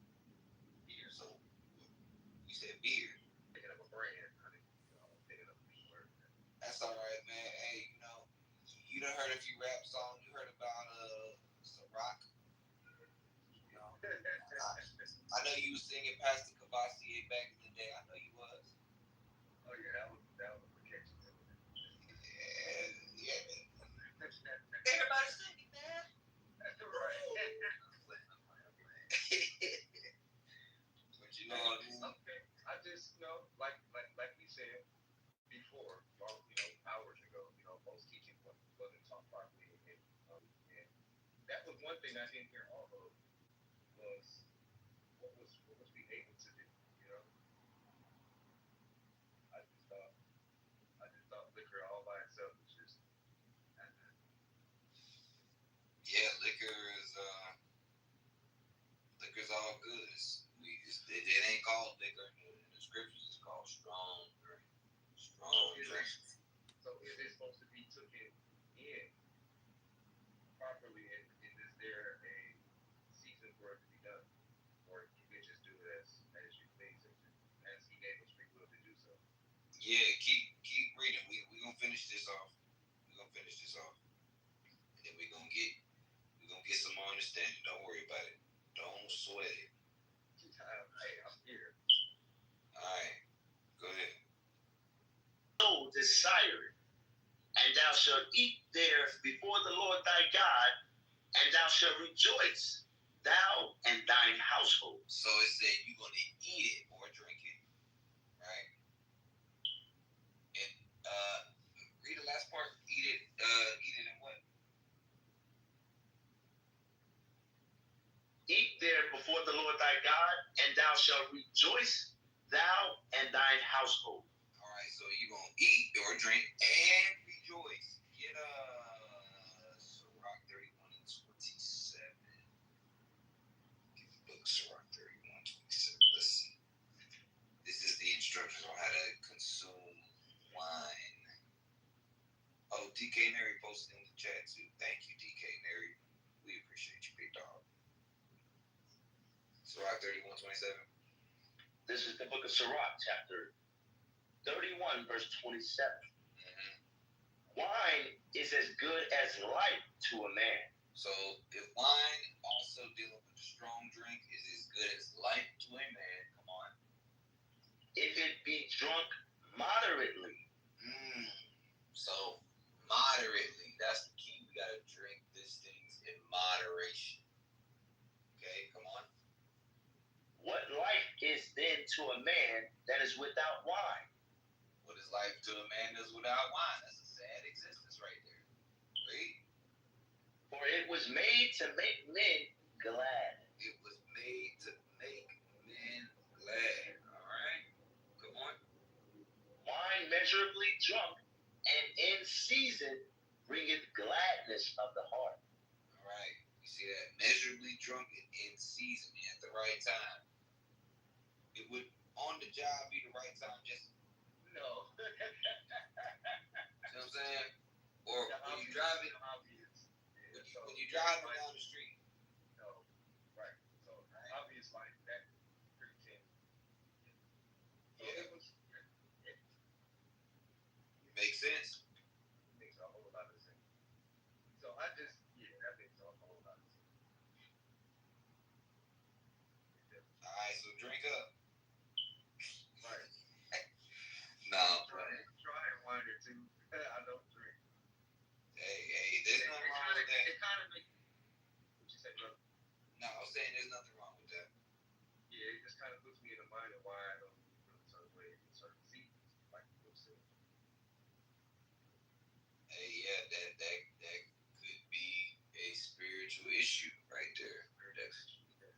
Yeah, because scriptures say we're supposed to keep these commandments with joyfulness and gladness of heart, but not only that, like you believe in what we teach here. You know what we teach. I believe in the word you speak.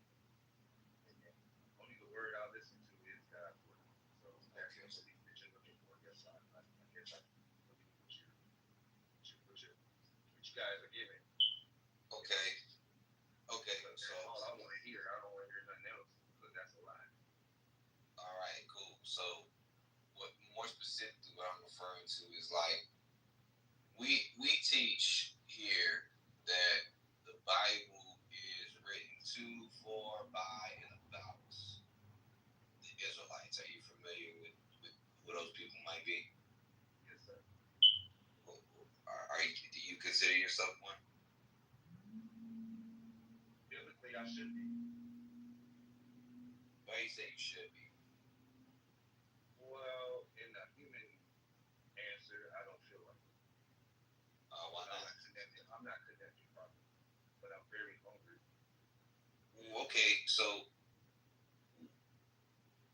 did the connection between the Lord and Israel change because of their feelings, or was it a nationality? I think it was more of a worldly thing, what I've seen. What you mean worldly thing? What you mean? The pull and the confusion from the truth, from the falsehood of it, and bringing it into the truth. Who's really being sincere about our lives and what we're really here for, and what we're meant to do. Right, but what I'm more so getting at, Jesse, is like the question I was kind of asking you was like, I can't change my nationality based on my feelings. Like I can't wake up and say, well, I feel Chinese today, or I feel that's not my issue. No, that's not my issue. But that was my question though. No, that's not my issue. I love who I am. That's who he made me at. The thing is, I know I'm greater than what I'm hearing, and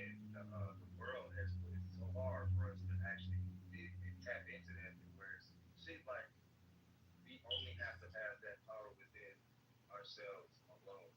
And all we have is these conversations. All we have is mediation. But I believe that, the Lord was acting as well, and I'm just trying to figure out when, because I'm 46, I'm getting older. I may not even have time to get into action, but I hope I'm alive long enough to see the action. But it's going to be a time where his chosen ones, or the ones who actually tap in and start believing in it, when that happens, it's not going to be talk, so I'm just trying to find, because I am looking for the real God sent people to really stand on what his words really is. I love people speaking his words because it's the truth. I'd rather hear it one to feed it to the people, but they're prophet, it's mostly that anyway. Now the people's waking up from that, and they actually understanding they turned the wrong pages, doing the wrong things. There's a lot of people actually waking up from this. Like they realize they get screwed up, who was I really worshiping? They realize they're alone in this game. So I'm just trying to figure out, he's only bringing me to the word. So that's all I got right now. I gotta learn. There's a lot of learning for me to do. It's just it's a blessing for me to even hear a lot of brothers and sisters aren't even try to argue about it. It's a lot, almost like it's too late. It is happening, So Okay. I don't know, but check it out. I'm here, brother. I got you. Jesse. That means y'all speaking some truth. So Yeah, I got you. That's a beautiful thing right there. So, hey, my man Adino is gonna walk you through what you need to know. Okay? Adino, you there? Hey, I'm right here. I'm locked in. All praise. All right. Hey, I'm doing good, brother. Brother, let me ask you this. What's the hold up? Oh, there's no hold up on my end, but there's always a but. I don't even know why it should be. There you go. I'm gonna tell you right now, a lot of people always try to wait to that perfect moment. Ain't gonna never be a perfect moment, bro. If you want to get right, you gotta get around people that's gonna get you right, my brother. Who you are, just like a Chinese man can't change to being an Israelite. See, a lot of times we think we have time. Time ain't on your side, brother. Tomorrow is not promised to you. Let me show you something. Give me a scripture. Give me Psalms 119 and 60. This is very important. A lot of us think we have time. Hey, the Lord can take you right now. You understand what I'm saying, brother? Yes, sir. So watch this. Read. This is the book of Psalms, chapter 119 and verse 60. I made haste and delayed not to keep thy commandments. You hear that? I made haste and delayed not to keep God's commandments. One of God's commandments is to congregate. You understand that, brother? Yes. You must be into the body. We hear people say all the time, hey, haste. And one of those haste is fellowshipping together, coming together as one. As one. How else you gonna learn? How else you gonna learn these scriptures on strong drink wine, as the brother just broke down to you? You didn't understand it. Now you understand it. Think how the next steps. Walk across. Go. You say do what? I'm sorry. Hey, Adino, he need to know his nationality. Oh, good one. Good. Hey, do you know who you are according to the Bible? That's a good point. What's your nationality? Let me ask that. I'm gonna keep it 100. I'm gonna say no. Oh, okay. I have to say no because I don't know all of my history as far as what I need to know biblically about it. So no, I cannot. Gotcha. I don't know the full biblical history of my nationality. No, I cannot. I got you. Let me ask you this. Okay, so your father would be African American, Haitian, Levite. What would be your father? My father? Yes, sir. Okay, so African American, Native. Okay, and the reason I asked that, he's mixed. I know. Remember, there's no such thing as mixed according to the Bible. And I'm gonna show you that in Numbers 1 and 18. You are who your father is. Let's get Numbers 1 and 18. Let me show you that first. There's no such thing as mixed. I understand that the mother may be of this race, but the seed, the lineage comes of the father. Numbers 1 and 18.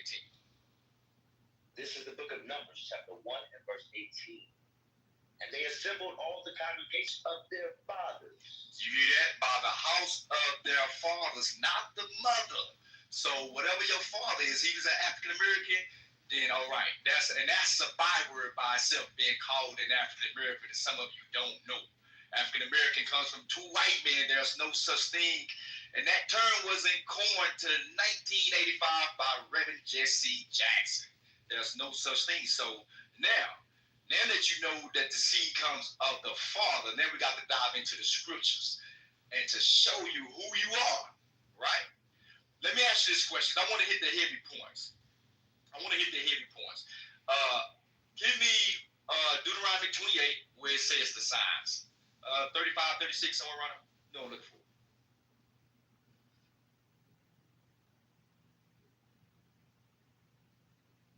Yes, sir.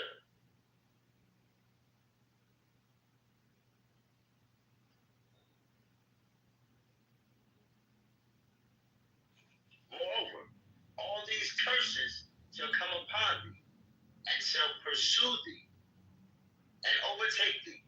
Go to the part where it says, they shall be upon thee for a sign and for a wonder. Yes, sir. Deuteronomy 28 and verse 46. And they shall be upon thee for a sign and for a wonder, and upon thy seed forever.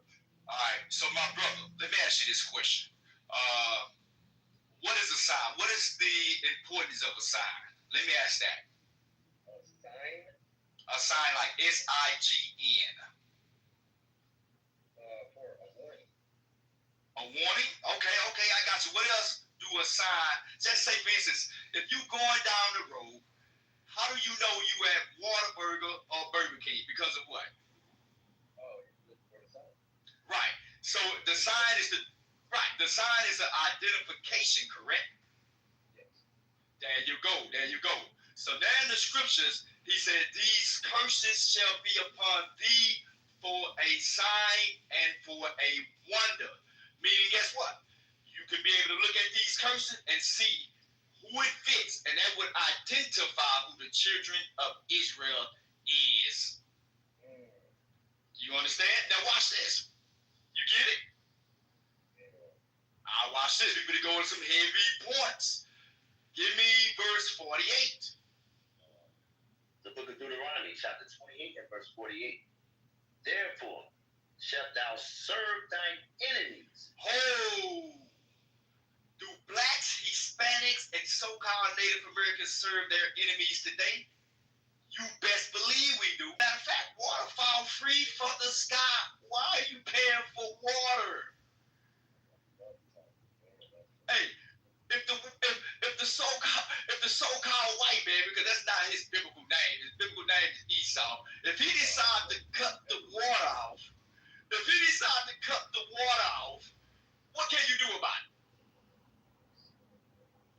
But beg him to cut it back on. So, yeah, you can't do nothing about it. And that's the whole reason of me being thirsty, because it's something we should be able to do about it. We should be living like this, and we lost. We super lost. And you lost with the way to get out, and no one's using it. I don't understand. And it's going to take a heavy hand. We got to work. We need people to work on us so we can get out here and get it.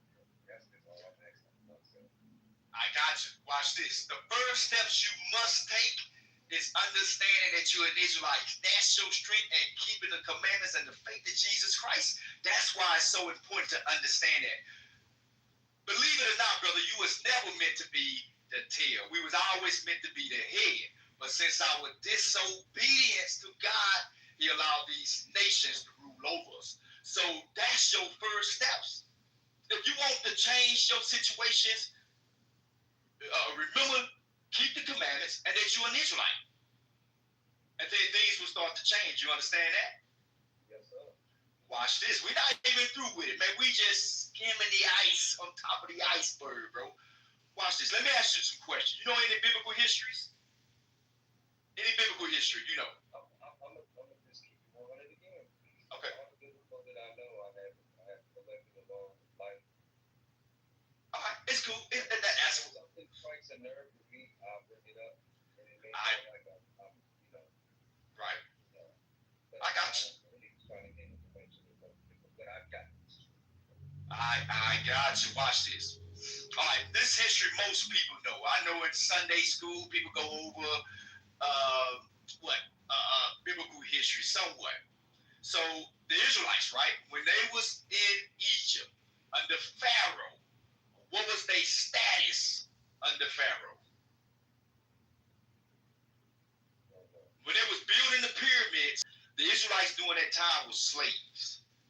Just as we are slaves in America today. We were slaves, we built the pyramids, and so on and so on. We got our backs whipped back then, and so as we get our backs whipped during this time now, right? You got that? I believe that. Okay. Now it's not a theory. You say it's a theory? No, I believe it. One thing for certain and one thing, right. I got you. Go ahead, my brother. No, I'm just saying you just made that, true. Right. Two things. Watch this. I'm going to show you out of the scriptures. We're going to show you out of the scriptures in Deuteronomy 28:68. Remember what we're talking about right now. How did the so-called African Americans get over here on this side of the world? By what? What was our transportation? Americans. They are from the tribe of Gad. They was here. But how did most of us get over here? By what transportation? Same shit. That's true. That's history. Ships, you absolutely right. Now, hold on. We're going to get to a point. Let's read this verse. 28:68. The book of Deuteronomy, chapter 28 and verse 68. And the Lord shall bring thee into Egypt again. We don't want to run past that. Remember, the Israelites was in Egypt before they was what? What was their status in Egypt? They were slaves. So now I'm gonna bring you up on. I'm gonna make it short. This is Moses speaking to the Israelites. He said, you know what? Before they went into the promised land, he said, you know what? Y'all are hard-headed, rebellious people. You seek foolishness. Just like brothers say in the black community, what's run rackets in the black community? Stitches get snitches. That's why your community is the way it is now. It's foolishness. It's stupid. But then you wonder, man, we got to change. You got to change. Well, at first, you want to change the community. According to Leviticus 5:1, it says you get them and you snitch on those wicked Negroes. That's how you make a change. Who cares? Get them up. Here's the problem I had with this. I was hearing the brother, whatever his name was, and he was getting all the. You say, what's that? That was a wonderful topic. Yeah. Right. And I'm gonna dab in it right now. What's the consequences? Because he's saying, okay, what's the accountability for the brother that won't stand up? He got his partners in the car. It's his gun. He keep his mouth shut. So now everybody gets charged with the gun case. What's the consequences for that, brother? All that landing on him. Right. But here's the thing. That's the question. That he gonna have to answer that. But that's what I'm saying is foolishness. What's the consequences for the brother that kept his mouth shut? And everybody that's, amen, it's my gun. That's why we say the streets, being in the streets is trash. If you in the streets, get your behinds out of those. Hey. Listen, I came up in the streets. I've seen it too many times. We lost a lot of good brothers. And a lot of good brothers is serving time for stuff they didn't do because of ignorant Negroes that don't want to take accountability. Okay, let us get back on top. but I want to. Yeah, we on topic. Yeah. We have to bring that back to that. Because it's foolish. That nigga getting out emotional. It's retarded, man. We have seen that time and time again. Deuteronomy chapter 28, verse 68. And the Lord shall bring thee into Egypt again with ships. With what? With ships. One more time. With what? With ships. You remember what you said before we even went to this scripture, right? You said the Israelites, we discussed, the Israelites was in slavery in Egypt. But the Lord said, Moses, Egypt, but this time, their transportation is going to be ships. That should be sinking in heavy. Hey, let me ask you this question before we put a fork in it and she'll be done. Put a fork in it and it's done. When we got off those slave ships, what did they do to us? Now, before they enslaved us. Before, let me ask this, if you don't mind me asking. What's your last name? Have you had your name changed? Exactly. So for you to get that white man name, how did you get it? Colonized, yeah. But what happened? That slave name that you have, your last name isn't a receipt of who owned your forefathers and foremothers, right? It comes from the slave plantation. So you want to go and find out your history? Go all the way back to you say Hatfield, or what was it again? You say what's that? That makes me angry. It should make you angry. I ain't got enough power of God in me to speak properly. But that's what the scriptures will bring upon you. But I'm going to show you something with that anger, how you control it. Because, you know what I'm saying, the Bible said, be ye angry and sin not. You know, so we want to make sure we stay in the spirit at all costs. But that should make you angry. Because the receipt that you have on you is from your oppressors, the one that used to own your forefathers. So watch this.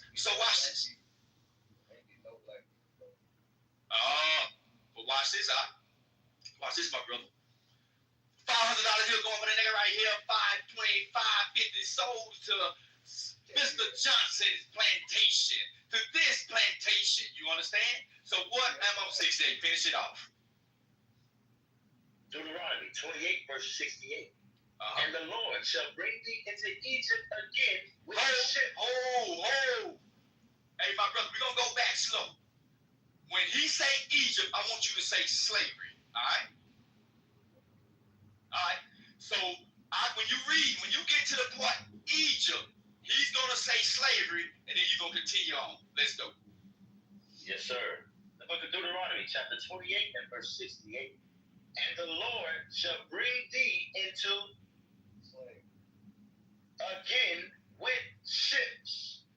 Read. By the way whereof I spake unto thee, thou shalt see for bondmen and bondwomen. They didn't separate it. We came on those ships together. The women, the men, the kids, we were stacked on those ships like sardines. That's our history. That's biblical history.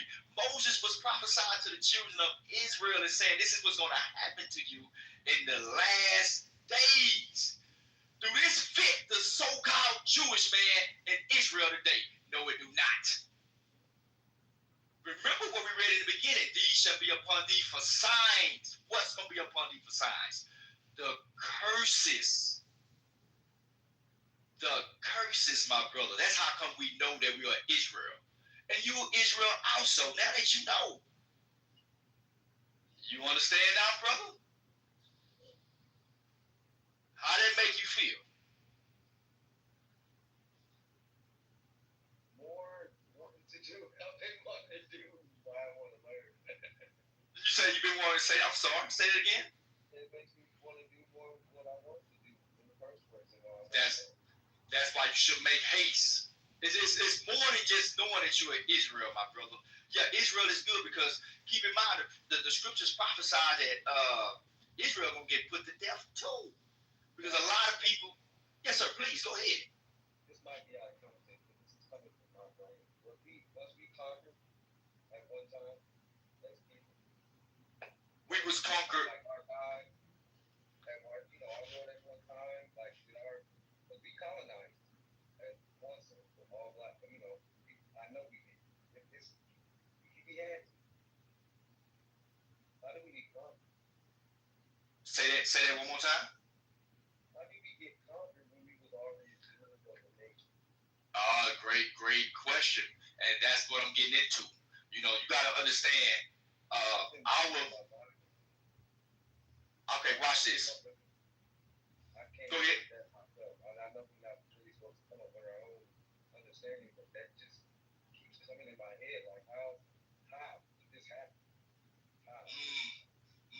All right, watch this. It's not that we're supposed to know, like you said, you're getting over everyone. And we was in charge. I know we were. Right. The first name, we was in charge. Hey, that great question. And we're gonna get you the answers out of the Bible.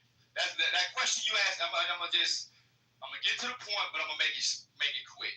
The reason why these nations conquered us is because of our sins. That's our kryptonite. So it's just like a father, right? A father that would discipline his son. Watch this. He say, "Hey son, come in the house at 10." Watch this. The Lord, watch this. Just like a father that would discipline his son. I'm telling you, come in the house at 10 o'clock. Can you hear me? And you disobey that curfew. What happens to you? What your father is going to do to you? There you go. He's going to discipline you because you didn't come in the house at 10 o'clock. So guess what? I'm going to put the bell on your behind, or I'm going to do some type of punishment. Whatever I feel fit, right? Watch this. Watch this. I'm going to show you that in the scriptures. Give me Amos 3:1. Remember, I said because of our sins, our Lord said, you know what? Since you want to be like the other nations, I'm going to jack your narrow behind up. And we got our behinds jacked up. Just keep in mind. Let's keep in mind. When you really look at us as a nation of people, and you go back to the plantation, right? On the plantation, you had 200 big black men, strong buck, strong than an ox. And then on this plantation, you may have one or two snagger-tooth Esau Edomites that runs the whole plantation. You think the Lord didn't have nothing to do with that? Why didn't they overpower them? These are questions y'all got to ask yourself, because the Lord put the spirit of fear upon us. The Lord had his hand in it. Yeah. Right. So the Lord had his hand in it. But watch this. Let's read Amos 3:1. The book of Amos, chapter 3 and verse 1. Hear this word that the Lord hath spoken against you. To the Israelites, the blacks, Hispanics, and Native Americans, so-called. Read. Against the whole family which I brought up from the land of Egypt, saying, you only have I known of all the families of the earth. Stop right there. My apologies. Stop right there. He said, read that last part again. You only have I known of all the families of the earth.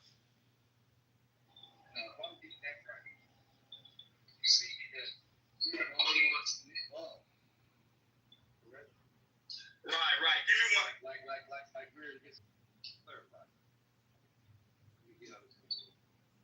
I got you, brother. Give me 1 second. I'm just getting back in this truck. So let me give me 1 second.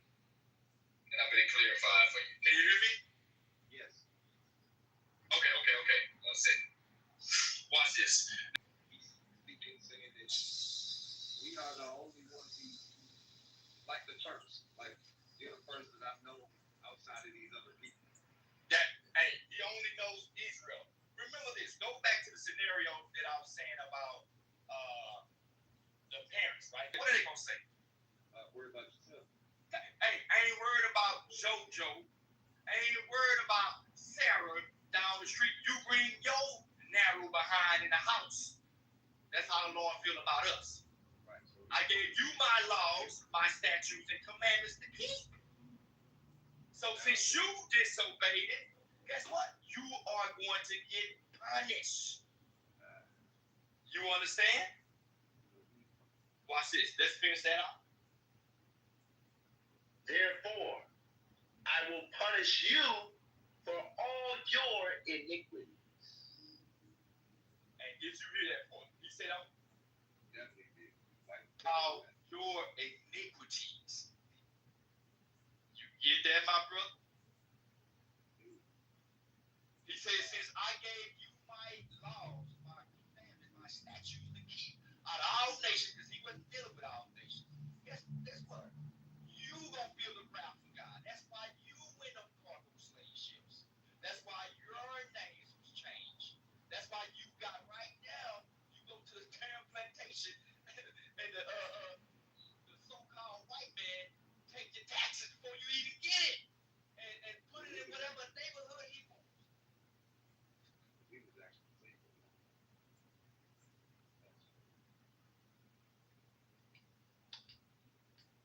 Oh, we would have stayed on path. We still to this day wouldn't know what the outside world would be. That's crazy. Yeah, please read over. We was never meant to be the tail, my brother. We was always meant to be the head. But since our sins and we disobeyed God, he allowed the other nations to tear us apart. Watch this. Watch this. Give me First Kings 8. Like I was saying. We came back since. Yeah, we coming back now. My brother. It's time to make haste. It's time for you to make the first step. Right. Now, do you believe you're an Israelite? Yeah. All praise. The Bible says so. I can't have these thoughts in my mind if I wasn't. That's the Lord telling you. Remember them cartoons you used to have the good angel on the right hand, and on the left hand side you had the devil speaking to you. The devil is telling you you got time. The devil is telling you just wait to get right. And I'm telling y'all, and it's for everybody. You will never get right being by yourself. You could be alone out there in the lone wolf, and it's not going to happen. You need brothers to hold you up accountable. And Deuteronomy 28, and that's the signs. 28, 15 through 6 days is going to show you the signs, and those signs fit our people. Watch this. 1 Kings 8 and 44. The book of 1 Kings, chapter 8 and verse 44. If that people go out to battle against their enemy, whithersoever thou shalt send them, and shall pray unto the Lord toward the city which thou hast chosen, and toward the house that I have built for thy name. And that city is Jerusalem. That is our homeland. This is a prophecy. That further lets you know that the people in Israel are not the people of God. It's not hard to be understood if you go to the scriptures. It's going to show you that we are the people of God, and not those so-called Israelis, those so-called Jewish. They are not the people of God, y'all. No, I mean, how could they be if the people moved out? They moved in. Yeah, exactly. They don't fit prophecy. Watch this. Let's continue to read. Then hear thou in heaven their prayer and their supplication, and maintain their cause. Read. If they sin against thee, for there is no man that sinneth not. See, that's the issue. That was the issue. We sin against the Most High God, so he allowed these nations to comfort us. Remember, we was at war. That's how we got conquered by the Hamites, European nations. We was at war, and we lost the battle. Yeah. Keep going. Let's go. shall be angry with them, and deliver them to the enemy. And the Lord say, deliver them to who? The enemy. To who? The enemy. And he ain't talking about Ray Ray down the street. Right. He said, we was delivered unto our enemies. See, that's the issue. The massive that be had changed your mind to where you don't even know who your true enemies is. Who your true enemies are. You think the brother that's snitching on you is an enemy. The brother that's snitching on you is actually possibly saving your life. You may need to sit your behind in jail for doing the crimes you do. They save your darn life. Anything they doing wrong, they need to sit out. Right. That's a love according to the Bible. We need more snitches. We need more rats. Right. Only a foolish man will continue to let his community be in shambles and do nothing about it. It's crazy. It's like watching this, man. It's almost like they set it up to where we actually are sitting around watching the biblical Bible way of how it happened to us in the first place, over and over and over, like a broken record. You know what they did? Exactly how it happened. Until we get educated on exactly how it happened. You know what they did? They turned everything upside down. And it's our job to turn it right side up. Like the brother that was speaking earlier, he was speaking of street, and I understand it, but it's stupid. Yeah. It is crazy. It makes you like a lot of people. I kept hearing this, and I'm confused. You're absolutely right. The scripture say where there's the scripture says where there's every evil work, the devil is in control. That's what it's going down to.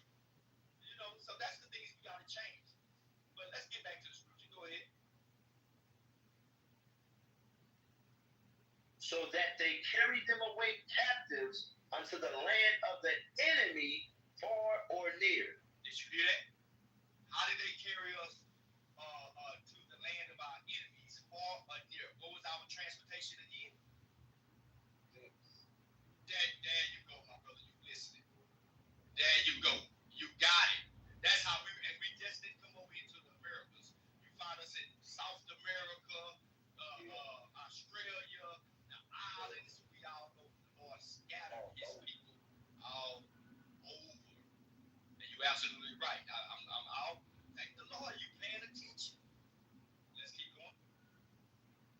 Yet, if they shall bethink themselves. Oh, that's a heavy scripture. And that's what we want you to do. Did he say what he said bethink. Do you know what that means? No, that's what I got you. Hey, it's all right. The word bethink means to remember on who you are. That's why I'm sitting here taking our time out to show you that you're an Israelite according to the Bible. That the Bible is for our people, hey, and we must do accordingly. Change our life. That bethink means to remember. Hey, it's not by coincidence. Black people in schools, they only go back to what in schools? How far back do they go in the schoolhouse of your history? How far back? Slavery. That's it. So in your mind, you think 1619 is far as your history that you slaves. And that's the mindset of our individuals and of our brothers and sisters. That's why they talk this crazy stuff about snitches and rats, and just uphold the foolishness. The brother, go ahead. I never liked it. But it's by design. No different than the music you listen to.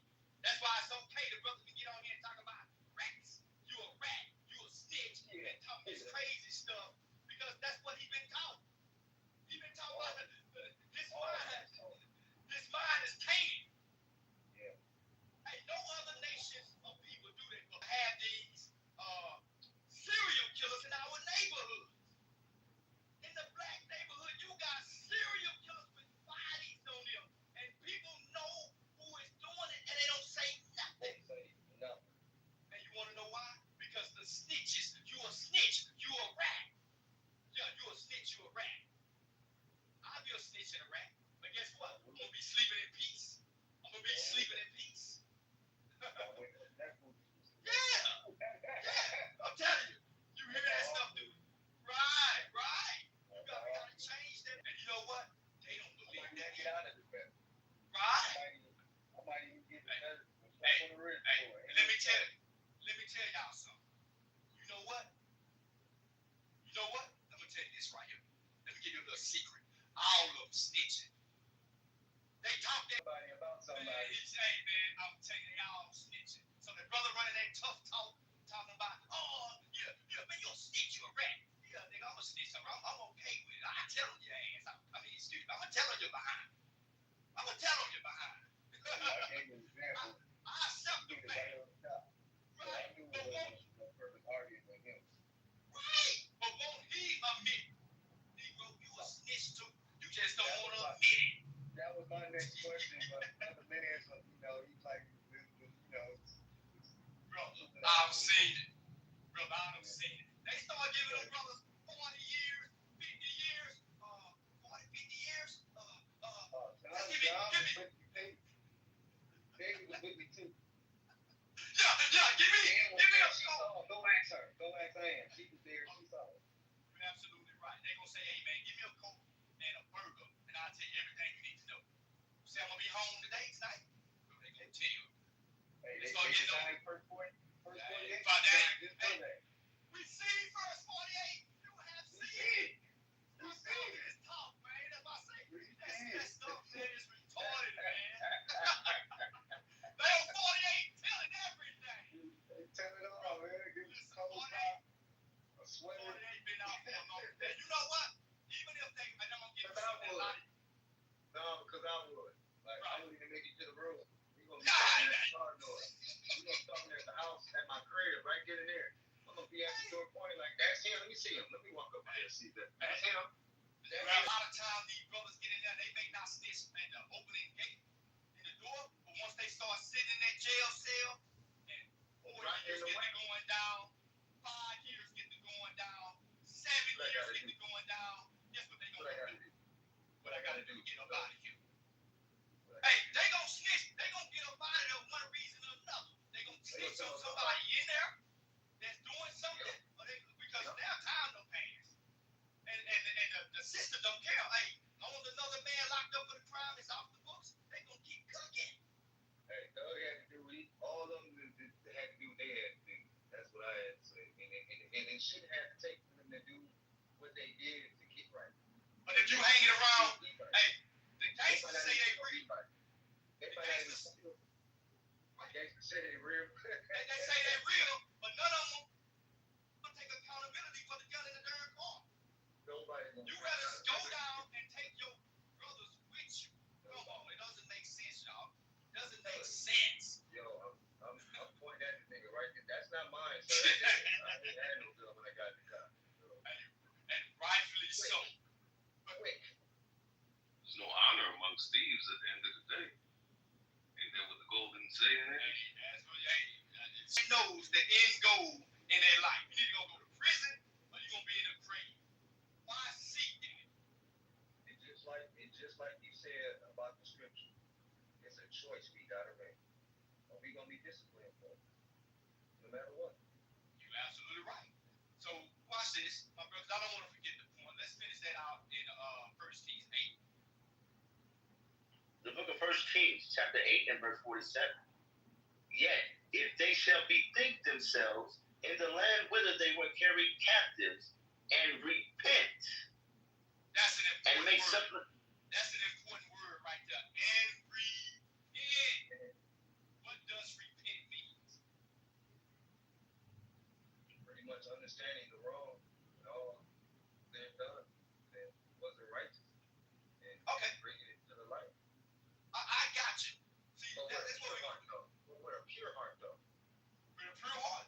Watch this. You gotta truly mean that repentance, though.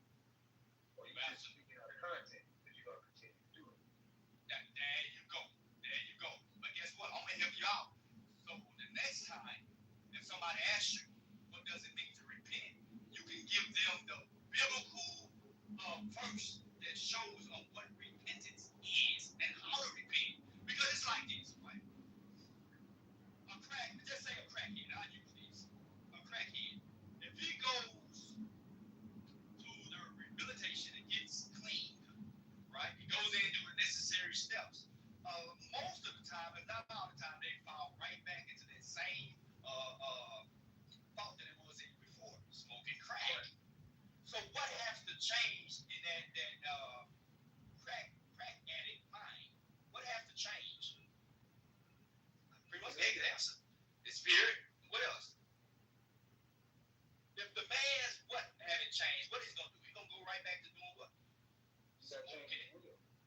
got to change his what?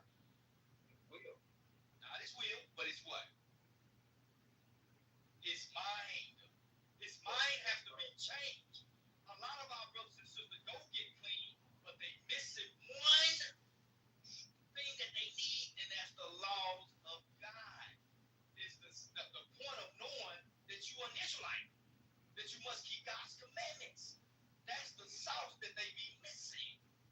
So repenting don't even matter unless you know. Watch this. I'm gonna show you. Let's get Acts real quick. Acts 3, and then we're gonna go to Psalms 19 and 7. Repent ye therefore and be converted. Did you hear that? He says repent and be converted. Right. Converted means what? To change. There you go. To be changed. Now, how do the black, brown man, and Latino man, native man, so-called, change their minds with what? Watch this. Psalms 19 and 7.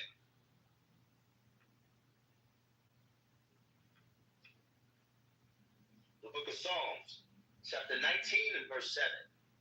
The law of the Lord is perfect, converting the soul.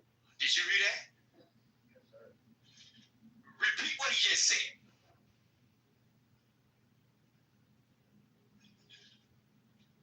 You repeat what he just said. Oh, me? Yeah, you go ahead. I'm listening. I'm like trying to get what I'm writing stuff down. Like, It's like, yeah. he said the law of the Lord is perfect. And for the law, for us, pretty much is to be converted. It's to use for conversion, to convert us into the law. There you go. That's what's going to change the so-called black man, the so-called brown man, the so-called... If we apply Leviticus 5 and 1, right? We apply Leviticus 5 and 1. Watch this. Let's get Leviticus 5 and 1 real quick for the brothers. And this going back to the topic. And I want anybody that disagree to raise their hand. If you disagree with what we're about to bring out, just let me know. But this is going to change our communities if we apply it. Leviticus 5 and 1. The book of Leviticus, chapter 5 and verse 1. And if a soul sin and hear the voice of swearing, and is a witness, whether he had seen or known of it, if he do not utter it, then he shall bear his iniquity. You hear the Lord say you should snitch. The Lord ordained snitching. That's right. The Lord is a snitch. He say, the Lord say, if you know of a Negro that's in your community that's doing a crime, got something illegal, he said you should say something. Who has a problem with that? And who thinks that we didn't apply this in our neighborhood, if we apply this in our neighborhood, that our neighborhood would change overnight? The crime would drop, man. It would drop like a dirt, man. Like you should. It would drop like a bad habit, put it that way. Who don't think that would change our neighborhoods? That's the start. That's the start of the beginning of the revolution. Yeah. There you go. We put our own people in check. There's no outside interference. We'll be able to hold on to something.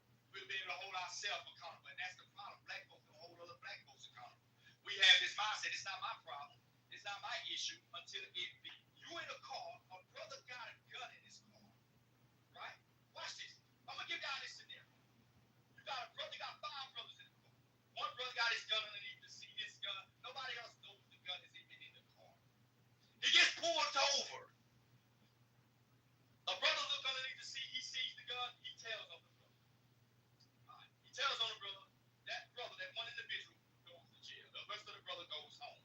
At the 7-Eleven, he not knowing when he get to that 7-Eleven, that Arab that's in that store that has that 357 is ready for him to come in.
something. And that was when they got killed. Man, you lose 2 lives. But by you doing that, you may have maybe saved 2 lives. You know, so let's get back to what is that? Psalms, what was that, my brother? 19? Yes, sir. Okay, yeah, go ahead. The book of Psalms, chapter 19 and verse 7. The law of the Lord is perfect, converting the soul. So that's how we change. That's how you repent. You start keeping God's laws. What do the scriptures say? What do the laws of God say? That's how we.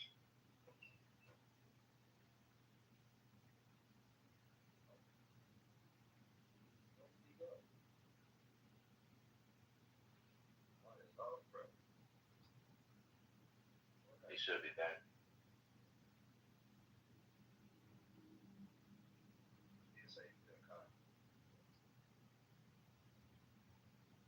And you might have lost service.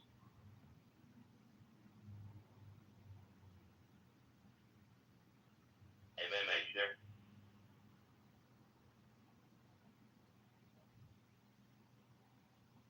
Yeah, we'll just give it a few minutes.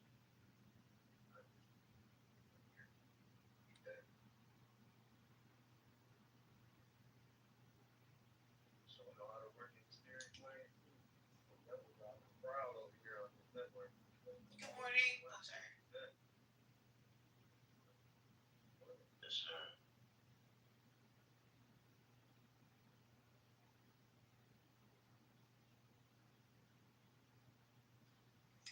Shalom, y'all. The prophet will be back. Most likely it's just he's probably going.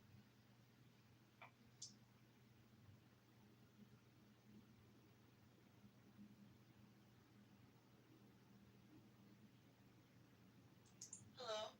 Hi, guys. What are we talking about? Hey, just man, watch this. Unity.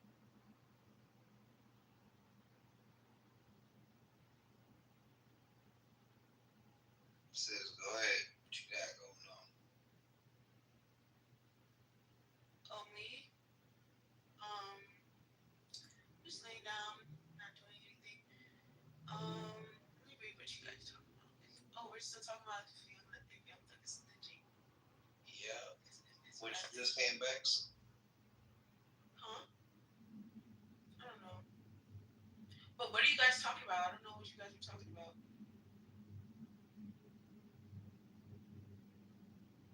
Talking about the Bible, sis. The Bible's real.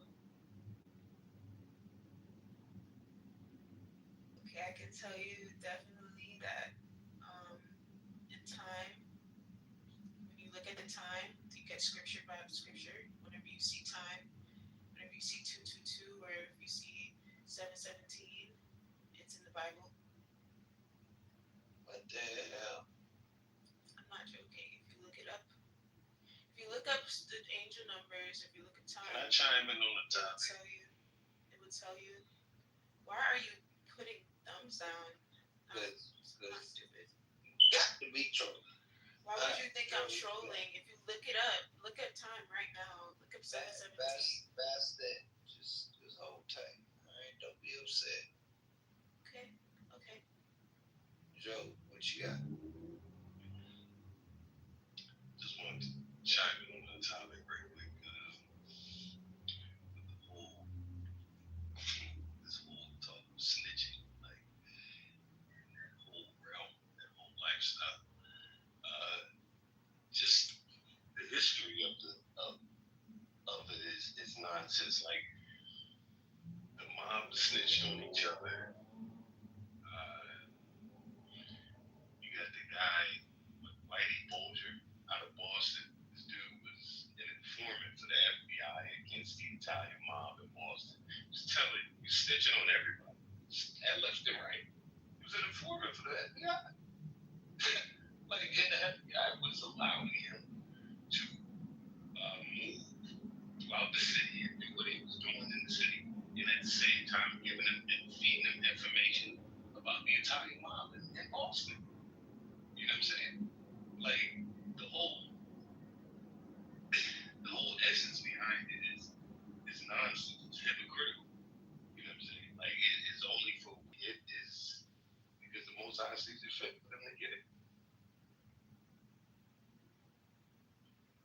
there is no code. There is no code because there is no honor amongst thieves. When you have a code, that means there is an honor behind the code. But you don't have a code because there is no honor within what you're doing. You're taking advantage of the community either way you put it. There's no honor in that. So what code do you have? You just not caring about your fellow man. You're not loving your brother. Simple as that. And it's gotten even worse today with this non-snitching. Now it's turned into not even caring about people. Because a person can be getting beat down in the streets today, this very day. What people going to do? People going to turn their phones on the film. Ain't nobody going to help nobody. Ain't nobody going to say, hey, stop doing that. Don't do that. Don't do this. Don't do that. They're going to turn on their camera and film it. And then post it on social media. And then we're going to sit back and laugh at it as a society. That's what we're going to do. So if anything, I think if you want to snitch, or if you want to call it snitching, if it makes the community better, yeah, get him out the way. Tell him to get him out the way. You make the community better. That's all I got. I'm like, Hey, brother, you cooking. Sorry about that, man. I'm from a bad area. Drop my car. Hey, brother, you cooking. Hey, I like the way you think. And that's what we're trying to do, man. You know, brothers need to understand, man, that old philosophy, man, that's old. We tired of our young men going to prison, losing our daughters, sons to all that foolishness. It's crazy. And what happens is the younger generation that sees this, right? They sees this and they think that's the life. They think that's what they're supposed to do. I got to go to prison to get my stripes. Brother, that don't make you tough. That don't make you going behind the walls tough. Come on. We got to change that mindset. I like the way you think. Great point, my brother. Anybody else? Who we got on here? Check this thing out. You can talk to Bastards. I think she wanted something. Okay, yeah, go ahead. Sis, you got something? Go ahead. Oh, sorry, no, I was cleaning my bathroom. You're listening. But can you tell me what you guys are talking about? Oh, the Talking about, sis, the topic is young thugs snitching a bad thing? Is young thugs snitching a bad thing? What do you feel about that? I feel like it is a bad thing because nobody believes him. I'm telling you, he's like the boy who cried wolf right now. He was told not to snitch from young because he's seen things that were most likely traumatizing. So, kids are sponges. They're going to listen to you. You know what I'm saying? So, you squeeze a sponge, they're going to tell you everything when they're older. And then everybody's going to look at them like, why haven't you told us this before? You know what I'm saying? So, is him snitching a bad thing? I don't want to be biased, but I think it's, I don't know, I think it's just, he has bad habits, too many bad habits. He's been, I don't know. But so let me ask you this. So you don't know by him if it's a good thing or bad, for the most part. It sounds like what I'm hearing from you.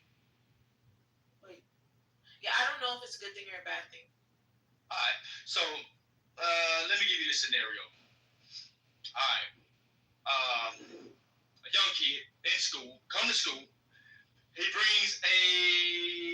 has the gun in his backpack. What should a kid do? Should he snitch and go tell the teacher? Could he keep his mouth shut?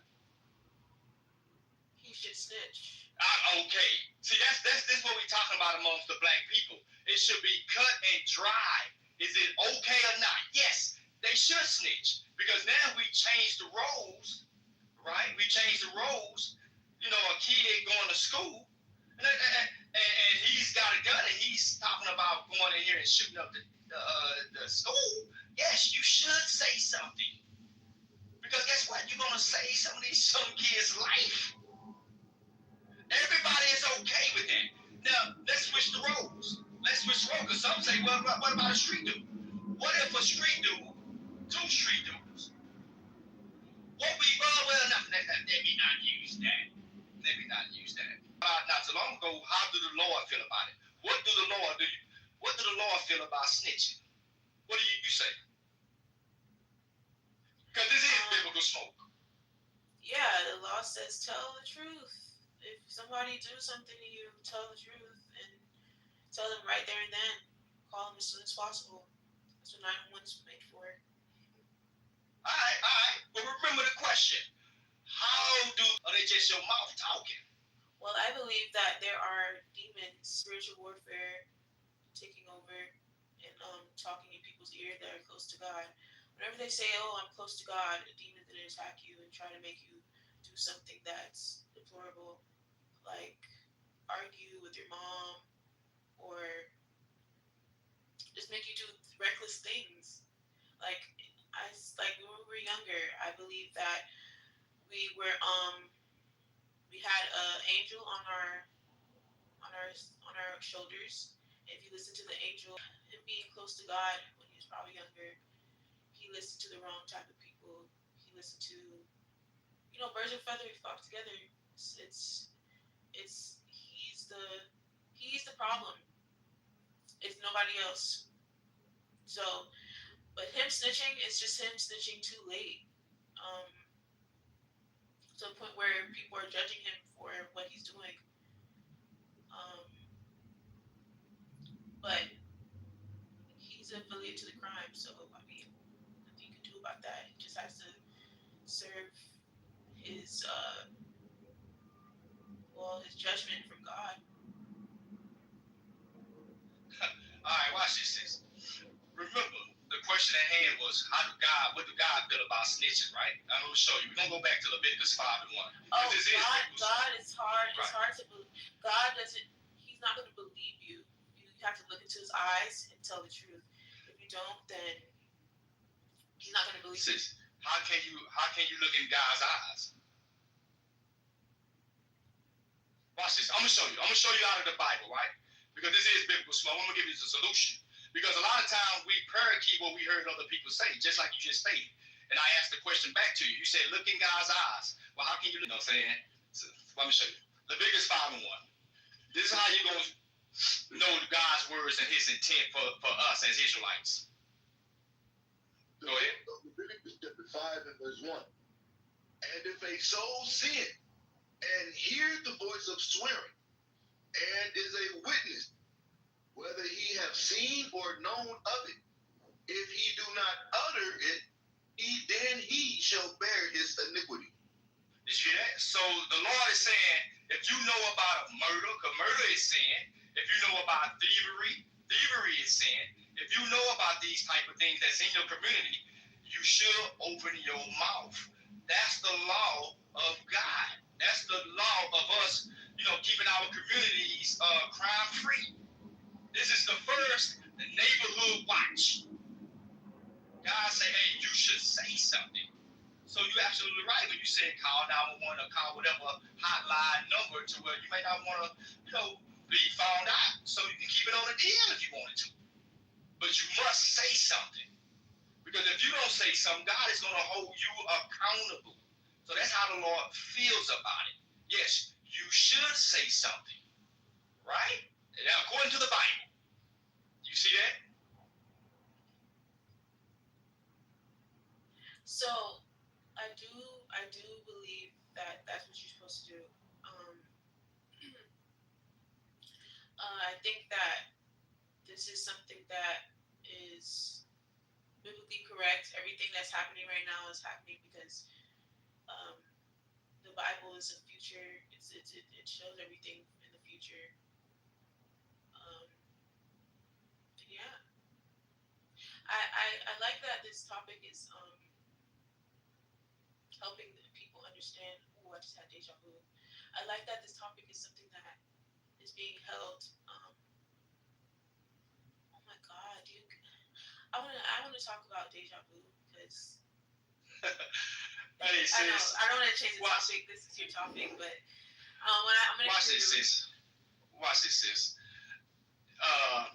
A lot of people don't understand. Like the Bible got all the answers. The answers in the Bible. Let me show you Isaiah 5 and 20, y'all. This is what we got going on in the world today, especially in our communities. In our community, and I mean, I say our community, I mean the black, brown, and Native Americans, so-called, which are the Israelites according to the Bible. So watch this. Isaiah. That call evil good and good evil. That's what we have done. Go ahead.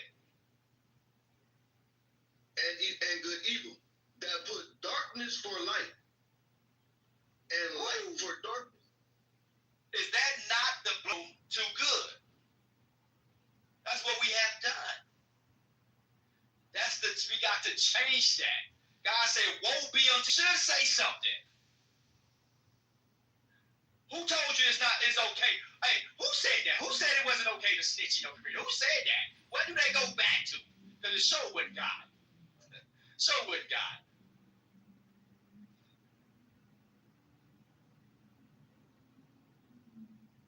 Brother say it's showing a verse showing. Brother just said that. Who is that, brother? Come back up. Raise your hand up. He said it's a verse showing that you should snitch or you shouldn't snitch. But he said you shouldn't snitch. Is that what he said? Nah, he talking trash. Oh, he talking trash. Oh, he talking trash. Paulito Brigante, come on up. Instead of just talking like a woman in the comments. Come on up. Come on up to the floor, my brother.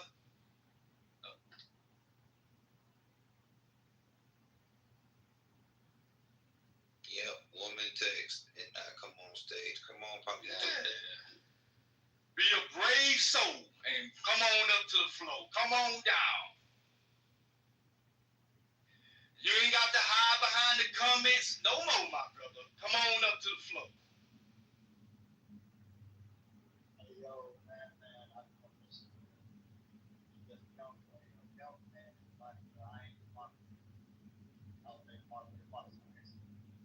I know you are, Ben Joseph.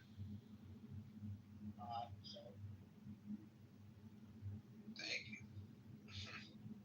I had to. I need somebody else on stage with me to answer my tag.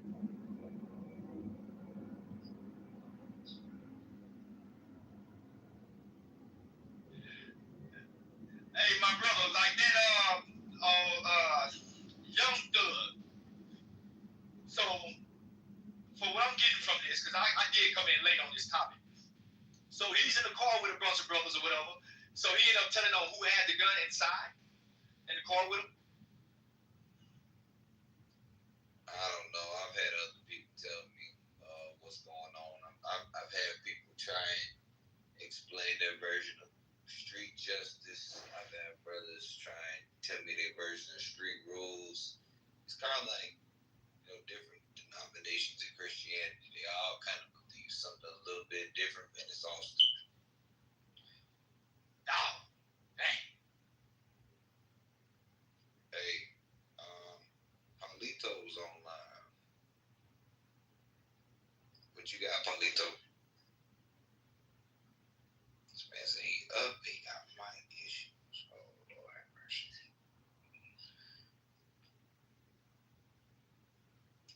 Paulito, not only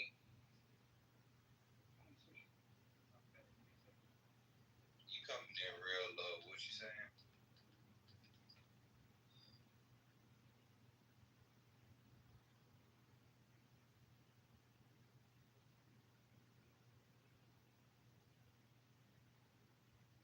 Come on back, my brother. We couldn't hear you. Come on up. Can you hear me now? Oh, yeah, we hear you loud and clear. Come on in. Hear me perfect? It's good? and clear. Come on. All right, my bad. I'm sorry, I didn't hear what you said before. Can you say it again, please? Oh, I said I wasn't talking trash. I don't know why you thought that. Oh, it sounded a little bit like trash talk. Maybe I misinterpreted. So how do you feel about the topic? How you feel? Yeah, I was like half listening and half not. The snitch thing, I half agree, half disagree. But overall, I wouldn't be out here advocating for snitching on our people. That feels wrong to me. I get your point though. You gotta snitch if it's a murder out here, right? I get it. So if that's what should you can snitch for anything as long as you do it with care and understanding, right? What does that mean? So like care and understanding. Yeah, I'm saying it right now. So like if somebody does a crime and you snitch, all right, it's got to be a real big thing, right? Like, why'd you do it? Why'd you snitch? You had to? Because somebody's about to get killed? All right, that makes sense. But be careful, because that shit comes back, right? Like, you got, like to be fast and free. If I'm trying to save somebody's life, and I snitch on somebody, now that's gonna come back on me. That's what you're saying. No, I apologize. I communicated around, so I'm trying to figure out what that means. I'm saying dealing with the police comes back around. So don't do it unless you absolutely have to. That's in my opinion. That's my experience. But if you is that what you disagree with? That's my question to you. Do you disagree with what I just said? Well, dealing with police is problematic. My perspective is a biblical one, and my Bible tells me to cooperate with the police. Get that? Romans 13:1. So sorry, before you say that, can you answer that question though? I didn't. Yes, I'm going to call the cops. If I see nigger activity, hard ER, nigga. If I see nigger activity, I'm going to call the police. It's happening. All right, I got you. Okay? You got it. And for nigga activity too. I'm gonna call for them. Hey, I can't be involved in this, man. You got it. I appreciate it. Dang, so hold on, let me get this straight. You don't want to get people off the street that's negatively affecting our community. What do you mean? Castigates our people for no necessary reason. That's rude and it's unnecessary. Wait a minute. Lord, yeah.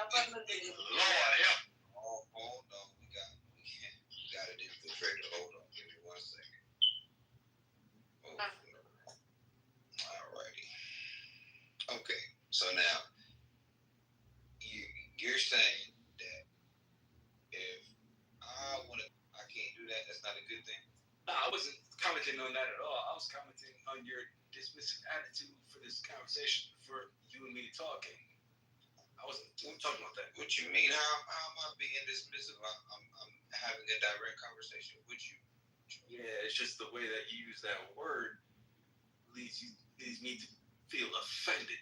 You know, I'm like, it's cool, but I don't really want to be a part of that type of conversation. What you mean? I mean, I felt offended the way that you use that vocabulary. That's what You talking about the N-word? Yes, sir. Come on, man. You listen to rap music? Yeah. Then you ain't offended by that word. Stop capping, bro. Yeah, you over here lying and think you're offended, but you listen to the word in music all day. Hey, man, you can proceed. Go ahead. Yo, music. Go ahead. Yeah.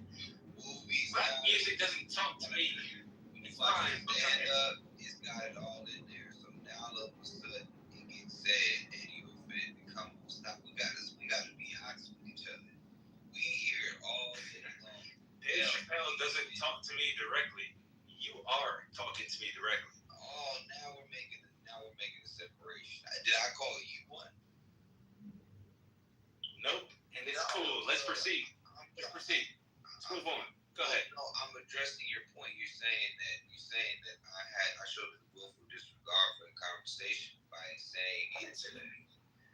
That's what you just said. I said I felt offended by the vocabulary that you used. But it's cool because we worked it out and we're friends now. So let's move on. But you're not offended by the vocabulary because you consume that word. I'm not offended by the vocabulary. I'm offended by people calling me that vocabulary. But I thought you did in the beginning. But you cleared that up. And we're cool. So there's no problem. That I did not call you that. You knew that when I said it the first time.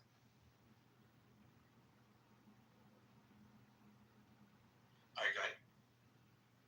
I mean, this is why I be confused at y'all and your behavior. Who's y'all? Am I a member of a community? Well, you're a member of the easily offended community. That's hilarious. That's hilarious. You got me. Yeah, you know. That's pretty good. That's pretty good. Yeah, I mean, it just doesn't make any sense to me. Now you're offended. I don't understand. You got me. Okay. All right. Moving on. Roots. Yeah. Moving on. So if I call the cops because somebody's selling dope next door, am I not supposed to do that? You're supposed to. Yeah. So you are supposed to. So then, okay, that goes back to my original question. Where's the line drawn? Do I do it in certain situations and not in other situations? Yes. And why not? Yes, you are supposed to in certain situations. You're supposed to not in 10 times out of 10. All right. What you just said is that anytime someone does something I'm sorry, go ahead. That doesn't make sense because he wouldn't be snitching, and that's what I have a problem with him. Why is he equating? I don't understand what this guy is saying, and I'm confused. What I'm saying is, man, resistance. Why is he equating a man that once again is not a criminal to snitching? That's not snitching. Resistance. You're the street scholar, Shalom King. Yes, sir. It's because of people like this, our communities, men like this, our communities are not safe. The communities are not safe because of the government and because of the people elect. They're not doing anything about crime. Scary as hell. Y'all too damn scary. If you stand up, say something, stuff will stop, but you cannot keep y'all is too damn scary. No, it's because of people like you that align on people for the shit. Because we're not saying don't work with law enforcement if you're a part of the community. If you are part of the community and you are someone who cares about your community, you're working class, you're worried about the children, you're worried about education, you're worried about no trouble, you can do these things. But don't equate that to evil people. Evil people don't care about that. People who do bad and do crime are not part of that world. I ain't dealing with the emotions. I can't hear barely. I don't know if y'all can hear me. I ain't dealing with the emotions. If you come on stage, you're not gonna be emotional. Children of light versus children of darkness. Now,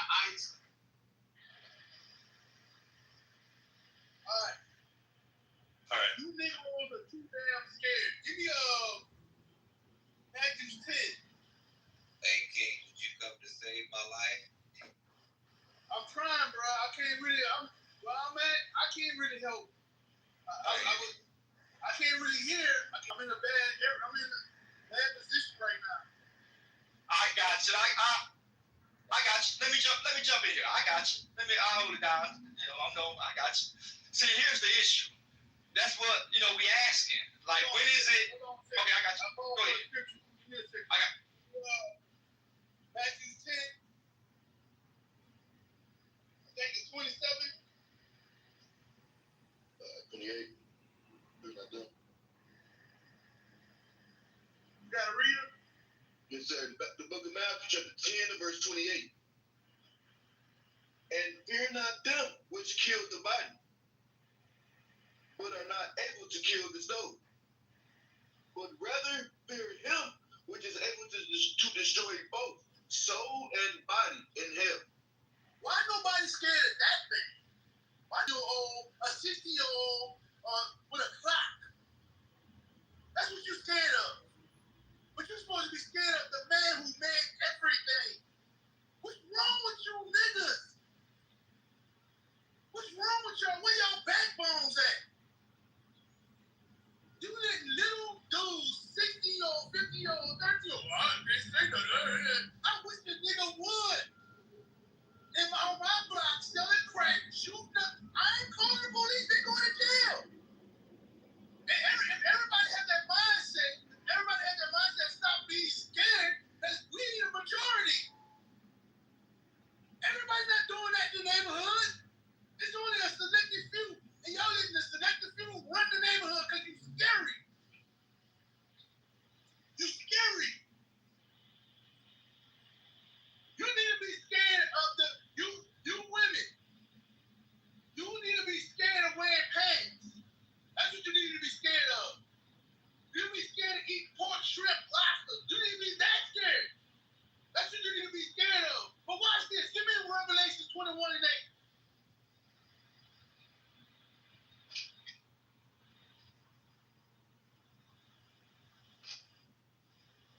8. The book of Revelation, chapter 21 and verse 8.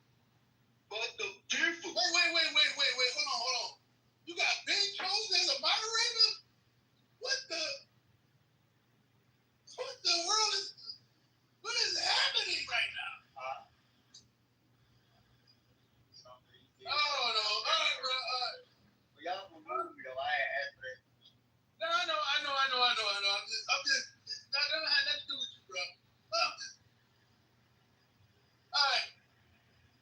If you're a moderator, it's for a reason. But, bring that. The book of Revelation, chapter 21 and verse 8. But the fearful and unbelieving and the abominable. So the fearful and the unbelievers. A lot of y'all not believe in God. You know what I'm saying? Y'all confess that y'all believe. This is a biblical run. We're going to get biblical solutions. Damn earth. Y'all supposed to have God. Y'all supposed to believe in a God. Bring it one more time. Please stop. Revelation chapter 21 and verse 8. But the fearful and unbelieving. You fearful and you unbelieving ass Negroes. Look what God said to you. Read. And the abominable. Quiet, bro. Just be quiet till I finish. Read it again. But the fearful and unbelieving. You fearful and unbelieving Negroes. This is what God said to you. Y'all are lumped up with all these other people. I don't want to stick. I don't want to live like the sticks.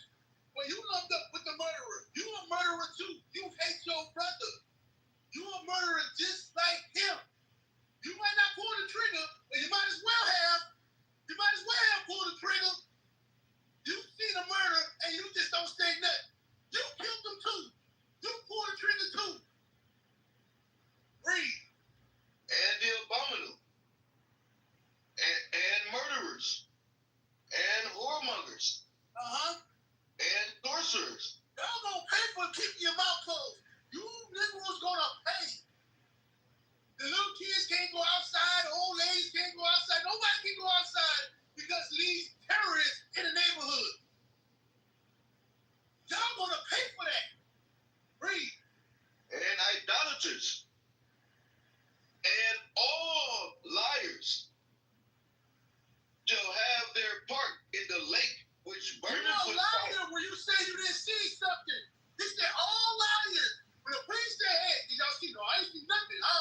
verse 16.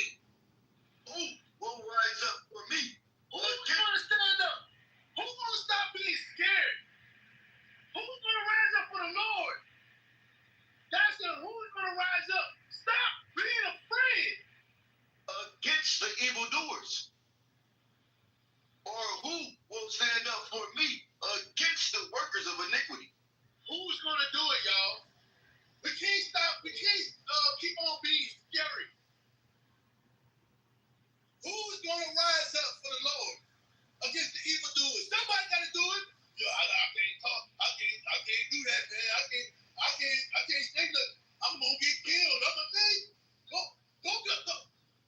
I can't believe I'm hearing grown men scared of little Negroes. They don't even have the brain or the capacity. They're just little shooters. That's all they are. You can't outthink them. If enough people just stand up, they are scary people. Y'all know that, right? These gang members, they are scary people. That's why they need numbers. That's why they need a gun. Bring videos of dudes getting beat up and then they're pulling the gun. Oh, scary. When I was growing up, hey, you had to knuckle up. That's what they call it. You had to knuckle up. Let's knuckle up. That's what they call it back. I'm telling my age. Yeah, you had to knuckle up. These little Negroes can't knuckle up for nothing. They are scared. Hey, you ever see one of them wild animals? Y'all see each other? Hell, the damn animal more scared than you did. You of it. Them niggas are scared. All that macho stuff is a front. All that little YouTube videos they be doing with the guns pointing at the cameras and all that, about to shoot their partners in the head with it, flagging their partners with the guns. Ridiculous. But now I'll mute up. What you got?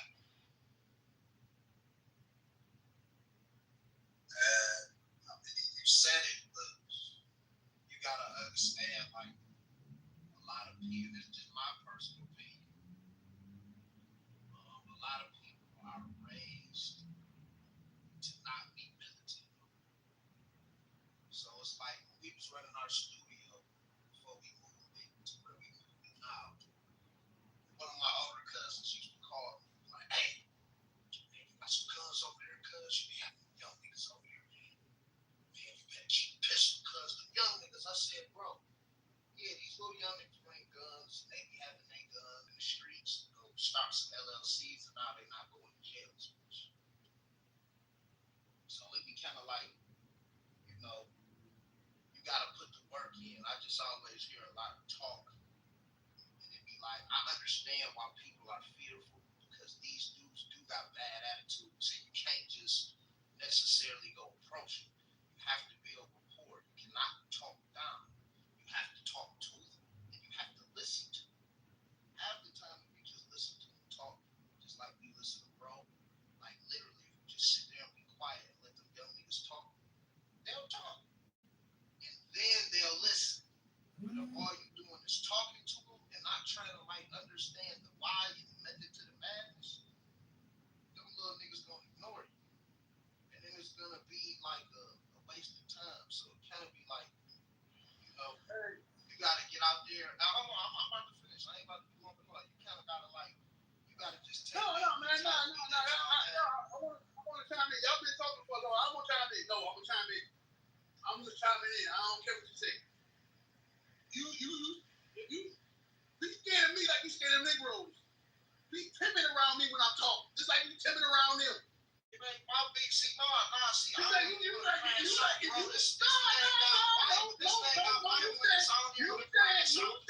if you don't listen to your talk, I'm like the old nigga. You said if you got a little talk, you little talk, you little enough. Let me talk. Yeah, I'm gonna cut you off. saying? You see what I'm saying? That's why y'all niggas ain't gonna fucking listen, bro. Hell with that. Cut me off for what, nigga? Because you don't like what I'm saying, bro. Because you give me hell what you talking about. Yo, son, give me that Proverbs 1 and 20. Kids and then give me that Proverbs. Listen, bro, I don't know all of that shit. You your mic, man.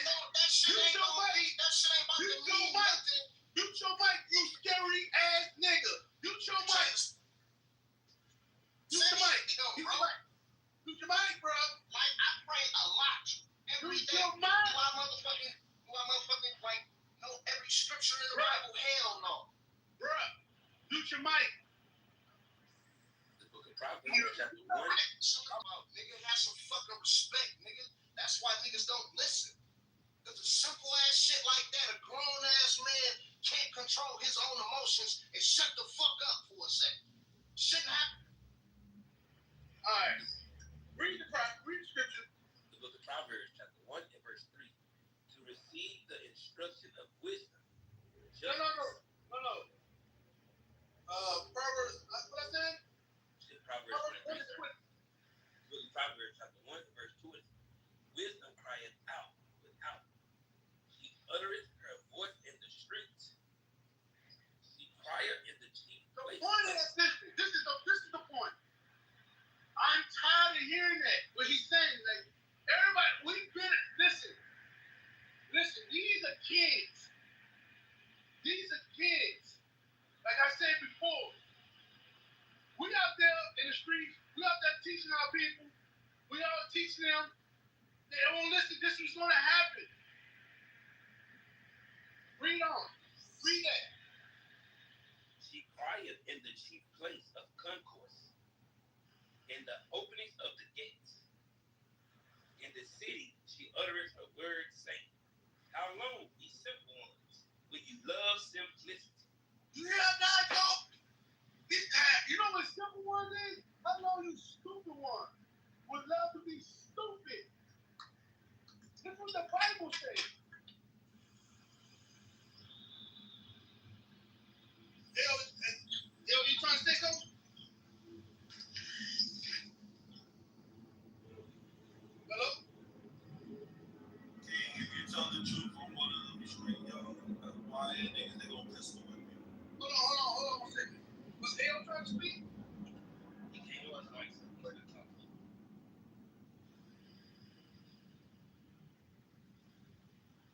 King, if you tell on one of them young niggas, they gonna pistol whip you.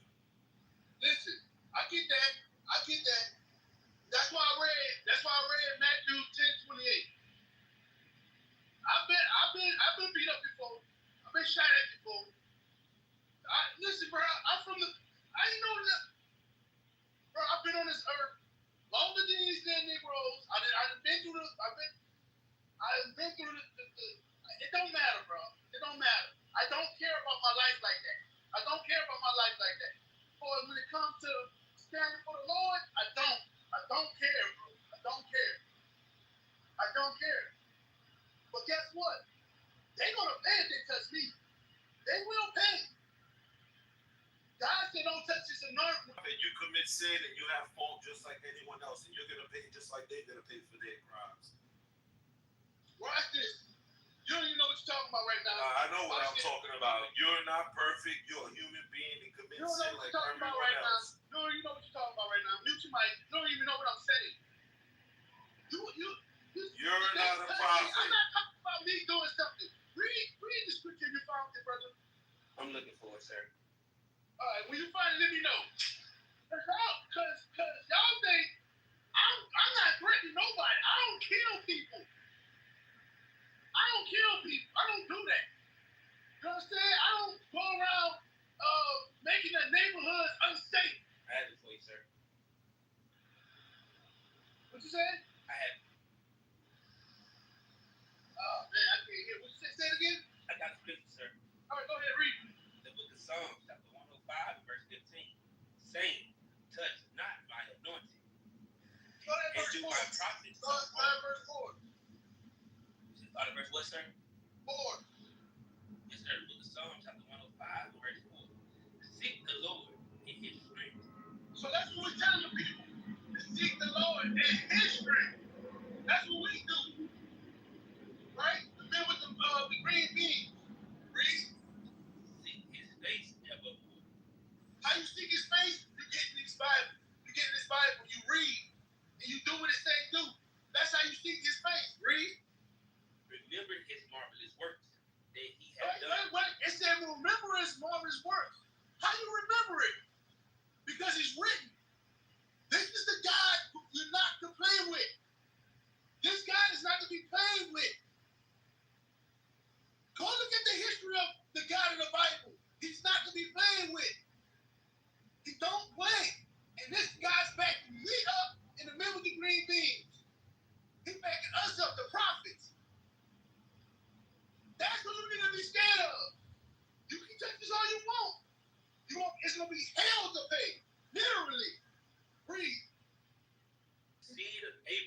all over the earth.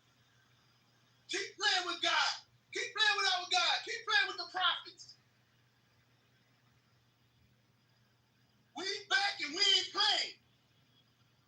They thought they had killed us. They thought we was finished. But we back. Breathe.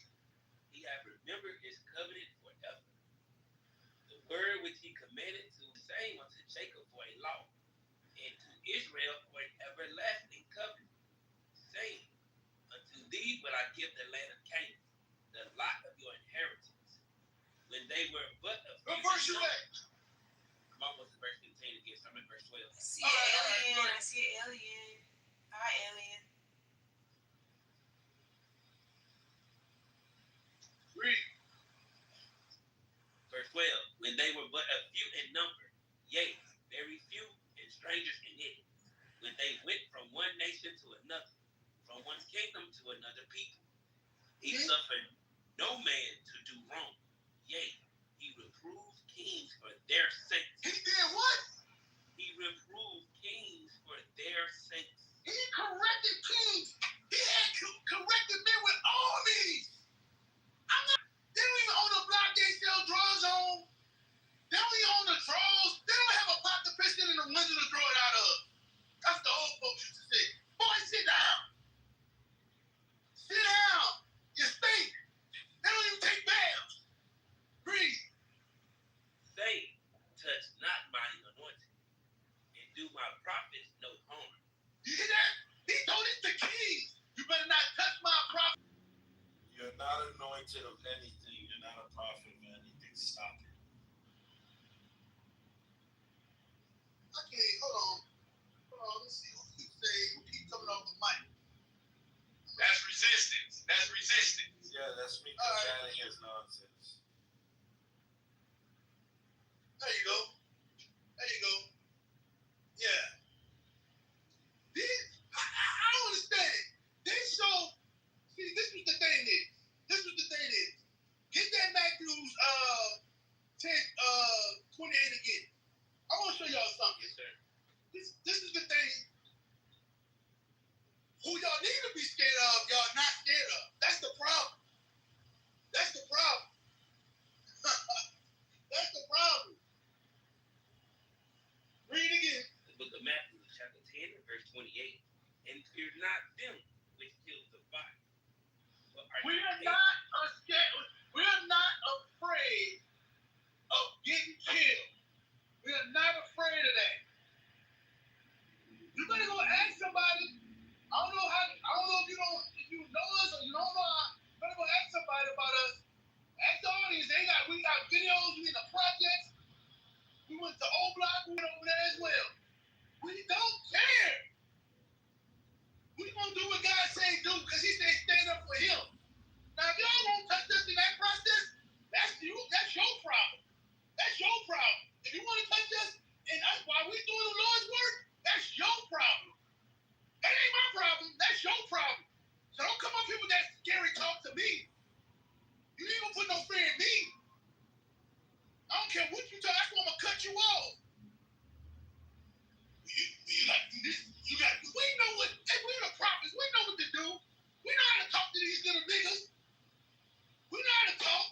We know how to talk to who we need to talk to, when we need to talk to them. We know how to speak to certain spirits. Here it is. You Negroes haven't been doing nothing for years. Now the prophets come up. Everybody got something to say. Shut up. Everybody got something to say.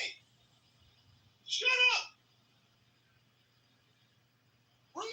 Rather, fear him which is able to destroy both soul and body in hell. Listen, that's who I'm afraid of.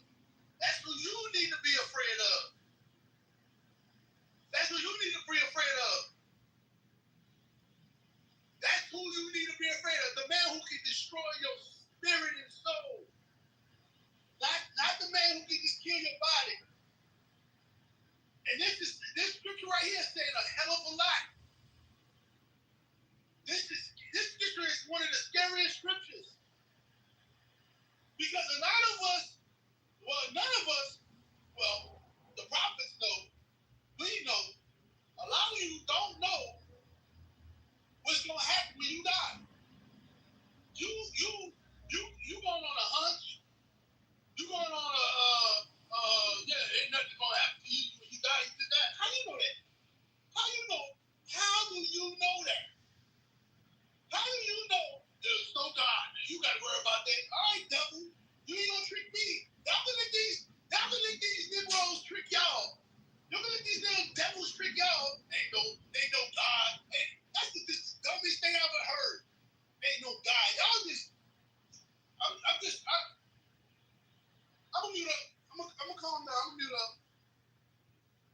Listen. I'm not gonna deal with no scary stuff.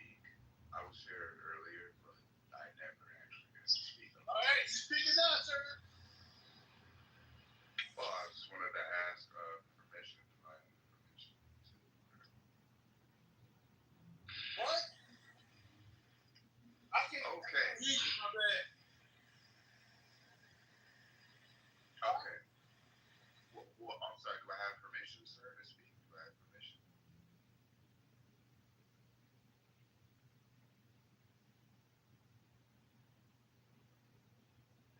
Yeah, go ahead, brother. You good. Go ahead and speak. Okay, I will take that as a yes. So, according to the topic, is Young Thug snitching a bad thing? I forget the name of the brother earlier tonight. Forget his name, but he brought up a good point. It's bad for the rapper entertainer image, but it's actually good for the black community because black people have this obnoxious disposition of wanting to protect criminals and advocate for delinquents. I think it's a good thing in the sense of a moral standpoint because now if Young Thug goes to prison for the rest of his life, which he absolutely should, it'll cement that message into the minds of younger black peoples who are trying to pursue higher purpose activities other than basic rapping and drug dealing. Um, Now, it's bad for the rap image because rap is predicated on selling a false image and narrative. It's built off of the whole thrill aspect of being a criminal and avoiding the law at every turn. Um, which of course sounds good, but we know that most rappers are actually gay behind closed doors. Um, they don't actually live their life according to their own lyrics or merits. Is it satire? No, no. It's juxtaposition. I could be butchering it, right? Um, but it's almost like a stage play. It's like a stage play of your typical black hood lifestyle, but it's not really hood in the sense of like, oh, people in the hood actually do this. Some people in the hood live like that, sure, but it's not the majority. Um, and I think Young Thug, it also like Young Thug snitching, um, or the people who are snitching on Young Thug, it shows the hypocrisy behind your typical greasy foreheaded hoodlums. Okay, so black people have this thing where they like to roast each other and they like to essentially create these games where they humiliate each other. Sometimes they call it roast sessions, cooking sessions, um, and at times it can seem like it's just a friendly game, right? But what's funny is that a lot of black people have this really ridiculous philosophy of when you're engaged in these so-called roast sessions, they believe that there's one rule of thumb, right? And that rule of thumb is don't get mad. No matter what is being said about you or any of your personal information, never get mad. And this is the most retarded, greasy foreheaded, double shotgun barrel nostril be something you worked very hard to obtain. And they will try to manipulate you into thinking that it's actually weak. Low IQ. Ooh, I want to use that word so bad. Sorry, I'm sorry. You see it with low IQ black people typically from the hood, like Young Thug and his other constituents, where they will try to, it's all fun and games until your livelihood is dangling right in front of you. Black people love to put on this tough, hyper masculine, hyper bravado image, but it always falls flat, right? And when push comes to shove, they betray each other. All right, this is how all black people are wired. It's not just a few. All black people are wired to betray one another when enough pressure is applied to the cracks. Young Thug would do what he was always going to snitch. And most black people are snitches if enough pressure is applied. Okay? Because most of them are criminals and they're weak, but they're in denial about it. And if they were just more accepting of the fact that they are weak and they're effeminate and they're childish and they can't really handle reality, then you would see some actual improvements. But because of rap culture, Let me ask you this, brother, because I hear you keep, you keep down in the black community. You've been running rapping for a while. no, thank you so much, moderators, for giving me time to do this. So, like I was saying before I was rudely interrupted, yes, black people are weak and frail, and they are wired to betray each other. Okay, it's just common sense. Um, I think a big part of that is because of rap culture, where in rap culture it's always portrayed as this big, muscular, burly black person in the hood wearing a white, musty wife beater, cooking up drugs in his kitchen. And he's got maybe like a gun inside of his waistband or something like that, right? So it puts off this image that black people are these strong alpha males who are not scared of anything. Hold on a second. Hold on a second. Okay, all right.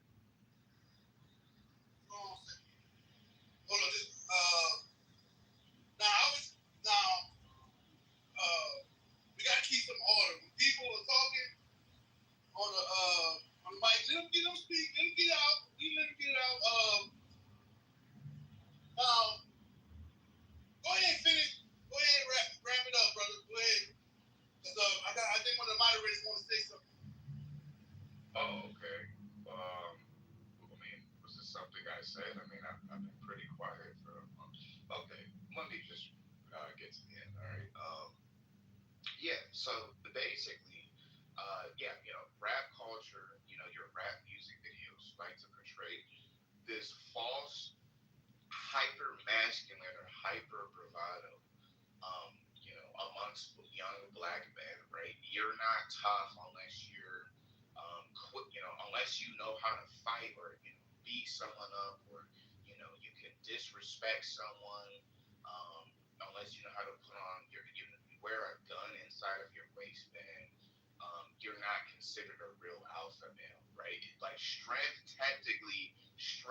in rap media or rap pop propaganda is usually synonymous or equated with some type of criminal. If you're not making at least, I don't know, 10 bands a week, you're a lame. You don't have enough money, right? And so young black people see these type of image stereotyping, and they plaster it over their personality. They emulate it. This is why, again, this type of culture is glorified not just amongst young black men, but also young black women. Young black women have essentially been desensitized and fractionated into being attracted to these delinquents, okay, who should be in jail. So yes, that's what I wanted to say. Real quick. You sound familiar. You've been to the school before? Yes. Why is that an issue? It's not an issue. I'm asking the question because I recognize your voice. Just trying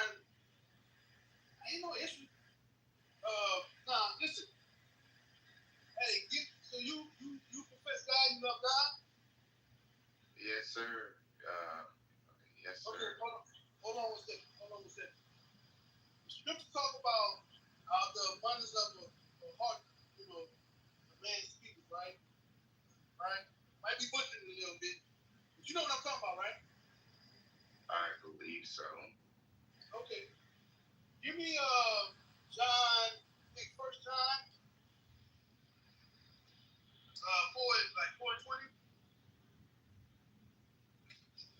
Yes, sir. The book of 1 John, chapter 4 and verse 20.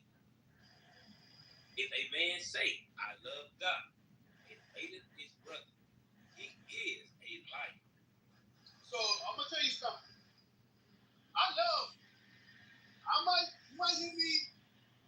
You might hear me cuss my people out. You might hear me go off. They know I love my brothers and sisters. I might get mad here and there. Right? Just like a mama or a father would get mad at their kids or their brother or their sister. But it seems like when you speak, you hate your people. You sound like you hate us. How do you Hold on. I think you talk for a long time. Mute your mic, brother. Don't cut me off. I'm just telling you what I hear. Now, if it's not true, okay, it's not true. But I'm telling you what is coming off. I'm telling you what I hear. You understand? It's what I hear from. It's what I hear. It's a difference. It's a difference between me and you. It's a difference. I'm just telling you what I hear. Just tell you what. Yes, sir. Okay. Hello. Joe, that's your name? Yes, sir. A1. Pleasure to see you again. It's been a while. Yes. Do you hate black people? No, I don't hate black people. I don't even know how you came to that conclusion. Black. Okay. Yeah. Right. Here's the thing. The stuff that you said, I agree with you. And God agrees with you. That's why He says, Isaiah chapter 13, verse 12. Look at Isaiah chapter 13 and verse 12. I will make a man more precious than fine gold. Why? Because the men now, they're full of shit. The black man now is full of shit. He cannot be trusted as long as he's left to himself. But when he returns back to God, what will happen? Read it. Even a man did the golden wedge of Ophir. So now we're going to show you in the New Testament, John chapter 3, verse 3. So look at John chapter 3 and verse 3. Jesus answered and said unto him, Verily, verily, I say unto thee, except a man be born again, he cannot see the kingdom of God. Because the way we are now as black people, we will not be accepted into the kingdom of God. So the stuff that you said is spot on. You just got to clarify because it can easily be taken as you're coming from a place of hatred. And I think that's what King was trying to tell you. But as far as the stuff you said about black people, you niggas are the worst. You are your own worst enemy. It's not the white man. You're so full of shit that God had to raise up white people to enslave you, rape you, rob you, and colonize you, to put their foot in your ass because you don't listen to God. As it says in Ezekiel chapter 3, verse 4, reader. The book of Ezekiel chapter 3 and verse 4. And he said unto me, Son of man, go, get thee unto the house of Israel. That's you black people. Read on. And speak with my words unto them. God was always trying to impart His word on us. Read on.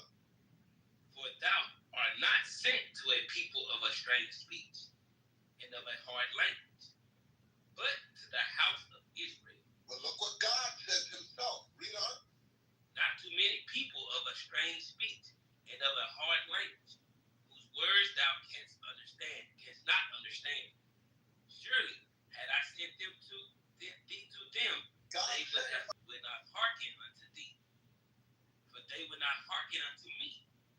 For all the house of Israel are impudent and hard-hearted. That's everything that you just said about the black man now in the streets. I was asleep, and I heard you speaking, and I know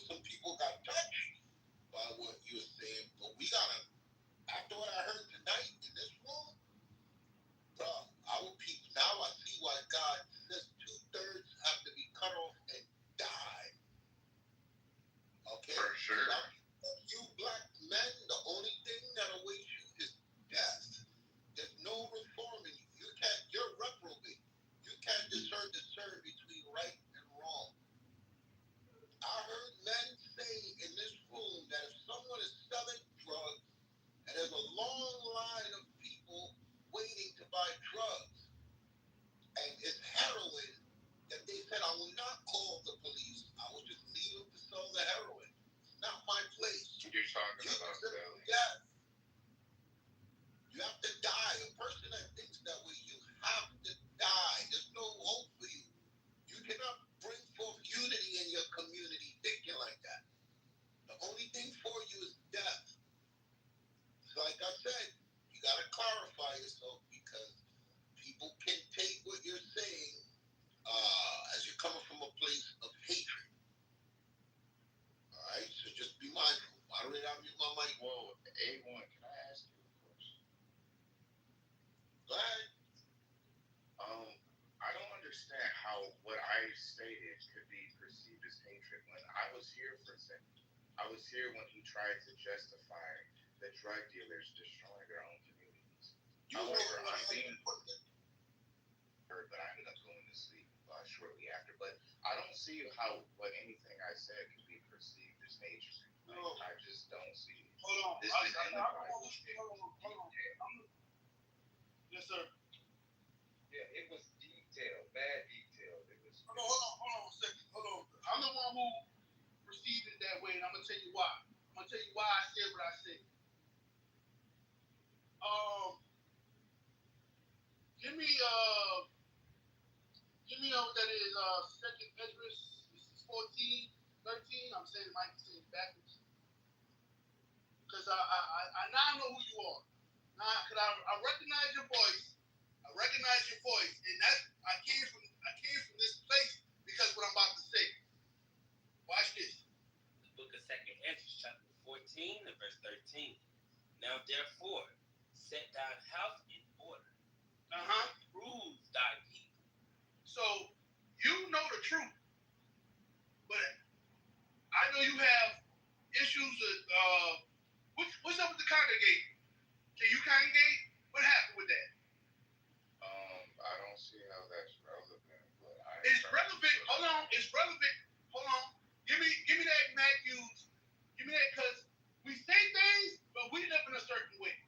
Give me that Matthews 7. Matthew 7, start at verse 1. It has a lot to do with it. You cleaning yourself up has a lot to do with it. You fixing yourself has a lot to do with it. And that's why, we would say things, but are you a part of the solution as well? Because this room is for reform, for men to change their lives.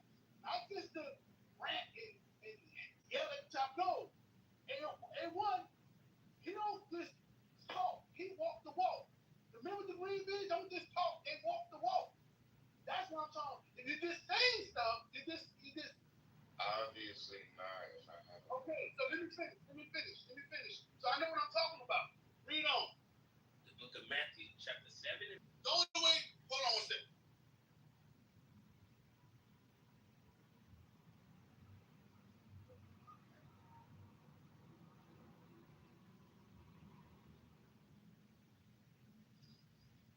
Second Corinthians 10 verse 4 until King gets back.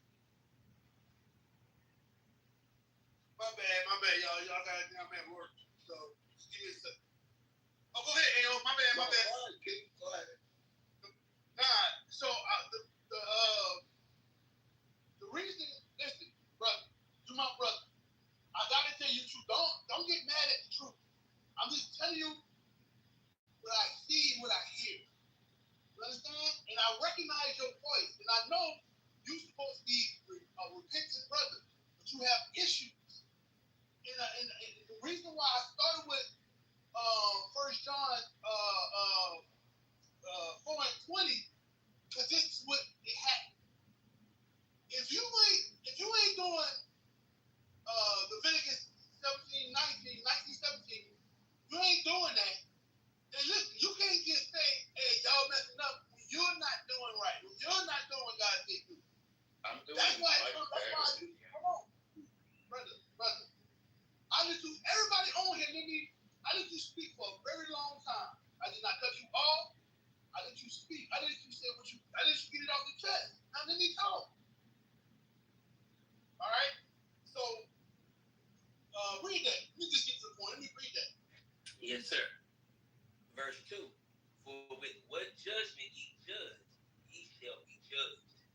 Right. You cannot say, hey, you living this way, but you women is to repent. All of us.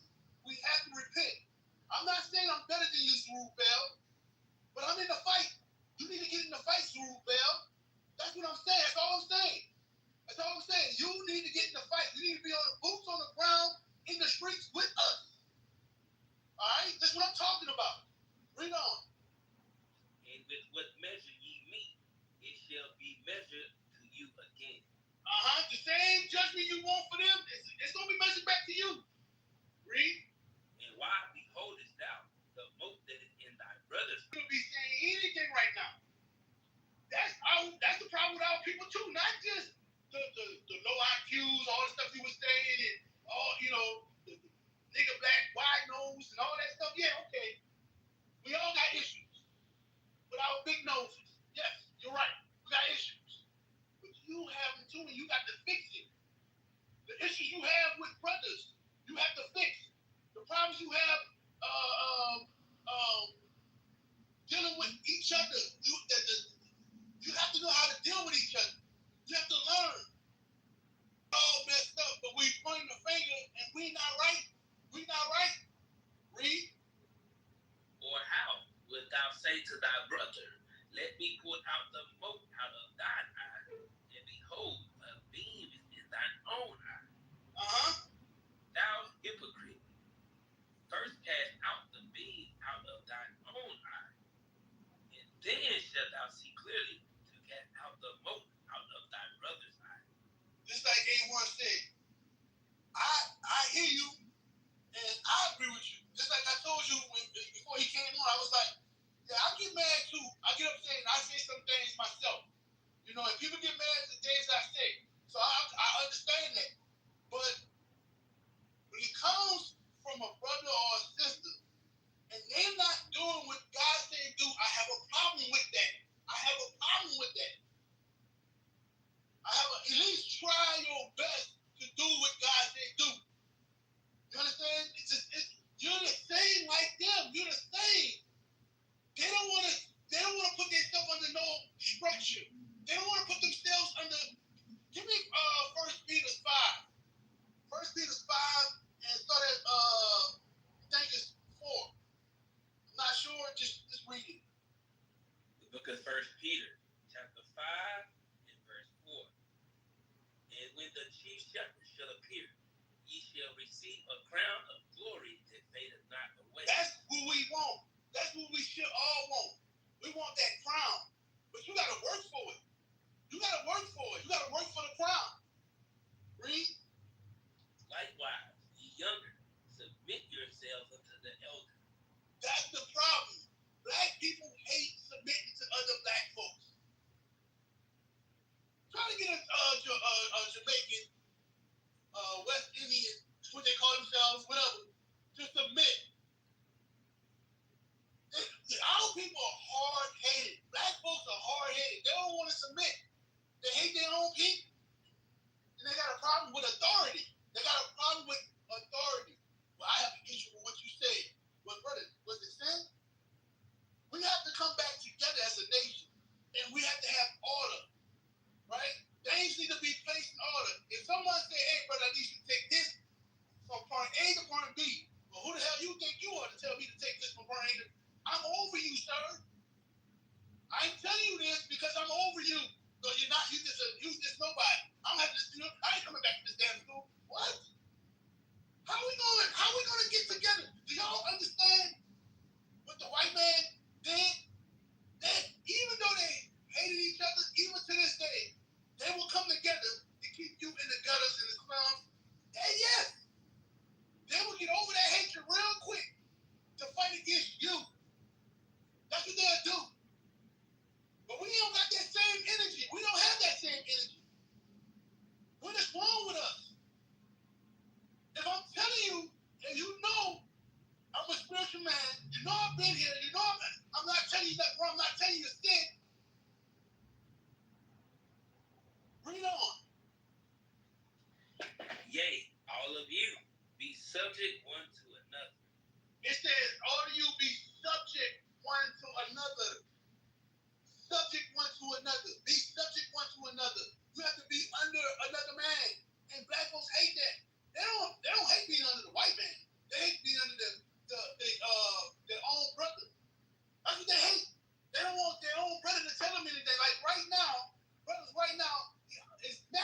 Because when I'm talking about, I gotta be timid around. Y'all think we sweet because we got Bibles? I just don't understand. Like, man, listen, the Bible. I don't. This ain't Christianity. This ain't Christianity. We ain't Christians. The modern day Christians, we not that. Bring on. Do you hear me?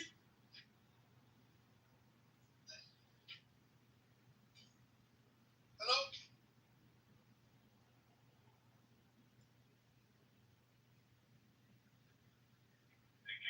I hear you. My mic wasn't unmuted, sir. Yes, sir. And be clothed with humility. For God resisted the proud. And be clothed with humility. God resists the proud. Black people are some proud people. You know how we proud?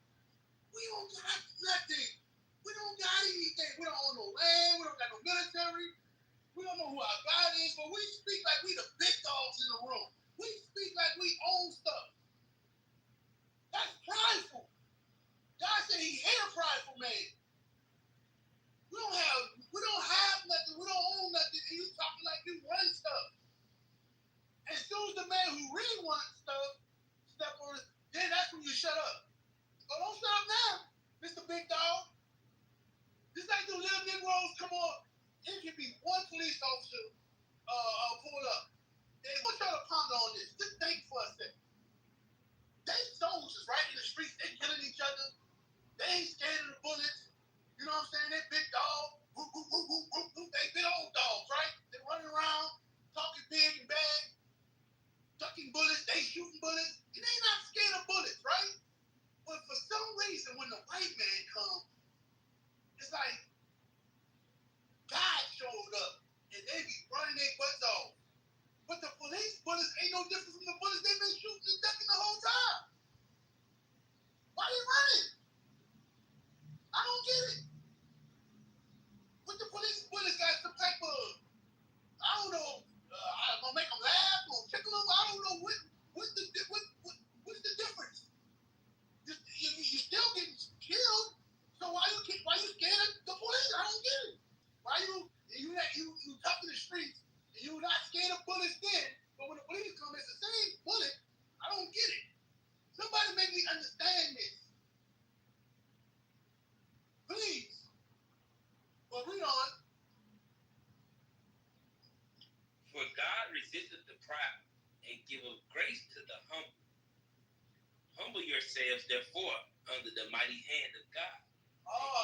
So it says, humble yourselves, therefore, under the mighty hand of God. Right? Zerubbabel, I got a question for you, brother. I got a question for you, Zerubbabel.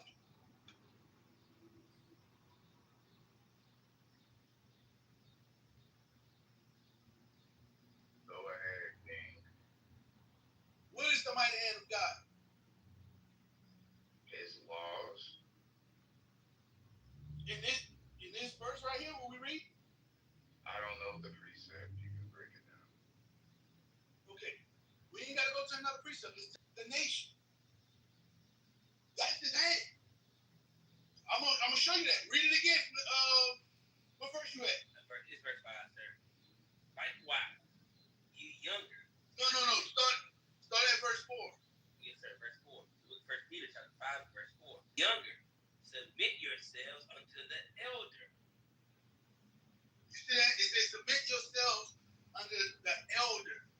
The elders. The elders are like A1.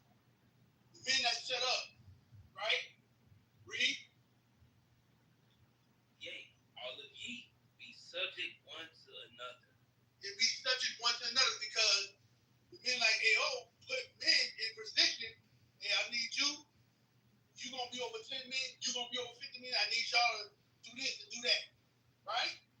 That's submit yourselves one to another. Right? Order, structure, ranking. Read. And be clothed with humility. You have to be clothed with humility.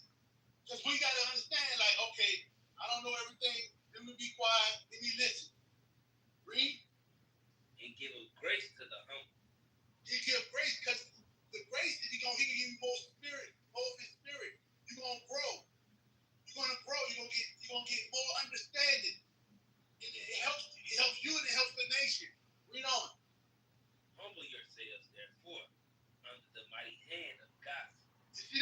mighty hand of God is his prophets. It's the order that he set up. He works through the men of the Lord. That's his head. You understand? I'm going to show you that. Go back to Proverbs 1 and 20. God ain't coming off his throne. He's a king. He ain't coming off his throne. Read. The book of Proverbs, chapter 1 and verse 20. Wisdom crieth without. How do wisdom cry? It needs somebody to say. In verse 1. Cry aloud. Spare not. Lift up thy voice like a trumpet. And show my people their transgression. He sent men to do that. He sent men. That's his hand. I'm going to show you that. Go back to Proverbs 1 and 20. Proverbs chapter 1 and verse 20. Wisdom crieth without. She uttereth her voice in the streets. Read. She crieth in the chief place of country. This is men that's doing this. He's using men to do this. Read. In the opening of the gates. In the city she uttered the word, saying, Read. How long, ye simple ones, will you love simplicity? That's the prophets are saying these things. They are dispatched by the Lord. Read on. And the scorners delight in their scorning. And fools hate knowledge. And just like you said earlier, we agree with you. Our people hate knowledge. Negroes hate knowledge. Read. Turn ye at my reproof. Behold, I will pour out my spirit unto you. You will understand how to move. You will understand how to deal in this world. You won't be all right. But until then, you're going to still suffer. Read on. I will make known my words unto you. Read. Because I have called and ye refused. How do he call? By the men of the Lord. We read it. Just pay attention. And his hand. He has stretched out his hand. Read. And no man regard. And no man regard the prophets. The ones who bring forth his word. I don't like the way he talked. I don't like the way he said it. Did he tell you to sin? Did he tell you to sin? We need to get out of our emotions. It's okay when the police say, hey, turn your car off. Get off the call. That's okay. Because that's the rules. Well, God got rules. Not supposed to eat shrimp, pork, lobster. Not supposed to hate your brother in your heart. You're supposed to keep the Sabbath day holy. These are the things you're supposed to do. These are laws.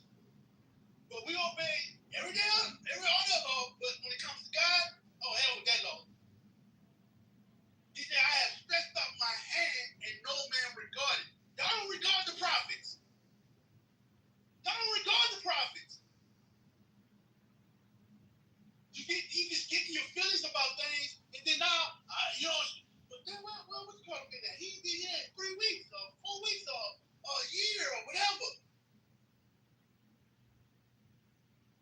We have to stop this. Come together. Things were done Christ, and they left. Christ, he didn't leave the people. They left. Christ didn't leave. I'm going to mute up.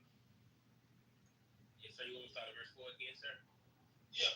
Look, 1 Peter chapter 5 and verse 4. No, you can start at 5. Just get to the point. Yes, sir.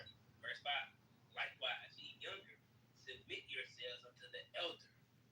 Yea, all of you, be subject one to another. And be clothed with humility. Read. For God resisteth the proud. And giveth grace to the humble. Read. Humble yourselves, therefore, under the mighty hand of God. Humble yourselves under God's prophet. That's his hand. That's his hand, y'all. He sent men to do his bidding. You think the president is going to do his own bidding?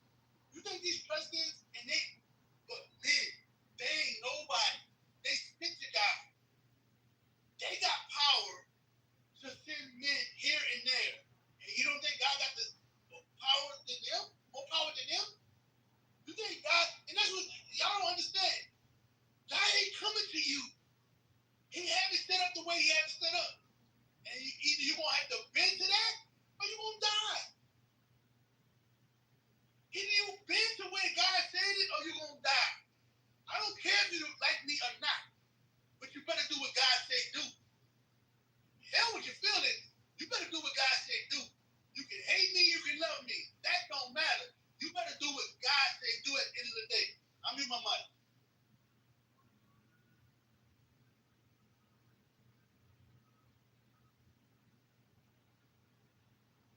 Hey, the truth. What's going on, the truth?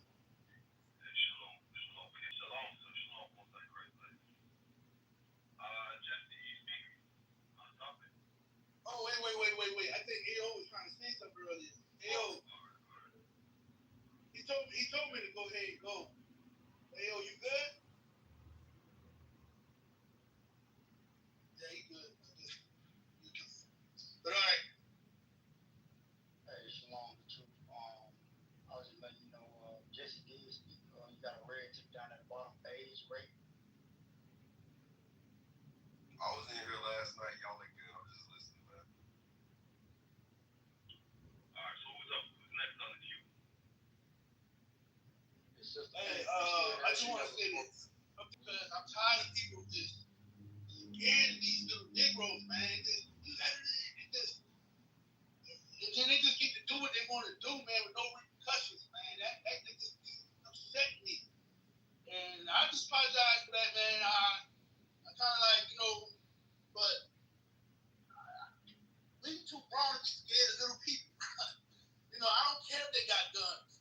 I don't care if they can kill us. I just know you want to come up, I'm going to let you speak. I promise I'm going to keep my mic muted until you finish. I ain't going to say nothing. It's going to be very hard, but I'm not going to say anything. I'm going to let you speak. All right? I'm going to shut up and let you speak. All right? But when I got to speak, don't say nothing. You've been letting people speak, King. Even, what do we have? Yes. Well, let's subscribe.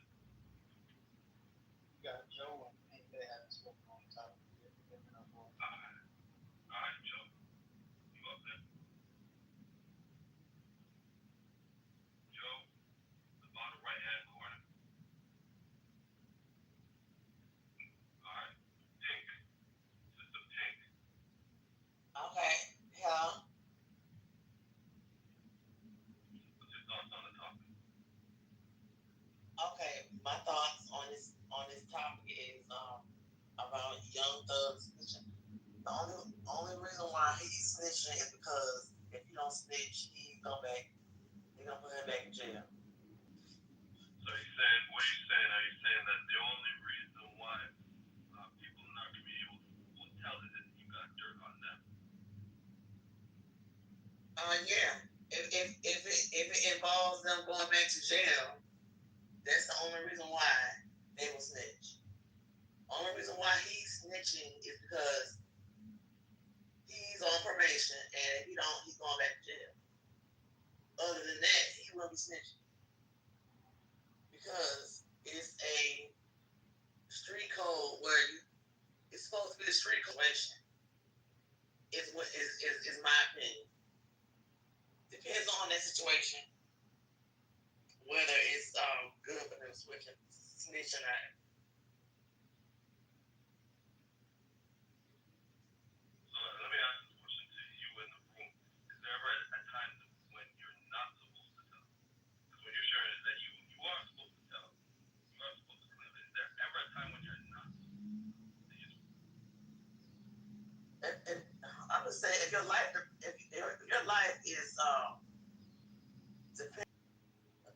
I'm not getting ready to be killed for nobody. I mean that's just common sense. I mean it's nothing wrong with snitching, but it depends on circumstance. Is my opinion about that. So you're saying that basically like what we've been hearing all through the night is fear-based. And one of the things I was one of the I'm not fearful that you get killed by somebody. And if you get carried to jail, of course they expect you not to go to jail, go to prison. But it depends on, like I say, it depends on the situation. There's nothing wrong with snitching, but you have to make your own. That person got to make their own decision. I'm trying to follow you. I'm just trying to understand. Give me a scenario when you say depends. So because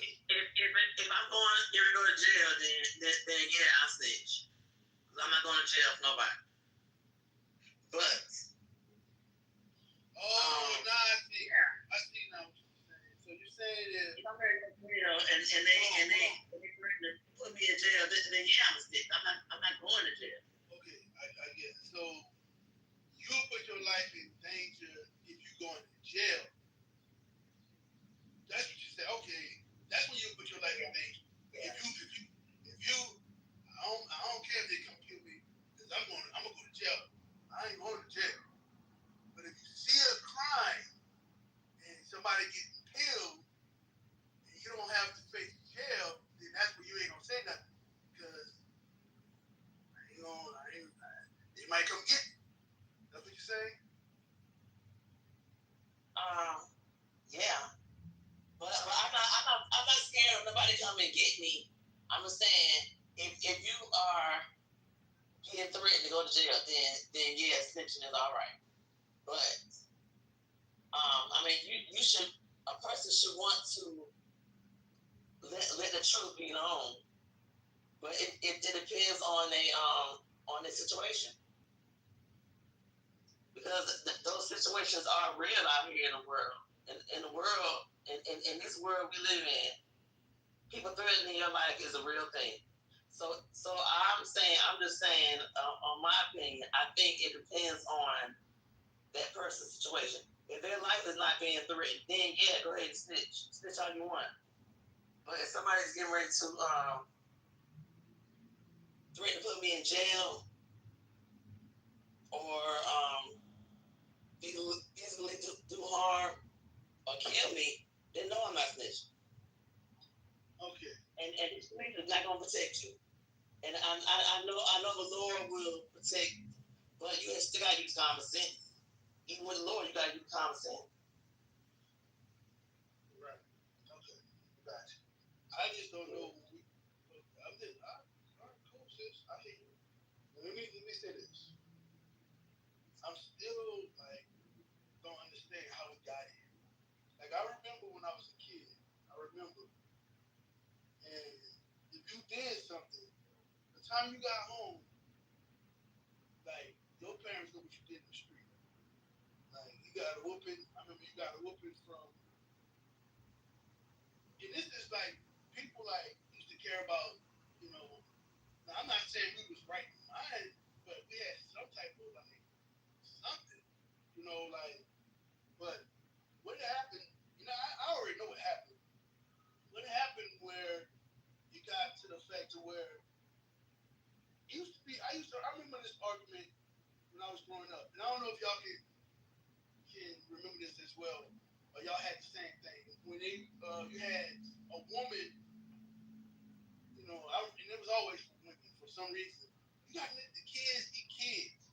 It was always one person saying this. It was always one person. Do y'all remember that when y'all was young? Y'all remember growing up? Yes, sir. It was one person, but the other people were like, nah, you got to be on these kids. You got to whoop. You got to do this. You got to do that. But it shifted to now. Majority are saying you got to let these kids be kids. And look where we at today. Look where we at today because we have the kid now. Nobody else is scared of us. They had a guy. I was teaching. I can't remember exactly when it was, but let's go ahead and that. We was matter of fact, I was the one who was teaching this day. I said, yeah, y'all mess with him, he gonna shoot you. He ain't gonna play with you. You know what the white man said? You're damn right. He yelled, you're damn right. He went in the store. And brought a bunch of because I was starting exposing white folks. And he turned red as hell. And he went in the store and brought a bunch of lollipops and freeze pops and came outside and started giving it to the kids. I'm like, see what he's doing, y'all? Y'all see what this man's doing? I just start going in and I'm just saying, these people can walk through our neighborhoods, right, and have no fear. But we walk through the neighborhood and we're afraid. We'll walk with our head down. Y'all remember back in the day, the old movies where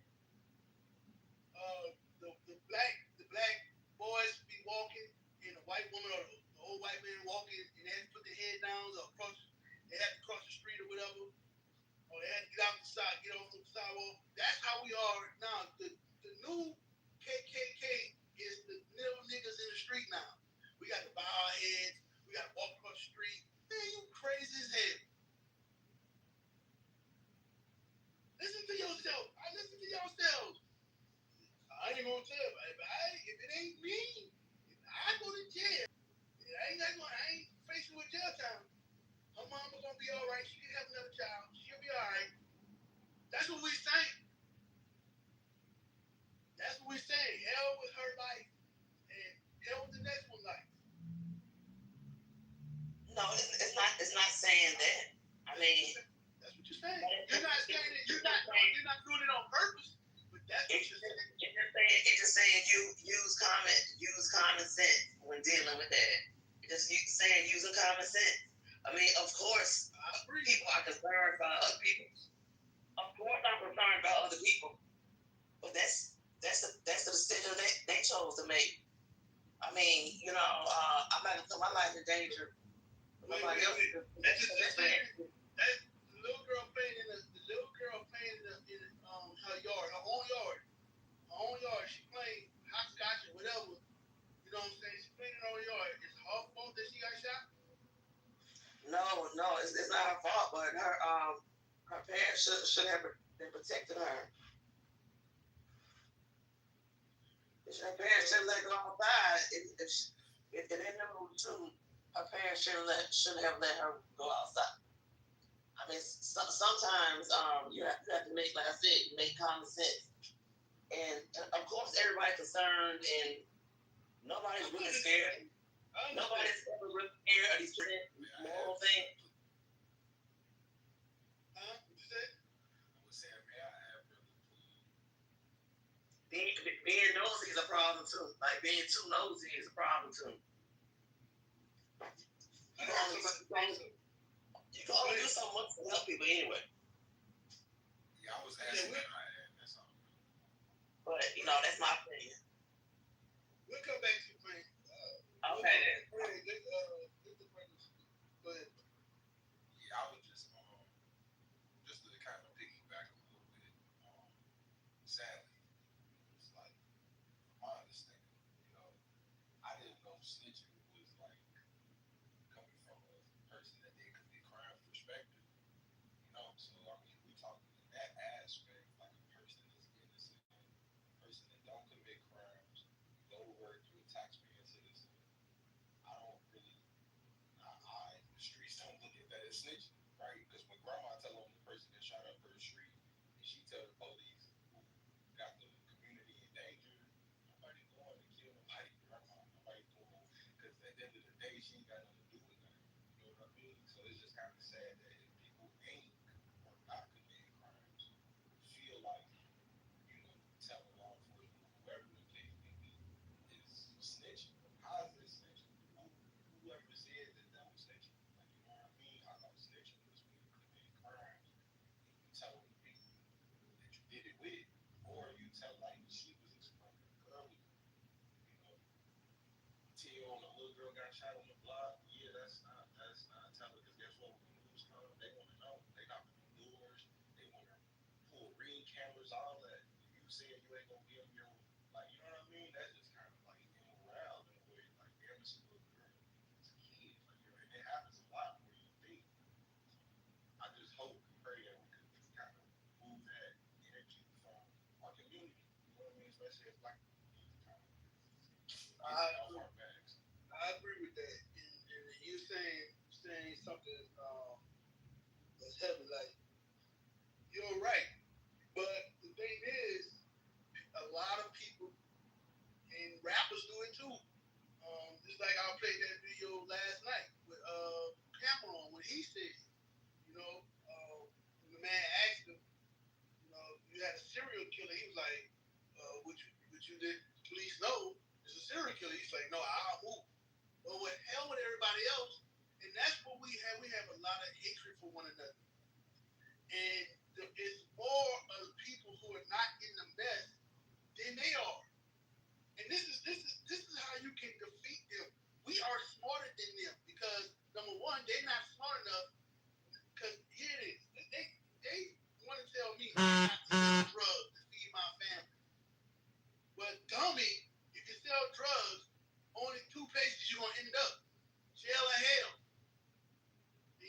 already in hell.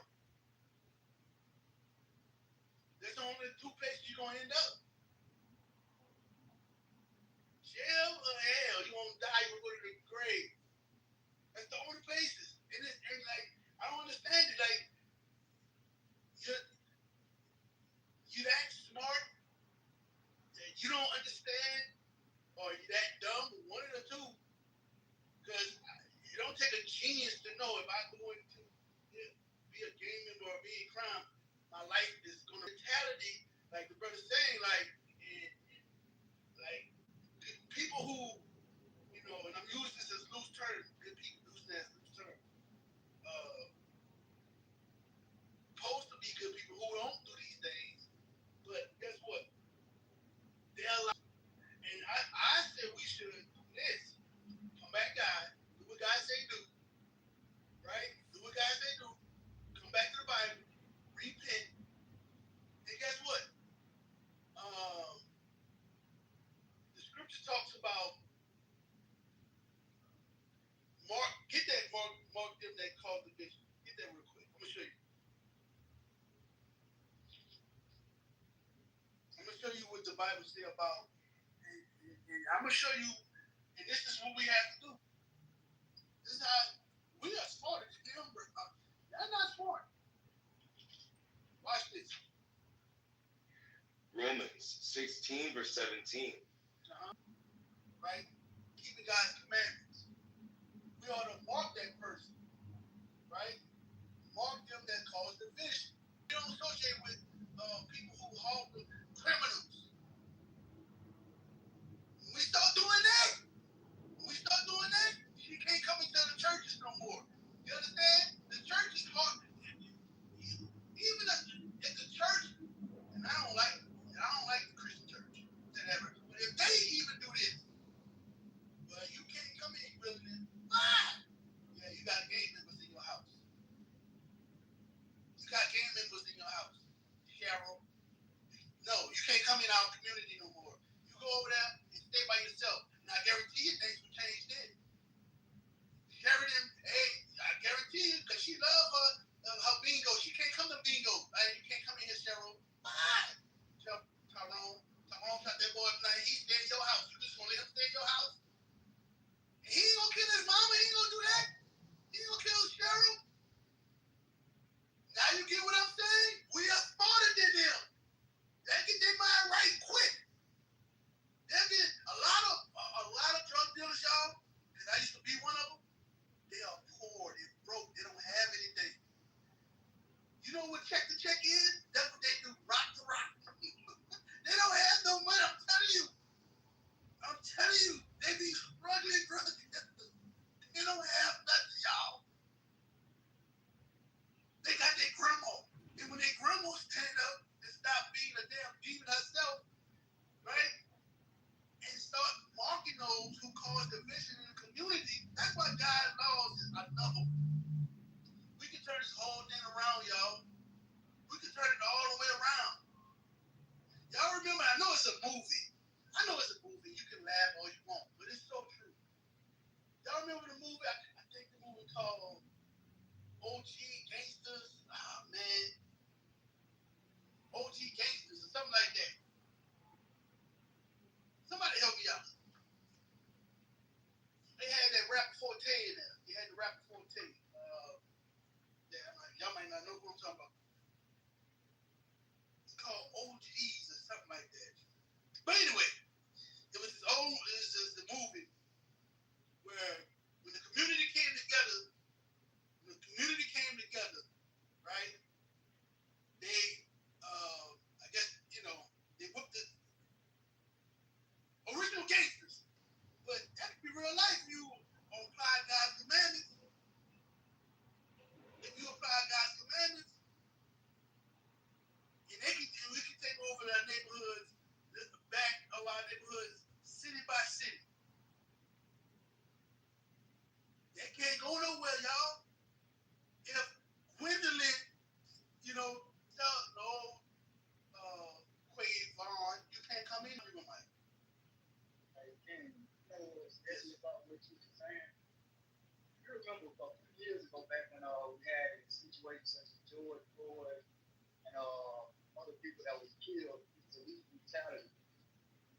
movement saying that he's going to use in the black community, right? Now, a lot of black people got together, they protested, marched, things like that. I talk about deep on the week, but at the end of the day, we look at it, within the conversation that's been happening inside this room today, black people are free to police their own communities. We afraid to apply Leviticus 5 and 1 to our community. When we see wrong, we don't say nothing. Like every time somebody said when it's okay to snitch or okay to say something about some type of evil going on in the community, it's always when their life is in danger. But what about that other person like that in the community? And nobody says nothing. Nobody want to say nothing. They life in danger. It got to be more than that. We got to be proactive about seeing issues in our community and saying and speaking up on those things and calling out the sin. That's what Isaiah 58 tells us. Like, we got to say something. When their life is in danger, then the community will never get fixed. But guess what, Ben? Guess what? Yeah, you can say something. But guess what, Ben Chosen? Their lives are in danger. Because they don't say nothing on me. Yeah, I'm going to let you speak, CJ. Just because you ain't saying nothing don't mean your life ain't in danger. Read that. Leviticus chapter 5, verse 1. And I want Pink to, and everybody who thinks like Pink, I want you to hear this. Read that. And if a soul sin and hear the voice of swearing and is a witness, whether he carry iniquity, Pink. You don't say nothing. Right? When that person pulled the trigger and killed that little girl, y'all was shooting at another Negro and hit the little girl. You seen it, but you don't say anything. You keep quiet. You're like, my life ain't in danger. I don't have nothing to do with it. Cool, fine. Now the next week come by, or the next month, or next whatever, come by, you get in your car, and they'll go shooting up the street again. And guess who get hit? Somebody in your family. You maybe get hit by a stray bullet. And guess who did the shooting? The same person you seen shoot the little girl. Your little girl, or your son, or your mom, or your husband would have survived, or you would have survived if he would have been in jail. But since he wasn't in jail, you got to suffer the iniquity what he done now.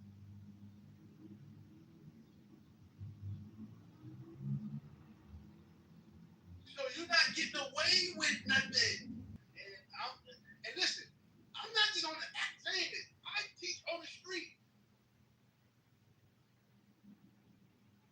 And if they do what they got to do what they got to do to me, I don't care. I'm not going to stop saying, hey, you Negroes got to stop selling drugs. You got to stop committing murder. Y'all got to stop laying down with your sisters and leaving them. You have to marry. I'm not going to stop saying that because they got AK, because they got guns. I'm not going to say it. I'm just going to do what God said do and let them pay for the consequences. Let them pay for the consequences. If they shoot me, they got to pay for the consequences. And they got a hell of a consequences to pay for than I do. I would take that consequence any day. I would take that consequence any day. I'm telling y'all, we can turn the communities around. They can't get no more haircuts. They're going to be looking crazy. They're going to have to cut their own hair. We ain't selling them no more clothes. They can't. Listen, we ain't dealing with them. Mark them. But y'all don't want to deal with the Bible. Go ahead, CJ. Yeah, I'm just responding to what you're saying because that's what I'm saying. Like, all that stuff you're saying sounds good, but that's why when Boy was up here saying what he was saying, and it was on his mind, like what he's saying was facts, because like that, not snitching, that's part of black culture. It's not snitching. So if we do what you're saying, we see somebody kill somebody, we see somebody molest somebody, we go call the police and jail. Niggas in that community find out you did that, they gonna attack you. They gonna join up with the niggas that's doing stuff, and they gonna attack you for it. I get that. They gonna protect him. They gonna say, no, nigga, you a snitch. You a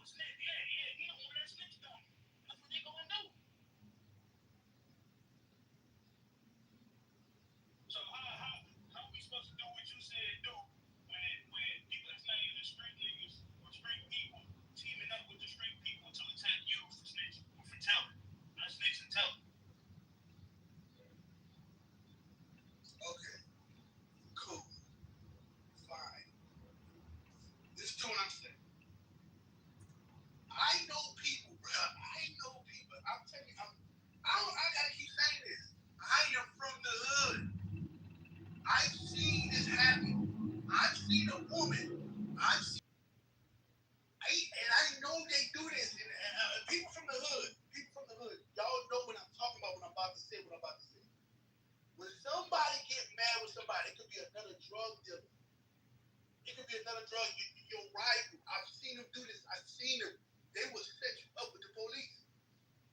They had this program in New Orleans called DARE. It was called the DARE program. They have another one called, Crime Stop. Something stop crime. Where you call the police and you don't have to say your name. You don't have to say who you are. And they had people dropping dimes all the time. I'm talking about other drug dealers. So what you talking about? I see other drug dealers do this to other drug dealers to get them out the way. I've seen this. So what you talking about? I've been in that life. I've been in that game. I've been in that game, but I've been in that game, that lifestyle. I've seen people do the 30 games. They play 30 games out there, y'all. Don't think they ain't calling the police. Other drug dealers call police on other drug dealers. Best believe. Oh, I don't like that nigga. I don't like, okay, I'm dropping down on that nigga. That happens in real life. I've seen it. That happens in real life. They don't got to know you saying anything. They don't have to know. You don't got to be like, going outside, yeah, I'm calling the police on y'all. Oh, y'all. Y'all, yeah, you're going to get hit in the side of your head.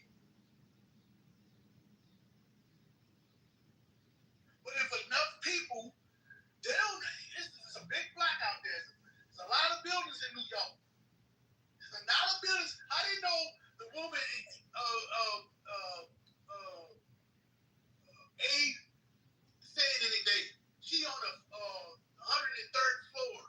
Come on, man. No, they don't go there. You can drop anonymous. You can say who it was, and they'll find that person. He was wearing this. He was doing this. He was wearing that, and you can give the name, and they won't ask 2 questions about it.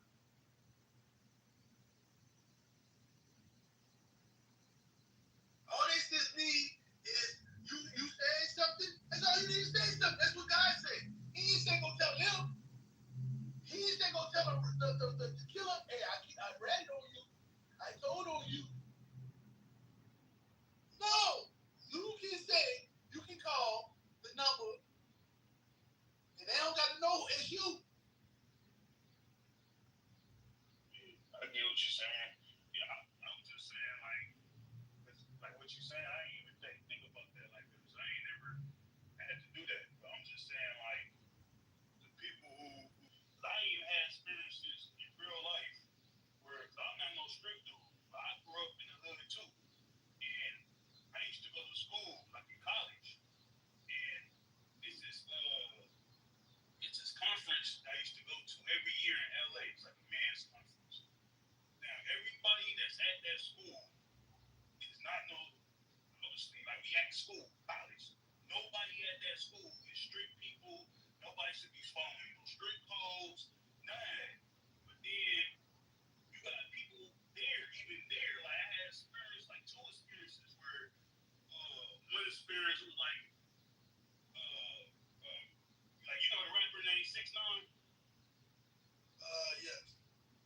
Yeah, so you know how he was caught on like snitch allegations and all that, like back in like I think during the pandemic or whatever. And he's still walking around, and he's rapping, he's still going in the hood, he's still, and I don't care what y'all say, he got bodyguards and all that.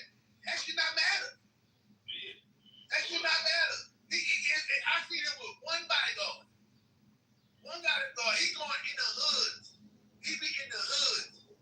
So that goes to show you prove my point right there. He did it to save his interest. He's ready to save his interest. But go ahead. Yeah, so back when he had like this back when I was like still like before I even fucked up about the truth and all that. So I was still like, you know, like worldly where so like when he got the deal, he went on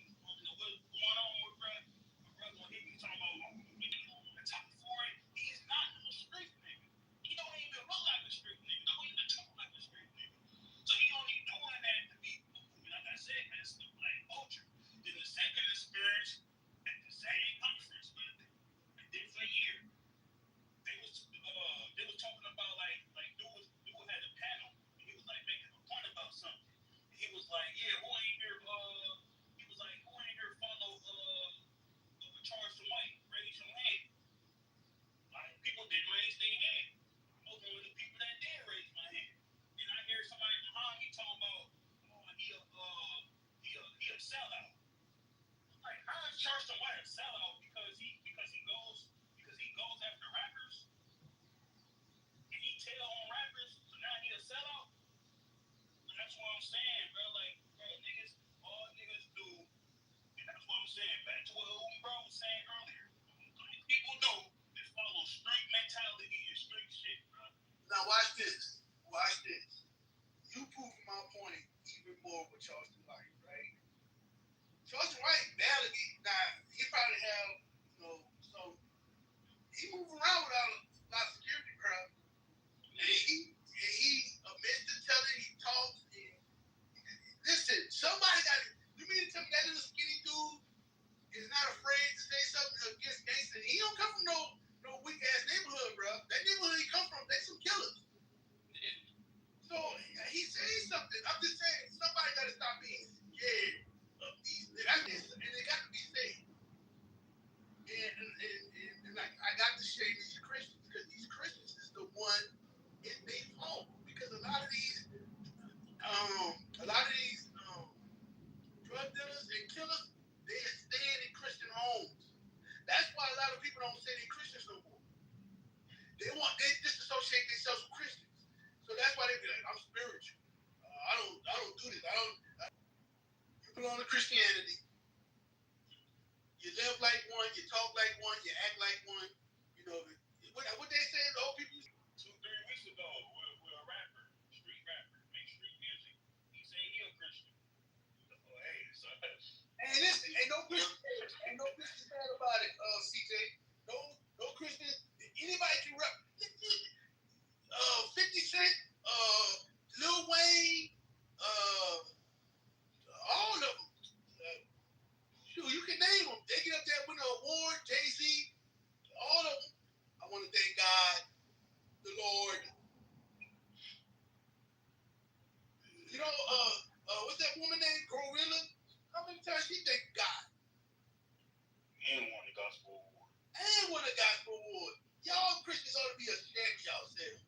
And you got Christians that thoroughly make wrong just specifically just to talk about the Israelites, but they don't talk about the white man. They don't talk about the pedophile pastors. They don't talk about nothing. They just talk about strictly Israelites. Because you know why? They don't talk about the gangs in their community. All we doing is reading from the Bible. That's all we doing, reading from the Bible. And that's the threat. That's the threat. Yeah. I'm tired of it, quite frankly. And y'all ought to be tired of it too.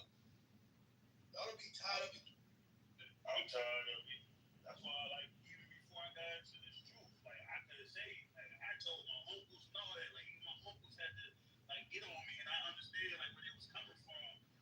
And being in this truth, I understand, like where y'all be coming from on loving our own people, but I can't, like, people be saying, oh, you sound like you hate your own people. I know we not hate our own people. When we see where our own people do it. I can say I used to hate mine before. That's how I know people really, like, separate myself. At the time, I was about to start claiming patriotism, just so I can get my own people mad. Cause I'm like, bro, y'all sit here and y'all do a whole bunch of hypocritical ass shit, and y'all do it to the truth. And I start seeing, like, okay, it's people who really think like me that's moving in a certain way that's beneficial, and they trying to help the black people get towards that way. And that's why I'm like, okay, I know I ain't the only person, the only person who thought like this for real. And that made me love my people more. Because then I'm like, okay, now I understand why my people act like this is because of Deuteronomy. And they need to get taught the truth. And the people who get taught the truth and they don't understand it, or they don't. Nobody doing nothing for nobody. They're not even spiritually grounded enough to lead a group of people. So how they gonna lead somebody else and keeping people blind? They keep people benefited by they benefit by keeping people, like you said, not aware that you gotta look in the mirror first to fix to the church. They so caught up in whatever they want caught up in it kind of pissed me off on this. You got it right there. Right there. But look, no. The problem that that really just threw me off is we don't see the church people. Why is y'all using y'all voice to talk about voting, but y'all ain't talking about us killing each other in the community? Y'all ain't talking about the self-destruction. Y'all ain't talking about the vibration of the music and the frequency of what's going on. Y'all ain't addressing none of that issue. But yet you out here trying to tell us to vote for Biden or vote for Democrat. You ain't this and that. Now you judge. You want the same chime in on it.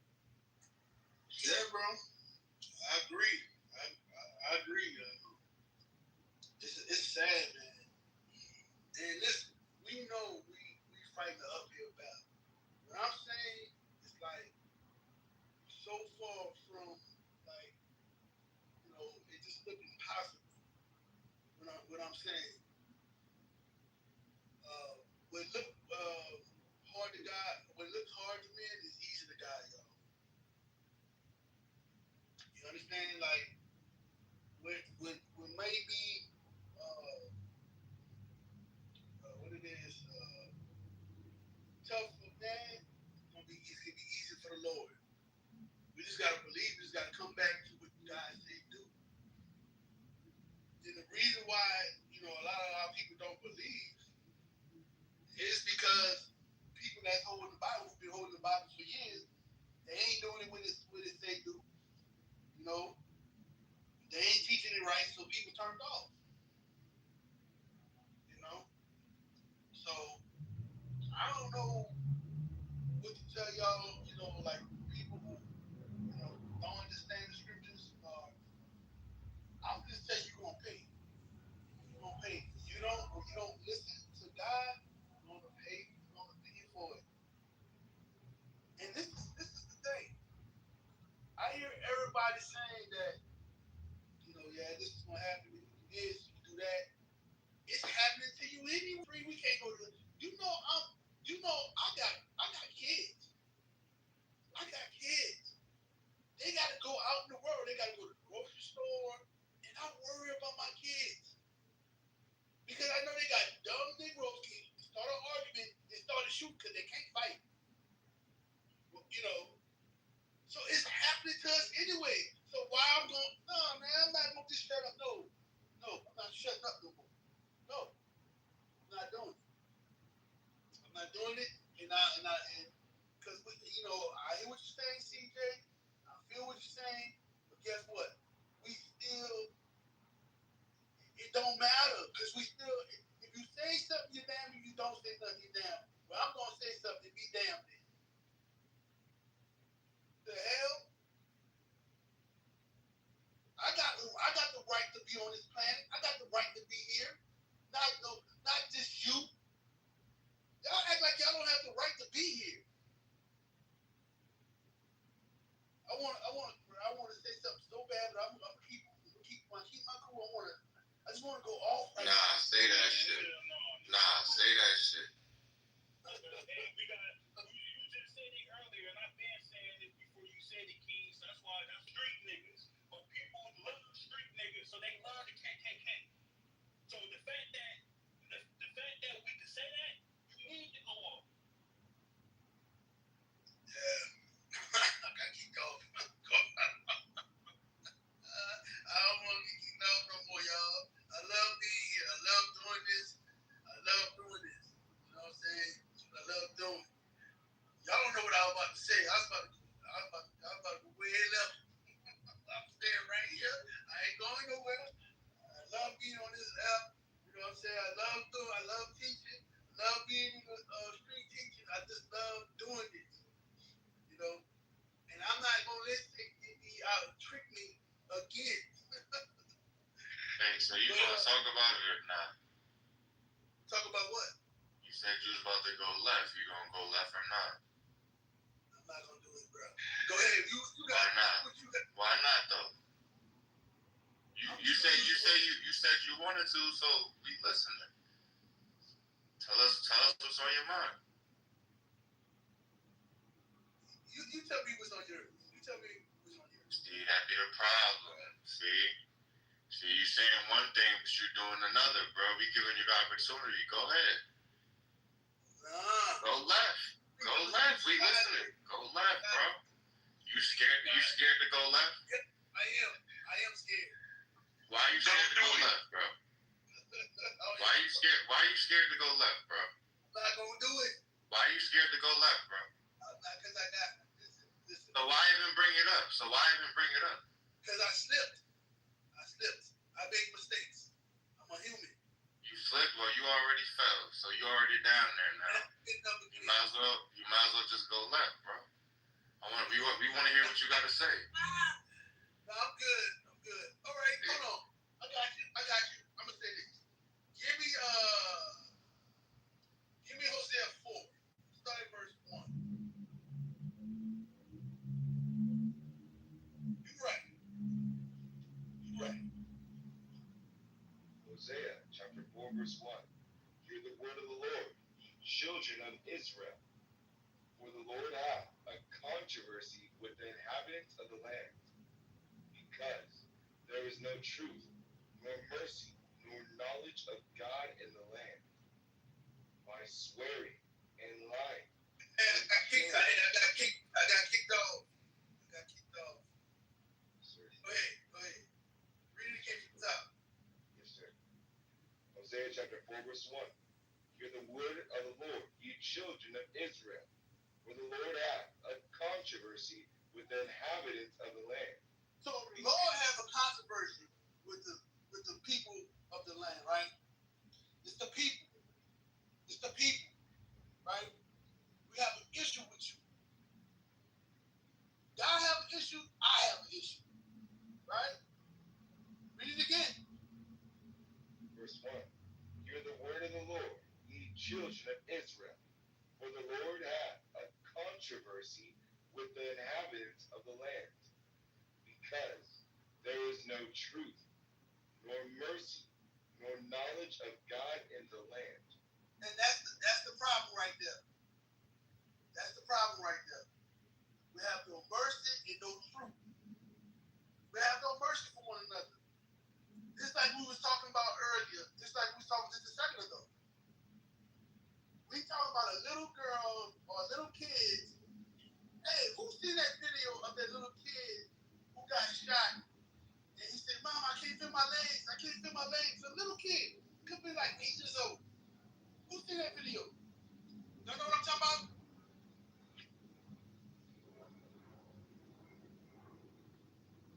I'm gonna see that.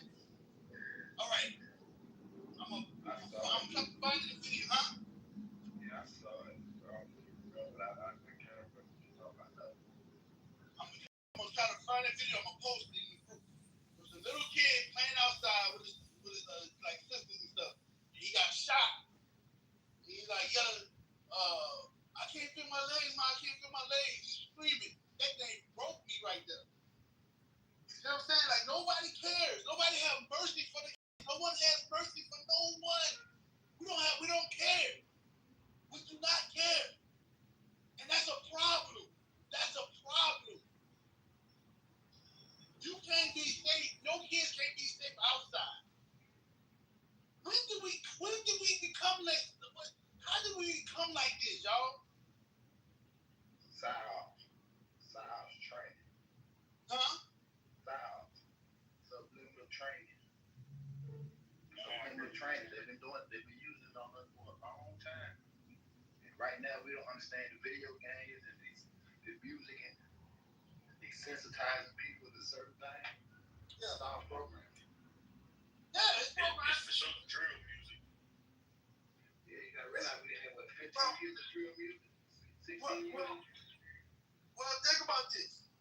Yeah, you can say it's the music. Yeah, I agree that. But the music. I'm saying it's style. Like you got people that market inside that's gonna study that stuff. When they see stuff ain't going the right way, they put in whatever input they need to put in to make the narrative go how they want the narrative to go.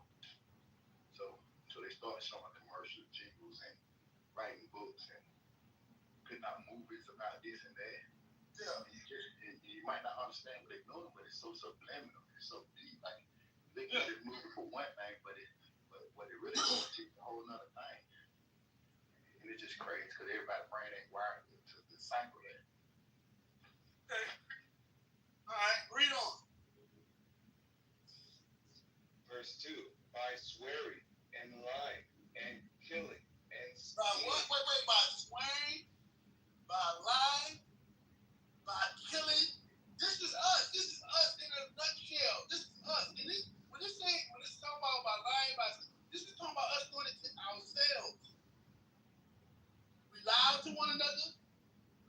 kill one another.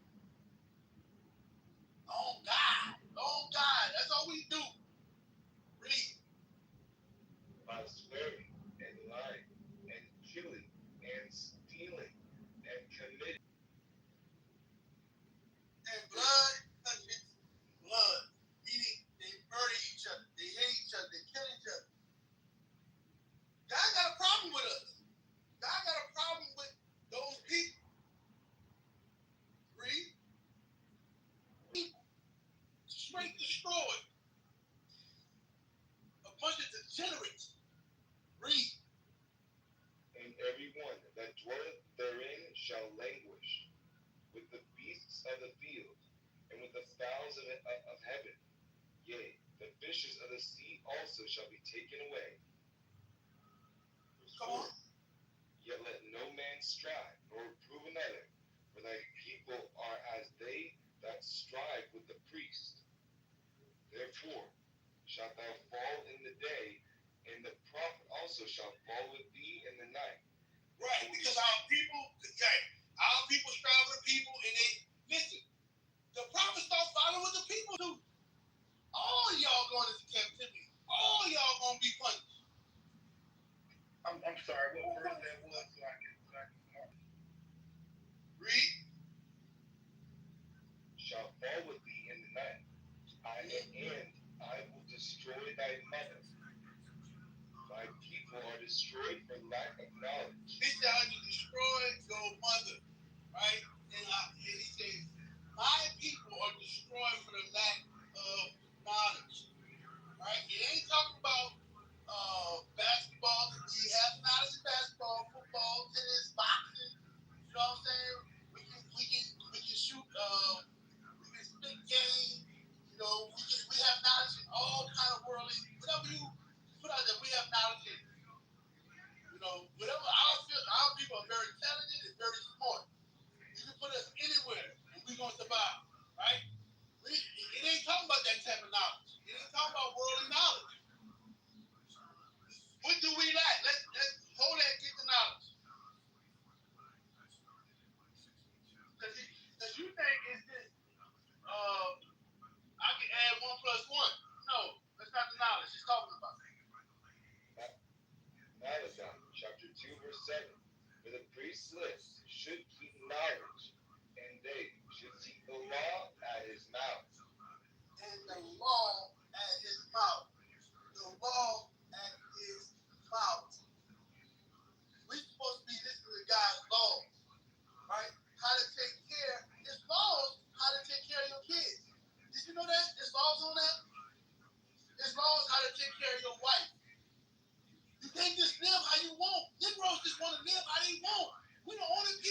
passed up, I'll put money on your books. I'm like, bro, I'm not doing nothing to go to jail for you to put money on my books. So now, fast forward 2 months later, he ended up going to jail. Who do you think put money on his books right now? Me and my mom. Buying up $200 boxes of commissary.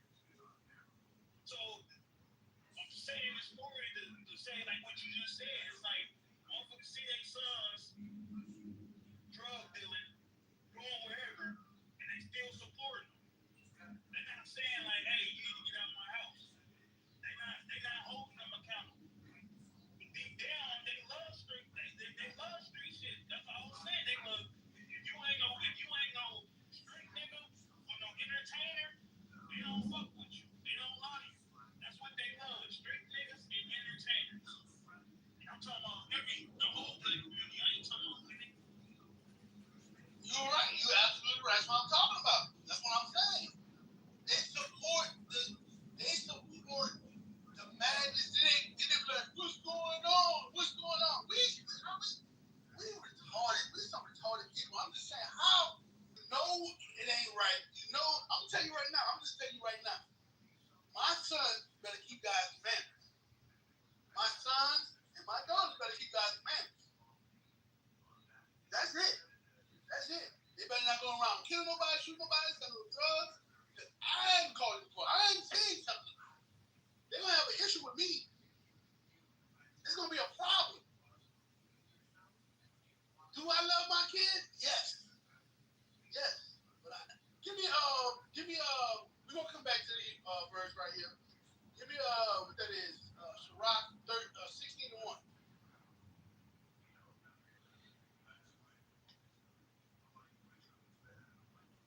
Sirach 16 verse 1. Desire not a multitude of unprofitable children. God said, not desire unprofitable children. You got unprofitable children, don't desire them. Your children running out there selling drugs, killing people. When they say don't desire them, meaning you gotta get. They can't live in my house. You big and bad, go out there.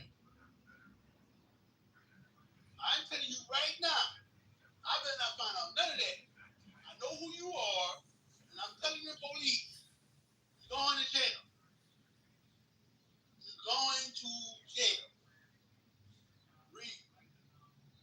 Desire not a multitude of unprofitable children, neither delight in ungodly sons. You know how they unprofitable? Y'all, and this would go back to what CJ said. They're unprofitable because they don't help the community. They just destroy. What profit do you tell me with all these gang members out here in wherever they at? Come up here right now and tell me what gangs are helping the community.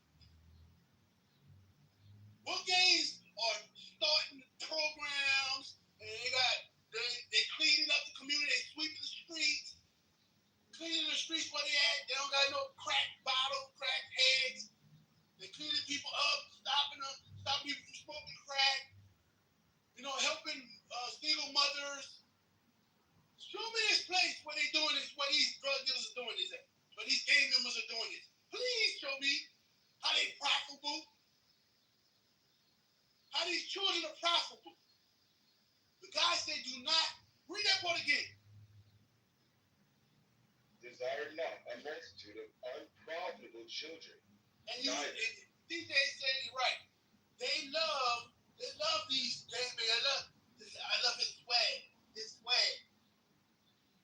We got the dumbest swag on the planet.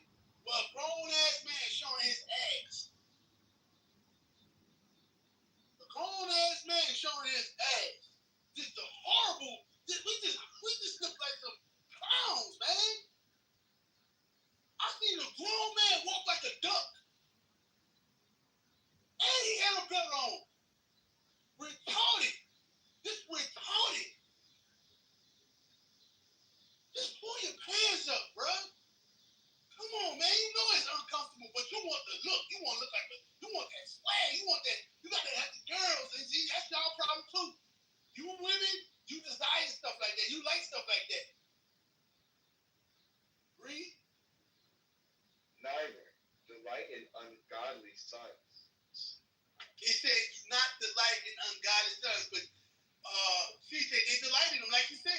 fighting those. They love those unprofitable, disloyal, hate their own nation, kill their own people. They love them. They love them. As soon as something happens to them, y'all ever notice? If you ever, because I grew up in the hood, right? Like I keep on saying, and I've been in nothing wrong in the Christian church. When they talk about him, he's the best thing that ever. Like he's better than sliced bread. Am I lying, y'all? Like y'all ever been to them drug dealers, them gang members' funerals, and hear the preacher talk? They don't never do nothing wrong. They always hyping them up. They always saying he was a good person. He did this. He did that. He was good. He was a good man. I'm like, no, he wasn't. That nigga was a demon. He said he was a demon. He said I'm on demon time. This dude called himself a demon. And you come and say he's a these our people are crazy, nuts. You understand that? I be saying the same thing too. I be like, man, go look at his Instagram. You might have said demon, baby. Yes. You like yes, but serious? Now watch this. When they die, y'all, they have dances. They dance. Well, I'm from New Orleans, so they do like the second line dance, right? They dance. They do all this joyfulness stuff. You understand? They talk about them in high regard, and they do this in front of other kids. So guess what? When they put this person on a pedestal, guess what happens, y'all? Guess who wants to be like that? Because yes, our kids have low self-esteem. They have low self-esteem. They hate themselves. So when they see somebody go out like a King Vine, and how people talking about King Vine, how people talking about him, people want to live their life like that and be talked about like King Vine. But guess what? You ain't gonna be talked about like King Vine. You're not. They're gonna forget about you, and they're gonna forget about King. They're gonna forget about all you niggas, and you're gonna be forgotten about. That's what the Bible says. Your name ain't gonna be remembered no more. I guess the key is how can we create enough media out there over here? Like how can we get them to listen to more reaffirming stuff? So I'm not selling out. Right, but not selling out. Who said that? That was good. That's good. Yeah, you can't sell out. But watch this. I hear what you say. It's like climbing up a sandy hill, right? I hear what you're saying. Like there's so many of them, but it's not. It's more of us. But we just got to do what God said do. Keep reading. Verse 2. Though they multiply, rejoice not in them. The Bible said, wait. Though they multiply, don't hear me? Though they multiply, rejoice not in them. These little gremlins, they multiplying. Yeah, just like y'all, who know the old movie Gremlins, right? You can't feed them after 12, right? You can't cook water on them because they will multiply. And they hate life. They don't like the truth. They run from it. They die. They gremlins. You're not supposed to read it again. Though they multiply. Do not rejoice in them. I don't care how many there are.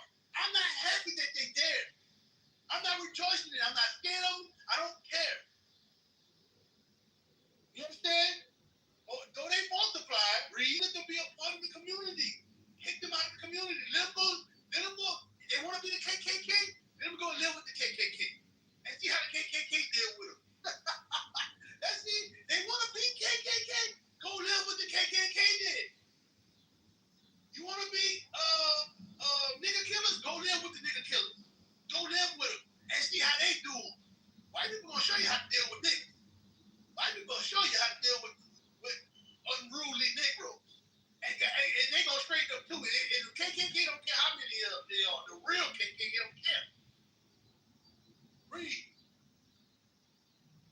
except the fear of the Lord be with them. Except the fear of the Lord be with them. That's when we accept them. That's when we show love to them. If the fear of the Lord be with them. Read on. Trust not in their multitude. Sorry. Trust not thou in their life. Don't trust in their life. Y'all worry about, I want my baby. Listen, your baby is a killer and a drug dealer. Don't you worry about his life. You worry about what I'm doing to jail. Look, I don't, like I said before, my son's living that lifestyle. I already know what's going to happen to him. So why are y'all playing games? Why are you playing games? Right? Why are you playing games? The liberals won't kill him anyway. Bring on. Trust not thou in their life. That's why God said don't trust in their life. Because they're going to lose it. Read. Neither respect their multitude. I don't respect their multitudes. That's why I talk the way I talk. Hell with them. He said don't respect them. There's a lot of them that they team up with them. I don't care. You know why? Because the Bible told me not to care. And I'm going to stand on what the Bible says. Because the Bible is God's words. And no man ain't bigger and better than God. So, you want to take me out? Take me. You won't pay for touching me. Because I got God on my side. You got Cravion on your side. And Cravion, guess what? He don't like to be on time. So you should, hey, we're going to show up at 5 o'clock. Everybody goes, 5 a.m.? Yeah, 5 a.m. We're going to show up at 5 a.m. Everybody be here. We're going to war. Man, you ain't going to have nobody show up. You know, black people were late. Never late. That's who I got on my side. You got Chris Carter. He always late. You know what I'm saying? He got 2 bullets. He messing up. He can't aim. He's shooting in the air. Do what you do, man. Y'all niggas undisciplined. I'm not afraid of undisciplined, untrained, uncouth Negroes. So what you afraid of? Let me finish this. Read. Neither respect their multitude. For one that is just is better than 1,000. You see that? One that is just is better than 1,000. Now, what you saying? I said, so what are you afraid of? I'm afraid of this. Give me Matthew 10:28. This is what I'm afraid of.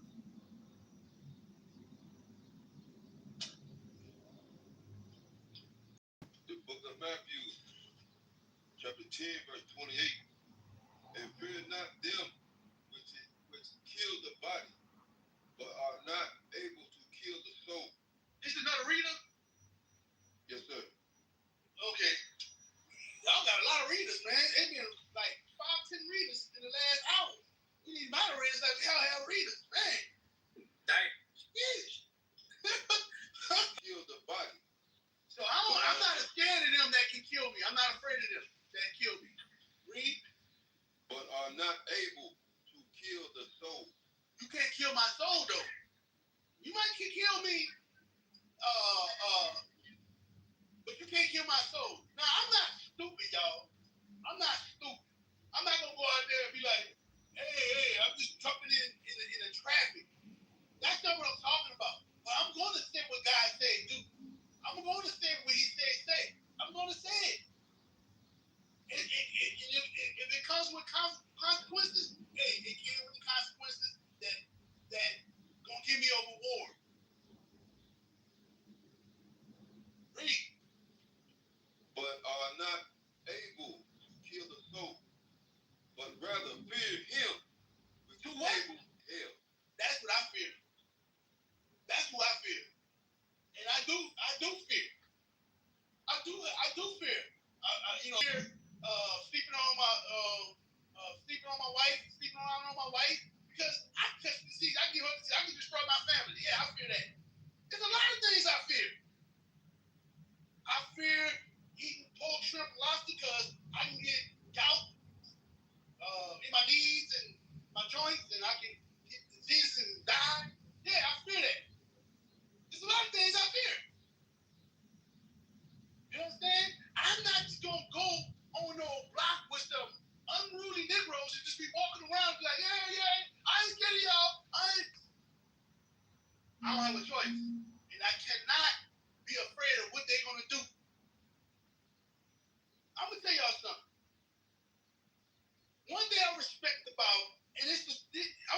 I want everybody to hear this.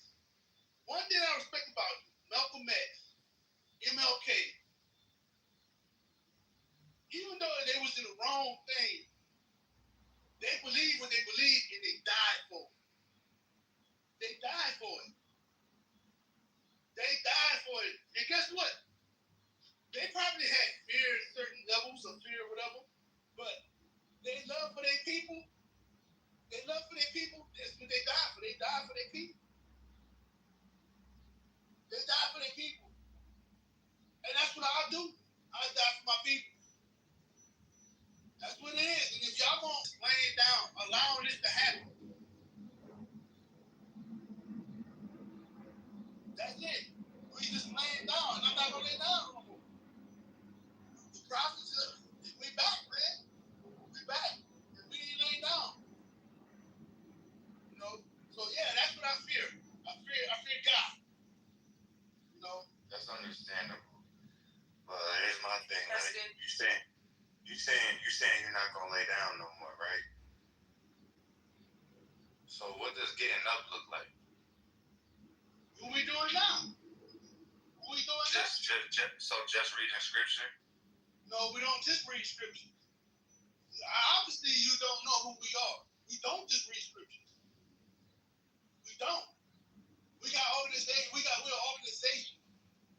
We got schools all over the world. We moving.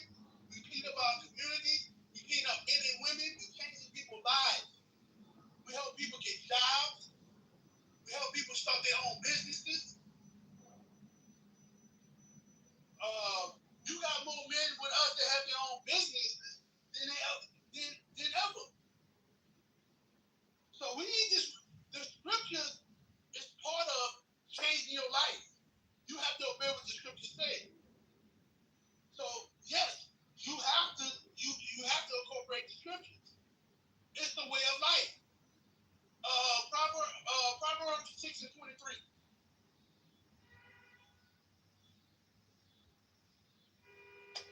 The book of Proverbs, chapter 6, verse 23. For the commandment is a lamp. It's the way of life.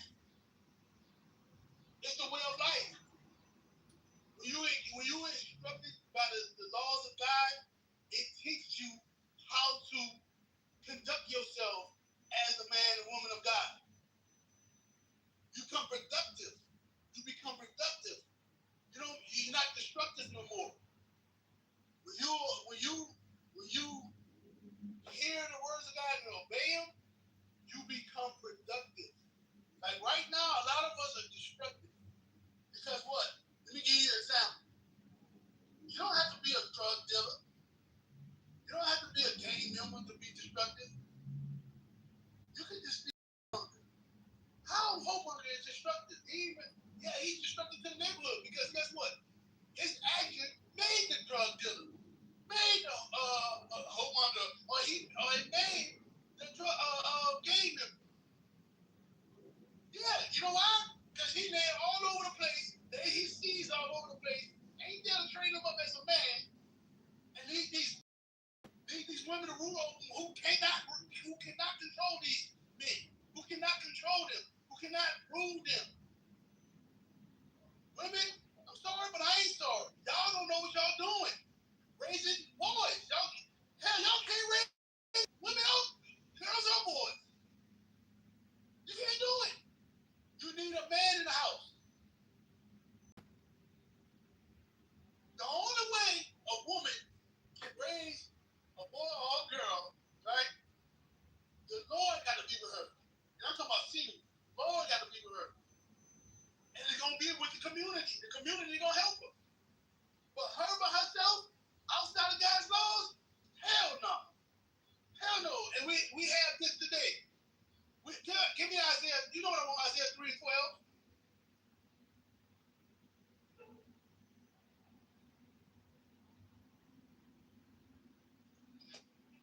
I know sisters. I know y'all mad with me, but I love you, sisters. I love you. You know, I'm just telling you the truth.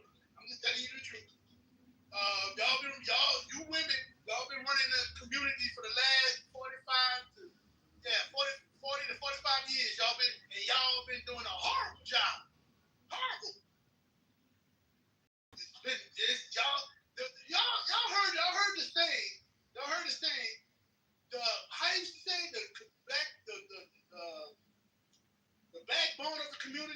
woman, something like that. Who remember that? I might be butchering it. Who know what I'm talking about? You ain't butchering that thing. Yeah, they say the backbone of the community is the black women. They're the backbone of the community. It's the black woman. They used to always say that. Okay, let's take a rest. Go sit down over there and be quiet and let the men do the job. We back. Shut your black lips. That's what you need to do. Read. The book of Isaiah, chapter 3, verse 12. As for my people, children are their oppressors. Now we know. Wait.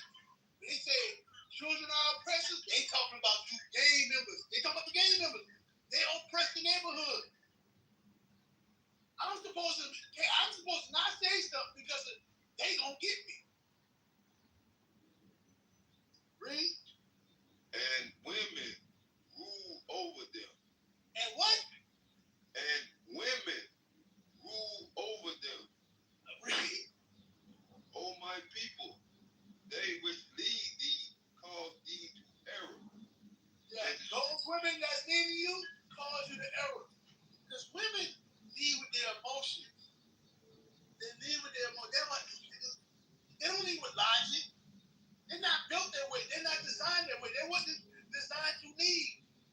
Women, you was not designed to lead. God didn't set you up to be no leader. You're not supposed to be in front. I forgot the name of that poster. I know what y'all know what I'm talking about. This poster of a woman with a little boy with her fist in the air, and you got the men behind her. Y'all know what poster I'm talking about? It's a poster with it's a woman. She's like fighting against oppression or whatever. Or whatever she's doing. I don't know what she's doing. But she's wearing pants. She's standing up, and man, nobody's scared of ain't nobody scared of you. You know what they fear?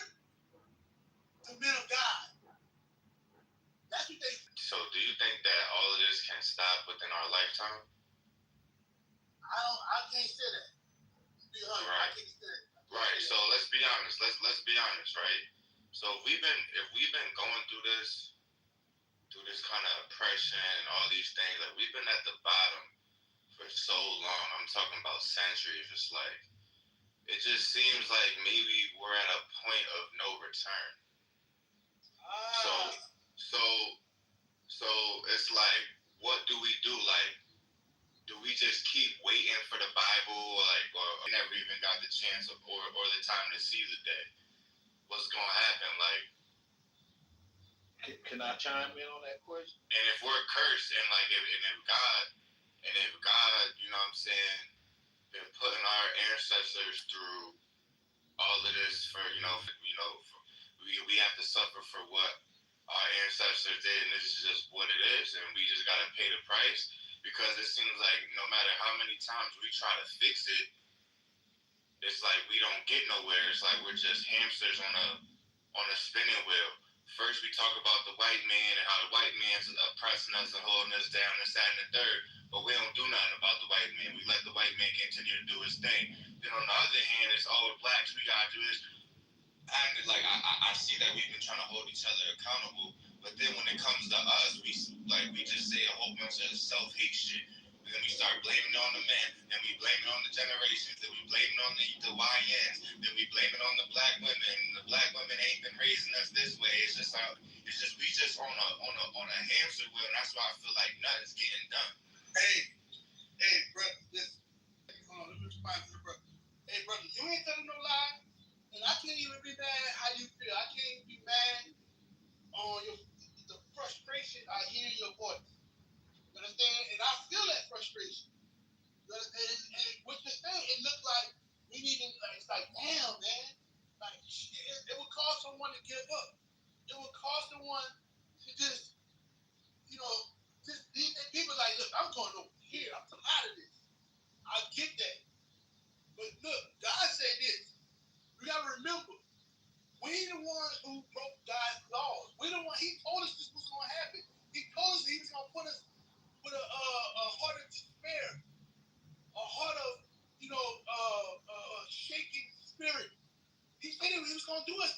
He said he was going to put us like that. But it is hope. It is hope. Watch this. I'm gonna show you a couple of things. Give me that in 1 Corinthians 4:9. We have to go through certain levels of